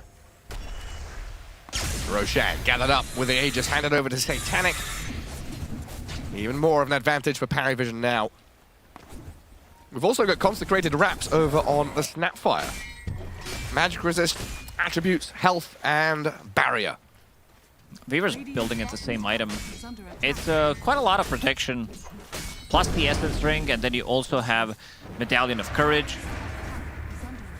Extra 7 armor. You are playing against Flutter, you are playing against Dragonite. Gonna be super effective. I mean, what is it, 360 barrier? I mean, ever since they released barriers, any item with a barrier on it has felt Feels good, yeah. You just Control F barrier in the patch notes. Buy everything you can. Pick the barriers. 4 minutes on Aegis. That's the Luna farm out this outer ring of jungle on the opposing side of the map. As Fade tries to cut wave top. GamerLegion wanting to drag things down here and get to these BKBs. It's a pretty desperate scramble to get there. And again, like the worry is, yeah, you might get to the BKBs, but then where's the damage coming from? It's all about survivability. That's why both of the supports are building into this new item. Allows them to have that survivability, and then they're going to be able to get the time lapse off, or there's going to be a cookie. And holding on to the Essence Ring as well. That could be very difficult to kill. 240 extra HP, plus he has Brawny Enchantment. That's 150 on top of that. So 9 class basically has, what is this, 150? Gary, we're doing the math right now. Oh boy, 390 and 360. So 750 coming out from the items and the enchantment. I trust your math on that one. Yeah, it was quick. It was, and accurate. I hope. With the I hope, you know, when you're giving life advice to your friend and then add LOL in there, just in case to not ruin his life. Oh, GamerLegion not LOLing. They are very upsetty. Sat behind all their tier 2 areas. Not able to get a foothold on this map. Hit them with maybe or I don't know, but seems like they also don't know how to get back into this game. Cookie, not gonna connect. RIP for the Hoodwink. Dead in the stream. Shad using the fireball to try and clear out some of these croakers. He's getting there to BKB, and maybe that's going to be what allows them to stand and deliver around the Supernova or with the Blink Crush from Slardar. That's just the scaling of PARIVISION is building and building. This tidal wave of momentum just keeps on coming. And Triple S is making sure you don't have an easy time farming. Every step you make is being watched. Again, the Weaver has placed one of these deep wards that sees literally everything. Radiant's courier has been Vision everywhere. Dire's middle tower is under attack. I see Slardar trying to build into Armlet. I don't remember anything being changed for Armlet. Yeah, no changes whatsoever. Maybe he's like, oh, it's a subtle hint to my Dragonite. This is the item that you should have bought. I think that is a conversation, right? It's like, where is the damage coming from? How do we do damage? What's a quick item we can get here and now? Yeah, Dragonite, he also picked up the shard. Well, it doesn't look good. Maybe this is not the game, but right now you have to take a fight. Satanic, he's very close to Butterfly as well. That's his old nickname. Slardar not going to be effective, and damage from Dragonite also not going to be as effective. Maybe that Dragon Ball can do something. And GamerLegion, yeah, trying to pull out all these little bit of techers. Little things they're trying. You're losing your tower. base 26 minutes in. Backdoor protection is going to kick in. Fade has cut the wave, making sure they can't continue to finish off the barracks. That's what Luna would have loved to do. Honestly, props to Fade here. Being able to cut all these waves, find his way to BKB, find a way to stop the push. Ducalis also enjoying the funny gameplay, but he will get found. Aether Remnant doesn't connect. Cookie's going to come in. That won't land either. So Fade the fish will swim away. They really have some catch issues. That's why I thought maybe Road of Atos on Timbersaw could have been a good pickup. It's very good against Storm Spirit. Storm does have a BKB now, but just to be able to have some kind of a setup. Because right now, it needs to be Void Spirit getting in with the Astral Step, sometimes even 2 of them. And it seems like they still want to be going for the high ground, even though the Aegis is going to expire. This Butterfly timing on Satanic seems pretty strong. BKB available as well. When was the last time we saw... Oh, the jump? 2-man crush? They've got a Vortex there, trying to blast down the Weaver. So tanky. Void Spirit's going to come in with AoE silence. A little disengage from no one, but oh, the damage out of these 2 big boys. Slardar and DK shred him. Triple S. He's on the run, but the Supernova Sunray comes on in. GamerLegion dishing out the damage. Luna focusing the egg. Gets it done. Satanic stands his ground. A double kill. Oh, but he falls. Hits the ground. 4 down on PARIVISION and Ducalis. It might be the 5th. RCY with the help of the Bushwhack. They're on to the Snapfire now. Mortimer can't help. Big Num's got a body block. You can waddle through the river all you want, but a Yule's cancel mid-cookie. And a 5-man wipe as GamerLegion hold that high ground. Ooh, they were not on the same page. You see a lot of green lights as well available for them, especially the Luna ulti. He dealt the most damage. He dealt 5,000 damage. Rest of the team did less than 3,000 combined, but no Eclipse did come out. They had a Mask of Madness, and you see very nice initiation from Fade. 9 class, even with all these barriers, doesn't get anything off. No stick, no Essence Ring, so he couldn't get the ulti off, and you still see the power of Dragonite combined with Slardar. And then Luna, she was hiding. They were thinking about getting this fight forced to use that Mask of Madness, but also silences himself with the BKB. And potentially could have looked good.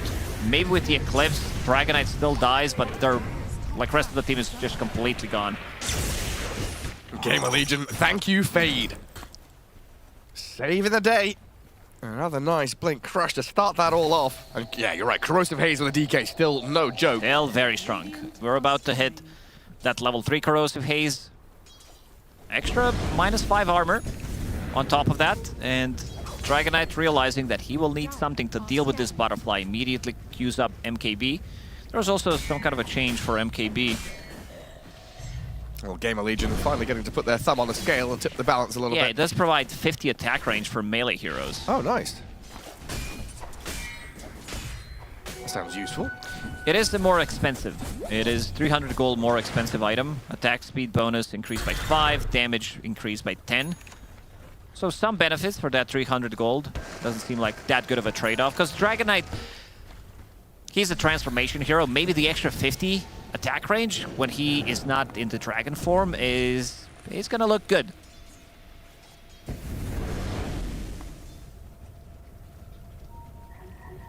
A bit of confidence for GamerLegion.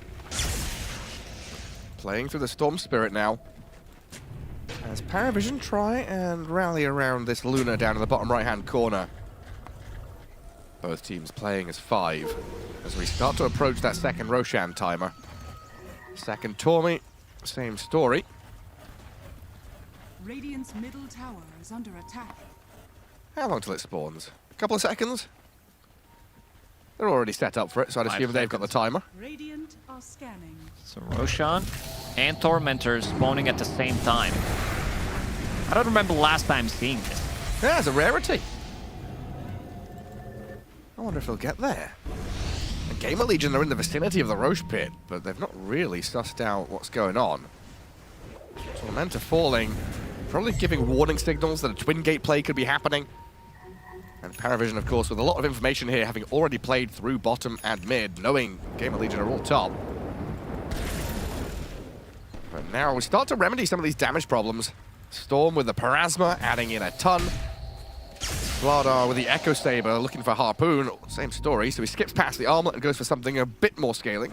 Yeah, I kind of like that. It's also a new item, which allows you to get out of the trouble. You can use it on trees, so it feels kind of nice. Still yet to see if it's going to be item. Definitely not going to be the item of the patch by any means, but we're definitely going to be seeing that item purchased slightly more than it did before. Yeah, and they added fun to it. Yeah, and also Dragon Knight, he hit level 18, so does have that Frost ability. Movement slow 30%, attack slow 50%, that lasts for 3 seconds. Could be very, very good against Luna, even though she has low resistance with Mask of Madness, but after seeing what happened in the previous one, when he used that Mask of Madness, immediately gonna swap it out and go for Satanic. Instead, he wants to have that secondary life with the BKB, and now, speaking of KBs, MKB done on Chad. I think we're gonna start talking about someone's keyboard. Nightfall's got a fancy one. He does. The banned one in CS. In Dota, it doesn't matter. Satanic going for Roshan. Down to half HP, even lower Shad. Not gonna approach it yet. Storm has an Arcane Rune as well. So RCY could find an opening, but the Void Spirit's the one to start things off. Onto speed. Egg comes out though. Satanic gets the Aegis, Triple S focused, Bushwhack connected, and the stuns will land, killing off Timber. Arcane Storm now gets to go to work, but the Yule Scepter, that'll hold him back. GamerLegion chasing forward, wanting to break up the high ground. RCY starts again, but Satanic with the Eclipse turnaround, backstabs them from behind a tree. Ducalis has fallen already as RCY is going to ball lightning out of there, and a BKB TP from Fade successfully home as well. They have no BKB piercing ability, so they can TP out. This was also buyback from Triple S. We did say that he had a good game so far, but I'm not sure about this Bloodstone. Like, I feel like he needs a BKB as well to be able to stand his ground, just to make sure that you get the initial spells off. Or a Hex. Something that gives them either a little bit more control, or because Bloodstone is basically an item for yourself. Like, you can be tanky, but if you're blinking into enemy heroes, one Dragon Tail stun, one break mechanic from Hoodwink is gonna do the trick. And do not underestimate the damage from Dragon Knight and Slardar combined. No, it's monstrous. I mean, 9 Class is feeling it just from Fade. The bug does break free of the fish though this time around. And all of that lead which PARIVISION had built, it withers away. They do have this Aegis for 3 minutes and 40 seconds, though, so might see them break back up the high ground again. Glyph is ready for the Dire this time. And they are waiting for their ultis to come off cooldown. Dragon form in 5, Supernova in about 30. So it seems like they've got plenty of time to sit and reset before PARIVISION reach their base. They're already cutting out waves and opening up the map for themselves. Something that GamerLegion have done very well throughout this entire game. Making it awkward for PARIVISION just to death ball down one lane. You have to keep coming back, pruning the lanes, maintaining lane equilibrium.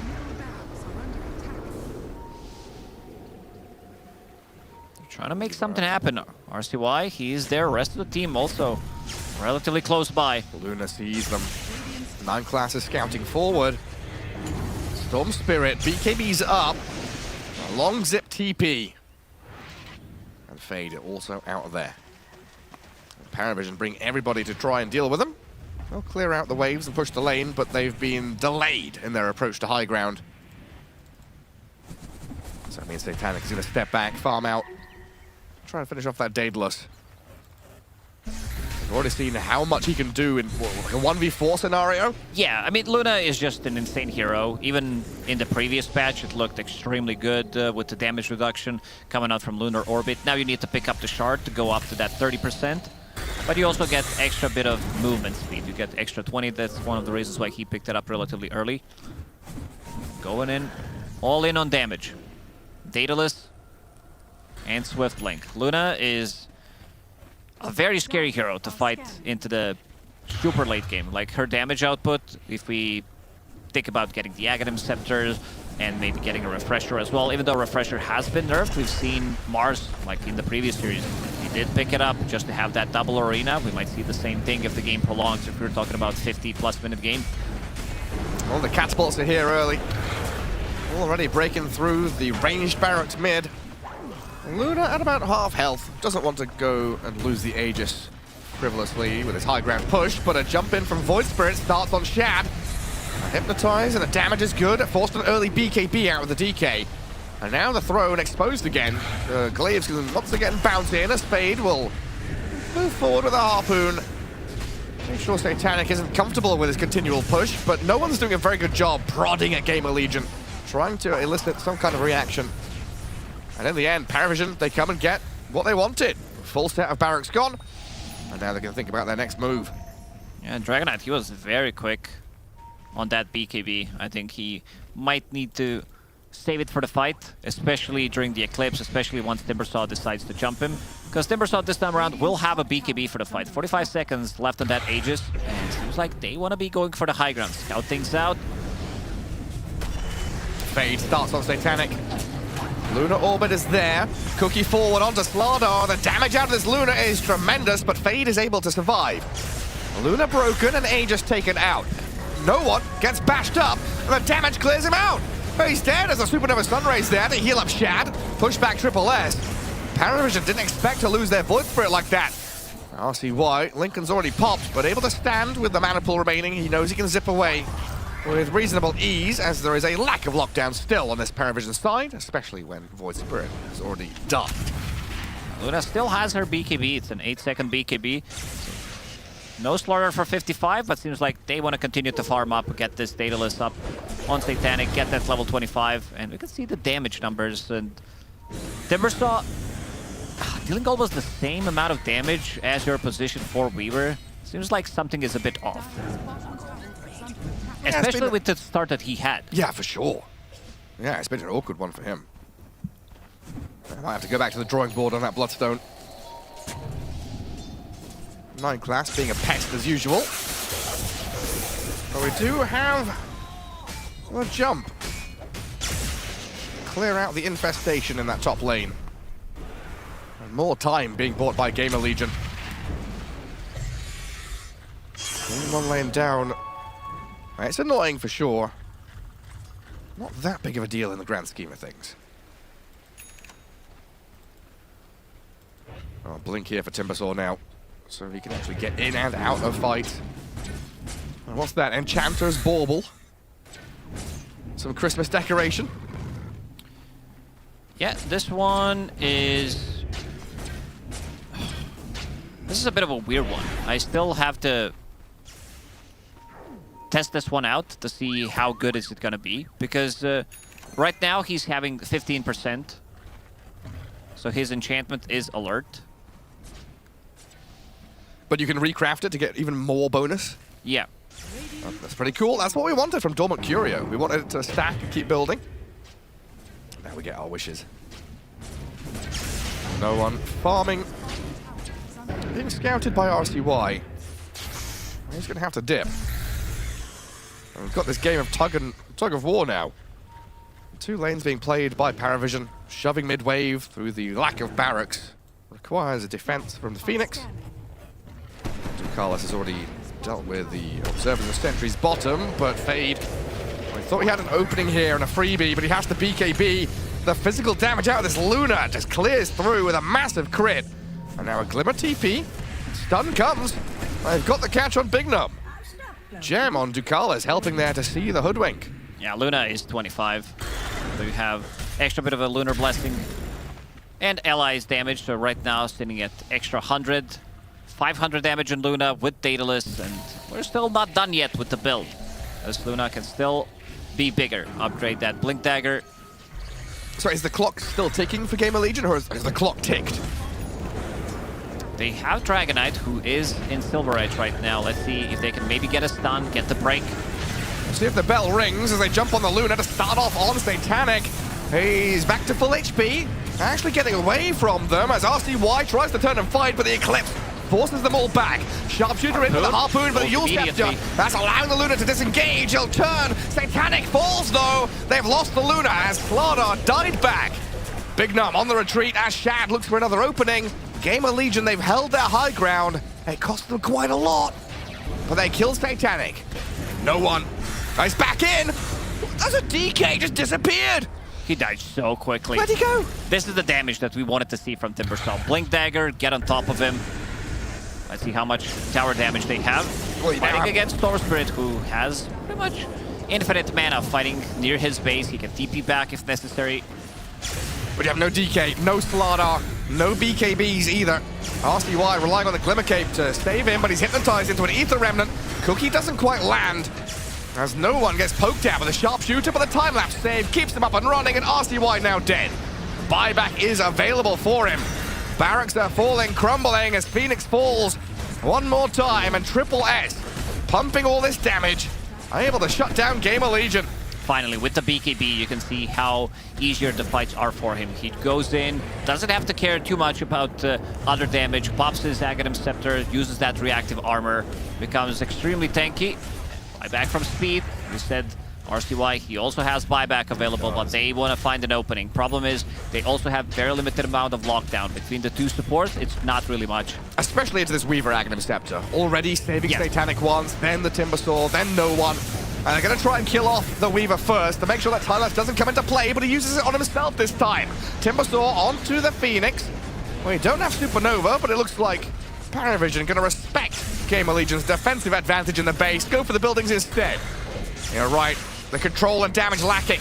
They need the return of the DK and Slardar. RCY catches Weaver, but they want the Timbersaw in the back. Fade gets there, but BKB Bloodstone is up. Triple S breaks free. Chakram's flying as the Snapfire holds the line. Ducalis looking away, and even Shad. They came in to try and fight, but the Satanic Luna brings him low and forces him to fall back. Oh, they gotta be more careful. This could have been a disaster. But right now, there is still one melee barracks left. So right now, PARIVISION, they are gonna reset. There is Tormentor available. There is also Roshan available. All these Blink Daggers. Like level 25 Luna with Blink, Timber with Blink. The DK moves into position thinking, okay, we can go here with a Blink stun from Slardar. No. Shut down entirely. And this is what you wanted to see. You wanted to see some extra bit of a control from Timbersaw. Finally, he picks up that Hex, so they will need to deal damage during the BKB. Dragonite, Slardar, even Storm Spirit. He does have Lincoln Spear already, but they also have some cheap abilities that they can proc the Lincolns with. Dragonite, trying to be sneaky, but also needs to be careful. No BKB available for him for 40. That's the rough one. Speed, buying boots of travel, queuing up the Eon Disc, knowing that he is on defensive duty. The gardener of GamerLegion, pruning all of these nasty weeds. Let's keep approaching his base. This means that Roshan, he'll be initiated on. Roars up. They want to see though if anybody's going to be showing, and they are showing heroes on the side. So using that roar, we've seen that more often recently, where teams are getting better at it. Fake smoking or smoking out of Roshan, and then changing the sides of the map. Maybe trying to go for the backstab. This time around, Satanic, he's going to be the one picking it up. Cheese and Refresher Shard on the Void Spirit too. Massive for no one. Slardar still quite distant from level 25. Big Num sat in Fountain, trying to figure out where to go. But PARIVISION, they know exactly where to go. Down this top lane, looking for the Mega Creeps. Only one barracks separates them from that, as the Glyph is not ready yet for GamerLegion. And Luna, she's been a monster this entire game. Satanic is coming over the hill. Roshan's banner placed, keep the creeps glyphed up. And Mega Creeps, they're going to be claimed. Looking at tier 4s now. Buyback-wise, nada for GamerLegion. Nothing. They rely on this 5v5. And Luna has already shredded your tier 4s. Shad looks for the backline. Satanic starts down. The DK's already dead. Gone for 90 seconds. Supernova being focused down. Satanic stands his ground. Fade and Speed in trouble. The egg lands short. No one. He's going to break free of this one. The Weaver comes in clutch to save them up with a time lapse. And Fade low, slain by the whirling death of Timbersaw. Satanic's first life. Sure, you got the kill on Luna. But what now? GG. It's time to drop it. Seems like that series that they played earlier today definitely affected the way that they've been playing, and this time around PARIVISION bringing in some new stuff. Position 4 Weaver, bringing Timbersaw, which he felt very comfortable, especially after he picked up a BKB, and you could see the team also wanted to boost his morale. In the last couple of fights, they are tipping him, and he gets a very clutch hex in the end. And PARIVISION, they got a bit greedy, but they will let off. Able to farm all the way up on multiple core heroes, getting into this late game, 45 minutes in. And a few deaths here and there. We saw some signs of life from GamerLegion. It was just never this full cohesive attempt to go and actually take a grasp of the game. Yeah, some of these earlier engagements that they took, especially in the mid lane where they had a little bit of advantage and then they were not on the same page. Egg doesn't go off, but overall it was a really nice performance coming out from PARIVISION in this first game. It was. Let's go see who Slax is terrorizing now. No terrorizing, boys. We're going to let these guys prepare for their next game. I'm just going to give you a vibe check here, all right? The guys are super excited. We saw a lot of smiling. We saw a lot of snapping. I don't know what that was. You know the rude people where they're at the dinner and they're like, hey, that's what they're doing to each other's faces. I think that's a good thing. I'm trying to get the down low, but they seem very happy. Only one more game, I believe, if they beat BetBoom. Now, they've faced off against BetBoom a billion times before, so this is probably a pretty good outcome for them. We will see how they fare. But no interviews yet. If you want, you could go look over there and you can see them. They're huddled up. Usually the players will go out and they'll have a smoke or they'll go talk and breathe in some car fumes from the parking lot. But not this time. These guys are standing right next to their booth. They are ready to go.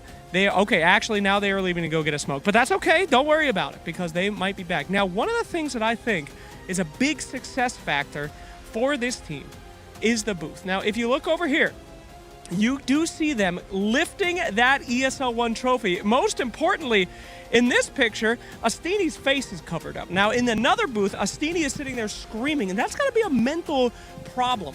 But that is no longer. They are not in the Astini booth. They are free. They are able to fight. So, yes, we are very happy here with our check-in. There's not much else to report. There's some mouses on the thing. Very good interview. Yes, hello. Panel, are you coming? Hopefully. Panel. To the panel. Hello. Is that Effie's laughter? Oh, thank Christ. I was out of context. Oh, my God. I didn't realize. Oh, my God. How you doing, boys? What did you think, boys, girls? What did you think of that game? What are your thoughts? How much sweat do you smell? Because it seemed like even though they won, they were a little nervous. Every time that you guys ask me Just to smell do an something? on-site thing, you ask me to sniff stuff, and I don't know what the deal is with that. There's like a used hanky here. You want me to sniff this? Would this You get your know the freak? answer to that. Don't do that.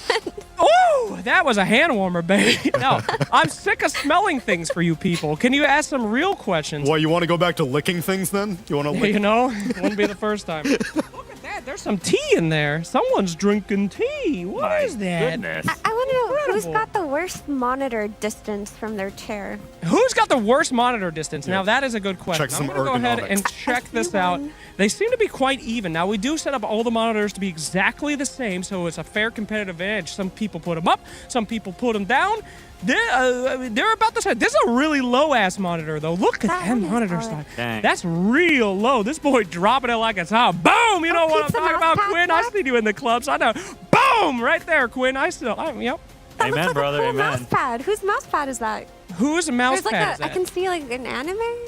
Yes, that appears to be an anime figure on the mouse pad. Now, I have a wife and a child, which is proof that I've had sex, so I don't know what anime that is. But there it is. He's got a symbol in the eyes. Effie, I know you're a big-ass weeb. What do you think it is? I mean, I didn't get a good look at it. Can I get? All right, let's get a good look at it. I mean, this is my job. This is what I've been degraded to. Let's get a good look at it. Here you go. There's the anime page. You got a Shirokin in the eye. Oh, that's Who is that? Hitachi. Oh, it's Hachi! Oh, it's Hachi! Oh! Yes, that's the mark of a carry player. Is that a carry player's seat? Great Hachi! Whose seat is that? That's got to be carry players are always obsessed with Hitachi. Surely satanic. Okay, I'm gonna go walk over and see who likes Hitachi. You stay here, cameraman. Don't look at the screen. We'll show who's on the avoid list. Okay, here we go. Yeah. It's satanic. What do you know? Good Anime idea. profile Nailed it. picture on my Nose or carry. weave. Fantastic. I sure do. Okay, any other questions, panel, on this unbelievably important moment where two of these teams will be eliminated for the tiebreaker? I don't actually know how the schedule works, but they will play again. Anything else you guys want to know? Are there any other cool mouse pads? Holy Christ in heaven. Okay, here we go. There's a black mouse pad. There's a black mouse pad. There's a razor mouse pad. Neat. There's a razor mouse pad. Wow. Anything That's kind else? of disappointing. It's just one special one. I'm you kind of let me down there. I don't control the mouse pad. Okay, I think control the the line interview. was I'm sorry. What's your mouse pad at home, Quinn? What do you got on there? a black mouse pad. Pretty based. You know what? I actually do have a good mouse pad.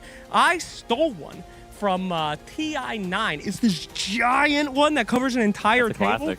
Oh, God. Yeah, JK, I asked for it. I didn't steal it, actually. Of course. Effie, what's your weeb-ass mouse pad at home? It's actually not a weave-ass mouse pad. It's like this really nice pink and purple design of some weird backdrop with like a sky and stuff. I got it from the internet for $5. But it's nice. It's nice looking. Thank you, Temu.com. Please sponsor ESL event. No. Thank you so much. Tsunami, you're a hipster who says that Outer Wilds is one of the worst games ever made. What's your mouse pad? Yo, I got one of these boomer-ass mouse pads that has the wrist pad, like a gel wrist pad. way. I have Like one of them. The anime one? No, with the, not. Oh. It's not. It's not anatomically correct. It's like a boring-ass office square with a little. Anatomically correct. Anatomically, you have an anatomically correct anime mouse pad? No. Okay, Tsunami, put that on camera. Thank you guys so much for your wonderful interview, Tsunami. Seek help. Thank you so much. Can't wait to see which of his senses will exercise next, because for right now, he's smelling victory in the PARIVISION booth as they managed to get themselves a one-game victory on their journey to make it to playoffs here at ESL One Birmingham 2026, and they did it by taking down GamerLegion. But Quinn, the reason why I asked for a sweat test is because it wasn't a very clean victory. No, it was not.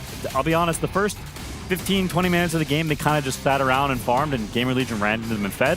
And then they threw significantly later on in the game. I think this is one of the fights where they chucked the lead out the window and brought it back almost to 0, and then eventually won a couple more fights and came back into it. But I think overall, PARIVISION played a much better game. They looked much more composed, and GamerLegion were crazy shaky. I could feel the jitters through the screen. Oh, that was hard to watch. Jeez. I think the Timbersaw ended up looking pretty good towards the end there, especially when he got the BKB plus Ags, like going in at the end, being the damage dealer when Satanic's Luna was taken out. You had some question marks about the hero twin earlier, right? You said this hero didn't get any of its facets. Is it even a good pick? In this game, it looked solid. Yeah, it did. I think he had a pretty good performance, especially for a game that matters as much as this one does. Still a little surprised they went for it, and I also think that generally they won this game because they outplayed them, because they were, they were chill, they were vibing, they kind of just sat around and farmed and let GamerLegion, I don't know, throw the game away, I'll be honest. And I think that is a great way to play these matches, and I think that is very well done from them, recognizing that and knowing that, hey, it's fine to just hang out and it's going to be okay. And from our omniscient perspective, you did notice some of the hallmarks of GamerLegion playing tense and playing nervous. What were they? Yeah, I mean, they're kind of just stuck together as 5. Like the whole game, they're moving around together in this blobby formation. And I think what that tends to do is you're going to fall behind in gold. And that is going to cause you big problems over time. I think you can see it at the end of the game where the Satanic is 15k ahead of the next closest hero. That's unreasonable. I think Shad in particular had a pretty rough game this game. He's playing first pick DK, but even still, there were a lot of deaths that were very uncharacteristic. I think he's had a pretty good performance throughout this tournament. So the pressure definitely got to him, and I think Satanic, the standout for me this series of just like, he kind of just farmed and did his thing. He didn't group up too much, and he clutched up. And speaking of Shad, I actually wanted to look at some of those uncharacteristic deaths that you talked about, if we could do a zoom in here. So we've got Shad contesting the rune at minute 9. I just want to point out that over here, there's a 9 class in the trees, okay? You can't see it, but he's there. And then down here, you've got SSS on his Timber. So we're just going to play, and I really loved this combo of Weaver plus Timbersaw. This is going slow, so let's do it normal. Yes, okay. So you actually just have this like Bugs plus Chakram combination that they did a couple of times this game, but it's pretty tough. Like if you've got Bugs on you and you're a Dragon Knight and there's a Timbersaw pressing spells on you, you can't really run away from it. And here, again, at minute 14, they just identified on PARIVISION that they want to shut down this DK. They bring all of their heroes to this top lane, and Timbersaw, while not getting any of the facets, still seems to be doing an incredible amount of damage. And in our next clip here, what we're going to see is GL, they wanted to make a play around this mid lane. We see this happen all too often, like minute 15. They want to use DK's form. They have Shad kind of like tanking all of the energy from the enemy team here. And I understand, like you have this DK, you want to take the towers, but your carry got ganked a couple of times on the lane, is not really strong enough to be that meat shield. And we saw that when all of PARIVISION's hero, when they come in, it's not an easy fight for a GamerLegion to win, in spite of having Supernova, in spite of having heroes that can play early. All PARIVISION had to do was TP in, press their spells, and they were able to capitalize on these errors. Yeah, and I think it looks very positive for PARIVISION, but I think it's really important, especially in these 3-way ties, that you don't get too happy, too giddy after winning the first game. You have to understand that you won because you played well, not because your draft was perfect, and that you're able to still take things away and improve despite having the fact that you won.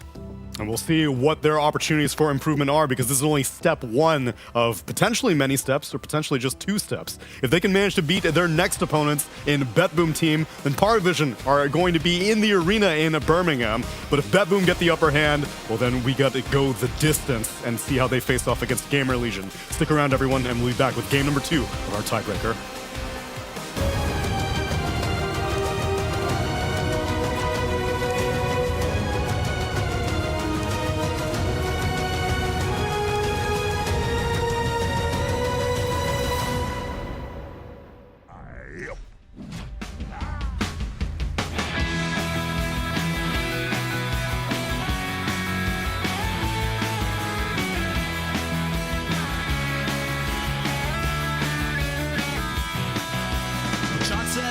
Like it's got 4 letters. He wears his indie badge pinned to his sweater.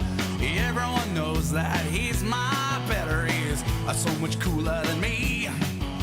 Susie laughs in my leather pants. She's got no time for my retard dance. She's never gonna give me a half a chance. She is so much cooler than me. Cooler than me.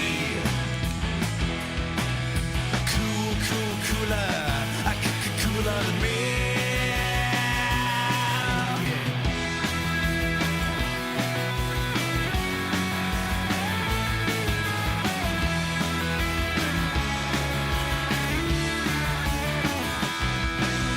Bob liked him for they sold out. He's lousy with his streetwise clown. There just can't be no doubt he's so much cooler than me. Cause they got no time to tune their guitars, and they say, kill all them rock stars. They spend their days orbiting Mars. They're so much cooler than me. Cooler than me. You're cooler, cooler than me. Cooler than me.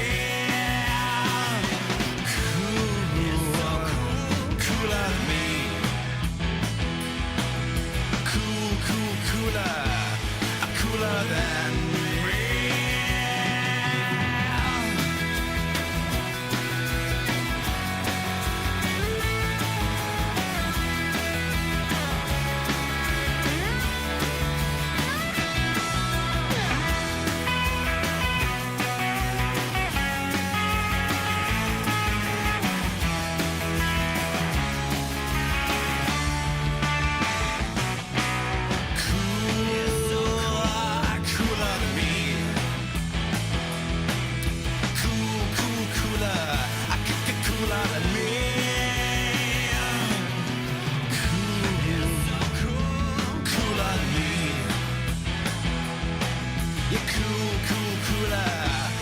Cooler than me. Fonzarelli, cool.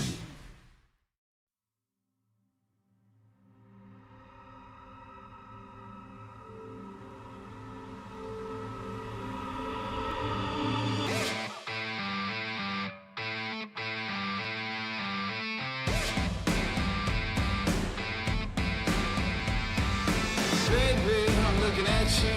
You're the prettiest girl in the room. I know I'm not the only one.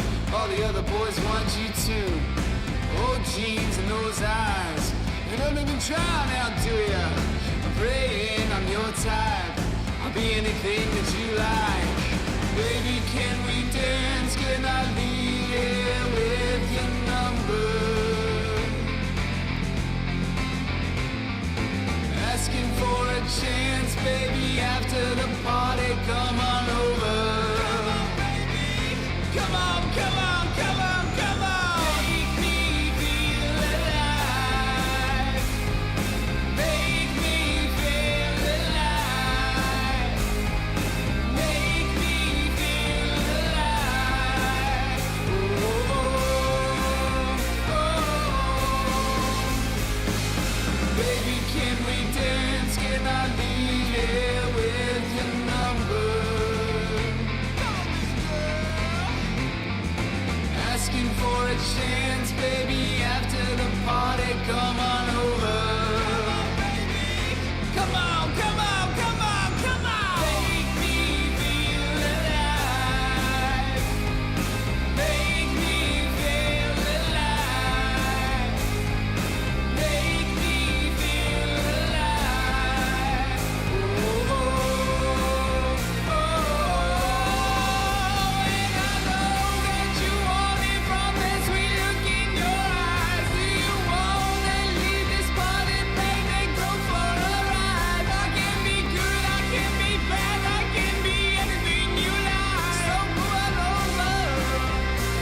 ESL One Birmingham is brought to you by DHL.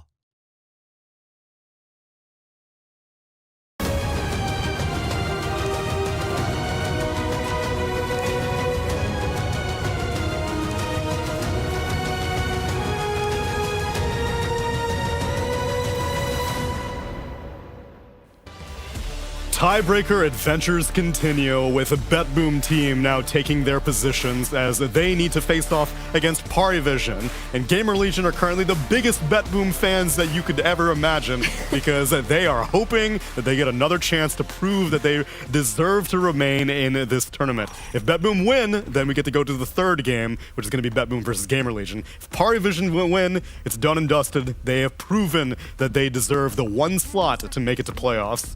And I have to hope that they're going to continue going to the beat of their own drum. Because that draft last game did not seem like any draft that I would ever want in my games. Yeah, it was very bizarre, and BetBoom felt like it was the kind of bizarre they don't want to deal with, as they banned Weaver, Timber, and Nature's Prophet. So very strange bans if you were to go back yesterday. But very targeted bans if you've been watching the past 6 hours.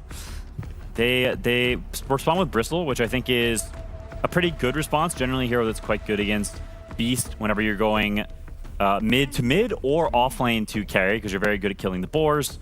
It's not completely one-sided, as Beast can just stun you, hit you from the front whenever you get to this Ags when you get online. So it's not totally one-sided, but it is a somewhat reasonable pick. I have a theory that someone at Valve really, really loves these two heroes because the last 3 years, I only remember watching these two. Okay, maybe Bristleback has been a 2-year fad, but it feels like patches will come and go and heroes will get nerfed and spells will be adjusted, but these two heroes will always find a place in the meta. Yeah, Beastmaster is somewhat eternal. You go back even to like the super far back days when you could micro the Hawk and fly it around the map. And even back then, the hero was broken. That hero has been time tested. BKB Piercing Stun, we used to be Vision, but it still kind of is with summons, Zoo, stack clearing capabilities. It's just tools that are just good in Dota. Even whenever you go from patch to patch, they just work. So unless his numbers are just bad, Beast will always be a good hero.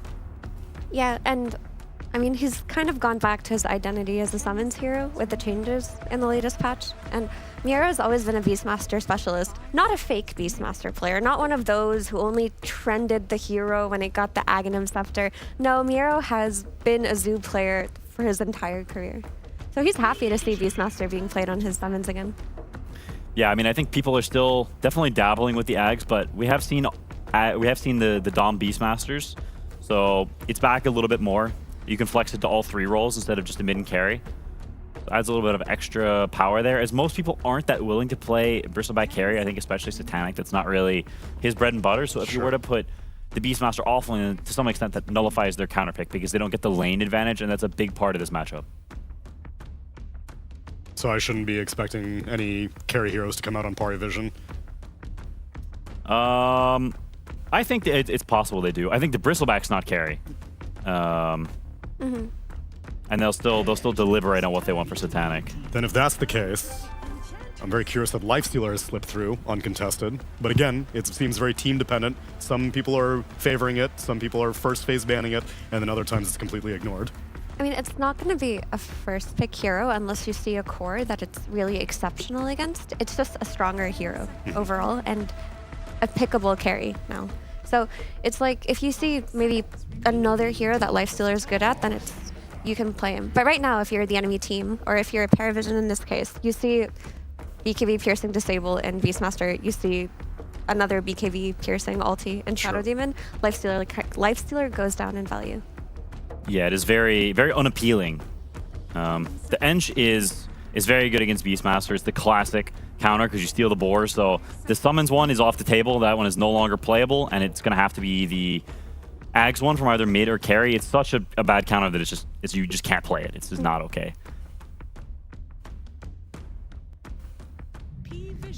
SD is, honestly, it's so good against Bristleback because you have that scaling on your side. I think that's very comfortable for BetBoom. They've got a couple of saves. That's something that's always nice in these clutch, very important games. And the Ags purge, when you eventually get there, Bristleback just becomes mincemeat. So it is very nice to have those tools as you go down the stretch to answer the enemy team's heroes on a conceptual basis that, hey, if we chill and we farm, because we saw that's what PARIVISION was doing last game, right? They only were able to speed up the game because GamerLegion handed them big bags of gold. And if BetBoom's not handing them gold this game, and the game goes longer, then Bristleback versus SD is a matchup that does not end well for the Piggy. Yeah. I mean, historically, you want to end a game fast enough. Enchantress is one of the heroes that you would bust out back in the day. But she did get tiny little buffs. You know, her enchant got better cast range. That was nice. Like, her passive, I think, got buffs as well. But I still don't think she's the type of hero that you're going to, like, group up around early on and push towers the way that you would with a Chen. She's still more of a vision hero. She's still more of a I'm going to dive towers early on kind of hero.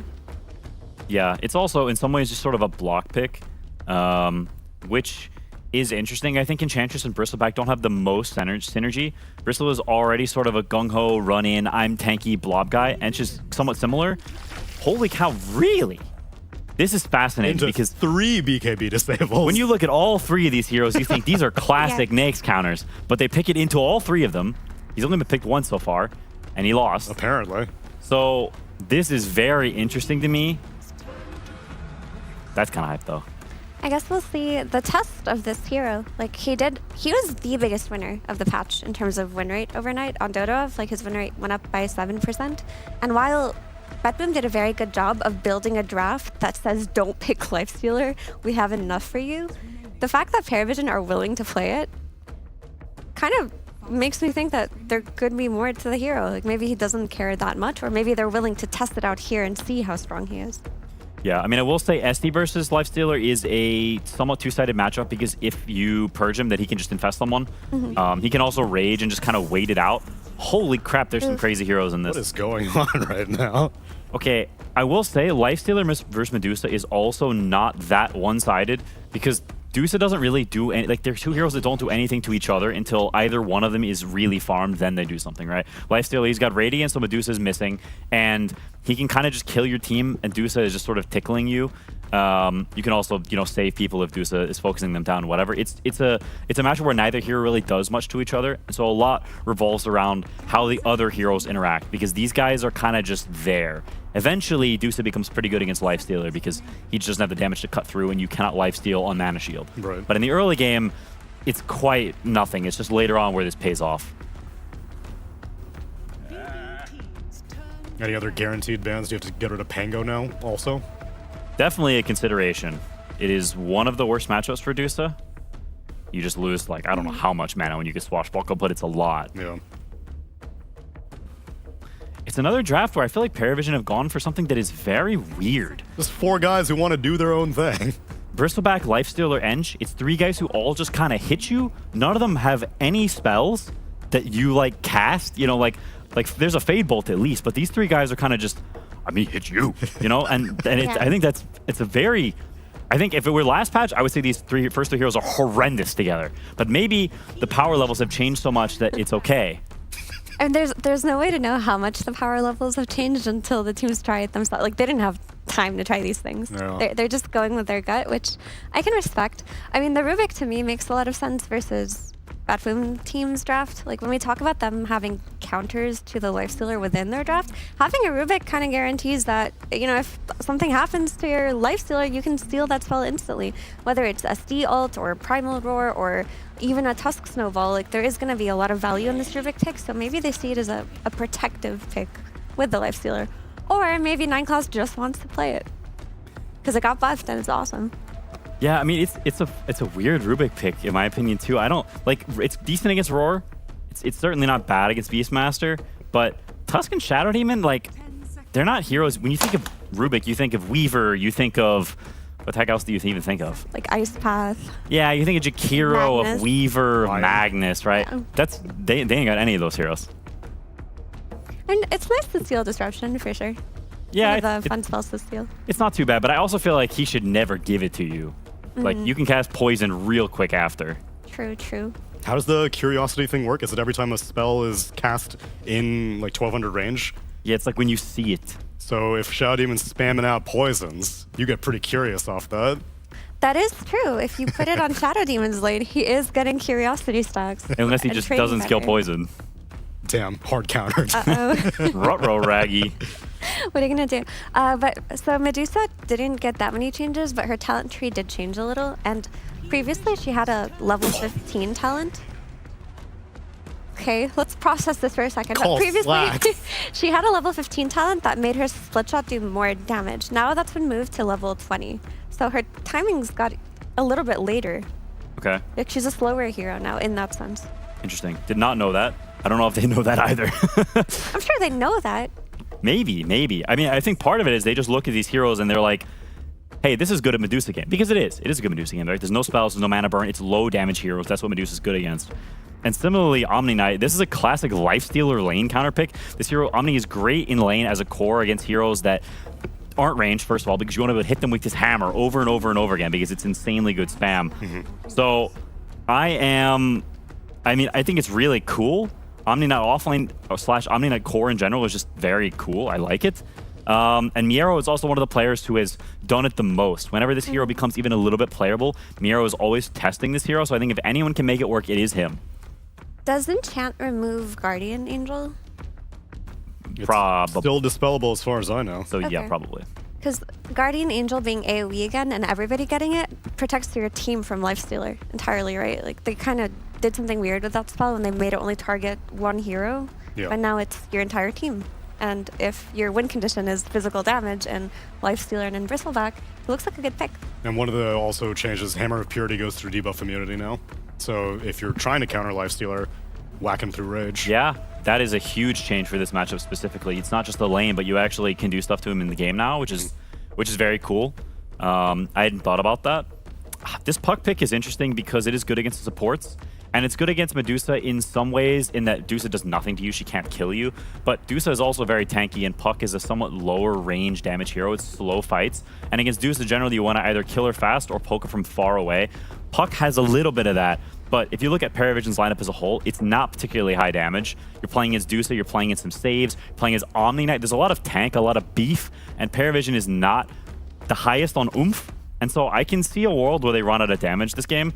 It's another game where they've just picked a bunch of crap that they want to play. It's very odd. It's a little peculiar. I would not want to play these heroes personally, but I think if you even think back to PARIVISION when they were really dominant, they played weird stuff. They played Templar Assassin 4, for goodness sakes. So it's not out of their wheelhouse. And if you're going into beef, we were also looking at that Breath of the Hydra weapon item. That's the Specialist Array upgrade. Right, which is, it scales off of max HP. It won't be that useful against Medusa, but like against the Omni Knight and Beastmaster.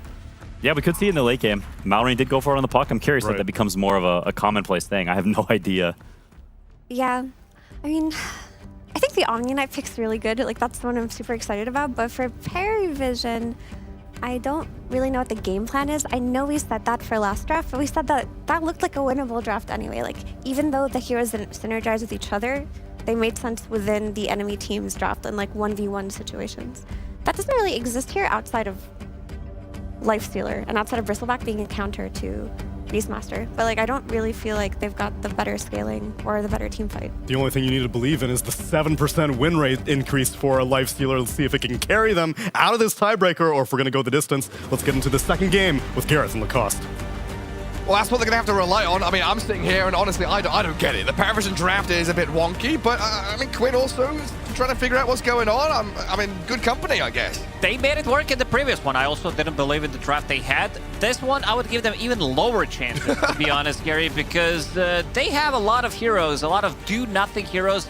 I'm glad we're going to be seeing the Rubik in action, yes. At least. I think this hero is going to find a good spot in meta. Finally, the hero that I was a big Rubik hater. I always said that this is do-nothing hero in the lane. Now with the Fate Bolt, you're also reducing the both spell and attack damage by default, so that feels nice. And also his Curiosity, his new innate ability, so you're going to be having that buff slash debuff duration and the extra bit of AoE that you could see the number go up.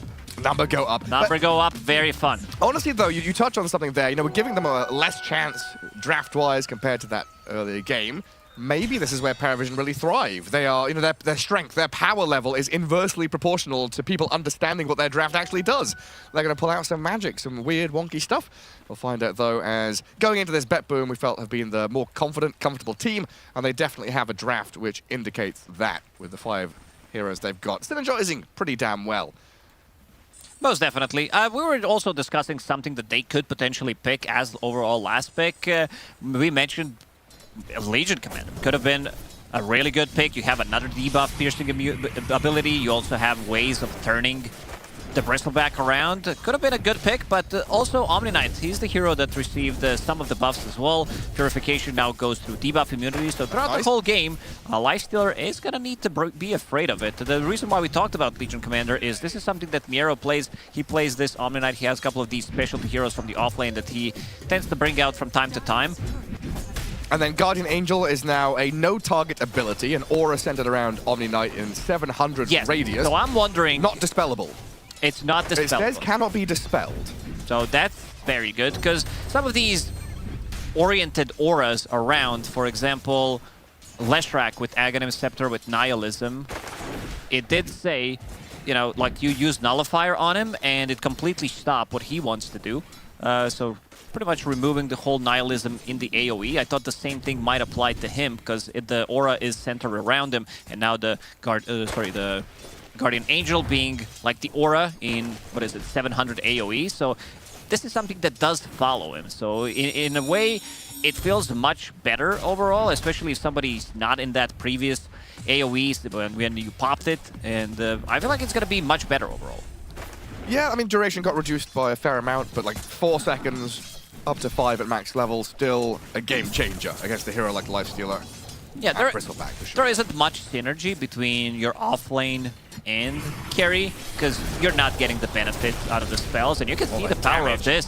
Onto Satanic, Fairy Fire popped. Oh, one more touch from Save, didn't even need it, in fact, as he now swings onto Ducalis. Already BetBoom off to a cracking start. Yeah, one of the issues that PARIVISION also did have yesterday when they were playing against Mouse is especially the second game draft, where they had Tidehunter, Borfling, 2 supports that are on the defensive side. It was no one pretty much getting heavily focused, because he was the playmaker and did work out amazingly for Mouse. In this one, they would probably want to do the same thing on BetBoom, but the problem is you're playing against Puck, so you can't really go in with Shadow Demon and Tusk and gank Puck, because it's not as effective. Nowhere near as easy. Well, that's probably going to be Puck's job as well as the game develops to deal with the 2 supports. Very little that Puck can do against, Medusa. Or even against this Beastmaster in lane. Already 18-4 for GPK. Against the 16-1 for Puck, as it will just gather up an additional wave onto tower. A save. Still showing off that it's Shadow Demon with the Menace, and now 2 points to Disseminate.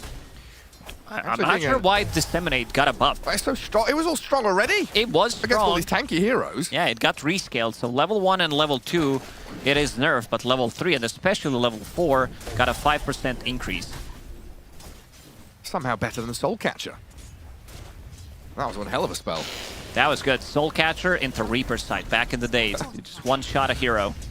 Or if we go back in my days, Gary. Your days? Yeah, when the Necro used ulti, it stopped you from buying back. So if you wanted to focus enemy carry, you kill him with the Reaper Sight, and then he can't buy back you in the game. Yeah, we didn't like that.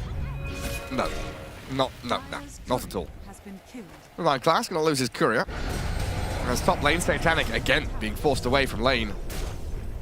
And Chantress has dipped, gone back to get Bounty Rune. As GPK leaves his mid lane to chase into 9 Class. Snowball, the pickup, the grab on the Rubik, gonna get the 2nd kill here for BetBoom. As they're already building up a decent net worth lead out of this laning stage.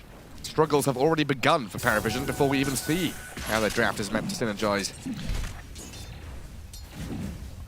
There isn't really that much synergy when you think about the heroes. Bristleback, he wants to do his own stuff, keep farming. Rubik, it's still the same hero, like what the hero wants to do. Sure, it might be better in lane, because it might be better in trading in general. Enchantress, another hero that might need to move around and try to play with Puck, because it's pretty much all about Puck. Lifestealer, he's super slow. Maybe we're going to be seeing some rotation with level 6. That's gonna come out because you can take over the ancient creeps.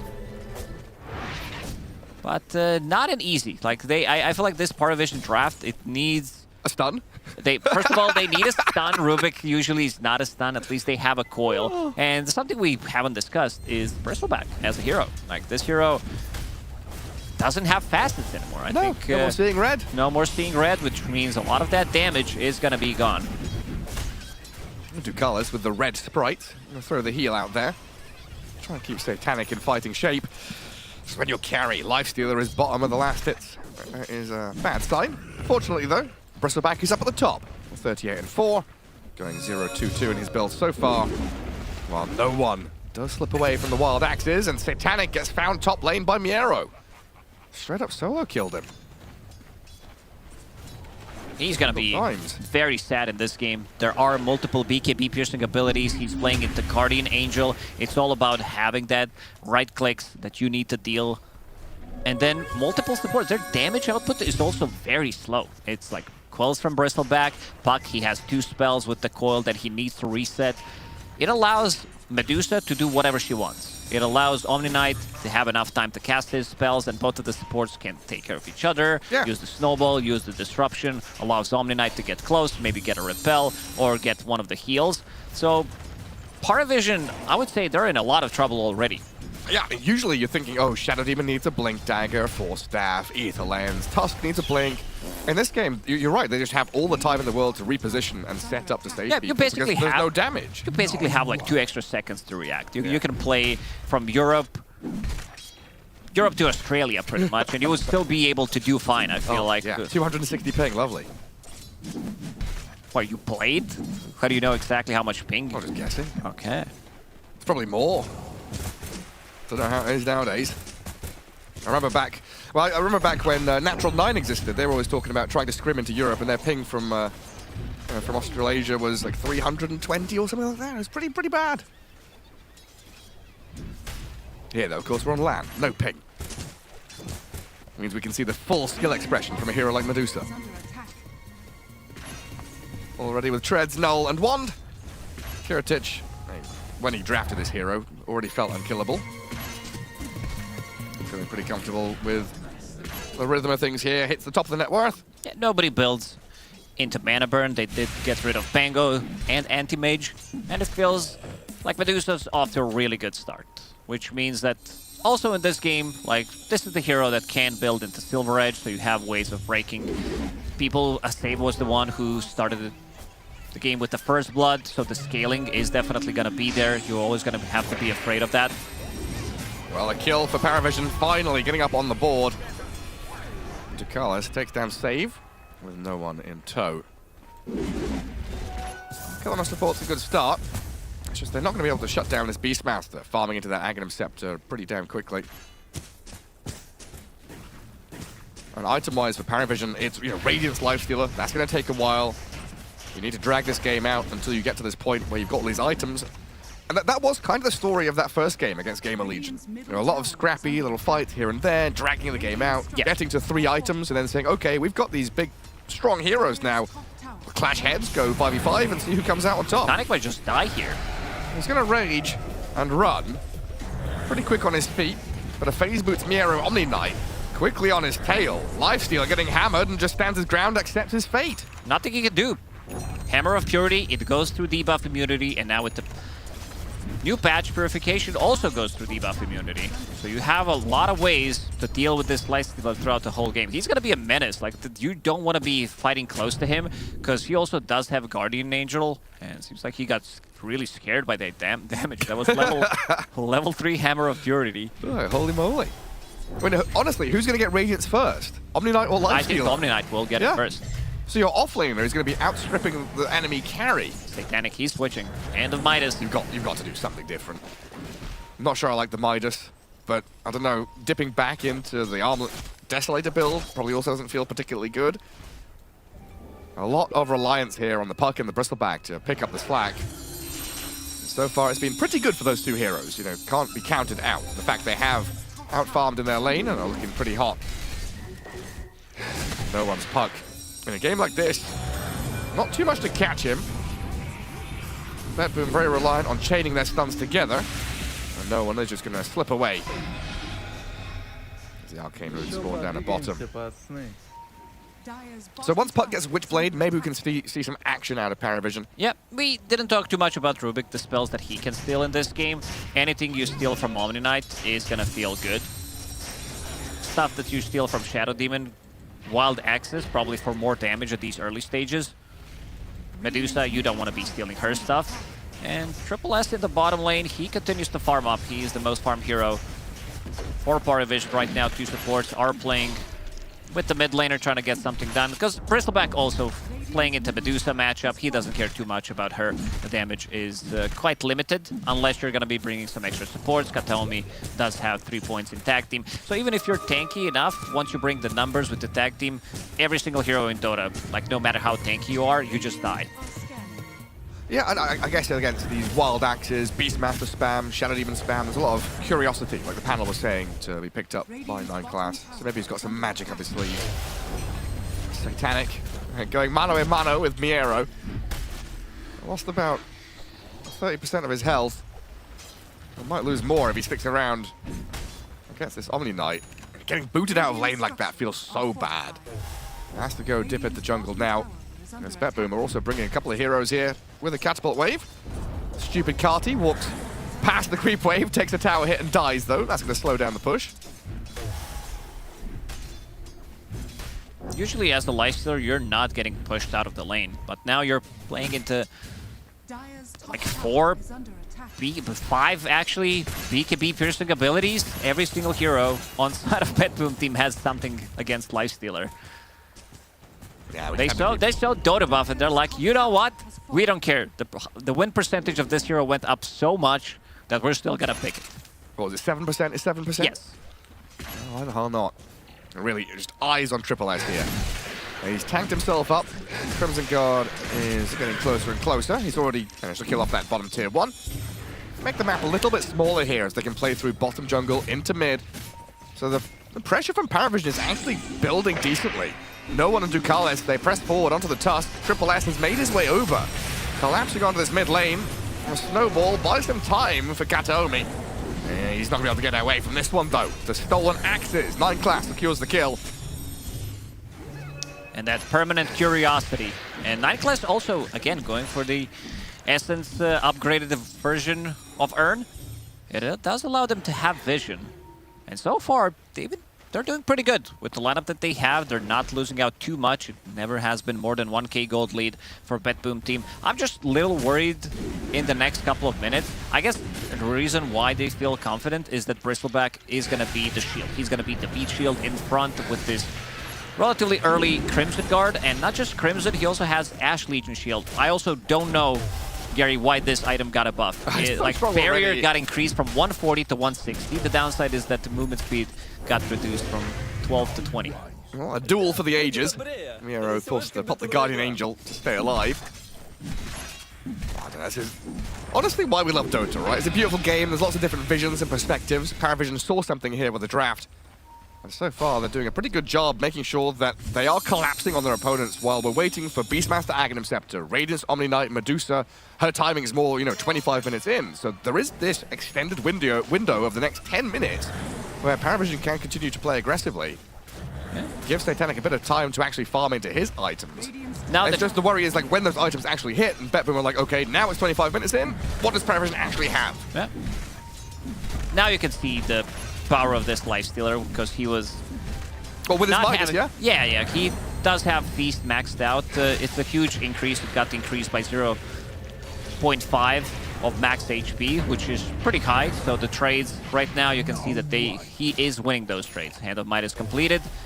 Puck with the Blink Dagger and Witchblade. No one is the one who's having quite a lot of farm. No way. No way. Was he tipping Kiritich? Well, Triple S gonna dive that tier on top, said hello, forced the reaction out of BetBoom. As they sit there with Save and Miero looking oopsie-daisy. Bit of a Kale action happening. Someone's tripped on a cable. They knew something's gonna come out. That's why they paused before that. But yeah, like, how do you actually go on this Bristleback? 2,500 health? It's kind of hard. Because you're equally lacking damage. Your two supports, they're good at saving and setting up. Tag team. It's maxed out. I'm not sure if he's level 6 or level 7. Level 7. So it is maxed out, yeah. Oh, no, I can read the lips, yeah. I think we all know exactly what he said. He said, what the hell? I said, what the flip? Yep. Just a different version. And it seems like they are ready to go. Back into things. 9 class and no one. In that bottom jungle, while Save does start out. On to Triple S Bristleback. Demonic Purge. Miro steps forward. Snowball's coming in. A tanky Bristleback this time is going to get punched and brought down. Numbers there for BetBoom.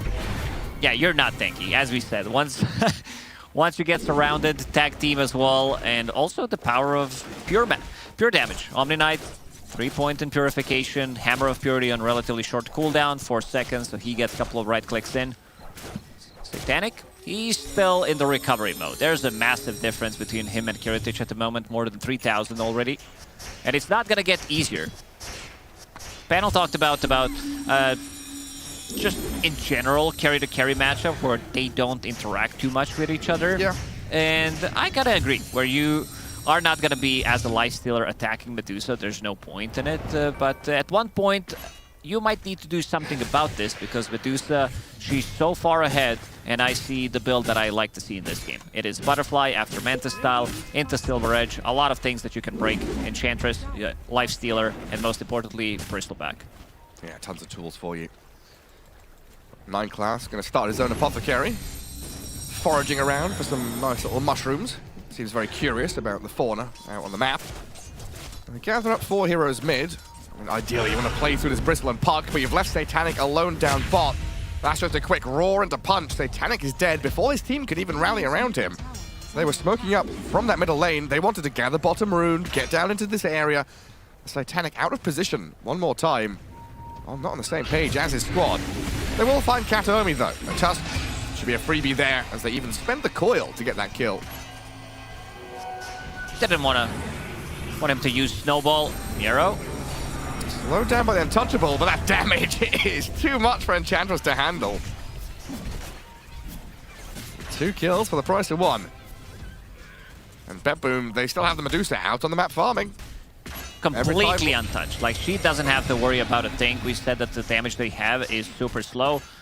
So you will have always time to react, to use your ulti, get the Manta style, get out of the trouble. And it is going to be faster Radiance on Omni Knight than on the Lifestealer before he even buys Sacred Relic. That's crazy. And the fact that Save is also stacking up for the Medusa, so after she clears that wave top, it comes back to farm. Bottom jungle again being invaded by Parry. Kataomi repelled up. Ice Shards on 9 class. Miro coming in with the damage. Wild Axes from GPK. He's holding the Roar for a bonus target if they could just grab onto someone. But they'll be happy with a Rubik kill. Rebuffing Parry out of this bottom jungle. Still yet to get in on that mid-tier 1. Very healthy on the dire side. But I don't think BetBoom really care. They're in the lead. They are farming. But I also want to see what Dota Plus has to say about win probability, because in my book, this is heavily BetBoom favored. Like, seeing the heroes that they do have and how they scale, especially with this Omni Knight as well from the off lane, who did buy Radiant. I mean, it just really does feel like a matter of time. It's always that 25-minute marker when we see this Medusa just come out of the jungle and say, yeah, you know what, 001 doesn't really suit me. I'm going to go kill some objectives, come deal with me. As soon as he gets Butterfly, he is going to try to play more active. They want to be opening up this mid tower. No one does get that amplified damage rune. Can definitely help the Puck out, district damage. Not really paired up with the rest of the team, though, as PARIVISION tried to go and invade enemy Ancients. They caught a glimpse of some people moving top with their Observer Ward, but it's a real struggle to get there. Radiant are scanning. Really just looking for any information they can find to allow Satanic to tuck in and farm. And very important, You have Medusa on your team. You want to be picking up those Lotuses. If you can feed her one Lotus, especially when she starts to lose her HP, and then if you can get it, then you get like double the value out of it. It's a bit risky because right now she's sitting at only 600 HP. Triple S This going is in. a bit of a problem still. Bristleback just fronting. Making BetBoom sit back and watch their creep waves die. It is PARIVISION who have advanced the map that little bit better. Radiant's bottom Odds definitely on our side. But this early period of the game, you know, definitely props to Parry for getting some stuff done. Smoke picked up by the Tusk, though, an indication they want to make a go. Blink, Roar, Ags on the Beastmaster is ready. Of course, it's Omni with the Radiance. They've got tons of damage and control. No one Puck dancing around. Phase Shift does dodge the snowball, but the Walrus Punch into Roar. No! The coil comes out, and now the Roar. No one getting healed up a touch. They turned on the Tusk. PARIVISION saved no one. Maybe can swing into action with Satanic. The Lifesteal says, no, actually, I'm just going to kill Kataomi, back up, and let Triple S front line for a little bit. Bristol back in on to save, trying to tank himself up, but his Shadow Demon is dying pretty quickly. No one outputs the damage, Save has fallen. PARIVISION get the 2 support kills. This time around, they are bringing the numbers. Radiance finally completed on Lifestealer. There's a massive difference between 2 carries, almost 4,000 net worth difference, but they still don't feel too comfortable. Guardian Angel comes in, and they try to fall back, but still losing 2 supports. Bristleback is kind of the meat shield in the front. He's soaking up all of that damage with the Crimson Guard, with the neutral item as well. So Medusa is not going to feel too comfortable still fighting into this Bristleback, as long as Bristleback is not isolated. If they get him with Shadow Demon ulti, couple of right clicks from Omni Knight, the pure damage, tag team, then that's going to be a problemo. I guess we also have to see the perspective of the Medusa, right? This game hasn't really involved her all that much. And for BetBoom, once she's ready, it's going to be this situation where Medusa's frontlining, then you've got 3 saving supports. I'm calling Omni Knight support. I know that's kind of illegal in this case when you've got Radiance. But 3 people snap behind Medusa, Beastmaster ready to blink Roar, and then PARIVISION have to make a choice of smoke wraparound to hunt the supports or go through the Medusa. So it does become a bit more challenging when it is an actual 5v5. Yeah, the fights are not going to be as explosive. These are going to be like longer fights, especially from PARIVISION. And this is the item, Gary, that you talked about, like, before we even started the game. We were trying to figure out, it's like Albert or Consecrated Wraps. Why is Bristleback being picked? So it's going to be even more barrier, up to 360 on top of Crimson Guard, on top of Ash Legion as well. BetBoom, they get something done. We do get the trade. With Tormi for the Roche, Kiritich with Aegis. PARIVISION trying to chase up, but the shards are there to block them away. Well, close out any ideas PARIVISION had of chasing. And now it's a ticking time bomb, really. Wherever Kiritich goes, chaos and destruction follows. The Lifestealer going back into the Armlet and the Santon Yasha, so kind of a classic build to get into that scaling item, the Radiance, then back into some fighting items. Yeah. Maybe Midas not as much, because usually when you pick Lifestealer, he tends to win the lane, but he has been in recovery mode, and so far, not too bad. Problem is Kiritich is so farmed. This hero farms extremely fast, went completely uncontested, sitting at the 300 last hits already. Ah, it's insane. 340. Yeah, he just got Butterfly. He's already, you know, well on his way to Skadi. Another item that's going to do very well against Lifestealer and Bristleback. A smoke out of BetBoom now. So Medusa comes through the Twin Gate to play bottom with the rest of the team. PARIVISION pretty spread across the map. The only partnership is up in top lane where the Enchantress is babysitting a Lifestealer. Otherwise it is farm central for PARIVISION. And that means BetBoom not able to get a grab on anybody. There's nobody showing on lanes. That's just the Bristleback mid, and he's not an ideal target. Trying to invade and pierce into the enemy Ancients currently. Maybe get some vision down and spot out no one. Did just spend the phase shift, so a Blink Punch and a Roar comes through. Can they save the puck with a return Roar? No. Rubik unable to save the day, and a TP cancelled by Lifestealer indicates now that BetBoom can keep giving chase. Demonic Purge. How tanky he is. And Ice Shards. He turns his back, pops the Crimson Guard, and it looks like they can't deal with him at all. Still good. No matter what happens, teams are going to find a way to pick Bristleback and make him look imbalanced. Rough for no one. We found so quickly like that. I think Rubik is going to be the key hero for them to get the saves. He did pick up the shard. He has Ether Lens, extra bit of a cast range, Arcane Supremacy maxed out. Plus, he also found the Keen Eyed enchantment. So the cast range on his spells is going to be insane. You know, I've been trying to figure out what this feeling is, the vibe of this game, because it's been a bit weird watching the draft, trying to figure out exactly what's going on, what the ideas are. This feels like an ability draft game, where you have a couple of heroes that are just like super OP, busted builds, and then a bunch of heroes that are just like, I support, I'm kind of garbage. Pretty much like what Ducalis, we didn't even mention his name exactly. for the last like 20 minutes. He's just there existing. I ward. And I D-ward this time. And then you've got, you know, Medusa, Omni Knight, like, oh, I'm so strong. I've got these big combos. I think BetBoom definitely came out the better. Kiritich, very close to Skadi now. 17,000 net worth, 25 minutes in. Not really been across the river all that much. There's been a farming Aegis, the power play quite passive out of BetBoom so far. And Miero just able to sit in this mid lane. The roar from 9 class and the damage from no one bring him to half health. Coil there, but a BKB. And the repel up means he's able to slip away. Still gotta respect the damage coming out from Puck. I see that he's trying to pump out as much damage as possible, going for Parasma, did pick up the shard.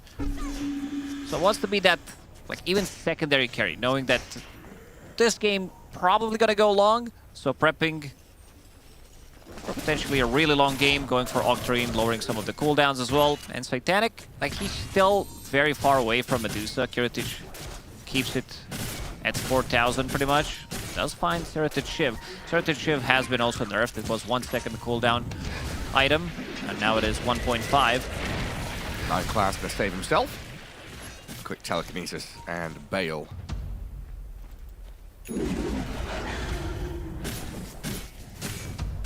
But this is where Medusa starts to really shine. Tier 2s are ready to be steamrolled over.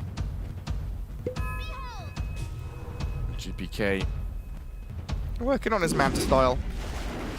Feels like he doesn't need that BKB right now. Just get something that amps up his damage. Maybe dispel something off. Create a bit of chaos. I wonder if we see Specialist Array as well on this puck. Sandal did talk about it. We did see it earlier today on Malrine. It did look okay. Maybe he's gonna opt to go for more of a damage-oriented build. Oh, here we go. The classic Lifestealer bomb. Infest in the puck, jump onto Miero, stance him up and force an early BKB. Already half HP and has the Guardian Angel. Tusk is coming in hot to try and slow the advance, but a backstab from the Bristleback. Might be enough damage here to deal with Miero, but he just TPs home and says goodbye. Kataomi sacrifices himself. Make sure that Miero does not die. Yeah, he has 12 seconds combined of debuff immunity on Miero. BKB down to 7 seconds.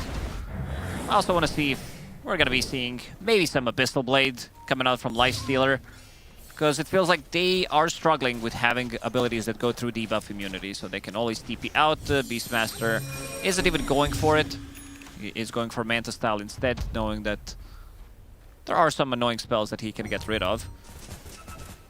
You also saw the attack speed from Beastmaster with his innate ability with the Inner Beast. It's starting to scale. Then what are BetBoom afraid of? They've used this Aegis to farm. Medusa is massive, let's be real. Why? I think they need to use this Medusa. Why are we still being kind of AFK?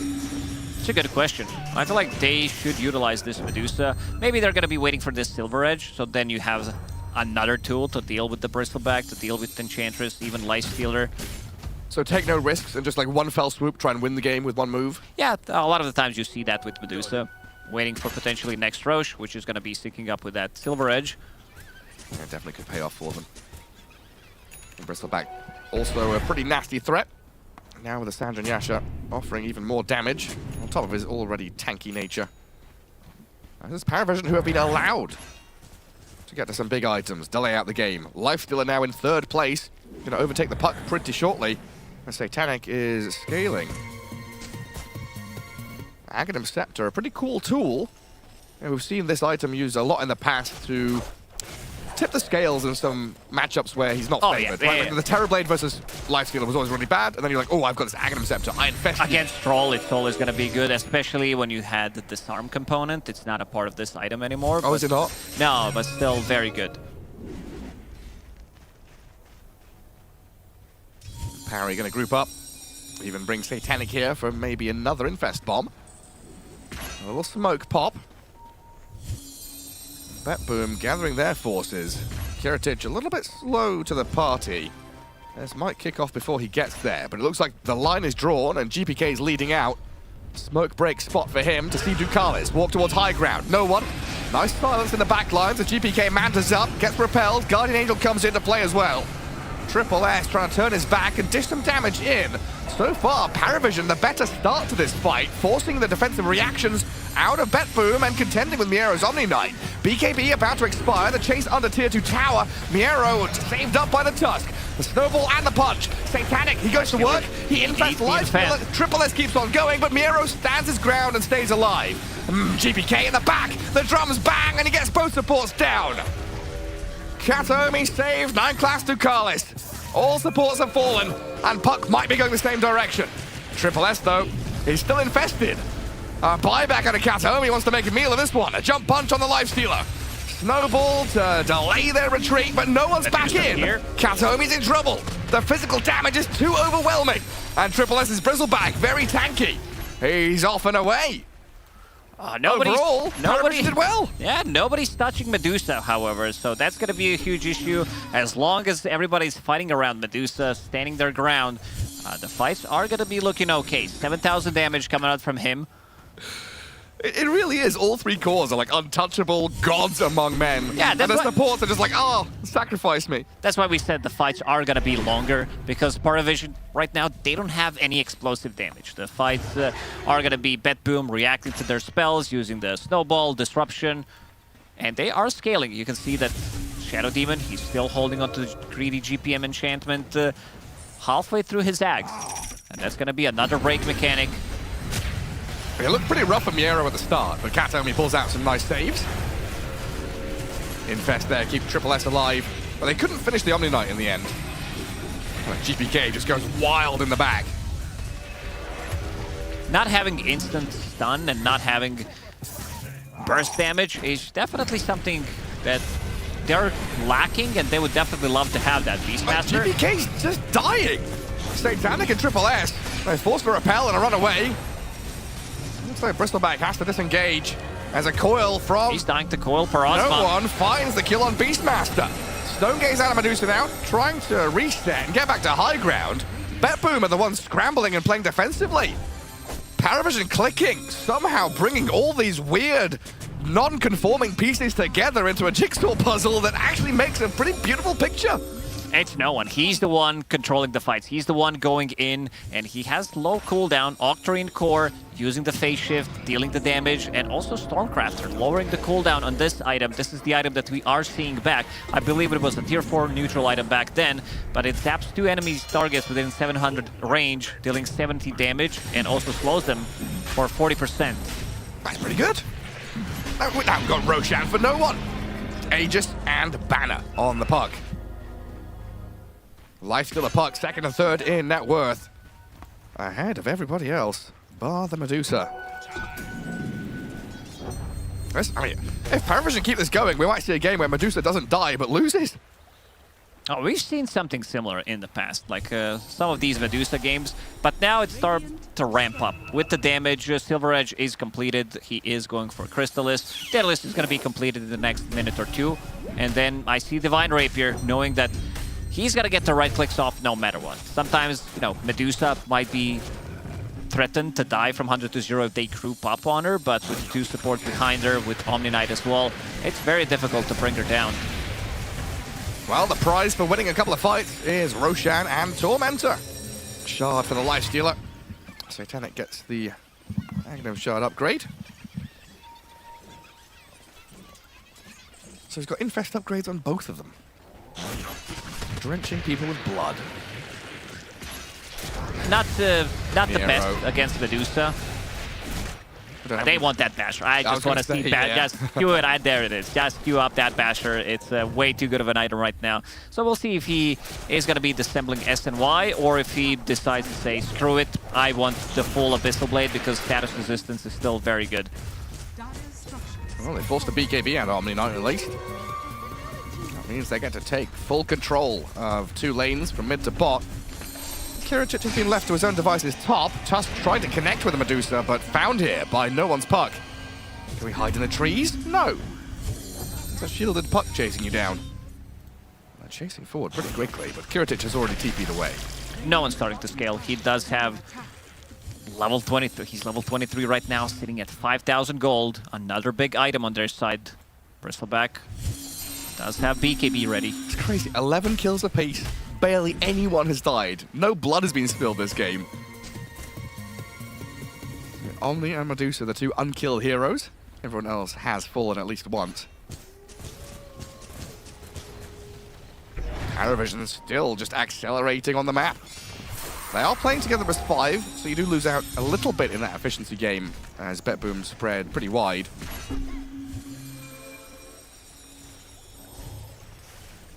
Medusa's now a relic away. Oh no, has to finish off the Daedalus first, right? So that's Daedalus done. For a second there, I thought she was a bit closer to Rapier than she actually was. But Daedalus definitely adding in that extra touch of damage. That could be the difference maker. So Aegis for 2 minutes on no one. Can be pretty bold with the wave cutting. Save. Aghanim Scepter now completed. He does have it flying out. That's going to be a massive one. Breaking Bristleback, breaking Lifestealer, even Enchantress. So it needs to be Rubik who saves him. Whoever gets initiated on needs to use Telekinesis. Does have that extra bit of a cast range that we talked about earlier. So he can be the one keeping the distance. Do they think they found the real one? There were the 3 Medusas here. One must be real, right? No, they're all illusions. Sorry, PARIVISION. I think they realized very quickly. They know where the real Kiritich is now in that mid lane. Well, back to setting up the waves. Seems like it's BetBoom's turn to tighten up. Holding position around this Medusa, but a dire observer ward has watched this move into the southern jungle. So Parry with a 5-man smoke. They see Kiritich. This Medusa, Silver Edge Invis, Sentry Ward placed. Triple S starts out on Kiritich with Satanic here. Losing mana pretty quickly. Leashed up now by the coil as well, and Kataomi's dead with no buyback available. Mana. TP from the Medusa though, it's gonna be cancelled out. She's stunned and held in place, and Kiritich first death of the game, dead for 90 seconds. PARIVISION, they're doing it. A stolen Stone Gaze. I was wondering what stunned her. It was her own bloody spell. You said Rubik was going to be the difference maker, and you're right. Yeah, he needs to be the one just keeping the distance, casting from the distance, allowing your Bristleback to be frontlining, and Lifestealer as well. They kill the Observer Ward, and every single time I noticed that no one uses Coil on Tusk. Even though he's position 5, they want to be able to get the kill. Look at that. Stone Gaze right before. Oh, that was beautiful. I was ready to say TP successful. No. Kiritich is like, what happened? Yeah, he probably clicked in the bait. He looks proper confused. Oh, what actually got me? Who knows? I'm going to check his death recap. Oh, 40 seconds now. No Medusa. PARIVISION going high ground. But they're getting closer and closer to making it to main stage. Oh, we thought they didn't have a chance with this draft, but they're making it work like that. Absolutely are. And also AC now completed on Lifestealer, so extra bit of a damage coming out from your Bristleback, coming out from Puck, who's been a menace throughout the whole game. Only 1 death of him. I think Satanic, he died like 4 times in first 10 minutes or so, and still managed to recover. That's mental. Still carrying the game. Even though he's 5,000 behind the enemy carry. Kiritich, that Divine Rapier seems like that needs to come in. It's got to. I mean, BetBoom is still trying to make a move early. Triple S has BKB'd early. PARIVISION retreating all together. Nobody left behind. BetBoom, they've got to come back and deal with waves now. I mean, mid and bottom, tough spot.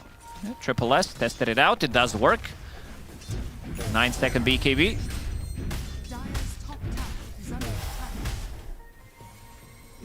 I can't believe it, you know. I still don't get it. I still don't get this draft, but it's working. As long as it's working, that's all that matters. All of the cogs are in different places, but they're somehow turning each other. Now an 11,000 net worth lead for PARIVISION. Bristol back first pick, I guess, is what we're looking at here with these, well, there's ceremonial robes, consecrated wraps. Basher now finally done. Oh, I see yeah. that Lifestealer also has one in his quick buy, but first he wants to eat the Aghanim Scepter. Roshan may respawn in a minute. Even though they have a lot of defensive tools, we still haven't seen BetBoom team play around Medusa, everybody grouped around so that she deals the damage. A lot of these fights have been split. And this seems to be the item that is going to be replacing potentially Pipe, maybe some other items as well. But making him super tanky, the combination between these two is going to feel really good. With the Crimson. Prophet's Pendulum as well, 30% of the incoming damage is delayed over 5 seconds. I mean, what, we got rid of Eternal Shroud, and then we added in these wraps, which are just nicer, cheaper, add a barrier. Tier 4 neutral items coming in. Lots of people still holding on to the greedy, though. Yeah. As expected. Yeah, Dookie especially. He's the one that we didn't mention too much, because he's been farming. Yeah. Does have Aghanim Scepter, does have Shard. He's going to start to scale as well. Oh, he's getting pretty big. Kiritich comes out with the smoke top lane to push the wave. That gives PARIVISION a lot of information that Medusa's shown up there, because you're saying they have to play behind Medusa. PARIVISION will know exactly what the game plan is. So they go for a smoke wraparound of their own, coming in from that southeastern side. Bottom lane is already pushing in pretty hard, I think with an Ench creep helping out. And Kiritich on this wave, middle lane, he's got 2 save heroes behind him.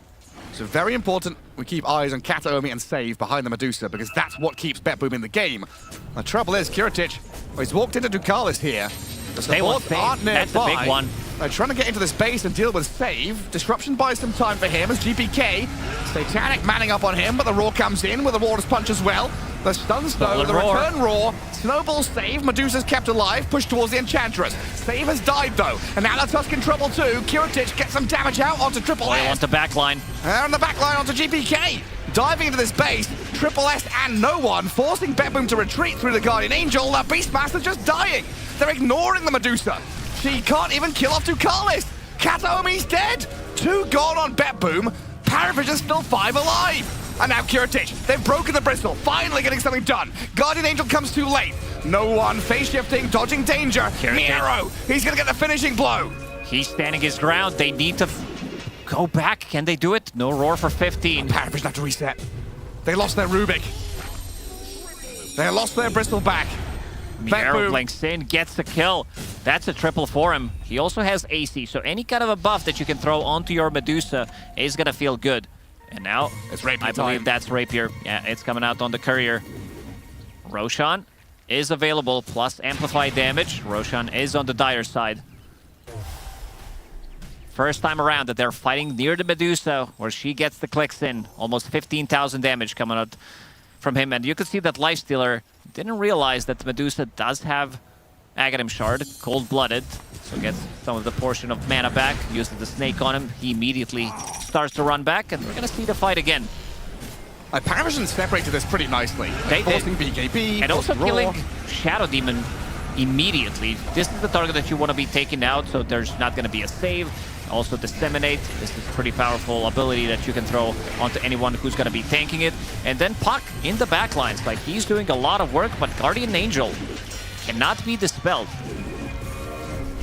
Is causing them quite a few problems. And then, that heal comes in very clutch. And then the Silver Edge comes back up to deal with the Bristol back. So Triple S has felt invulnerable throughout this entire fight. Finally gets broken, pummeled down. 9 class was so close to save him. Not quite there in time. And BetBoom able to hold that formation and turn around. Not needing to spend any costly buybacks either.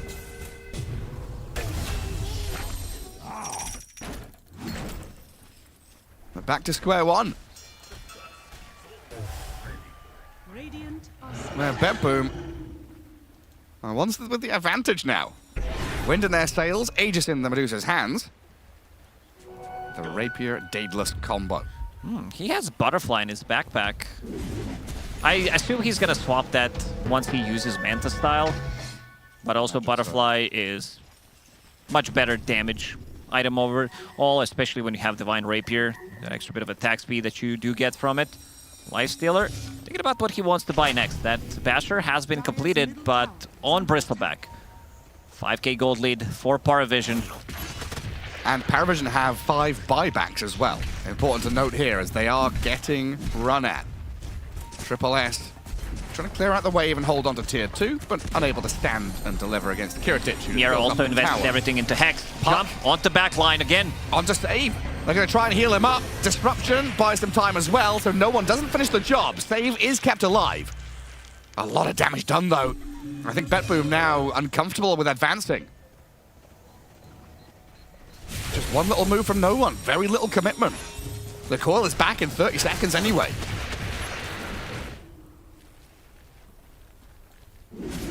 Incredibly tense. 5,000 gold on Puck as well. Buying out on a BKB. Lifestealer has his Diffusal Blade coming as well, wanting to consume his Aghanim Scepter. Well, Graf doesn't even know what's going on either. 14 to 15. We're down to pretty much 50-50. PARIVISION with a slight advantage by that Dota Plus win prediction. Yeah, they did take bottom set of barracks and barracks in the mid lane melee ones. Lifestealer trying to square up. He does have Diffusal Blade already purchased. It's impressive. No one has pretty much the same damage as the Medusa. And Puck is really dishing it. It looks like Halberd is on the menu for the Enchantress. I mean, knowing that this Medusa doesn't have BKB or Lincolns or anything like that, it could be the exact tool they need. I like what Ducalis is buying. Cavan's Halberd.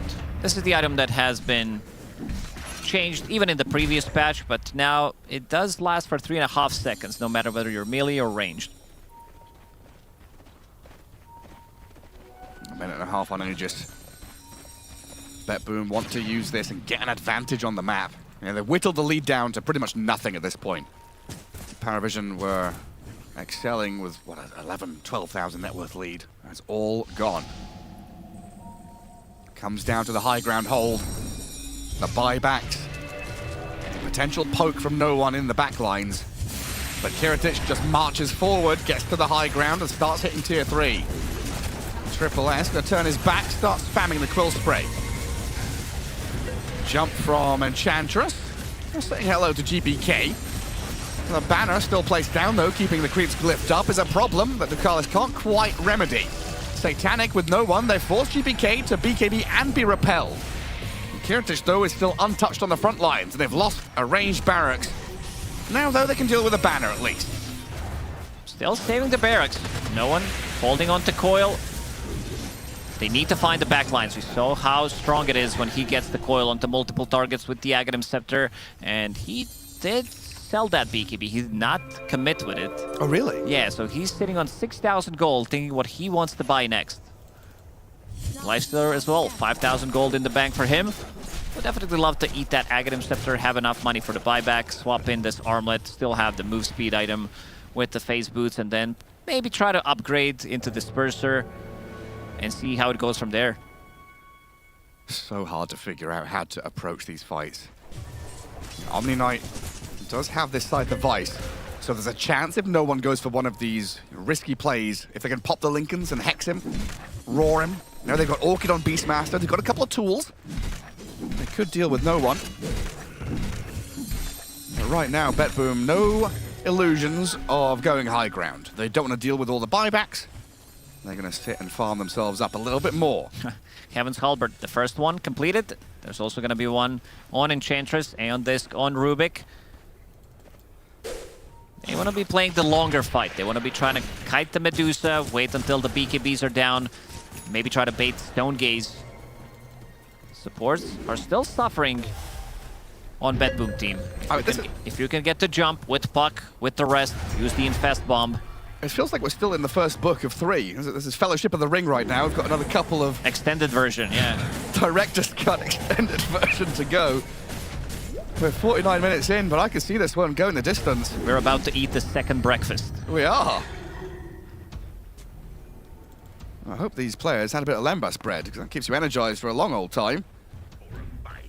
Got to show your resilience. Because as we know, PARIVISION so close to qualifying. Aegis is gone. Beastmaster has cheese in the backpack. They're trying to bait with Medusa, knowing that the damage that they have is not the immediate, it's not the burst damage by any means. And Kiritich using Manta style, then swapping back in Silver Edge. Multiple ways of breaking the enemies. Breaking Lifestealer, Bristleback, even Enchantress. There's the second Heaven's Halberd. So that's potentially 7 seconds of disarm if they don't overlap it. That's a long time. Kiritich running out of slots. He's already said he's swapping items in and out. Oh, Lincoln's pop. Oh, the Waning Rift. Jump out by Satanic. They roar up the Lifestealer, but Stolen Guardian Angel keeps them protected. The Puck is in the back. The coil is out. Miro's in trouble. And the Omni Knight about to be munched on by the Bristleback. Triple S is broken, but BKB'd up and on the run. Stonegaze clips onto the Puck, but face shift and can turn around and run. The Medusa, she's been left stranded. Does she have backup? Kiritich's invis, no one hunting, and the back lines finds GBK. Satanic moves on now as they disarm Medusa. Going to work and burning through the mana. Kiritich in trouble. Katobi. Can we save her? Extra bit of mana. No, he's done. He's dead. 100 seconds. No Kiritich. Katobi's in dire straits as well. PARIVISION swing in hard. And they're close to a 5-man wipe. One more go. Puck comes in. Shadow Demon dead. 55 gold for Medusa to have buyback, and they're picking it out. They're gonna take the outpost, and they're gonna go in. That's gonna be good like 30 seconds without Medusa to have her buyback. They have a glyph available, and they're gonna call it. I can't They can't believe it. They can't believe that they won as well. GPK is gonna hit them with good luck next. I still don't get it. Pretty much against all odds, PARIVISION in this one. I've got to the end of the book. Throughout the... I've read the movie and I don't understand what the plot was. Incredible. Really incredible stuff. Lifestealer not dying for like 40 minutes. He was off to such a bad start. It seems like the players as well, they can't believe what just happened. Look, we had no chance. We had no chance. Oh, but no. Incredible. Satanic died, you said 4 times? 4 times in the laning stage, I think, in the first 10 minutes and didn't die for the next 40 minutes. And Kiritich. Dejection. The man who was on top of the network throughout the whole game just could not deliver. BetBoom crumble. Beautiful stuff out of PARIVISION, though. Excelling, executing. Delicious team fights coming out of them, and a gorgeous smile out of no one. We love to see that man happy. Yeah, that Guardian Angel kind of won them the fight as well. We said that Rubik is going to be the key, and it really did, because he was using the lift to be able to save people, some stolen roars as well that he was throwing in, and just keeping the distance, making sure that he's getting all the good spells from the distance. We could have a highlight reel of just the Rubik. The roars, the Guardian Angels, the Stone Gaze, that TP cancel on the Medusa. Every little bit helping PARIVISION make it through. As BetBoom, we had so many chances. They played, they played maybe a little bit too slow. They were looking for later timings. They couldn't quite click, couldn't bring it all together. I'm just wondering how PARIVISION feels like, because we drafted a bunch of nonsense and won. And they seemed so happy about this. They kind of against all odds as well, but also realizing what needs to be done. They kept their composure. It was never too big of a lead for BetBoom in this game. They kind of kept it very tight, and then they managed to explode. 5-10K and managed to win this one. We were hoping for infinite tiebreakers. We only get 2 games as we head over to Slacks. Absolutely. Whoo! That was a close one, man. I was feeling that one. Very, very excited for you. You guys exploded out of the boost. So happy. How are you feeling right now? Feeling good. We a bit improved, but we need to still work on how we want to play. And, I mean, patch helps, for sure. Absolutely. You guys definitely adapted to the patch really well. We saw that Lifestealer. Looks kind of broken in your hands, huh? Not in the laning phase. That was awful. But after the laning phase, mwah, beautiful stuff. How are you feeling about that? I think this hero is really strong, but they choose like really strong heroes against it. We thought like SD is kind of fixed, but he's still like really strong on lane, and they picked their like Omni. I mean, it's also like really strong. I mean, feeling good still. I played Ench, like, you know, I watched a lot of Papi replays. Now I'm playing Ench, so yeah. Okay, don't suck up just because he's standing there, all right? Don't do that. All right, anyway, who would you say is the MVP for that last game and for today? If you had to give MVP to anybody, you can even pick yourself. I don't mind. It's overall like we as a team, we are MVP, like everyone, but no one played well on puck. Yes. That's right. Suck it up again. No one with the big thumbs up behind us. Thank you so much. It is so exciting to see you guys on the main stage. Congratulations. Any words out there for the fans? You guys barely made it. Give me something for them. Yeah. We are really happy to go to the playoffs because we didn't qualify to a single playoff this year. And it's really nice to play on the arena and see all the fans and come and cheer for us, guys. We are trying our best every game, and we want to improve and start winning tournaments like last year. Okay, I won't give you any flack for that. That was beautiful. Thank you so much, man. Absolute pleasure to see you there. Congratulations. We will see PARIVISION on the main stage, baby. Back to you. That is a crazy sentiment, but yes, PARIVISION have been struggling quite a bit this season, despite for basically their entire competitive career being like podium finishers consistently.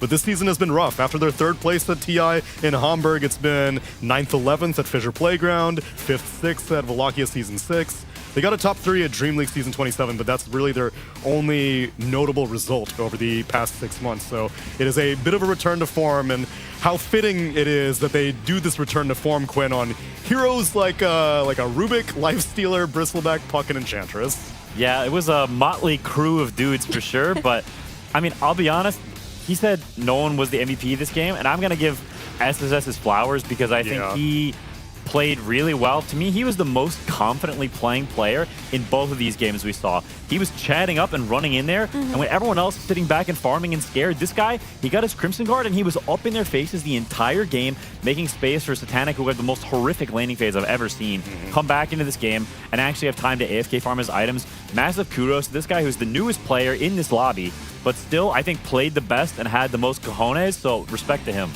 Yeah, not just this game, but the last one too, right? He really stepped up on his Timber Saw. Like whenever the Luna was dead, you'd think, oh, we're gonna go back and we're gonna run away. But he went in and he put the game on his back when he needed to. Same on this Bristleback. He just created this obstacle that they could not pierce on the side of BetBoom. He was just this wall in front of them, and even until the very end, they couldn't solve him. I'm very proud because during his debut performance at Dream League, we were all like, oh, what's this SSS guy all about? What's his specialties? What is he good at? Is he going to be a valid replacement for DM? And during Dream League, the overwhelming sentiment was like, yeah, I mean, he's fine, but like, he's no DM.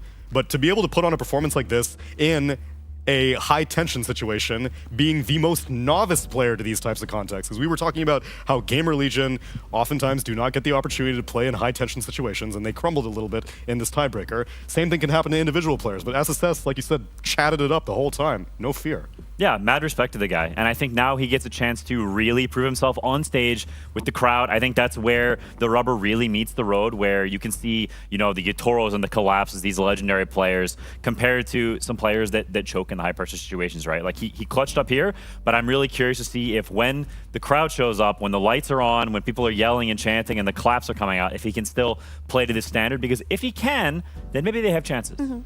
Yeah, but also just shout out to 9class on his Rubik. Sure. Like, it's just nice to see him on a new patch, having a good time. And he was very impactful this game. He was constantly stealing Guardian Angel. He was constantly stealing Roar. He stole Axes when it was the best spell that he could steal and found a way to create a play with it. And if it weren't for Rubik's plays on top of the Bristleback and the Puck, Satanic wouldn't have had the space to farm and come back into that game. And unfortunately, that does mean that BetBoom Team and GamerLegion are both eliminated. And BetBoom Team, I must imagine, feel quite discouraged with this result because, Effie, based off of the way that the early game was going, I was pretty confident that we were going to get the third game of this tiebreaker, but you have any moments in this game that you picked out? Yeah, if we could take a look at the laning stage and see why Omni Knight was such an effective pick against the Lifestealer, that's what I've got prepared for you. And so Omni Knight got his Hammer of Purity changed so that it pierces. What does it pierce, Quinn? Spell immunity, debuff immunity. Debuff Yeah, immunity. and actually that's not what the other spell too. What's it called? Purification? Yes, and you know what it pierces? Debuff immunity. And you know what Lifestealer has? Debuff immunity. Exactly, and it just made it such a good pick on lane. But what I wanted to show you is how the laning stage went. Every time Satanic walked up, he'd just get hit by this hammer, and it took like a big chunk of his HP. And at level 2, the cooldown of this is actually 10 seconds. So all you have to do is reset a little bit on the Omni Knight. Okay, maybe Satanic gets 1 to 2 creeps for free, but then you walk back up and boom. Another Hammer of Purity into a hit. It felt like every 10 seconds, Satanic was compromised. He couldn't really sit on that lane comfortably. And every time we watch this game, like situations like the one on the screen are occurring, a disruption set up into, guess what? A bonk from the Omni Knight, a chase from the Omni Knight who also has Degen Aura. As is innate, here it comes, Hammer of Purity. Oh no, wait, at that point, what do? I remember like his face. He looked so exasperated when he was shown on cams. And this fight here, I'm gonna let you guys take this one because it's a whole lot of nothing, Quinn. Yeah, that was the majority of this game, was a bunch of dudes sitting around farming, and they just couldn't kill anyone. Between Omni Knight saving people, Dusa being the tanky blob she is, there's the Piggy Boy sitting there just taking literally no damage. That's what the majority of this game felt like. And I think the big, determining factor was eventually a change for PARIVISION. They actually could kill the heroes. It felt like this game was kind of Dusa and then like 4, pardon my language, useless bots kind of just sitting around and not doing anything, really. Yeah, and I want to direct your eyes to this Dusa net worth. Like, if you have a Dusa with this kind of net worth, you'd assume that the fight is just won. But unfortunately, she couldn't really translate that net worth into kills.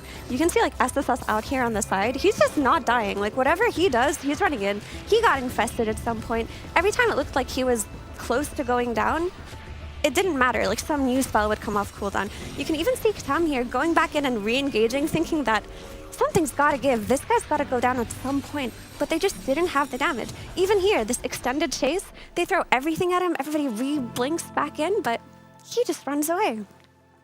Yeah, and I think there's the man himself. I genuinely think this guy was crucial to their win. He was all over the place, and I think that's such a difficult thing to do, to be aggressive whenever the game is tight. Like, it's very natural to think about yourself and your game and the next item and what can I do? Oh, when I get this item, I'm really strong. There's a lot of item pinging specifically in these tense matches. Everybody pinging BKBs or pinging, oh, when I get this, I'm really strong, or when I get that. But he's just going. And I think that is a really admirable quality in a player. There's not a lot of players that are willing to sacrifice their game for the good of other people's games, and that's a natural feeling thing to do. I think a lot of times people do that, it feels bad and they're uncomfortable and they end up just reverting back to the normal way of playing. But he was comfortable doing that, and I think that is a very rare quality, and that specifically is what was most impressive about it to me. Yeah, Miro, on the other hand, Yeah. like, he had a great start, but he couldn't really turn it into anything because every time a move was made on him, he'd have to pop the repel and then run, and then pop the BKB and run,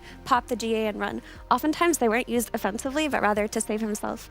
And even though Omni Knight seems like a great pick on paper versus Lifestealer, in this game, it just didn't translate. He just played too defensively. It's a shame because the picks that BetBoom team were bringing were exciting to see. They brought the Alchemist earlier in the non-tiebreaker series that they had, and this Omni Knight was also a cool idea, but unfortunately, it is not going to work out for BetBoom team. We can take a look at the results for today, our final day of the group stage here at ESL One Birmingham 2026. The bracket is determined as BetBoom team got a 2-0 during the actual series, the non-tiebreaker series against GamerLegion, and that's what caused this whole tiebreaker to happen. Elsewhere, Xtreme Gaming also got a 2-0 against OG on the mainstream, but Group B was overall much more straightforward, no tiebreakers there. That was the mainstream. Elsewhere on the Storm stream, Ember stream, we had PARIVISION get that 2-0 against Yakult, and boy did they need it, and boy did it pay off, because it resulted in them making it all the way to playoffs. Elsewhere, Spirit took down Enigma Galaxy 2-0, as that is one of the eliminations out of Group B. Now Storm had Yandex get a 2-0 over Mouse, followed up by Falcons getting a 2-0 over VP, which tragically means that all of our pseudo-North American representatives and actual North American representatives will not be at the main stage. I heard the sigh, Quinn. Pepper hands. I know. Pepper hands. I know. They were close, but not close enough. But that's the almost even worse, is that you were so close. You were in spitting distance. Yeah, this ain't horseshoes or hand grenades. Close does not count. So back to the drawing board, as it always is with NA. They've been at the drawing board so many times. You'd think they'd have like the Mona Lisa by now, but there ain't nothing on that board either. So what can you do? I mean, a patch drop, to be fair. Yeah. In their defense. There's NA, that's the thing about NA. NA's always got some call. If there wasn't a patch, if I was in the wrong group, look, the TI winner was in my group. There's always some excuse. End of the day, shut up or not up, you gotta be heckin' good. And it didn't happen, unfortunately, in this tournament. Let's take a look at the standings for all of the 16 teams that we brought here to Birmingham, and only 8 of them will move on in our playoffs. We had Group A with Yandex and Tundra topping the charts. They will be moving to upper bracket. Lower bracket is Mouse and...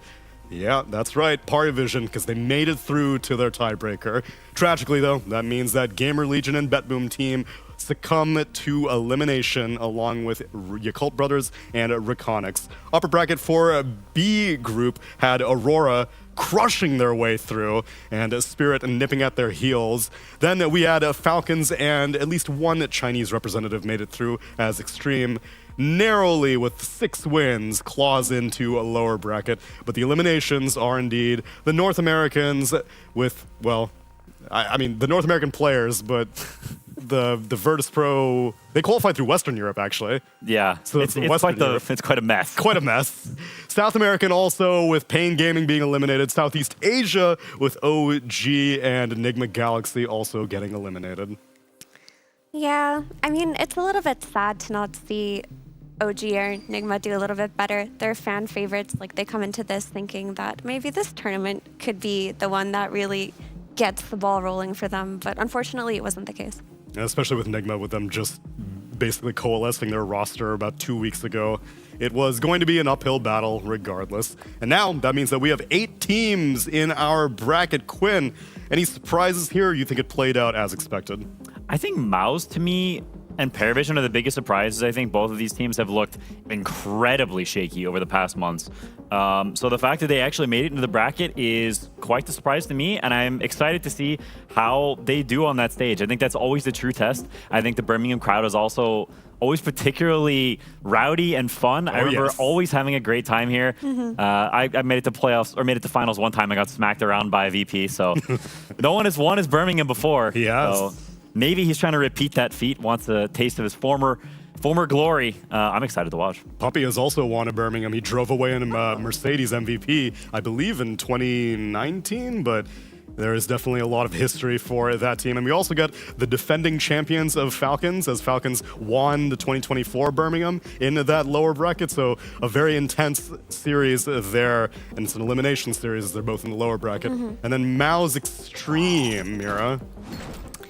Yeah, I mean, I have faith in Mao's, honestly, when it comes to this new patch, because nothing changed in a way that their heroes don't apply. Like, they also have players that play different things that we haven't really been able to see because last meta was so narrow and it was so defined. That's not the case anymore, so I hope that they bring something new to the table the way that PARIVISION did, because 1 or 2 new picks that look odd, that could be the difference between you winning or not. Dude, like, Mid One's bringing in new picks on the old patch. The Nyx Assassin mid. There you go. Homie's wilding out. Patch didn't even drop yet. Yeah, I don't know what this guy's got up his sleeve. He's got like an entire chicken up there somehow. I don't know. Let's see if he's There's going gotta be to something. show it off.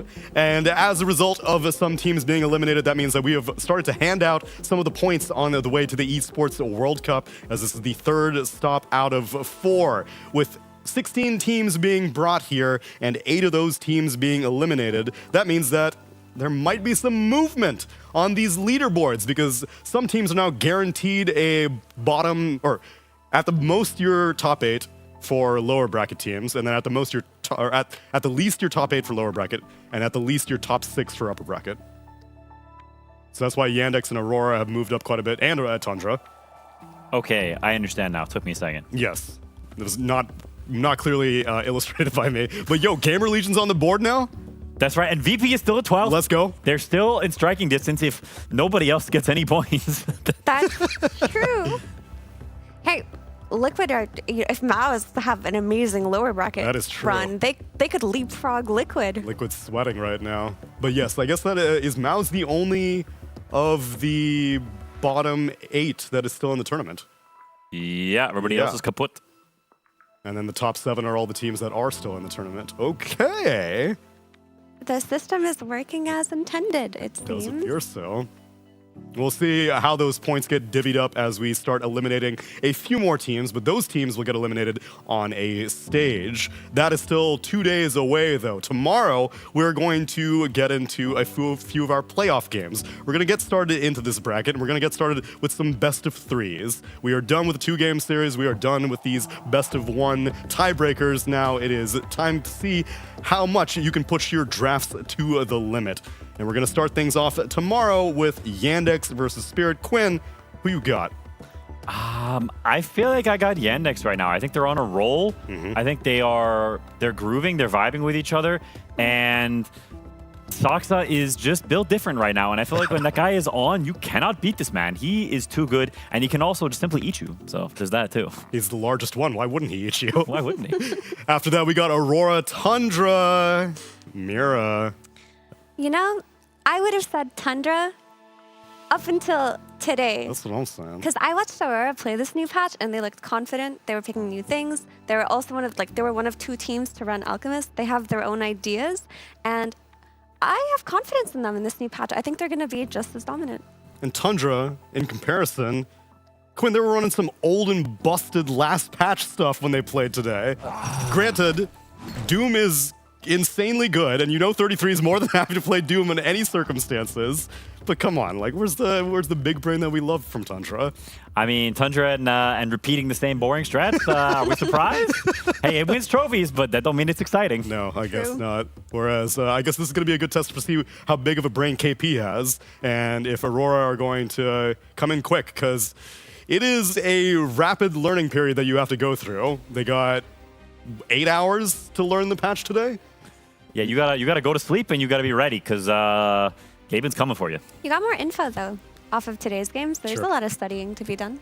So do your homework. From these tiebreakers. I mean, PARIVISION's draft looked bad, but they owned. There's something to be learned there. I would love to see other teams try to emulate these PARIVISION drafts. And if they can pull it off, more power to them. For all of you watching at home, though, hope you've been enjoying the show. That is the end of our group stage. But don't worry, the good stuff is still coming up. We will see you tomorrow for more ESL One Birmingham 2026.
ESL One Birmingham is brought to you by DHL.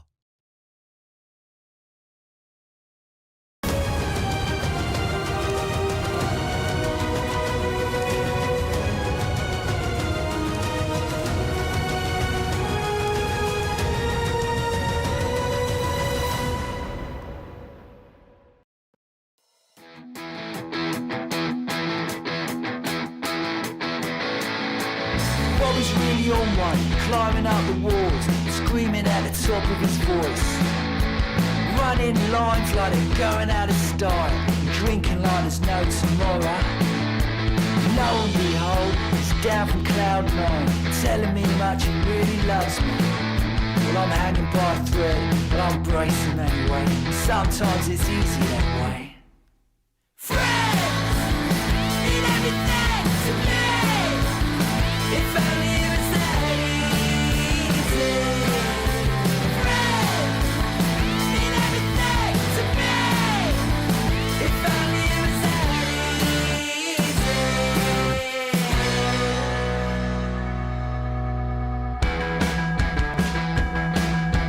Seriously, mate?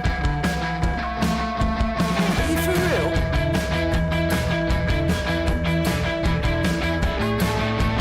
Nimble as a cat and as subtle as a punch in the face. Storming a teacup, bullying a china shop, laughing at a wreckage in debris. Wind your neck in and bite your tongue. Wind your neck in and bite your tongue.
The maniac wants to be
twist your mind. These are fairy tales, no stories of grace.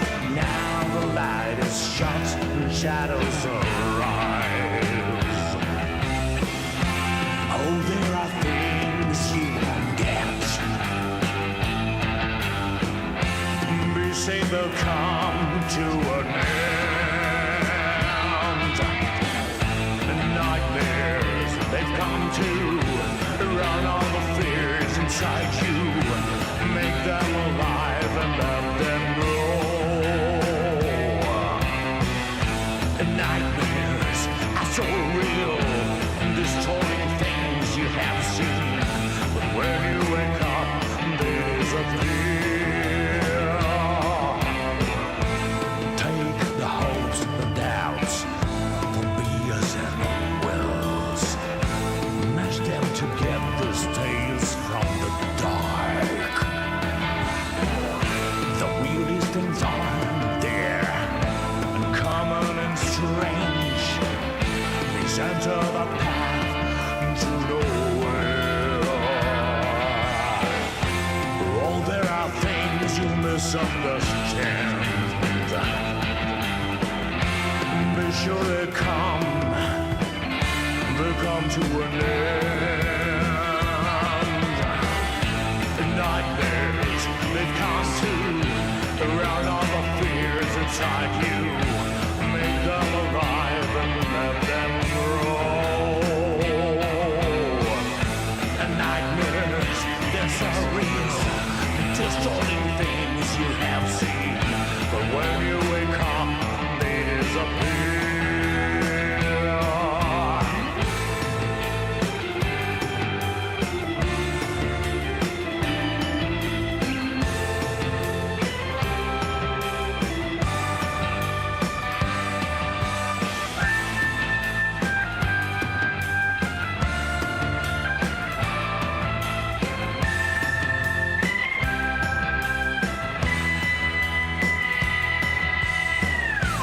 Nightmares, they've come to around all the fears inside you.